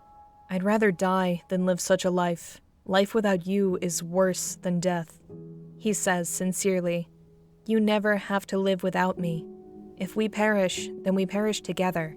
The road ahead is going to be hard, but as long as the courting moon binds us together, nothing can tear us apart. I draw nearer to his lips, but then the aircraft takes a nosedive straight toward the ground. Ah! We're all going to die! Shouts one of the passengers, clutching his seat. I stand up and focus, stabilizing us before we get too close to the ground. What the hell just happened? Bellows Bruce. Nothing. Everything is all right. Sorry about that, I say, sitting back down, shaken. It's my fault. I shouldn't have distracted you, Sebastian professes. Let's save the romance until we get back to Dragoius, I say, smiling. He sits on the floor next to me and leans his head against my legs. We stare at the view screen as we pass by the clouds and mist on our way back home. So peaceful, yet so transient, these moments. I try to control my strength as I lay my hand on his head so I can run my fingers through his soft black hair. That's when I hear a gut-wrenching scream coming from my mother. Kyra! She shouts, running to the front of the aircraft. What's wrong? Are you okay? Asks Sebastian. She makes her way to us and falls to her knees, her nerves distraught. What's happened? Why are you screaming? I ask, wanting answers. Slowly, she stands and walks over to me. I just got in contact with Evangeline to check on the kids. You're not going to believe what's happened, Kyra. Sebastian jumps to his feet and takes my mother's forearm. Did something happen to them? He yells out furiously. No, the children are all right. It's something else. The Kingdom of Merlodica has been ransacked. Somehow, they found out Queen Goldrose is supporting you. My fangs grow, and the fury in my blood rises. How the hell did they find out? Is everyone there dead? Asks Sebastian. Queen Goldrose escaped along with a few others. They're on their way to Dragoius as we speak. Masego is going to meet them halfway so they don't get lost in the Shadowlands. That's not the worst of it, however. The charge was led by... I don't even know how to say this. She pauses. It's all right, Mother. Just take a deep breath, I say, trying to calm her down. She breathes in and lets the information flow. Anastasia of Verinia. Masego told me she's looking for Sebastian and is willing to kill anyone who stands in her way. They've radicalized her. She commands the Varinian army, and they're scouring the Shadowlands at this moment, looking for you both. Sebastian and I look at each other, unable to speak. I can't believe this is happening. They've brainwashed Anastasia again, turning her against us. The war is upon us, says Sebastian, with his hands shaking in anger. They'll never get near the gates of Dragoius, my love. I promise you. I sit back in my seat and launch my arms forward. Everyone, hold on! I shout, pushing us into a vortex of speed I never knew I was capable of. We must get back to Dragoius as fast as possible. Chapter 20. Sisters. A large group of buses and aircraft descends upon the gates of Dragoius, all of them the color of shining gold. From the design of the transportation they're using, it's safe to say they are from Merlotica. All the windows are tinted black, so there's no way to tell if the people down there are Varinian infiltrators or refugees from Merlotica. A Humvee is leading the buses to the front of the gate. It has to be Masego. I take us down around to the back gates, where the empty cities to the north that will house everyone from Hymain are located. I don't know these vampires seeking refuge in my kingdom, and I don't want them to be around humans until I find they are trustworthy. Kyra, wait. Let me go down there. I can help them move through the compound, and also let Queen Goldrose know you will meet up with her soon, Sebastian says. I give him an uneasy look. I still remember the last time he entered Merlotica, and how they tried to rip his clothes off at the very sight of him. You don't have to worry about that. I'm sure after seeing their home burned to the ground, sex is the last thing on their minds, he assures me. All right, Sebastian. Meet up with Masego at the gate. From up here, it looks like they'll be there shortly. I'll take everyone else to their new settlement and meet up with you within the hour. Have Evangeline bring my mother and sister to the northern cities when you make it home. He moves the hair from the right side of my face and brushes it behind my ear. His lips draw closer to me, and I feel his breath as it shivers down my neck. Be safe, my love. We'll meet up soon, he says, then opens the hatch on the roof of the aircraft and flies out like a majestic angel. I still can't believe how much he's changed. What is he becoming? Maybe whatever is happening to him is part of the reason the Coven has so many restrictions. On the other hand, it could be that his powers are developing as he ages. His father is the most powerful vampire within the 9 kingdoms, so that may explain his new abilities. I just hope whatever it is doesn't start to affect him adversely. He heads down to the convoy led by Masego. I speedily take us around to the back end of Dragoius and through the protective force field. Everyone marvels at the beauty of the city from our aerial view. We do one pass to make sure it's all right to land. To my surprise, the city is populated with vampires. I thought I told them I wanted this place to be empty upon our arrival. As we pass, the small crowd waves to us in anticipation. Are those the vampires? One of the passengers says, looking on in awe. They're going to devour us, shouts another. Calm down, will you? I've been living with these vampires for a while now, and not one of them has been hostile toward my children or me. My mother bellows over the PA system. I take us down slowly, and the crowd forms a circle where I plan to land us. I take a little closer look at this crowd and see Francesco, the youngest of the 3 brothers, standing at the head. I land us with ease and open the back entrance to the aircraft before removing my pilot's helmet. Everyone stay seated for a moment, I ask of them. I walk out the entrance and see the crowd holding gifts and human food in their hands. Everyone is all smiles. I thought I asked for this city to be empty, I scold Francesco. He bows to one knee. Yes, my queen, but we thought that if we gave the humans a warm welcome, they would not be as apprehensive about us. Everyone aboard the aircraft looks flabbergasted as they see the vampires bow to me. Stand up, Francesco. I'm not angry with you. I guess, since they've already seen everything, you all can go ahead and proceed with your attempt at intermingling with them. And, everyone, please try not to show your fangs. They get a little freaked out by that. Bruce and my mother disembark the aircraft, followed by everyone else. Welcome to the Kingdom of Dragoius! All the vampires announce in unison, bearing their gifts. Is this a trick to get us to lower our guard? Someone says suspiciously. Francesco hands his gift to me and goes to stand on a dais near the center of the square where we had landed. I'd like to clear up some misconceptions about our kind before we continue. I'm sure our queen has explained it to you already, but it would be better if you hear it directly from the lion's mouth. Every vampire among you, look around. Not one of us has ever tasted human blood. We only drink synthetic blood made in our refinery. No one here has ever taken a human life. Most of those from the Kingdom of Merlodica weren't even aware humans still existed.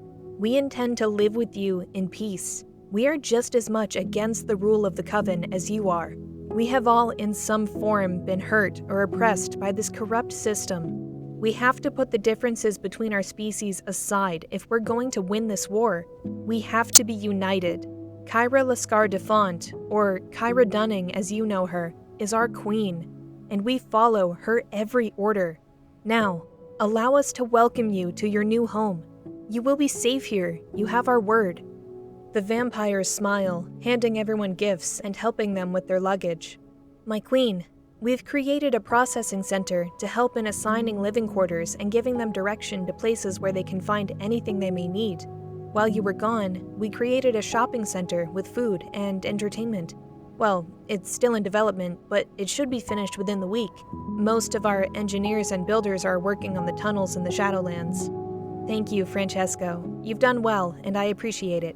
I give him a pat on the back and allow him to help the others off the aircraft. A couple of the vampires from Merlodica help guide everyone to the processing center. It's a wide-open area with multiple tables and stacks of papers and keys. I sincerely hope everyone can settle in on their own. The only thing I can think of now is getting to my home and meeting up with Sebastian and the convoy. I need to be briefed on what happened in Merlodica, and quickly. My queen, we know of the situation at hand. We have this covered. If there are any issues, we'll let you know, says Francesco, accompanied by his brother Constantino, who emerges from the processing center. Bruce and my mother head back to the aircraft as I look around the crowd of people. They don't look as nervous as before, giving me the confidence that they will be all right. Everything will be fine, Kyra. We need to leave, says Bruce hastily. Why is he so concerned about all this suddenly? Yes, I know. I'm coming. I wave to the crowd and head back to the aircraft. I hope Nativ has formulated a plan for me to review when we get there. Above all, I hope Queen Goldrose can tell us how they found out about us and just how much the Coven knows. We make our way up the stairs into the council's ward from the bunker. Masego and Nativ have already assembled my council strategist and called a meeting. Sebastian and Evangeline are both standing off to the side with Queen Goldrose. The people she brought with her disperse among the rest of the people we brought here from Merlodica.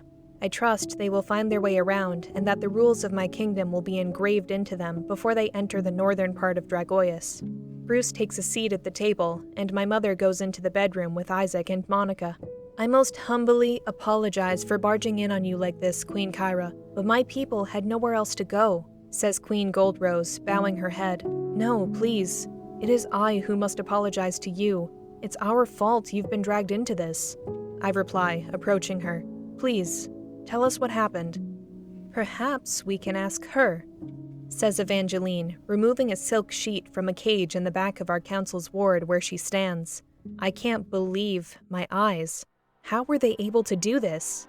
Let me out of here, or you will all perish at the hands of the mighty Coven, she shouts, fangs elongated and eyes fiery red. It's Anastasia. They captured her. She is but a shadow of her former self, more vicious, more feral. Sebastian, you belong to me. Look at me, Sebastian. We are to be wed, remember? She bellows with desperation in her eyes. They brainwashed her again, only this time, more intensely. We have to snap her out of it somehow.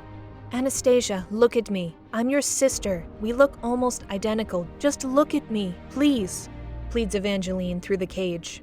I have no sister. I am an only child. The only thing that matters to me is him. Nothing else comes close. Now let me out, and maybe the Coven will be merciful. Maybe. I turn to Queen Goldrose and look at her in bewilderment. How were you able to capture her? I ask. They surrounded my kingdom and deactivated our entrance gate. They seized and burned just about everything. My guards were quickly outmatched. Some even joined forces with the Varinian army. I sounded the sirens and activated the alarm, which triggered everyone who was loyal to me to meet me at the very edge of my kingdom, where we could make our escape. Once everyone made their way to the rally point, my guards sought to evacuate me last. I didn't want to leave until I knew my people were safe. That's when it happened. Anastasia crashed her aircraft into the side of my palace, and her men came out shooting. Within seconds, most of my guards were ash. The bodyguard that you met when you were there is the one who called Masego on the communication device we gave you for help. He gave his life in doing so. After he sent out the SOS, he destroyed the device and lit a UV flash grenade. It exploded in his hands, turning him to ash and severely burning Anastasia in the process. With her men burning and stunned, I grabbed her and used the same technology I used on you to put her into a dream state. I wrapped my arms around her and jumped into a tunnel below my throne room. We were able to channel her light-shifting gifts from her blood to mask our travels here. I guess you can say without her, we wouldn't have made it. The most difficult part was making it in time before daylight. We had to hide from the sun in our vehicles, as not all of them have protective tinted windows. Goldrose explains. And you're going to regret kidnapping me, Goldrose. Now let me out of here. I am the Princess of Varinia. You can't keep me here forever. Sooner or later, the Coven will find this place, and you'll all be sorry, Anastasia threatens. Masego turns to me, wondering what we should do with her. She was once my ally in escaping Varinia. There must be a way to snap her out of this. I approach the cage and put my hands on the bars. I wouldn't get too close, human. I attack at will, she mutters threateningly. Don't you remember who I am? I ask, puzzled. Should I, you insignificant fool? Don't you remember Alessandro and helping me escape Varinia? They couldn't have erased all of your memories. My memories are fine, human scum. She grabs my wrist and tries to pull me through the bars of the cage. Her fangs extend, and she attempts to bite my forearm. My queen, shouts one of the guards, but I hold my other hand outward, signaling him to stay back. Her saliva drips down my arm when she stops to look at me. My eyes are glowing blue, and my fangs begin to emerge. She throws my arm away and backs farther into the cage. You're a vampire? She says in shock. With my arm still in the cage, I extend it toward her, luring her to retake it. Go ahead and bite me. Allow our minds to be connected through mind thought and see the truth for yourself. She tosses my hand out in disgust while Sebastian looks at me stunned. I know I promised him that no other vampire would ever taste my blood, but this is a unique situation. We need Anastasia to be cleansed of the horrid re-education the Coven has imposed on her. There has to be another way, Kyra. Maybe our scientists can undo this? Sebastian says. Not without lobotomizing her, we can't. Our head scientist says. The only way this can be undone is through a strong emotional connection with someone she knows, or someone who has mind thought capabilities. It's one of the many reasons Coven Laws 001 exists. Love and emotional connections help to undo their brainwashing techniques. Of course, that's only one of the reasons, not the only one. This explains so much. That's the reason her mate, Alessandro, was able to bring back her memories. His bond to her must be so strong that their re-education methods don't work as well on him. So you're saying we have to get her mate, Alessandro? Sebastian asks. Not necessarily. I understand both she and Evangeline possess contact mind thought gifts. If their sisterly bond is great enough, she can potentially undo what the Coven has done. Everyone looks at Evangeline with optimism.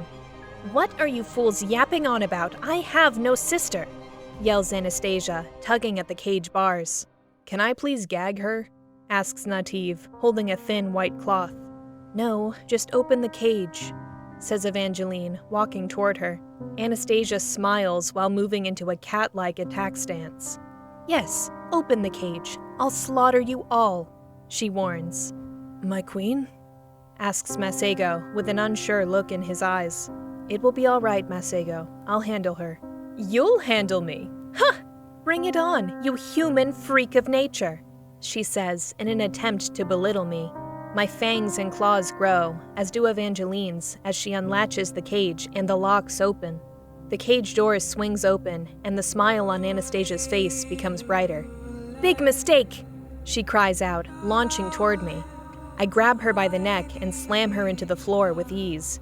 She flails around, trying to break free of my grip, but it's no use. I climb on top of her and pin her arms and legs down. "How the hell are you so strong?" she yells, wiggling about like a worm. Evangeline kneels and places her hands on Anastasia's forehead to begin the mind-thought connection. "Let me go! I am Anastasia of Varinia. Do you hear me?" She screams, turning her head left and right, refusing to hold still. I take her arms and pin them under my knees so I can use my hands to hold her head still. I place both hands on her face, squishing her cheeks and lips together. Evangeline swiftly puts both hands on her head. Within a couple of seconds, Anastasia stops moving, totally caught in the mind-thought bond. "Remember me, little sister.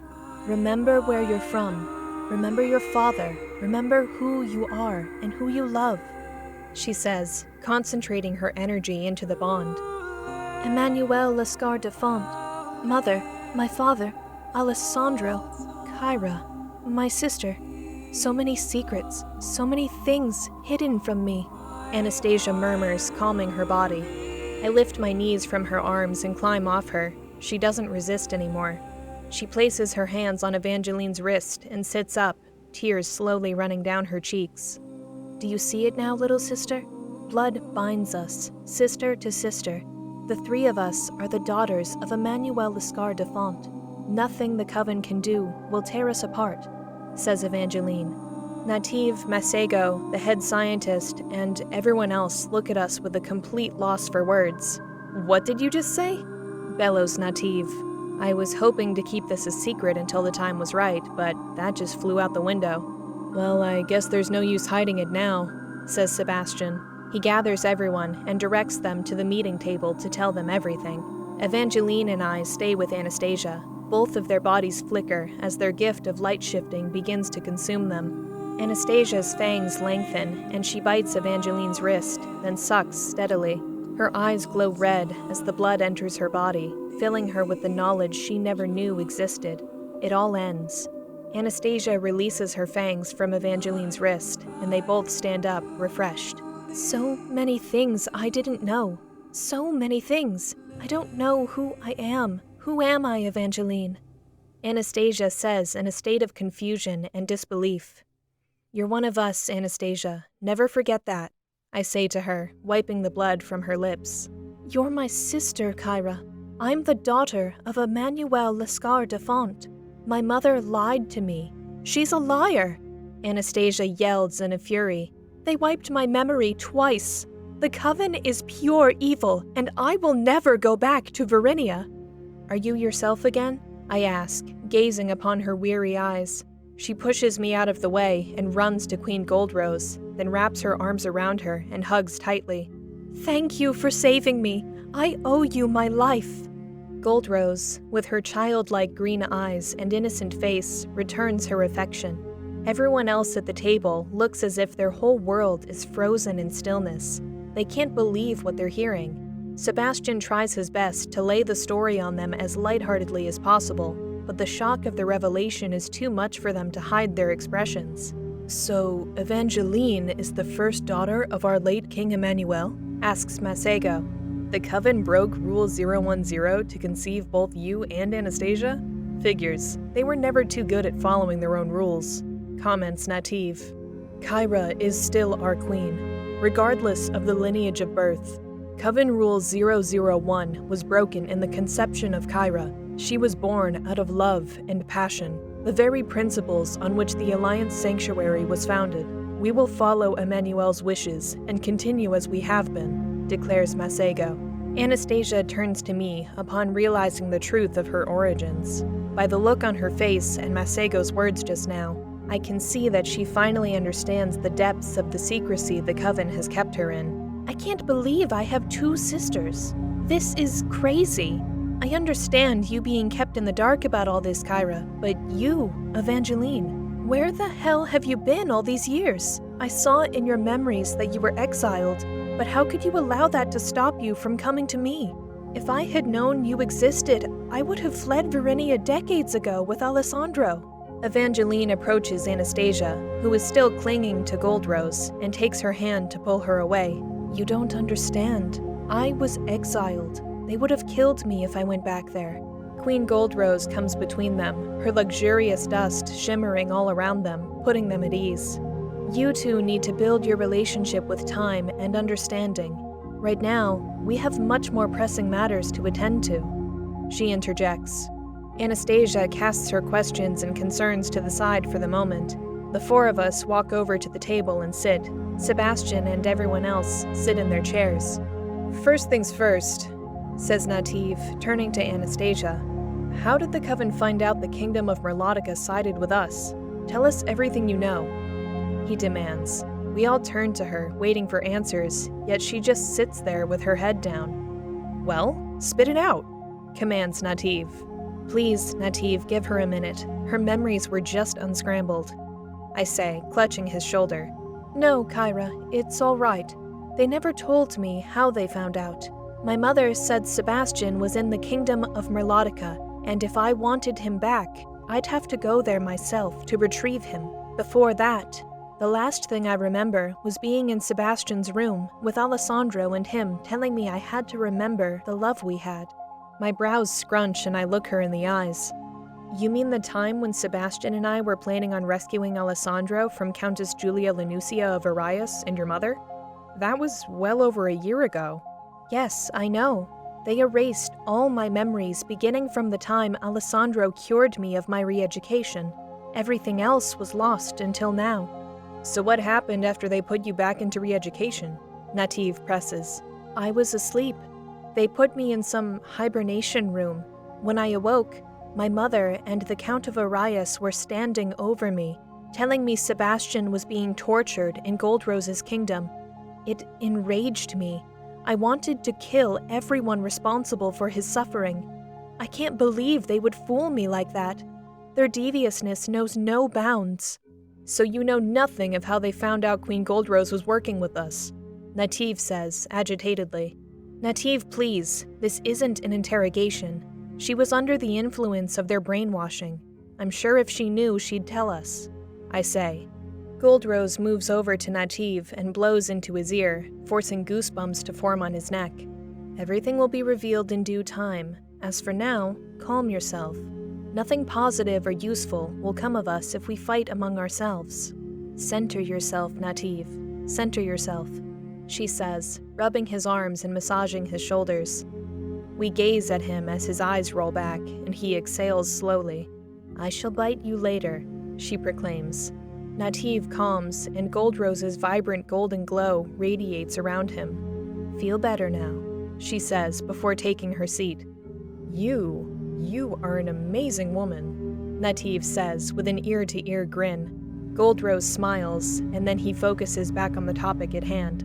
We can finish the tunnels within the week if we amp up construction. The people who came here from Hymain, along with those who came here with Queen Goldrose, will be a big help in getting things finished, if they are so willing, says Masego. Then let it be done. Queen Goldrose, I would like to request that you explain the rules of my kingdom to the people who came here with you. There are close to 1,000 humans living here now. We brought them here just as you entered our gates. I'm sure Nativ will be more than willing to explain the rules to you. Mother, please work with the people from Hymain. See if you can enlist their help to work on the tunnels. Tell them our goals and the reasons they must help.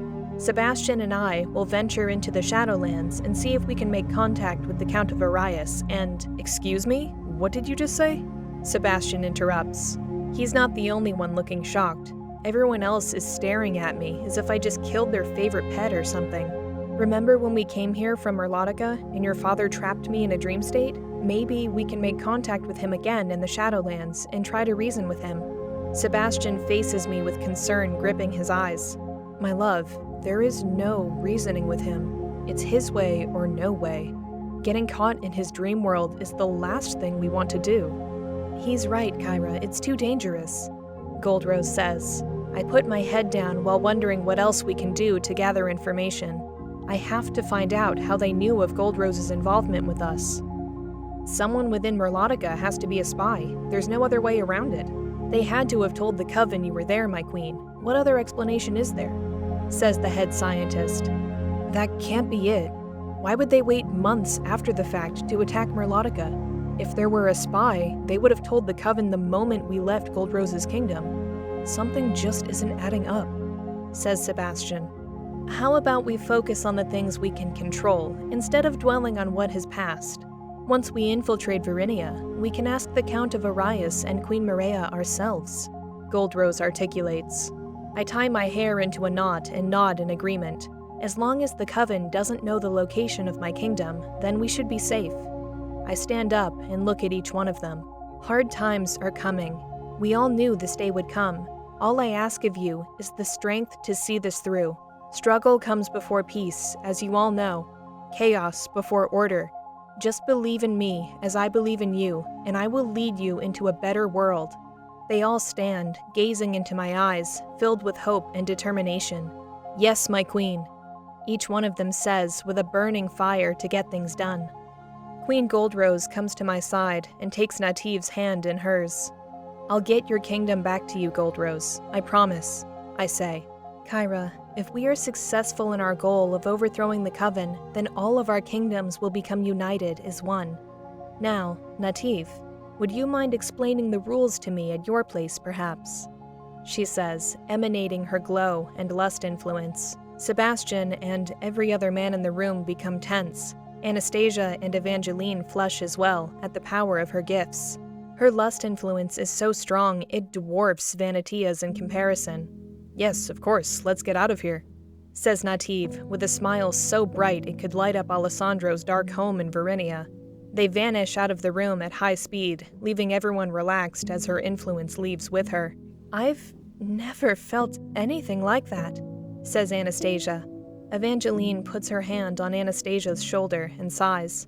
You'll get used to it eventually. Her lust influence is the strongest in the 9 kingdoms, I've heard. Everyone else retreats to their assignments while I head back down to the bunker to my vehicle. I want to get back to the human city and see if everything is going smoothly with processing. Sebastian pushes my chair in as I leave the table and follows behind me. Thank you, he whispers. I turn around to look at him. For what? I smile. For changing your mind about going into the Shadowlands to get into contact with my father. I'm pretty sure that's exactly what he would want. I understand, Sebastian. Maybe I'm a little naive when it comes to diplomacy. I tend to try and see the good in people, regardless of their past actions. That's understandable, my love. It's never wrong to want to see the good in people. Just know that there isn't any good in him. He's ruthless, calculating, and merciless. Trust me, I know. I put my arms on his shoulders and kiss his chin. I love you, I say, pulling him close. Evangeline and Anastasia are standing behind him, looking at us without any reservations. You two are just as cute as I remember, says Anastasia. I move Sebastian to the side and approach her. You don't have any lingering feelings for him like last time, do you? She laughs. No, not at all. The only person I'm concerned with right now is Alessandro. Did you ever receive the letter I wrote to you before they put me in re-education? Evangeline smiles and pulls the letter out from her bosom. Yes, it's here. She hands it to Anastasia. I've kept it with me ever since we arrived here from Merlotica. Anastasia takes the letter to look it over, tears forming in her eyes. I will not allow my mother to get away with this. We must save Alessandro. Will you help me, Kyra? She says in desperation. I look at her, then at Evangeline. Please, Kyra. As long as he's there, they will have power over me. They know I'll do anything for him. Just help me save him. This is all I ask of you. The tunnels will be complete in a matter of weeks, Anastasia. Soon we'll... Anastasia cuts Sebastian off. No, we can't wait that long. If I don't return to Verinia, they'll know something is wrong. If they suspect I've been returned to normal, Alessandro will pay the price. I can't ignore the fact that she has a point. If she doesn't return to Verinia, they will suspect something. If we go now, we risk exposing our entire operation, Sebastian warns. Do you have any idea where Alessandro is being held? I ask her. The last I heard, he's being kept in seclusion in the house Sebastian built on the outskirts of Verinia. But that was before I entered re-education. I have no doubt he's still there, however. I wonder whether it's worth the risk. If we go there now, the Coven may discover our plan to infiltrate. If one of us is captured, everything we've worked toward will be in ruins. but when I look at the desperation in Anastasia's eyes, I can't help but put myself in her shoes. If it were Sebastian trapped by the Coven, I'd do anything to free him, even if it meant going it alone. Judging by her demeanor, I can see that's what she plans to do if I refuse to help her. Anastasia, I know you're emotionally flustered right now, but you have to be patient. If we go now, there's a good chance. I'll go alone if I have to, she shouts, startling Evangeline. I will not allow you to leave alone, Anastasia. I'm your older sister, Kyra. You'll help your sister, won't you? She approaches me and drops to her knees just as she did when we were in the tunnel trying to save Sebastian and Alessandro from re-education. I'll go, Sebastian says. I'll go and bring him back to you. Evangeline and I look at him as if he's joking, me more so than her. I don't think so. I howl, unable to fathom why he'd volunteer to go back to that place alone. Listen, my love. I can tell by the look in her eyes that she's going to try and save him whether we help her or not. Unless you plan to lock her in one of the rooms in the palace, I don't see how else we're going to stop her from going. I can fly in there, snatch Alessandro from right under their noses, and be back before they ever know he's gone, he says. I gaze at him flabbergasted. I can't believe we're even having this discussion. The very idea of going there now is madness. Sebastian, while I trust you can do it, there's just no way I'm going to allow you to go there by yourself. What's to stop your father from sensing your presence? It's too dangerous. I'm not going to risk losing you again. Then it's settled. I'll go at it alone. Don't wait up, Anastasia says, heading toward the door. Wait! All right, I'll take you there. I cave into her demands, much to her delight. Thank you, Kyra, for everything, she says, hugging me. I roll my eyes at her as every atom in me screams just how bad of an idea this is. Bruce suddenly comes out from the shadows with a smirk plastered across his face. He approaches us with a glimmer in his eyes as if he's happy with the decision I've made. He looks me in the eye assertively, as if he's waiting for something. One thing I've learned in my lifetime is that you can't keep love at bay. It always has a way of finding you, he says, smiling. How long have you been here? I ask. I just came back from the bunker. Francesco gives word that everyone from Hymen is settling into their new homes. If you still wish to visit them, now is the time. I nod and ask Evangeline to show Anastasia to her new quarters. I'm a little surprised she hasn't mentioned our encounter in the tunnels back in Varinia. After finding out we're blood sisters, I still cringe at the thought. Can you please find my mother and have her join me by the transportation area in the bunker in a couple of minutes? I ask Bruce. He obliges and goes into our room to fetch her for our trip back to the northern area. When will you be back? Anastasia asks, stopping me in my tracks. I turn around and see that she's consumed with worry for Alessandro. I had the same chilling look when I thought Sebastian was lost to me when Bruce forced me back to Hymen all that time ago. I move toward her and take her hand in mine. Soon, Anastasia. We'll be back soon. The moment I get back, we'll head to Varinia. In the meantime, Evangeline will show you around the palace.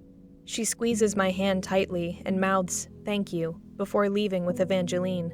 Sebastian stands there waiting for me, face full of doubt, and I already know what he's going to say.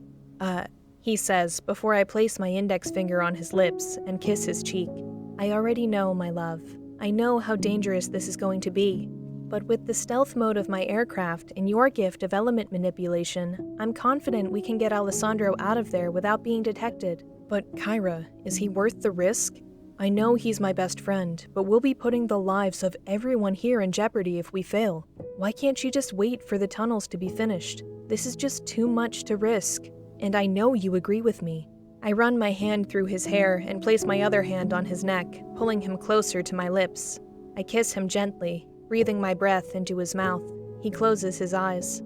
I know, Sebastian, but what other alternative is there? If Anastasia goes there by herself, she'll be caught. If they brainwash her again, they may get the location of our kingdom. Short of throwing her into a cell or locking her in her room, I don't see how else we'll be able to stop her from going. I think it's better this way. At least with our help, there's a better chance of success. He puts his hand behind my neck and kisses my forehead sensually. I love you. I will never allow anything to happen to you, he says sweetly. I love you too, and don't make that face at me. We'll be safe. Just trust me." He takes a deep breath, holds me in his powerful arms, and then sinks his fangs into my shoulder without warning. His bliss fills me, as it always does. He holds me even tighter, sucking me with the same ferociousness as he did when I found him ready to plunge a dagger into his heart over a year ago. I sink my nails into his back, and he continues to suck. I feel my essence leaving me, and I attempt to pull his head away, but he resists. He's taking too much. "Sebastian, stop now," I request of him, but he doesn't stop. He only sucks even harder. "Sebastian, what are you doing?" I call out, yet he gives no response. He grips me tighter and sucks more and more until I feel lightheaded. "Sebastian, stop it!" I scream, trying to break loose of his grip, but with my blood being drained from me, I'm too weak to stop him. We slowly fall to the floor, and he has yet to stop drinking. "What are you doing, Sebastian?" I ask desperately, but he still gives no response. I close my eyes and succumb to his will before falling unconscious. Chapter 21. Treachery and Deception. I awake, and everyone, including Monica and Isaac, surrounds me. A freshly cooked breakfast, along with a couple of blood bags, lie at my feet.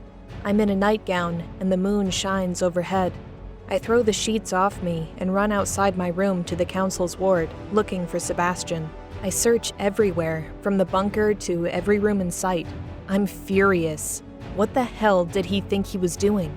After my failed attempts at finding him, I go back into my room, where everyone is either perched on my bed or leaning against the wall.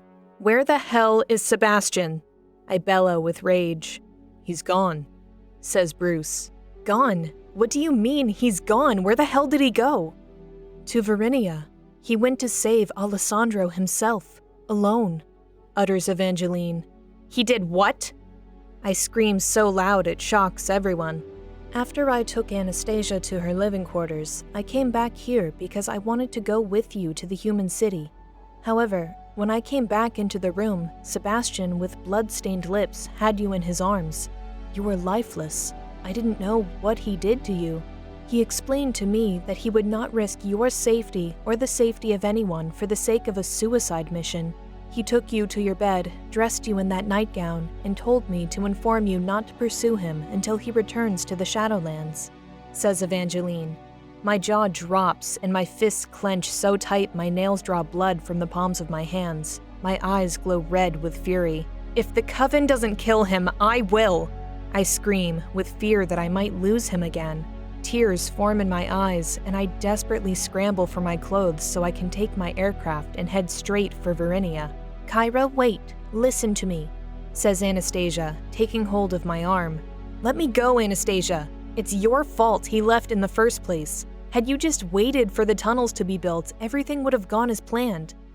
"Hey, don't blame me for his leaving. He came to me before he left. I begged him not to go, but he was adamant about keeping you safe." "She's right, Kyra. We both begged him.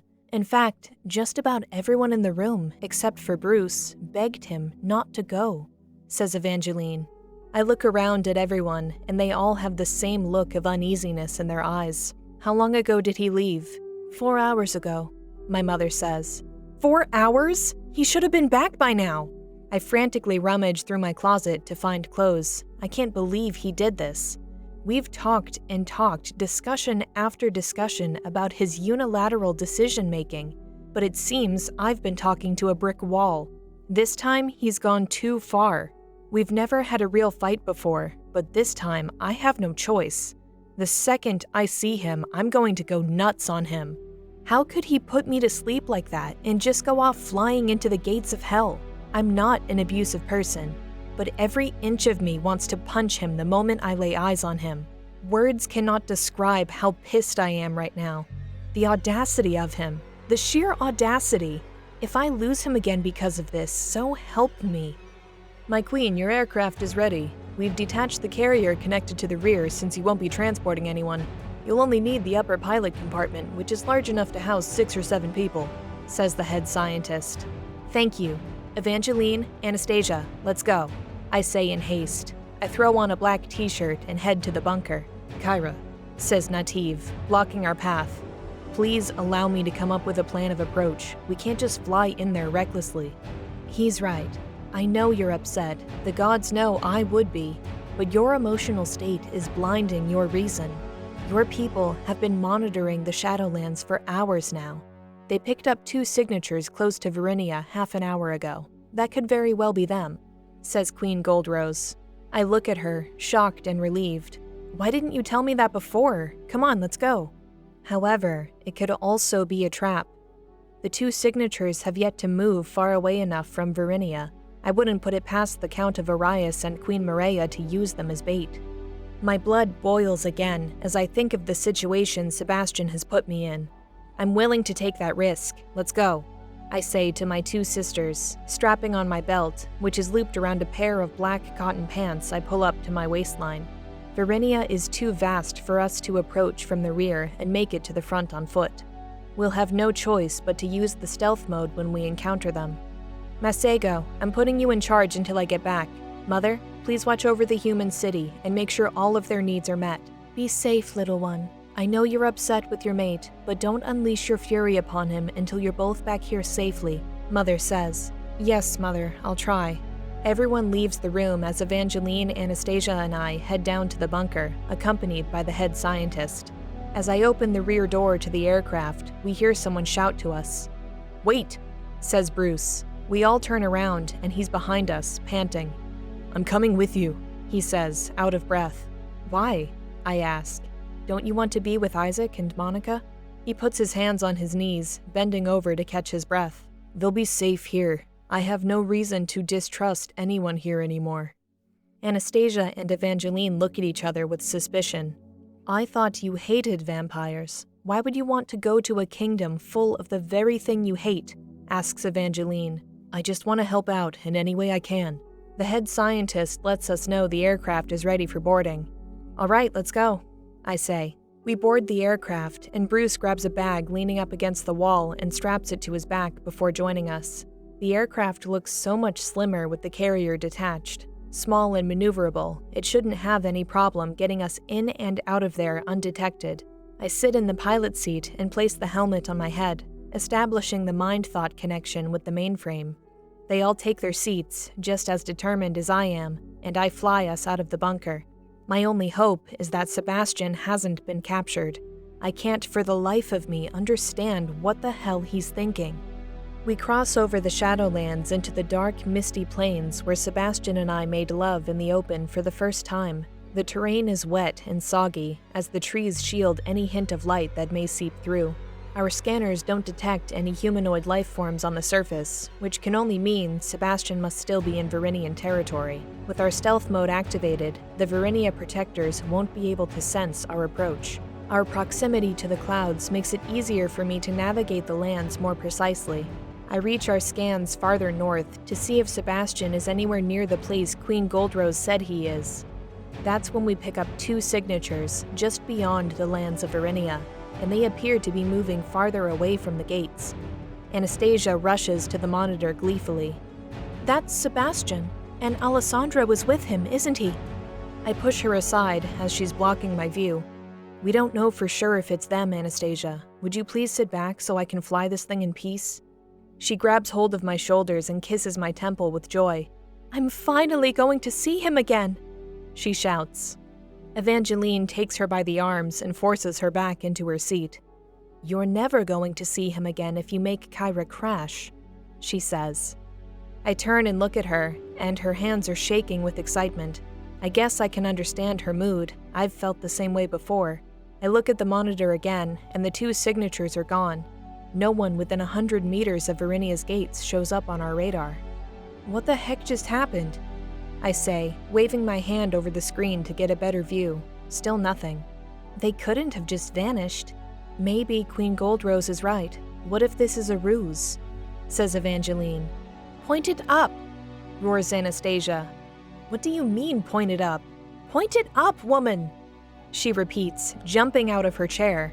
I move the monitor upward toward the sky and see the 2 same signatures racing in our direction. We clear the Shadowlands and I lower our altitude.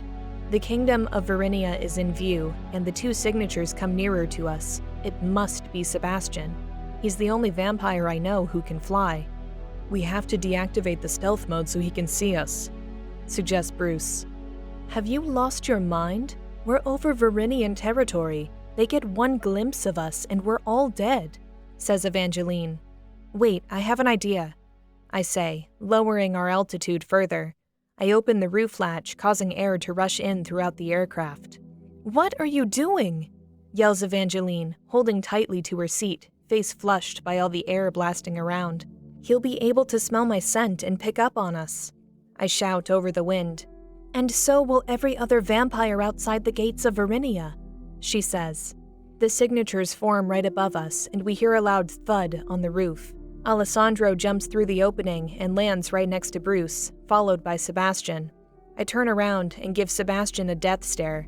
His eyes make contact with me, and his entire body shivers with fear. Just wait until I land this damn thing, I mutter to myself. I turn us around, back toward the Shadowlands. Alessandro looks as if he hasn't fed in days, and his clothes are torn and dirty. Without hesitating, Anastasia leaps to him and holds him in her arms. Evangeline throws them a blood bag, and Anastasia hastily puts it to his mouth. This is far enough, I say, taking us down to the outskirts of Vampyre, near the outline of the neutral territory. I put the aircraft on auto-landing and remove the helmet. Alessandro looks a little better after having consumed 3 blood bags in a matter of minutes. Anastasia smothers him in kisses, tears running down her face. The aircraft lands, and I stand up to head to the rear to confront Sebastian. He's hiding behind Evangeline, as if she can protect him from my wrath. Sebastian, come here right now, I command. I try to calm my rage, as the computer mainframe has increased my powers, and I don't want to end up hurting him. Slowly, he walks up to me, his eyes glowing shades of pink. I recognize the color. It only shows when he's remorseful or full of regret. My fangs fully extend, as do my claws. Kyra, Not a word, Sebastian. Not a single damned word better escape your lips besides sorry.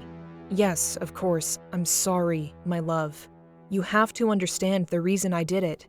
I was just trying to keep you safe. Give me one reason I shouldn't knock you unconscious the same way you drank me unconscious. Because you love me and you'd never do anything to hurt me? He says, wincing while backing away.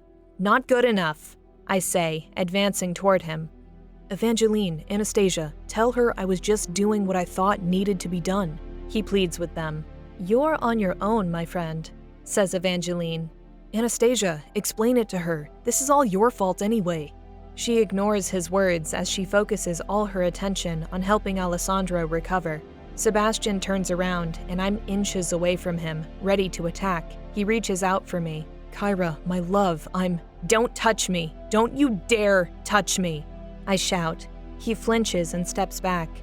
How many times have I told you not to do reckless things like this? We agreed, no more unilateral decision-making.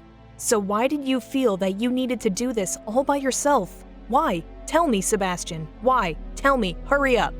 Because I knew if we'd come here with your aircraft, there would have been a greater risk of being caught. I'm one among many, and with my growing gifts, it was easy for me to sneak in and out without being seen. I did it for you. You can scorn me, slap me, punish me, and beat me, if you wish. Just know that it's all for you. I love you too damn much to risk losing you. What about me, Sebastian? You think I want to risk losing you? Do you? How dare you, Sebastian? How dare you drink me to sleep like that? If you ever do something like that again, I'll lock you in the closet forever, I threaten, slapping his chest. He tries to hug me, but I fight him off, pushing and squirming away from him. He turns me around, locks my arms over my chest, and kisses the back of my head. I love you, Kyra. As you can see, everything turned out all right. I'm so sorry for what I did to you. I promise never to do that again. You have my word. He breathes his scent down my neck, giving me chills. I will not allow his sensuality to rob me of my anger. I love you with all that I am, he whispers. My knees become weak and I start to sweat. That's not going to work this time, Sebastian. It isn't going to. but I love you so much," he says, turning me around and running his tongue across my bottom lip. Before I know it, my tongue is in his mouth and we engage in a passionate tongue battle of a kiss. He grabs my backside and clutches it tightly, forcing me to my toes. "Well, since they're going to put on a show for us, what do you say I make us some popcorn?" Evangeline jokes. Sebastian releases my backside and I turn around smiling. Alessandro is back on his feet and he looks just as I remember him. His long black locks of hair and his dark skin are refreshed after finishing the blood bags. He and Anastasia interlock in a lip-busting kiss as if they haven't seen each other in a century. After their minute-long kissing session, Alessandro turns to Sebastian and me and drops to his knees with joy. "Thank you for saving me. Thank you both so much," he cries. Sebastian holds his hand out to Alessandro and helps him back to his feet. "My old friend, there's so much that has happened I must tell you about. But first, let's get back home. It isn't safe being so close to Varinia," Sebastian says. "I agree," voices Evangeline. As I head back to the pilot's seat, something occurs to me. I stop in my tracks and turn back to Alessandro and Anastasia. "You two, there's someone I have to warn you about when we get back to Dragoius. Watch yourselves around a woman named Vanitia. She has a thing for men who belong to someone else.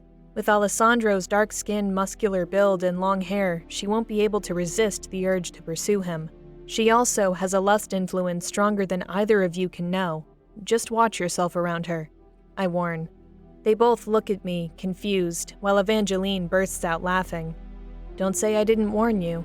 I sit in the pilot's seat and place the helmet on my head, readying us to leave this place and head back to Dragoius. Sebastian stands behind me, and I hear Bruce's voice as he approaches. "Well done," he says, patting Sebastian on the back. "Thank you. It wasn't easy, I can assure you," he responds. "Oh, I'm sure it wasn't. You lead by example, and I like that. You'll make an excellent king to Dragoius and all the other misfits who dwell there." I turn to look at him, as does Sebastian. "Excuse me?" I say, irritated. "How did you know I'm going to be king of Dragoius?" Sebastian inquires. "I know things. I know many things. I know your kingdom is doomed to fail. I know the Alliance Sanctuary is a dream that will never be realized. I know your pathetic attempt to overthrow the Coven is as idiotic as it is fantasy." He then reaches into his bag. "And I also know this," he shouts, stabbing Sebastian in the neck with a syringe. Sebastian's skin goes pale, and he starts shaking uncontrollably. "Bruce!" I scream as Varinian protectors storm my aircraft. "Who do you think told the Count of Arias about Queen Goldrose's involvement with you? You should have never allowed me to come with you to Hymain.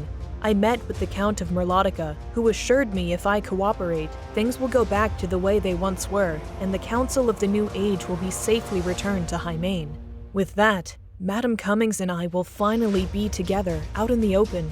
Your sacrifice will ensure order is brought back to these lands," Bruce declares. The Count of Arias appears, takes Sebastian in his arms, and vanishes before any of us can react. "No, this is not happening! Not again!" I scream.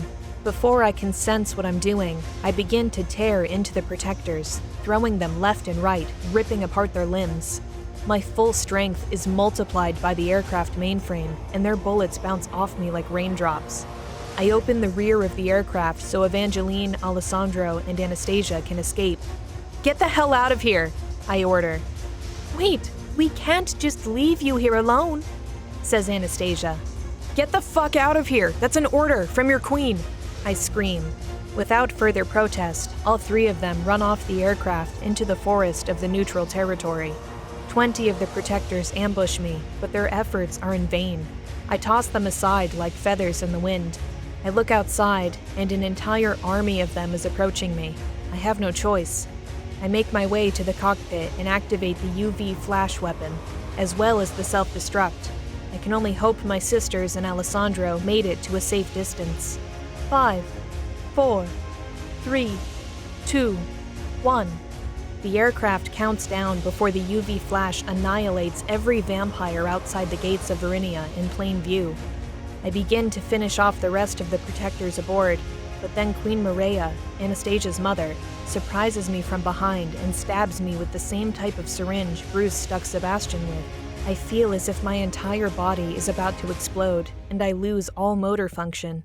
She takes me in her arms and leaps out of the aircraft seconds before it explodes.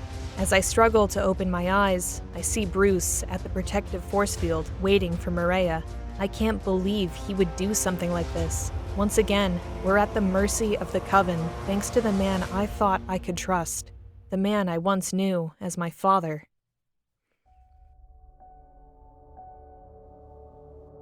Chapter 22. Prisoners. I find myself in chains, somewhere in a dark dungeon filled with the smell of rot. Whatever it is they shot me with has made me extremely weak. This place smells of rotting flesh, and I hear rodents scurrying all over the floor. I cannot begin to fathom how the man I entrusted my life with from birth could betray me like this. He's the only father I've ever known, yet he's so willing to sacrifice my life and the lives of everyone in my kingdom just to return to the suppressive rule of the Coven. He is so inert about taking control of his own destiny that he will happily live under the offering and subjugation. Sebastian and Evangeline should have just left him in Hymain to rot. A door flies open unexpectedly, and a dark figure says, "Ah, so you're awake. How splendid." "Who's there?" I call out, wrapping the chains around my fist. "Countess Julia Lanusia of Orius, Sebastian's mother. Never in all my years did I think human and vampire procreation could happen, but here you are, the daughter of a traitor." I stand up, fatigued from the drugs they've given me. My clothes are torn and ragged, but my appearance is the last thing I'm concerned with. She steps closer and removes the veil from her head. She is just as I remember her, beautiful, with dangerous-looking eyes. "Where's Sebastian?" "You need not worry about my son. You needn't worry about him ever again. You stole him from us, tried to take away his destiny. Learn this, you hybrid creature. No one can change his fate, not even the power of love." I pull on the chains, but it's no use. "You are a unique little girl. Have you no idea the amount of trouble you've caused us? Thanks to your adoptive father, we know all about your kingdom and the alliances you've established. We also know about the changes my son is going through, as well as the courting moon's binding you have with him. Because of this, he must die." Her words tear through my heart like 1,000 bullets. She can't possibly be saying this. "What do you mean he must die?" "You know what I'm saying, child. He must die to sever the connection he has with you through the courting moon. Now my maid and I must wait decades longer to have another child who will help create the next emperor of the 9 kingdoms. Sebastian has spent too much time with you, and his transformation has already begun. He will die, and there is nothing I nor anyone can do about it." "But he's your son!" I shout, tears gushing out of my eyes. "He was my son, and I cared for him dearly. Nevertheless, there is no other way around it. Thanks to you, he's no longer an ordinary vampire. His transformation has gone on for far too long, and the effects are irreversible." "What transformation? What are you talking about?" "It is no concern of yours. He will die, and you will watch. The bond of the courting moon will be broken, and you will be taken to the Institute of Histories, where we will harvest your blood. We will discover how nature created you, and soon all vampires will be able to survive in sunlight." It feels as if my blood is turning to lava, and my fangs extend longer than they ever have. "If you or anyone touches him, I'll kill all of you. Do you hear me? All of you!" I hiss violently, ripping one of the chains that bind me from the wall. One of the guards shoots me in the shoulder with another injection, and I fall to the floor, shaking. "You're a powerful little thing, aren't you? Just like your real father." She laughs mockingly. "The power of love will never prevail. You will watch Sebastian die, and with that, your whole world will come tumbling down. You brought this upon yourself. I told you that night, did I not? The night I caught you and my son in his room in the bathtub. I told you never to see him again, but you refused to listen. Now you shall endure the price of your insubordination. When he dies, your broken heart will come, and the bond of the courting moon will be severed. You have been utterly defeated, just like your father, Emmanuel Lescar de Font. Had your father just done what he was told, he'd probably still be alive. You have no idea how much I wanted to drink him dry, how much I wanted to experience pleasure with him. But now, it's too late. His fate will now become yours. The Coven will always be the victor, child. Always. I lie on the floor, twitching in agony. The power of love will always prevail. I stutter, fighting through the pain. She spits in my face and laughs, leaving me on the floor, writhing in pain. As I lie here, I can't help but remember the dream I had all those months ago. The vision of Sebastian dying by his father's hand. It's coming true after all. I must find a way to stop it, somehow. Traitor! Whip. You betrayed your coven and your family. Whip. Get in there! Someone shouts from outside my door.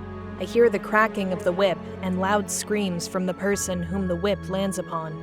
The voice is familiar, and my heart jumps at the thought of who it may be. I run to the wall that separates me from the cell next to mine and scream Sebastian's name. Kyra, is that you? He shouts upon hearing my voice through a small hole near the floor of the wall. Yes, it's me, Sebastian, I cry with tears streaming down my face. His weak voice is but a shadow of what it used to sound like. It's as if they've been torturing him for hours. Are you all right, my love? I hear him fall to the floor, panting furiously. Now that I know you're safe, yes, I'm all right, he whispers, trying to sound confident and strong through his pain. I straighten out a part of the chain around my wrist and use it to saw the hole a little bigger so I can see him. His voice alone will not ease my suffering. The wall is a mix of metals that make it difficult for me to penetrate. My efforts aren't for naught, however, as the stones crust away and allow me to see a peek of him lying on the floor, bruised and bloody. I can't believe this happened. Everything was going so well. I let my guard down. I should have known Bruce was up to something when he insisted on coming with us and went by himself to see Madame Cummings. His actions should have set off an alarm in me. He must have been planning all this from the beginning. I've known of his devious nature since childhood, but I never thought he'd go this far. To sacrifice the lives of so many for the sake of his own happiness is unforgivable. He will pay for this, with blood. Kyra, Sebastian says wearily. I look through the peephole I created as he staggers to his feet. He stands up and looks through the hole to see me flushed with tears. His eyes glow blue, and sorrow overwhelms his face. I'm sorry, Kyra. This is all my... Don't even allow the blame to escape your lips, Sebastian. You were successful in saving Alessandro. The only person who is to blame here is Bruce. He had to have been in contact with the Count of Merlotica and the Coven since we left Hymain. We were still in stealth mode when they attacked us. They must have zeroed in on a signal he was emitting. I knew there was a reason he brought that damn bag with him. He turns away from me the second I see liquid forming in his eyes. Don't be afraid to show me your emotions, Sebastian. Our connection is all we have right now. It's not proper for a woman to see a man shed tears. We've been through this before, Sebastian. I told you never to hide yourself from me. I don't care if you're happy or sad. We will experience them both together. He wipes his face and looks at me through the hole again, fully composed. I don't care about my own life. The only thing in this universe that matters to me is you. I will not allow them to harvest your blood. I'll destroy this entire kingdom to prevent it. So they told you what they plan to do with me? I ask apprehensively. My father told me, and he was happy about it. He was gloating, actually. He also said that I must be sacrificed for the good of the Coven. I will die by his hand. I stand there stunned. The moment those words escaped his lips, I knew. My dream wasn't a dream at all, but a premonition. Fate itself has ordained all of this. Fate whispered its song of doom to me long ago, and now it's all coming to fruition. How can I hope to fight fate? Whatever happens to me, Kyra, please promise me you'll find a way to escape. I can't bear the pain of your death. Nor can I bear the pain of yours, I shout. I love you, Kyra. We'll find a way out of this, I promise you, he exclaims. What the hell is going on here? Are you a complete fool or just a part-time fool? Why the hell would you put them into adjacent cells? Get him the hell out of there!" shouts the Count of Arias. "Father, please!" shouts Sebastian as they drag him out of the cell, lashing him with a whip. "The next time you see him, he'll be heading to his death. You brought this upon yourselves," says the Count. "If you hurt him, I'll kill you all!" I scream so loud the cell I'm in rattles and the glass shatters to dust. My fangs extend, and I feel my gifts rising. "Shoot her! Shoot her, for fuck's sake!"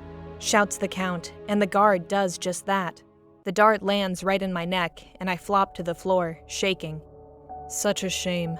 You could have made an excellent member of the Varinian Protectors if it weren't for your ridiculous sentiments toward my son. Sit here and rot, half-breed." A glowing bubble forms around Sebastian's body, and he's lifted into the air and carried away, unconscious and floating, by his father. The pain overwhelms me, and I pass out on the floor, broken, defeated.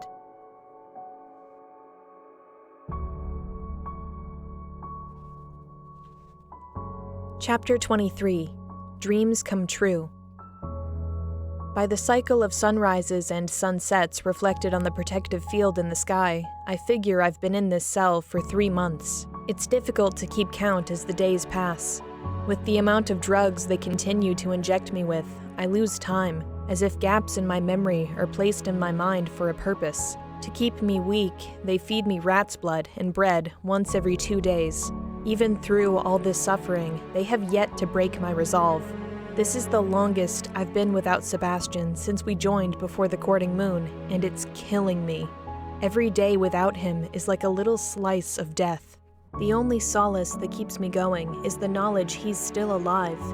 They say I will have to watch him perish, and since that day has yet to come, I just know he's still alive. In the time we've been apart, the glow from the courting moon radiates my skin at night, and it's painful. It feels as if my soul is on fire, and it makes my heartbreak intensify. I may die from it in this cell. I can only imagine what it's like for him. He must be feeling it as well, only much more intensely due to him being a pure vampire.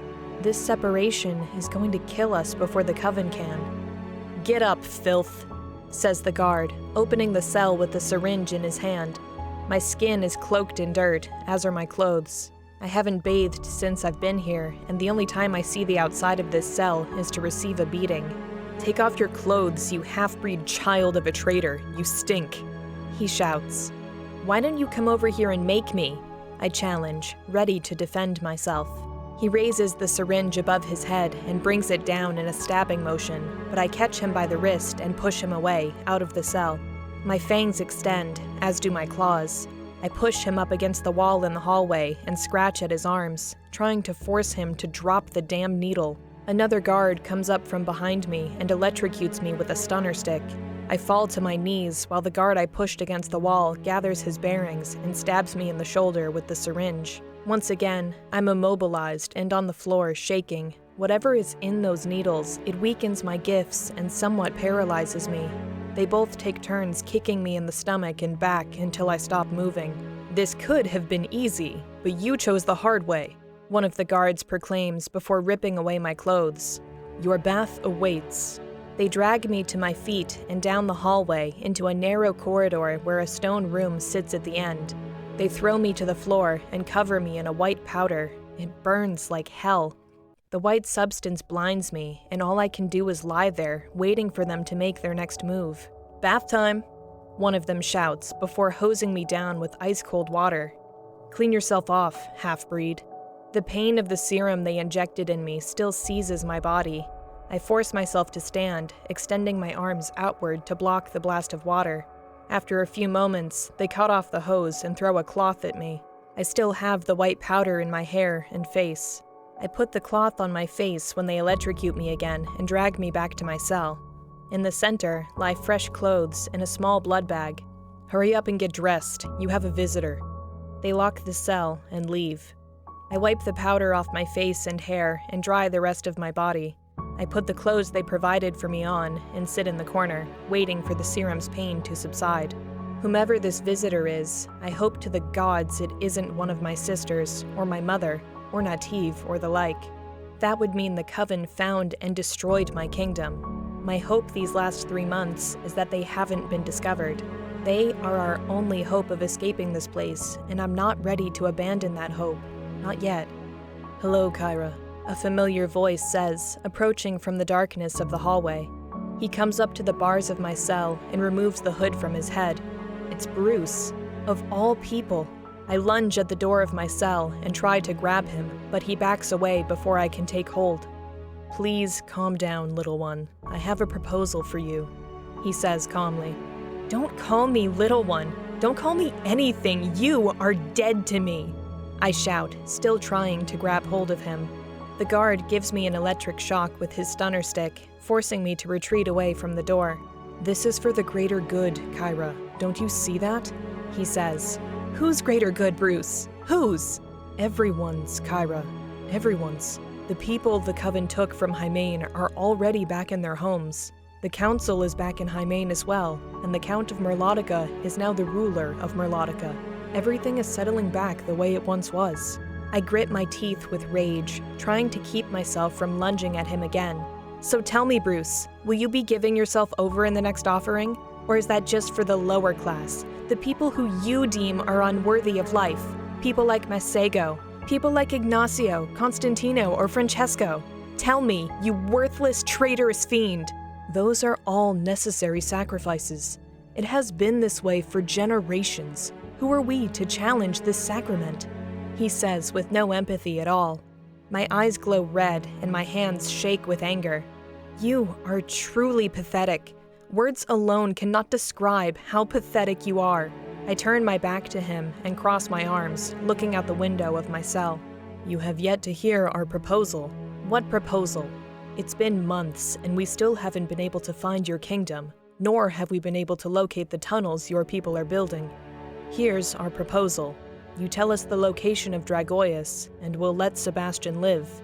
Refuse, and he dies. He can't be serious. He must think I'm a fool to take such a deal. I turn back around to face him and walk up to the door of my cell, my arms still crossed. I'm sorry, Bruce, but I know from past actions never to take deals from the Coven. They're going to sacrifice Sebastian no matter what I do. You're wasting your time. Just leave me alone because, like I said, you're dead to me. Please, Kyra, think of your love. You give us the location and Sebastian will live a prosperous life here in Verinia. The Coven will pardon everyone who dwells in Dragoius. No one needs to die. Think about Sebastian's future. Get the hell out of here! I'm no fool. The only thing I hear coming out of your mouth is lies, I shout. Bruce's eyes start to glow, and he increases in size. I take a step back, looking at him with confusion and alarm. A clever little girl you are, he says. His voice is no longer his. He kneels and removes the robe he's wearing, revealing himself to be the Count of Orius. My jaw almost hits the floor. He can shapeshift. This is impossible. I suppose you learned not to trust us from our last encounter. Pity, he says with a devious smile. What the hell is going on? I ask, stunned. It's a real pity your adopted father wasn't as smart as you are, child. What do you mean, wasn't? Where is he? He rubs his belly as if he just finished a hearty meal. We drank him dry months ago. I can't believe he really thought we'd return the Council to Hymain and release the humans we took. What an utter fool he was. Or should I say, a dead utter fool.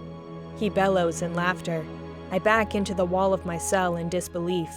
They killed him. After he betrayed his family and everyone else, they still killed him. The Coven truly are nothing more than savages. I was hoping you would fall for my little ruse and give us the location of your kingdom. Nevertheless, we'll find it on our own. The serum we gave you weakens your gifts and unfortunately dilutes your blood, which means I wouldn't be able to read your thoughts if I simply drank from you. I also can't risk you, or my son, gaining your full strength long enough for us to taste the information we need. Do you see my dilemma? I guess we're on our own. He smirks. What about Bruce? Weren't you able to get the information you needed from him? I ask, curiously. Bruce didn't know anything. You and my son were smart not to let him in on any of your plans. Since vampires can't read the blood thoughts of humans, I was left with no choice but to come here in the hopes you'd fall for my trick. A last-ditch effort, one would say. Sorry to disappoint, I say with a shrug. Sorry indeed, he says, and then turns away. Oh, and one other thing. Sebastian will die tomorrow at midnight, and you, my dear little half-breed, will have an exclusive view right in front of him. If the pain of the courting moon from his loss doesn't kill you, then the blood harvesting will. It feels as if my heart is pounding out of my chest, and I run up to the bars of my cell. No, you can't! Please! I shout, begging him for mercy. He laughs at me as if this is a game. I take hold of his hand before he can get too far and pull him back toward me. Tears run down my face, and I drop to my knees in desperation. He's your son! You can't do this! I plead with him. He slaps my hand away and squats down in front of me. Our eyes meet, and all I can see in him is pure evil. His sacrifice is for the good of the Coven, just as yours will be. All you had to do was stay away from him, yet you chose otherwise. Tomorrow he will be decapitated and set ablaze. There is nothing anyone can do about it. It's for his own good. How could his death be for his own good? I scream with a tormented heart. His transformation has already begun. He must die.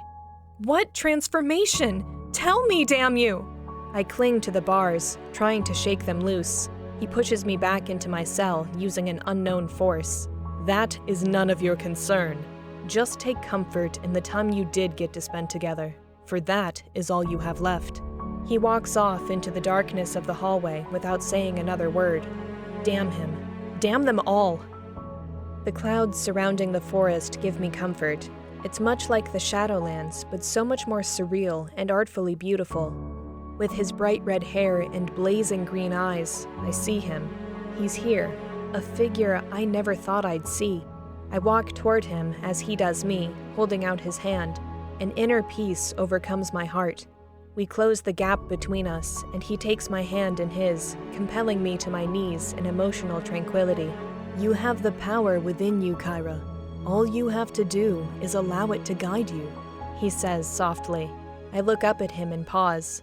He's the most beautiful thing I've ever seen, second only to Sebastian. I now understand why my mother fell in love with him. Rise, my daughter. My blood flows through your veins.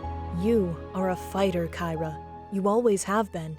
Don't allow the Coven to break you. You are the future of everything. I stand and look him in his bright green pupils. I can't contain my emotions and wrap my arms around his bulging, muscled body. Father, I need your help. He strokes his rough hands through my bright pink hair and hugs me tightly. I have already given you everything you need to defeat this evil, my daughter. Have faith in your followers. Have faith in yourself. Most of all, have faith in your mate. Love will always prevail. With my face planted on his chest, I look up at him with teary eyes. He wipes them away with his thumb and moves the small strands of hair from my face. Do not cry, my little Kyra. Turn your sorrow into strength.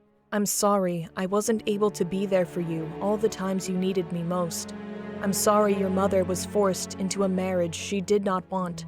For all my faults, there's one thing I did right. I helped in creating you. You are my greatest achievement, and everything you need is right here, he says, placing his hand over my heart. His hands glow red, and I feel an everlasting warmth fill my soul. It feels like I'm floating into the afterlife, unhinged and prosperous. Give me your strength, Father. You already have it, my dear Kyra. You've always had it. The sky opens up for me and me alone, allowing me to float into it. The sun shines bright, and a fire I never knew I had burns through me, giving me the strength to see this through. I descend back to the surface and softly land in my father's arms. You have to wake up now. You have a war to win, he says, caressing my forehead. I open my eyes and gaze upon him with a heart still full of sorrow. I don't want to wake up. I can't bear the thought of seeing Sebastian executed, Father. I want to lie here in your arms until I stop breathing. Death will be better than to be forced to watch him die. I can't bear it, Father.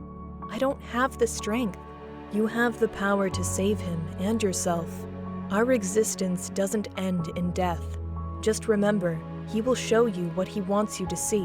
When you're ready, you will understand my words. Now wake up and fight, Kyra. You must fight.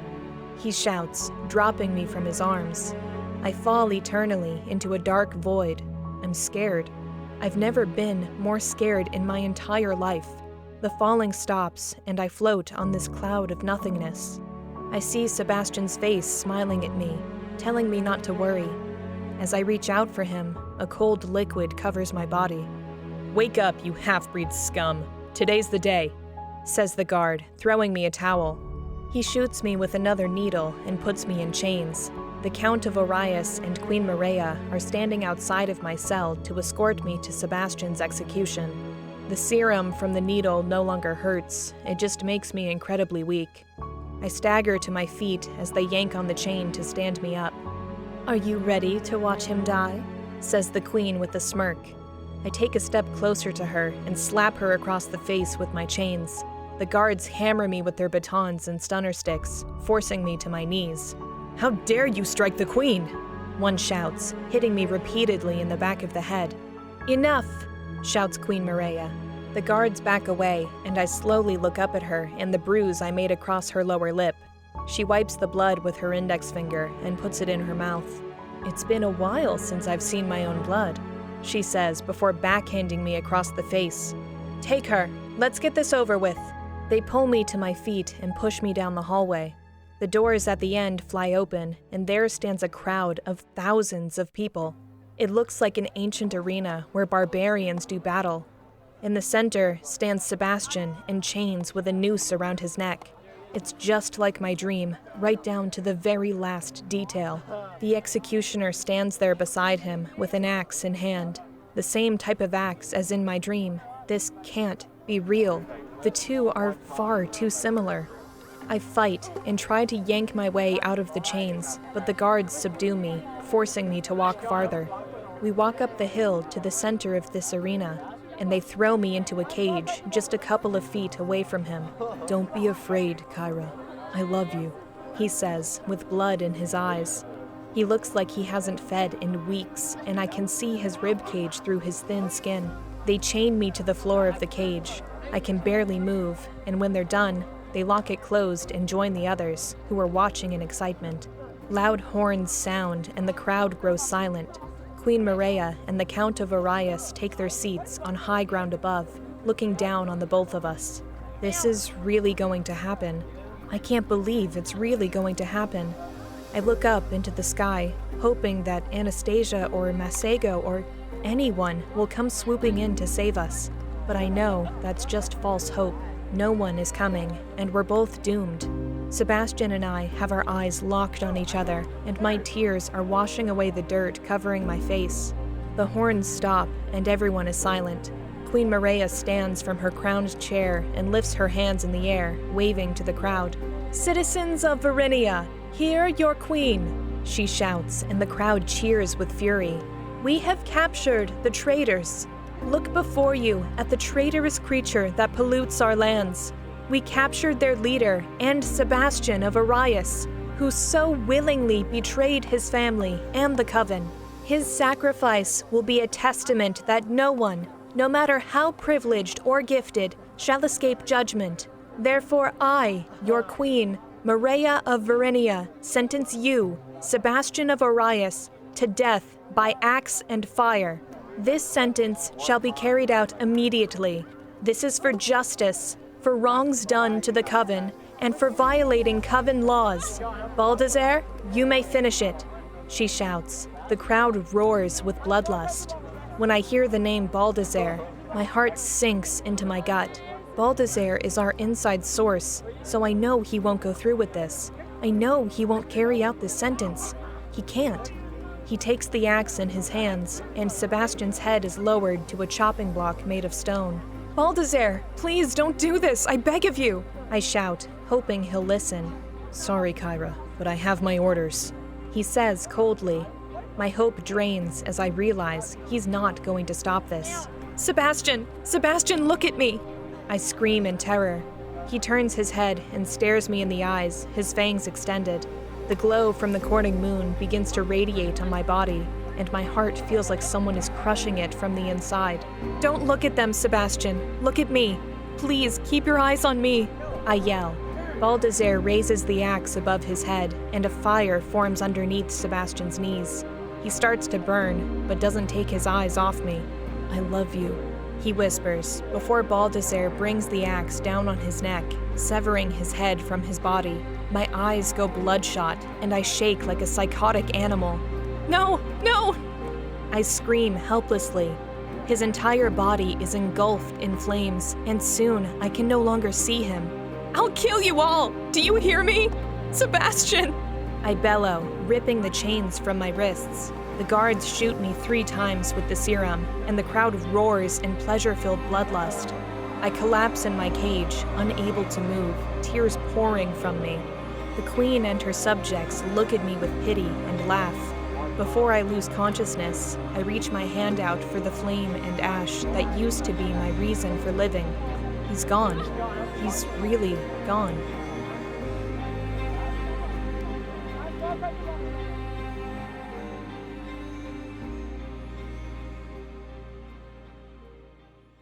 Chapter 24. A Conversation with the Countess. Do you see it now? Do you see how futile your efforts have been? My son is dead, and it's your fault, child. His blood is solely on your hands, says Countess Julia Lanusia of Orius. After the crowd cheers and the horns dissipate and the fire dies, they drag me back to my cell. I can't believe they actually did it. They murdered my reason for living. My heart can explode 1,000 times in my chest, and it will never equal the pain I've suffered having to watch my one true love die like that. Damn them. Damn them all. What do you have to say for yourself, half-breed? The Countess says mockingly. I look up at her, and she's sitting right outside my cell, showing no emotion over the death of her son. How can these bastards be so heartless? I stand, heart shattered. The essence from the courting moon can sense my heartbreak, causing it to intensify. Yes, that's it. Allow the glow from the courting moon to consume you. Soon the bond will be broken, and you will be a shell of what you once were. I rush the cell door, claws extended, and scratch at the bars to get a hold of her. She jumps back and laughs coldly. You killed your son, you heartless bitch! How could you? I cry out with my eyes glowing red. She backs farther away from my cell door and sits against the wall, still smiling that damned smug smile of hers. You killed him, she says. There is only one thing that matters in life, causation. Each action you take must have a reaction. Your action of falling in love with my son ultimately led to the cause of his death. Cause and effect, child. Your cause is now his effect. Your defiance is why he's now been laid to rest. Your disregard for the laws of our lands is the reason you sit here now. You have no one to blame but yourself. Why couldn't you have just listened to me when I told you to stay away from him? Because of your actions, everything within the 9 kingdoms must change. Because of you, High Main will cease to exist. The only thing you can do now is let my son go from your heart completely. You must realize that he is dead and allow the courting moon's bond to be broken. If you do that, you will suffer less in the end. I look at her with disgust. How dare she presume to tell me what I should keep in my heart after having torn it open? I move away from the bars and stare at her, unable to put into words all the emotions I'm feeling. I can still feel the courting moon's glow as it ravishes my body, all the way to the depths of my DNA. The longer we are apart, the more pain consumes me. It's almost unbearable. I sink onto the floor, holding my face in the palms of my hands. I'm not able to retract my fangs, as the pain has taken control of me wholly. I never in 1,000 lifetimes could have thought they'd go this far. My body is shaking, and I can't banish the thought of Sebastian's death from my mind. It's too much. I can't take this. That's right, my weak little half-breed. The more you hold on, the more pain will come to you. Just let it go, she whispers. I remove my hands from my face and crawl close to the barred door. Open this door, and I'll show you just how weak I am, you murderer. She smiles and stands up, looking at me with disdain. "This door will open soon enough, but when it does, you won't like it." She leaves me broken and helpless. This entire kingdom and all the nobles who occupy it will pay for this someday. I promise myself this. I am Kyra Lascar Defont, Queen of Dragoius and the leader of the Alliance Sanctuary. I make an oath this day that every single member of the Coven will pay the price for their cruelty. They will all pay. I swear it on everything in this world. Chapter 25, The Harvest. It's been a month, and I'm utterly dead inside. The Countess has kept me in a drug-induced sleep for the last 2 weeks. They have to cleanse my blood of the serum before they can start the harvest. With my gifts fully active, they have no choice but to seal me into a 5-inch thick bodysuit made of gold and titanium. At this point, I don't care what they do to me. With Sebastian gone, I have no other reason to live. The heartache is slowly killing me, and nothing anyone can say or do will pull me from the nihilist void I've fallen into. The vision of my father told me I have the strength, yet I was powerless to stop them from killing him. I can easily break free from this suit they have me cocooned in, but what's the use? I'll only be half a queen to my people without him. Without Sebastian, I feel as if I am nothing. The courting moon's glow is slowly killing me anyway, or that's what I tell myself. I'm allowing it to dissolve my heart. At least that will stop the pain. I failed him. I failed myself. I failed my people, and I failed my father. I never knew a pain like this could exist. Sometimes I find myself wishing my heart would just give out, or that maybe I shouldn't have ever fallen in love at all, just to spare me the pain. Every image of Sebastian that flashes in my mind comes with thoughts of death. It should have been me who died that day, not him. Not him. They wheel me through the halls of the Institute of Histories into a white room full of medical devices. The time has come for them to devour me as well, just as they did my love. No longer will I resist. I am defeated, utterly and completely. 2 men dressed in all white unbolt the suit I'm strapped into. One of them has a syringe full of the serum as a precaution. Little do they know, I do not plan to resist. They unlatch me, and my arms are free to move. My body feels strong, but my mind and heart are weak. I walk off the dolly they used to roll me in, and I approach the table. 5 guards surround me and point their weapons in my face, just in case I choose to fight. Most of them, though, can look into my eyes and see that I'm a shell of what I used to be. "Are you ready to be a martyr to vampire kind?" says one of the men in white. I look up at him, and before he can blink, I punch him square in the chest. He goes flying down the hallway, blood spilling from his mouth. One of the guards hits me with the butt of his weapon, and the others point their serum-filled needles at me. I put my hands back at my sides and continue to walk toward the table. "Don't make us shoot you, half-breed," one says. I do not face him. I simply climb onto the table and wait for the pain to begin. If this is the only way I can stop the suffering in my heart, then so be it. They strap me in and put a needle in my arm. I'm ready to welcome death. I just hope that one of my sisters or Native or anyone from my kingdom will make my wish for vengeance a reality.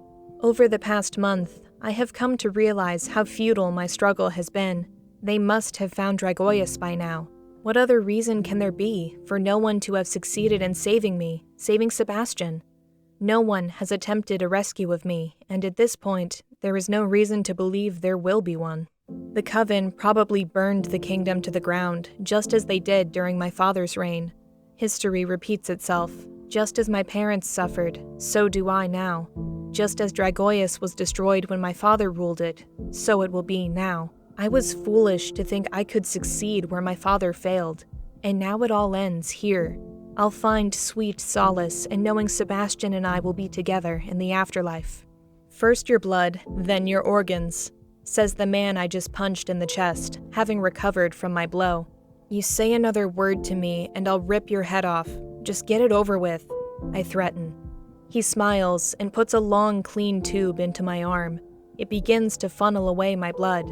I lean my head on the table and close my eyes. I see my mother and father in an open valley enjoying a deep kiss, with me as a child running and playing. I then see Sebastian out past the mountains, extending his arms toward me. I've become a full-grown woman, and I dash into his arms. We hold each other tightly, and my mother and father look at us with happiness and glory. A tear runs down my eyes, and I feel myself become lightheaded. This is it. The end is near. Sebastian and I will be together for all eternity in the afterlife.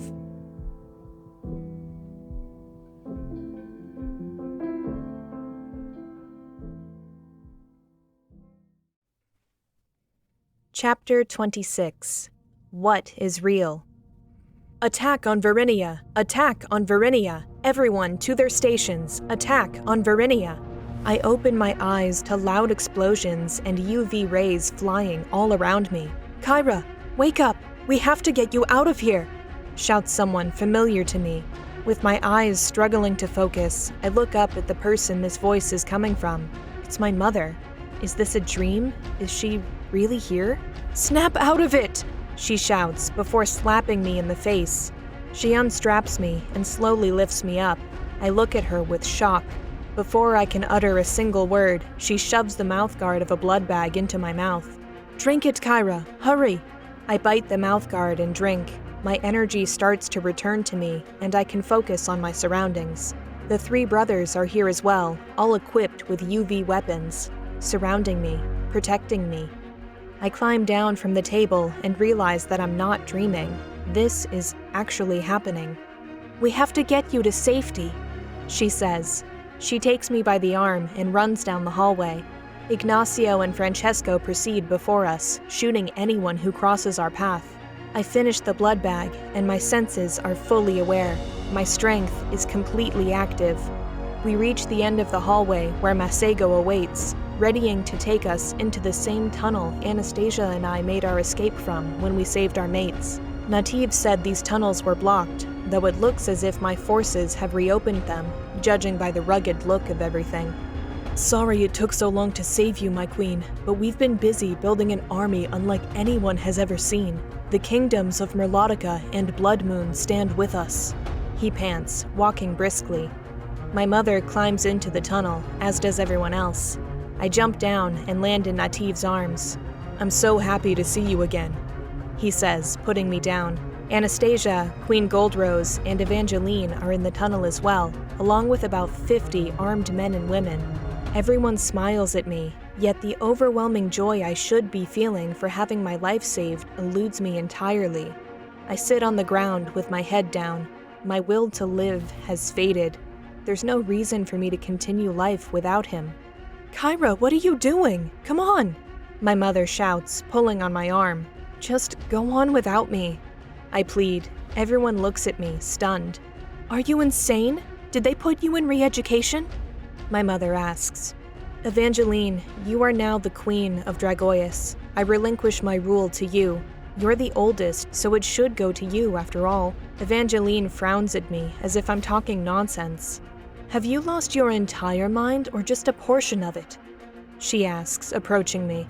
I can't be your queen anymore, not without Sebastian. I can't live without him, I cry. Still, they all look at me strangely. What are you talking about, Queen Kyra? Asks Goldrose. I stand up, bawling uncontrollably. They killed my Sebastian! They killed him right in front of me! I can't live with that knowledge, let alone rule or lead the Alliance Sanctuary. I'm done. I'm finished. I drop to my knees, holding my face in my hands. My mother comes to me and puts her arms around me, hugging me tightly. Kyra, look at me, she says. I wipe my tears and look her in the face with flushed cheeks and a broken heart. Kyra, Sebastian is alive, she says firmly. My heart stops and I skip 3 breaths. What are you talking about? Sebastian is alive and well. He escaped his prison 3 weeks ago. He's the one who told us where to find you. He's recovering in Dragoius as we speak. Here, take this. He wanted me to give it to you, she says. She places the trinket in my hand that Sebastian wears around his neck, the same matching trinket she gave him as a present to me. She must be telling the truth. The courting moon's glow shines so brightly around me it's almost blinding, and everyone covers their eyes until it passes moments later. My heart fills with hope once again. How can he be alive? I saw him die, Mother. They killed him right in front of me. I saw it all. Was Sebastian's father there? The Count of Dragoius? Interjects Anastasia. Yes, of course he was. Well, whatever you saw was probably an illusion. That's one of his gifts. He shows people what he wants them to see. The faded glimmer of hope I lost suddenly becomes larger than the biosphere that surrounds our world. It all makes sense now. That's the reason I didn't see the courting moon's glow emanate from him before he died. It was all an illusion. He's alive. He's alive! My queen, we must hurry, says Masego. With a newfound hope and rage directed at Sebastian's father for deceiving me, I snatch a UV gun from one of the men with us and march down the tunnel. Why would they go to such lengths to torment me like that? What reason could they have had to fill me with such hopelessness and despair? It would have been easier if they had just killed me. Why the charade? My mother climbs onto Evangeline's back and they all take off, running down the tunnel. Everyone, except for me. They all channel their vampire speed, leaving me behind. I'll have to learn how to run that fast eventually. I try to catch up, but it's no use. After a couple of moments of running as fast as I can, Nativ comes back for me and drops to one knee. Sorry, Kyra. We forgot that you can't run that fast. I climb onto his back and we take off, joining the rest of the group. I can't believe my eyes. It's like a miracle from the gods. The sky is filled with aircraft surrounding all of Verinia. Hundreds, maybe even thousands of ships. They've planned a full-on invasion just to save me. Over there, your ship awaits, says Nativ. It's almost a complete duplicate of my last aircraft. As we approach, I look off into the distance and see the Verinian Air Force ready to launch a counterattack against our forces.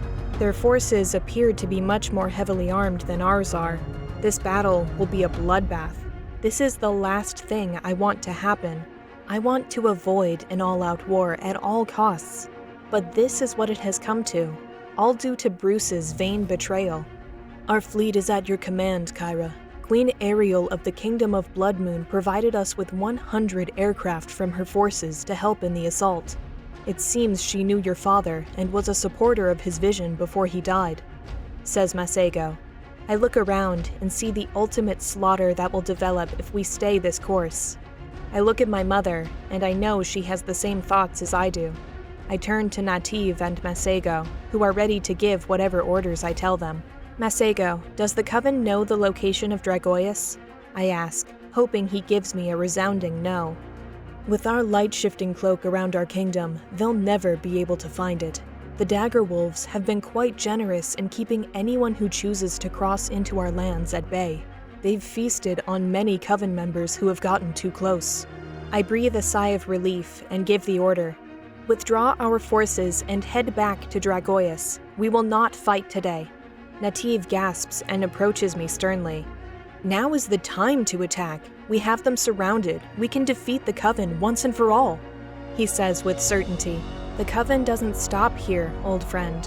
9 other kingdoms have individuals who are loyal to the Coven. I don't want an all-out war, nor do I want to witness a bloodbath. We must defeat them by turning their people against them, not by a massive slaughter.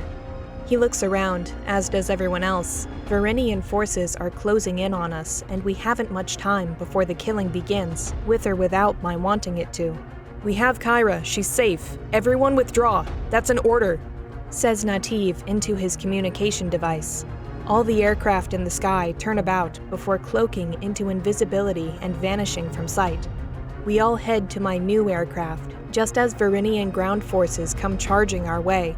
Ignacio and Francesco start firing to keep them away long enough for us to make it to the aircraft. You will not get away from me! A loud voice echoes in my mind, and I recognize it well, the Count of Dragoius. Turn back and come to us, Kyra. You must return, he says. Suddenly, an overwhelming urge to turn back grips me. How can he be so powerful to force me to do something against my will? Kyra, what are you doing? Shouts my mother, who has already boarded the aircraft. I can't move, I say anxiously. Come to us, Kyra. Sebastian is dead. What point is there in fighting it anymore? His voice is an echo in my mind again. All my anger and rage boil my blood when I realize his deception. I retreat into myself, where we meet on the battleground of my mind. He's not dead. You deceived me. My voice echoes in this empty void.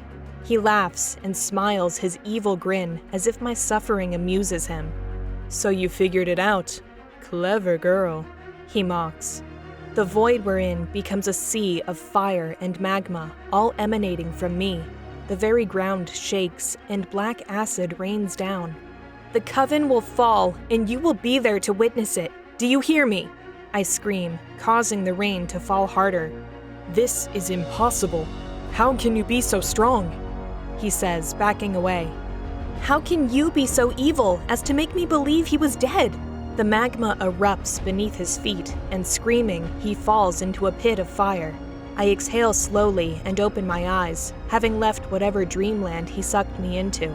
My mother is shaking me violently, screaming at me to snap out of it.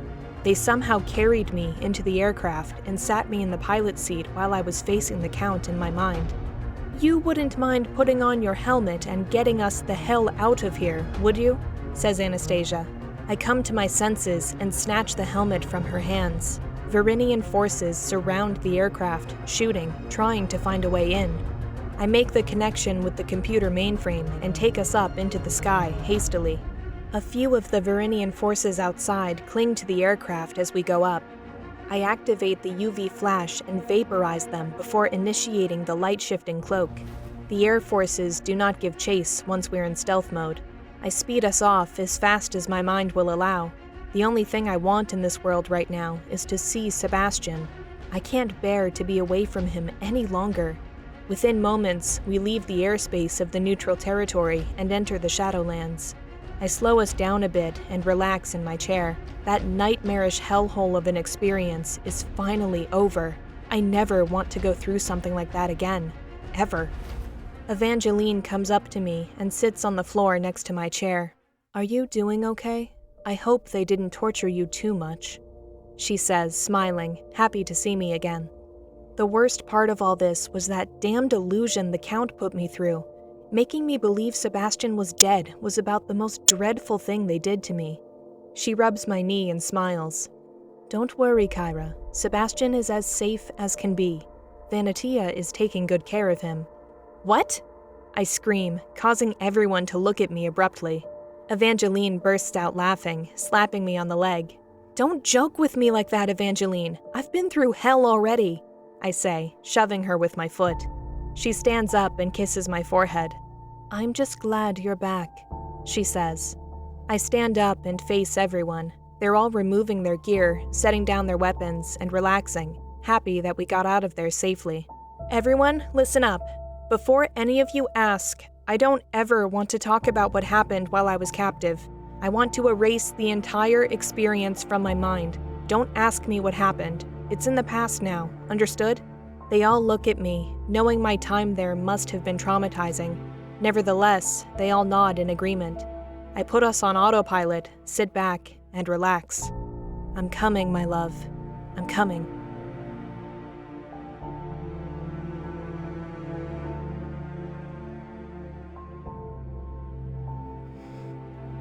Epilogue. The realm of my kingdom looks as if it has gained quite a few new residents. In the months I was gone, it seems the humans and vampires have learned to live together peacefully. No longer are the people we brought back from Hymain secluded in one part of my kingdom. The humans and vampires are all mingling with one another, side by side, just as my father envisioned. I'm also happy to learn that during my rescue, my forces were able to infiltrate the Coven's offering camp and save many humans from being slaughtered.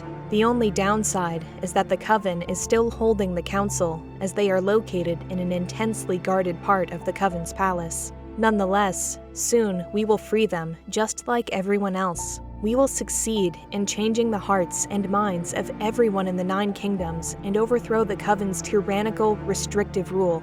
Given time, we will all be free. We struck a mighty blow to the Coven today, and there is no doubt that after seeing my armies at their gate, they will proliferate their forces. We must also create a countermeasure against that serum they used on Sebastian and me. It took away our gifts and made us weak. With as powerful as Sebastian's father is, our gifts are the last thing we can do without. I enter the bedroom of my home, where Sebastian is lying on the bed, still bruised and pale as ever. "Sebastian?" I call, approaching him. He looks as if he's aged 50 years. What the hell did they do to him? I go to his bedside where Alessandro stands, looking over him.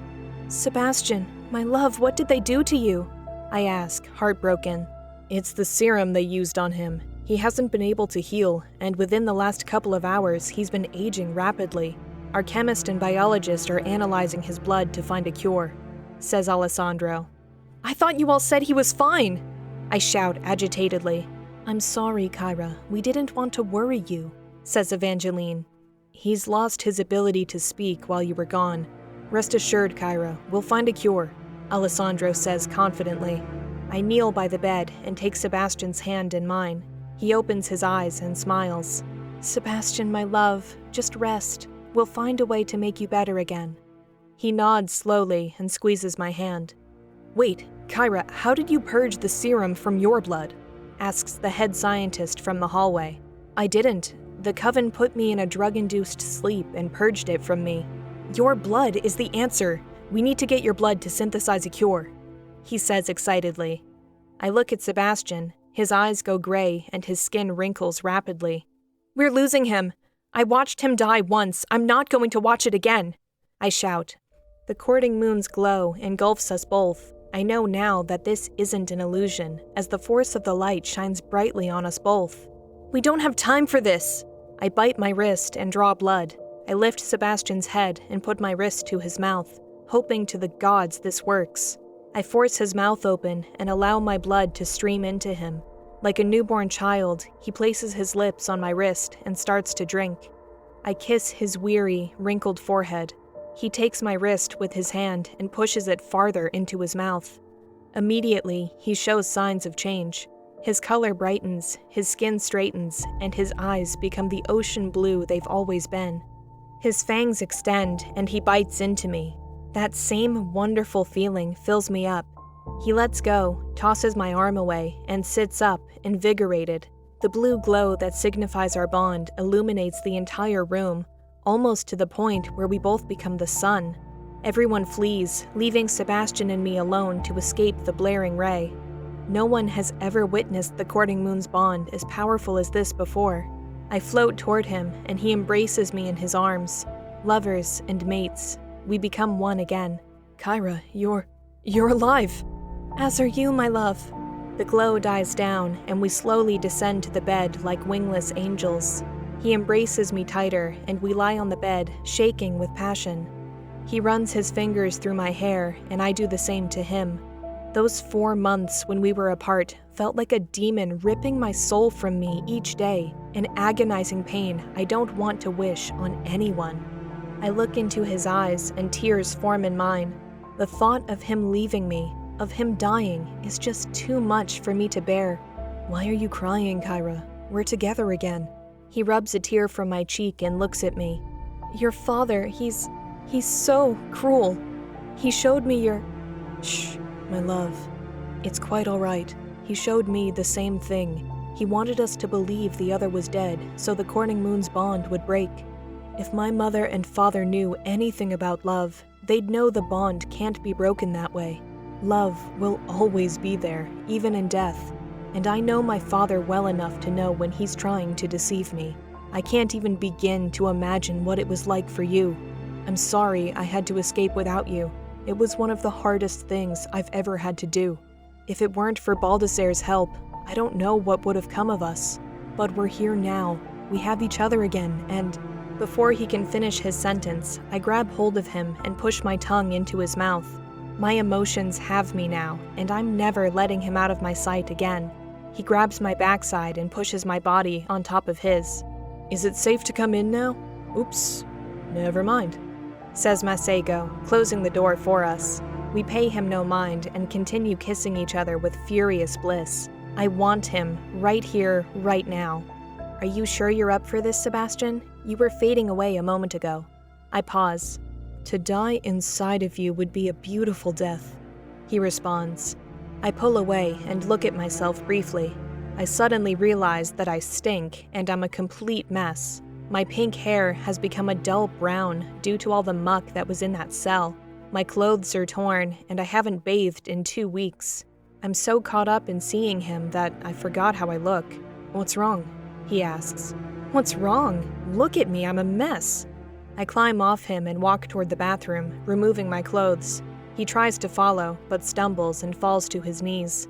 See, look at you. I knew you weren't strong enough yet. I go over to him and help him back to his feet.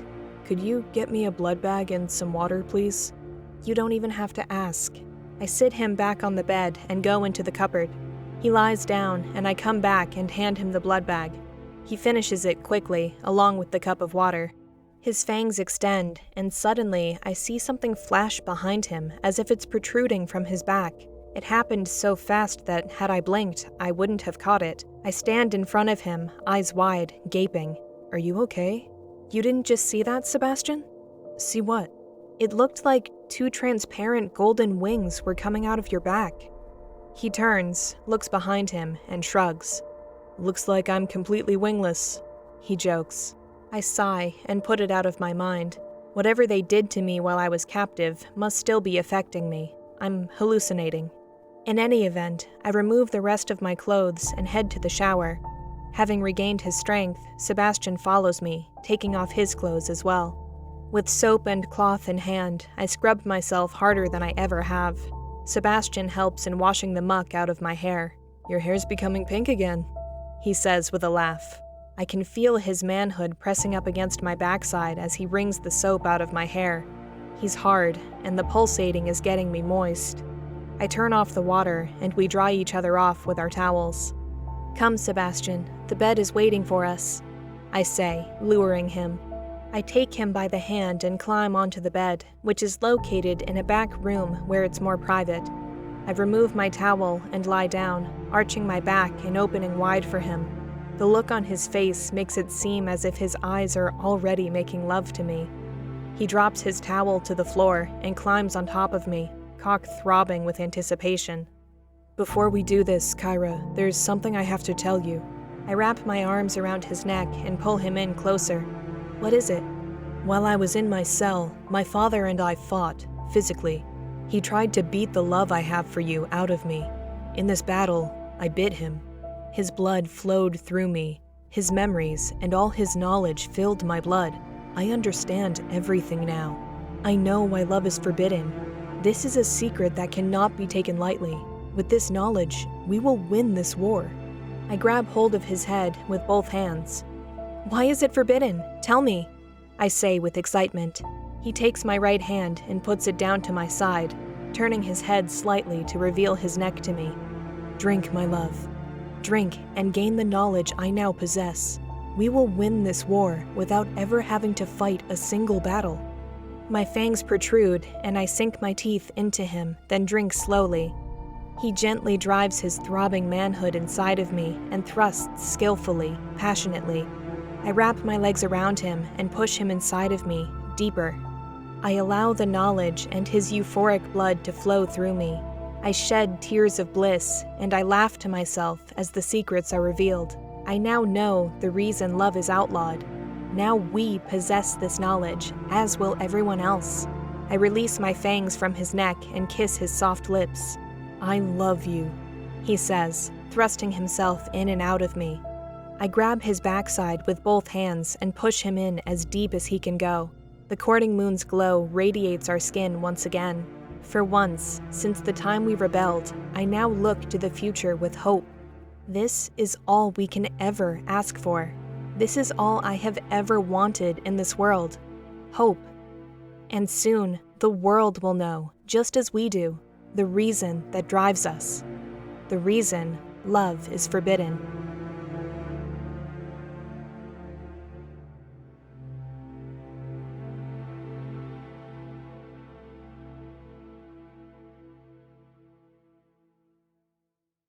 Tonight I'll sleep in this old house. skies where dreams were built up from the ground. A castle built up in the clouds eventually must fall. Tomorrow I'll wake up and wish that the slipper never fit, and maybe someday I'll forget we ever loved at all. Remember what it felt like back at the start, when we were living with fairy tale hearts. Wish I could read the ending before it played out. I guess a broken king and queen eventually give up the crown.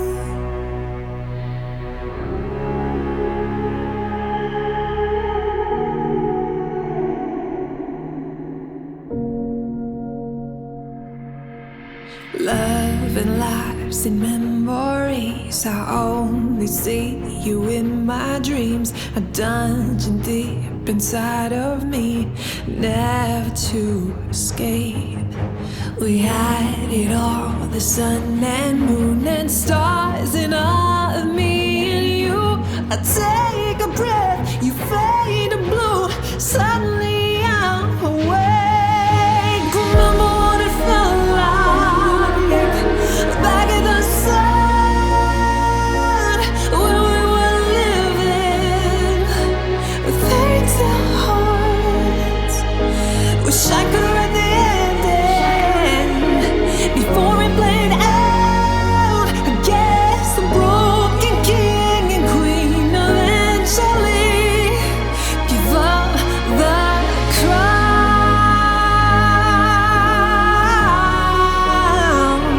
We had to lay it all down, walk away, don't turn around.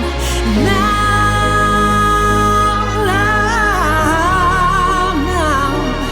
leave the palace, leave the throne, leave me here on my own.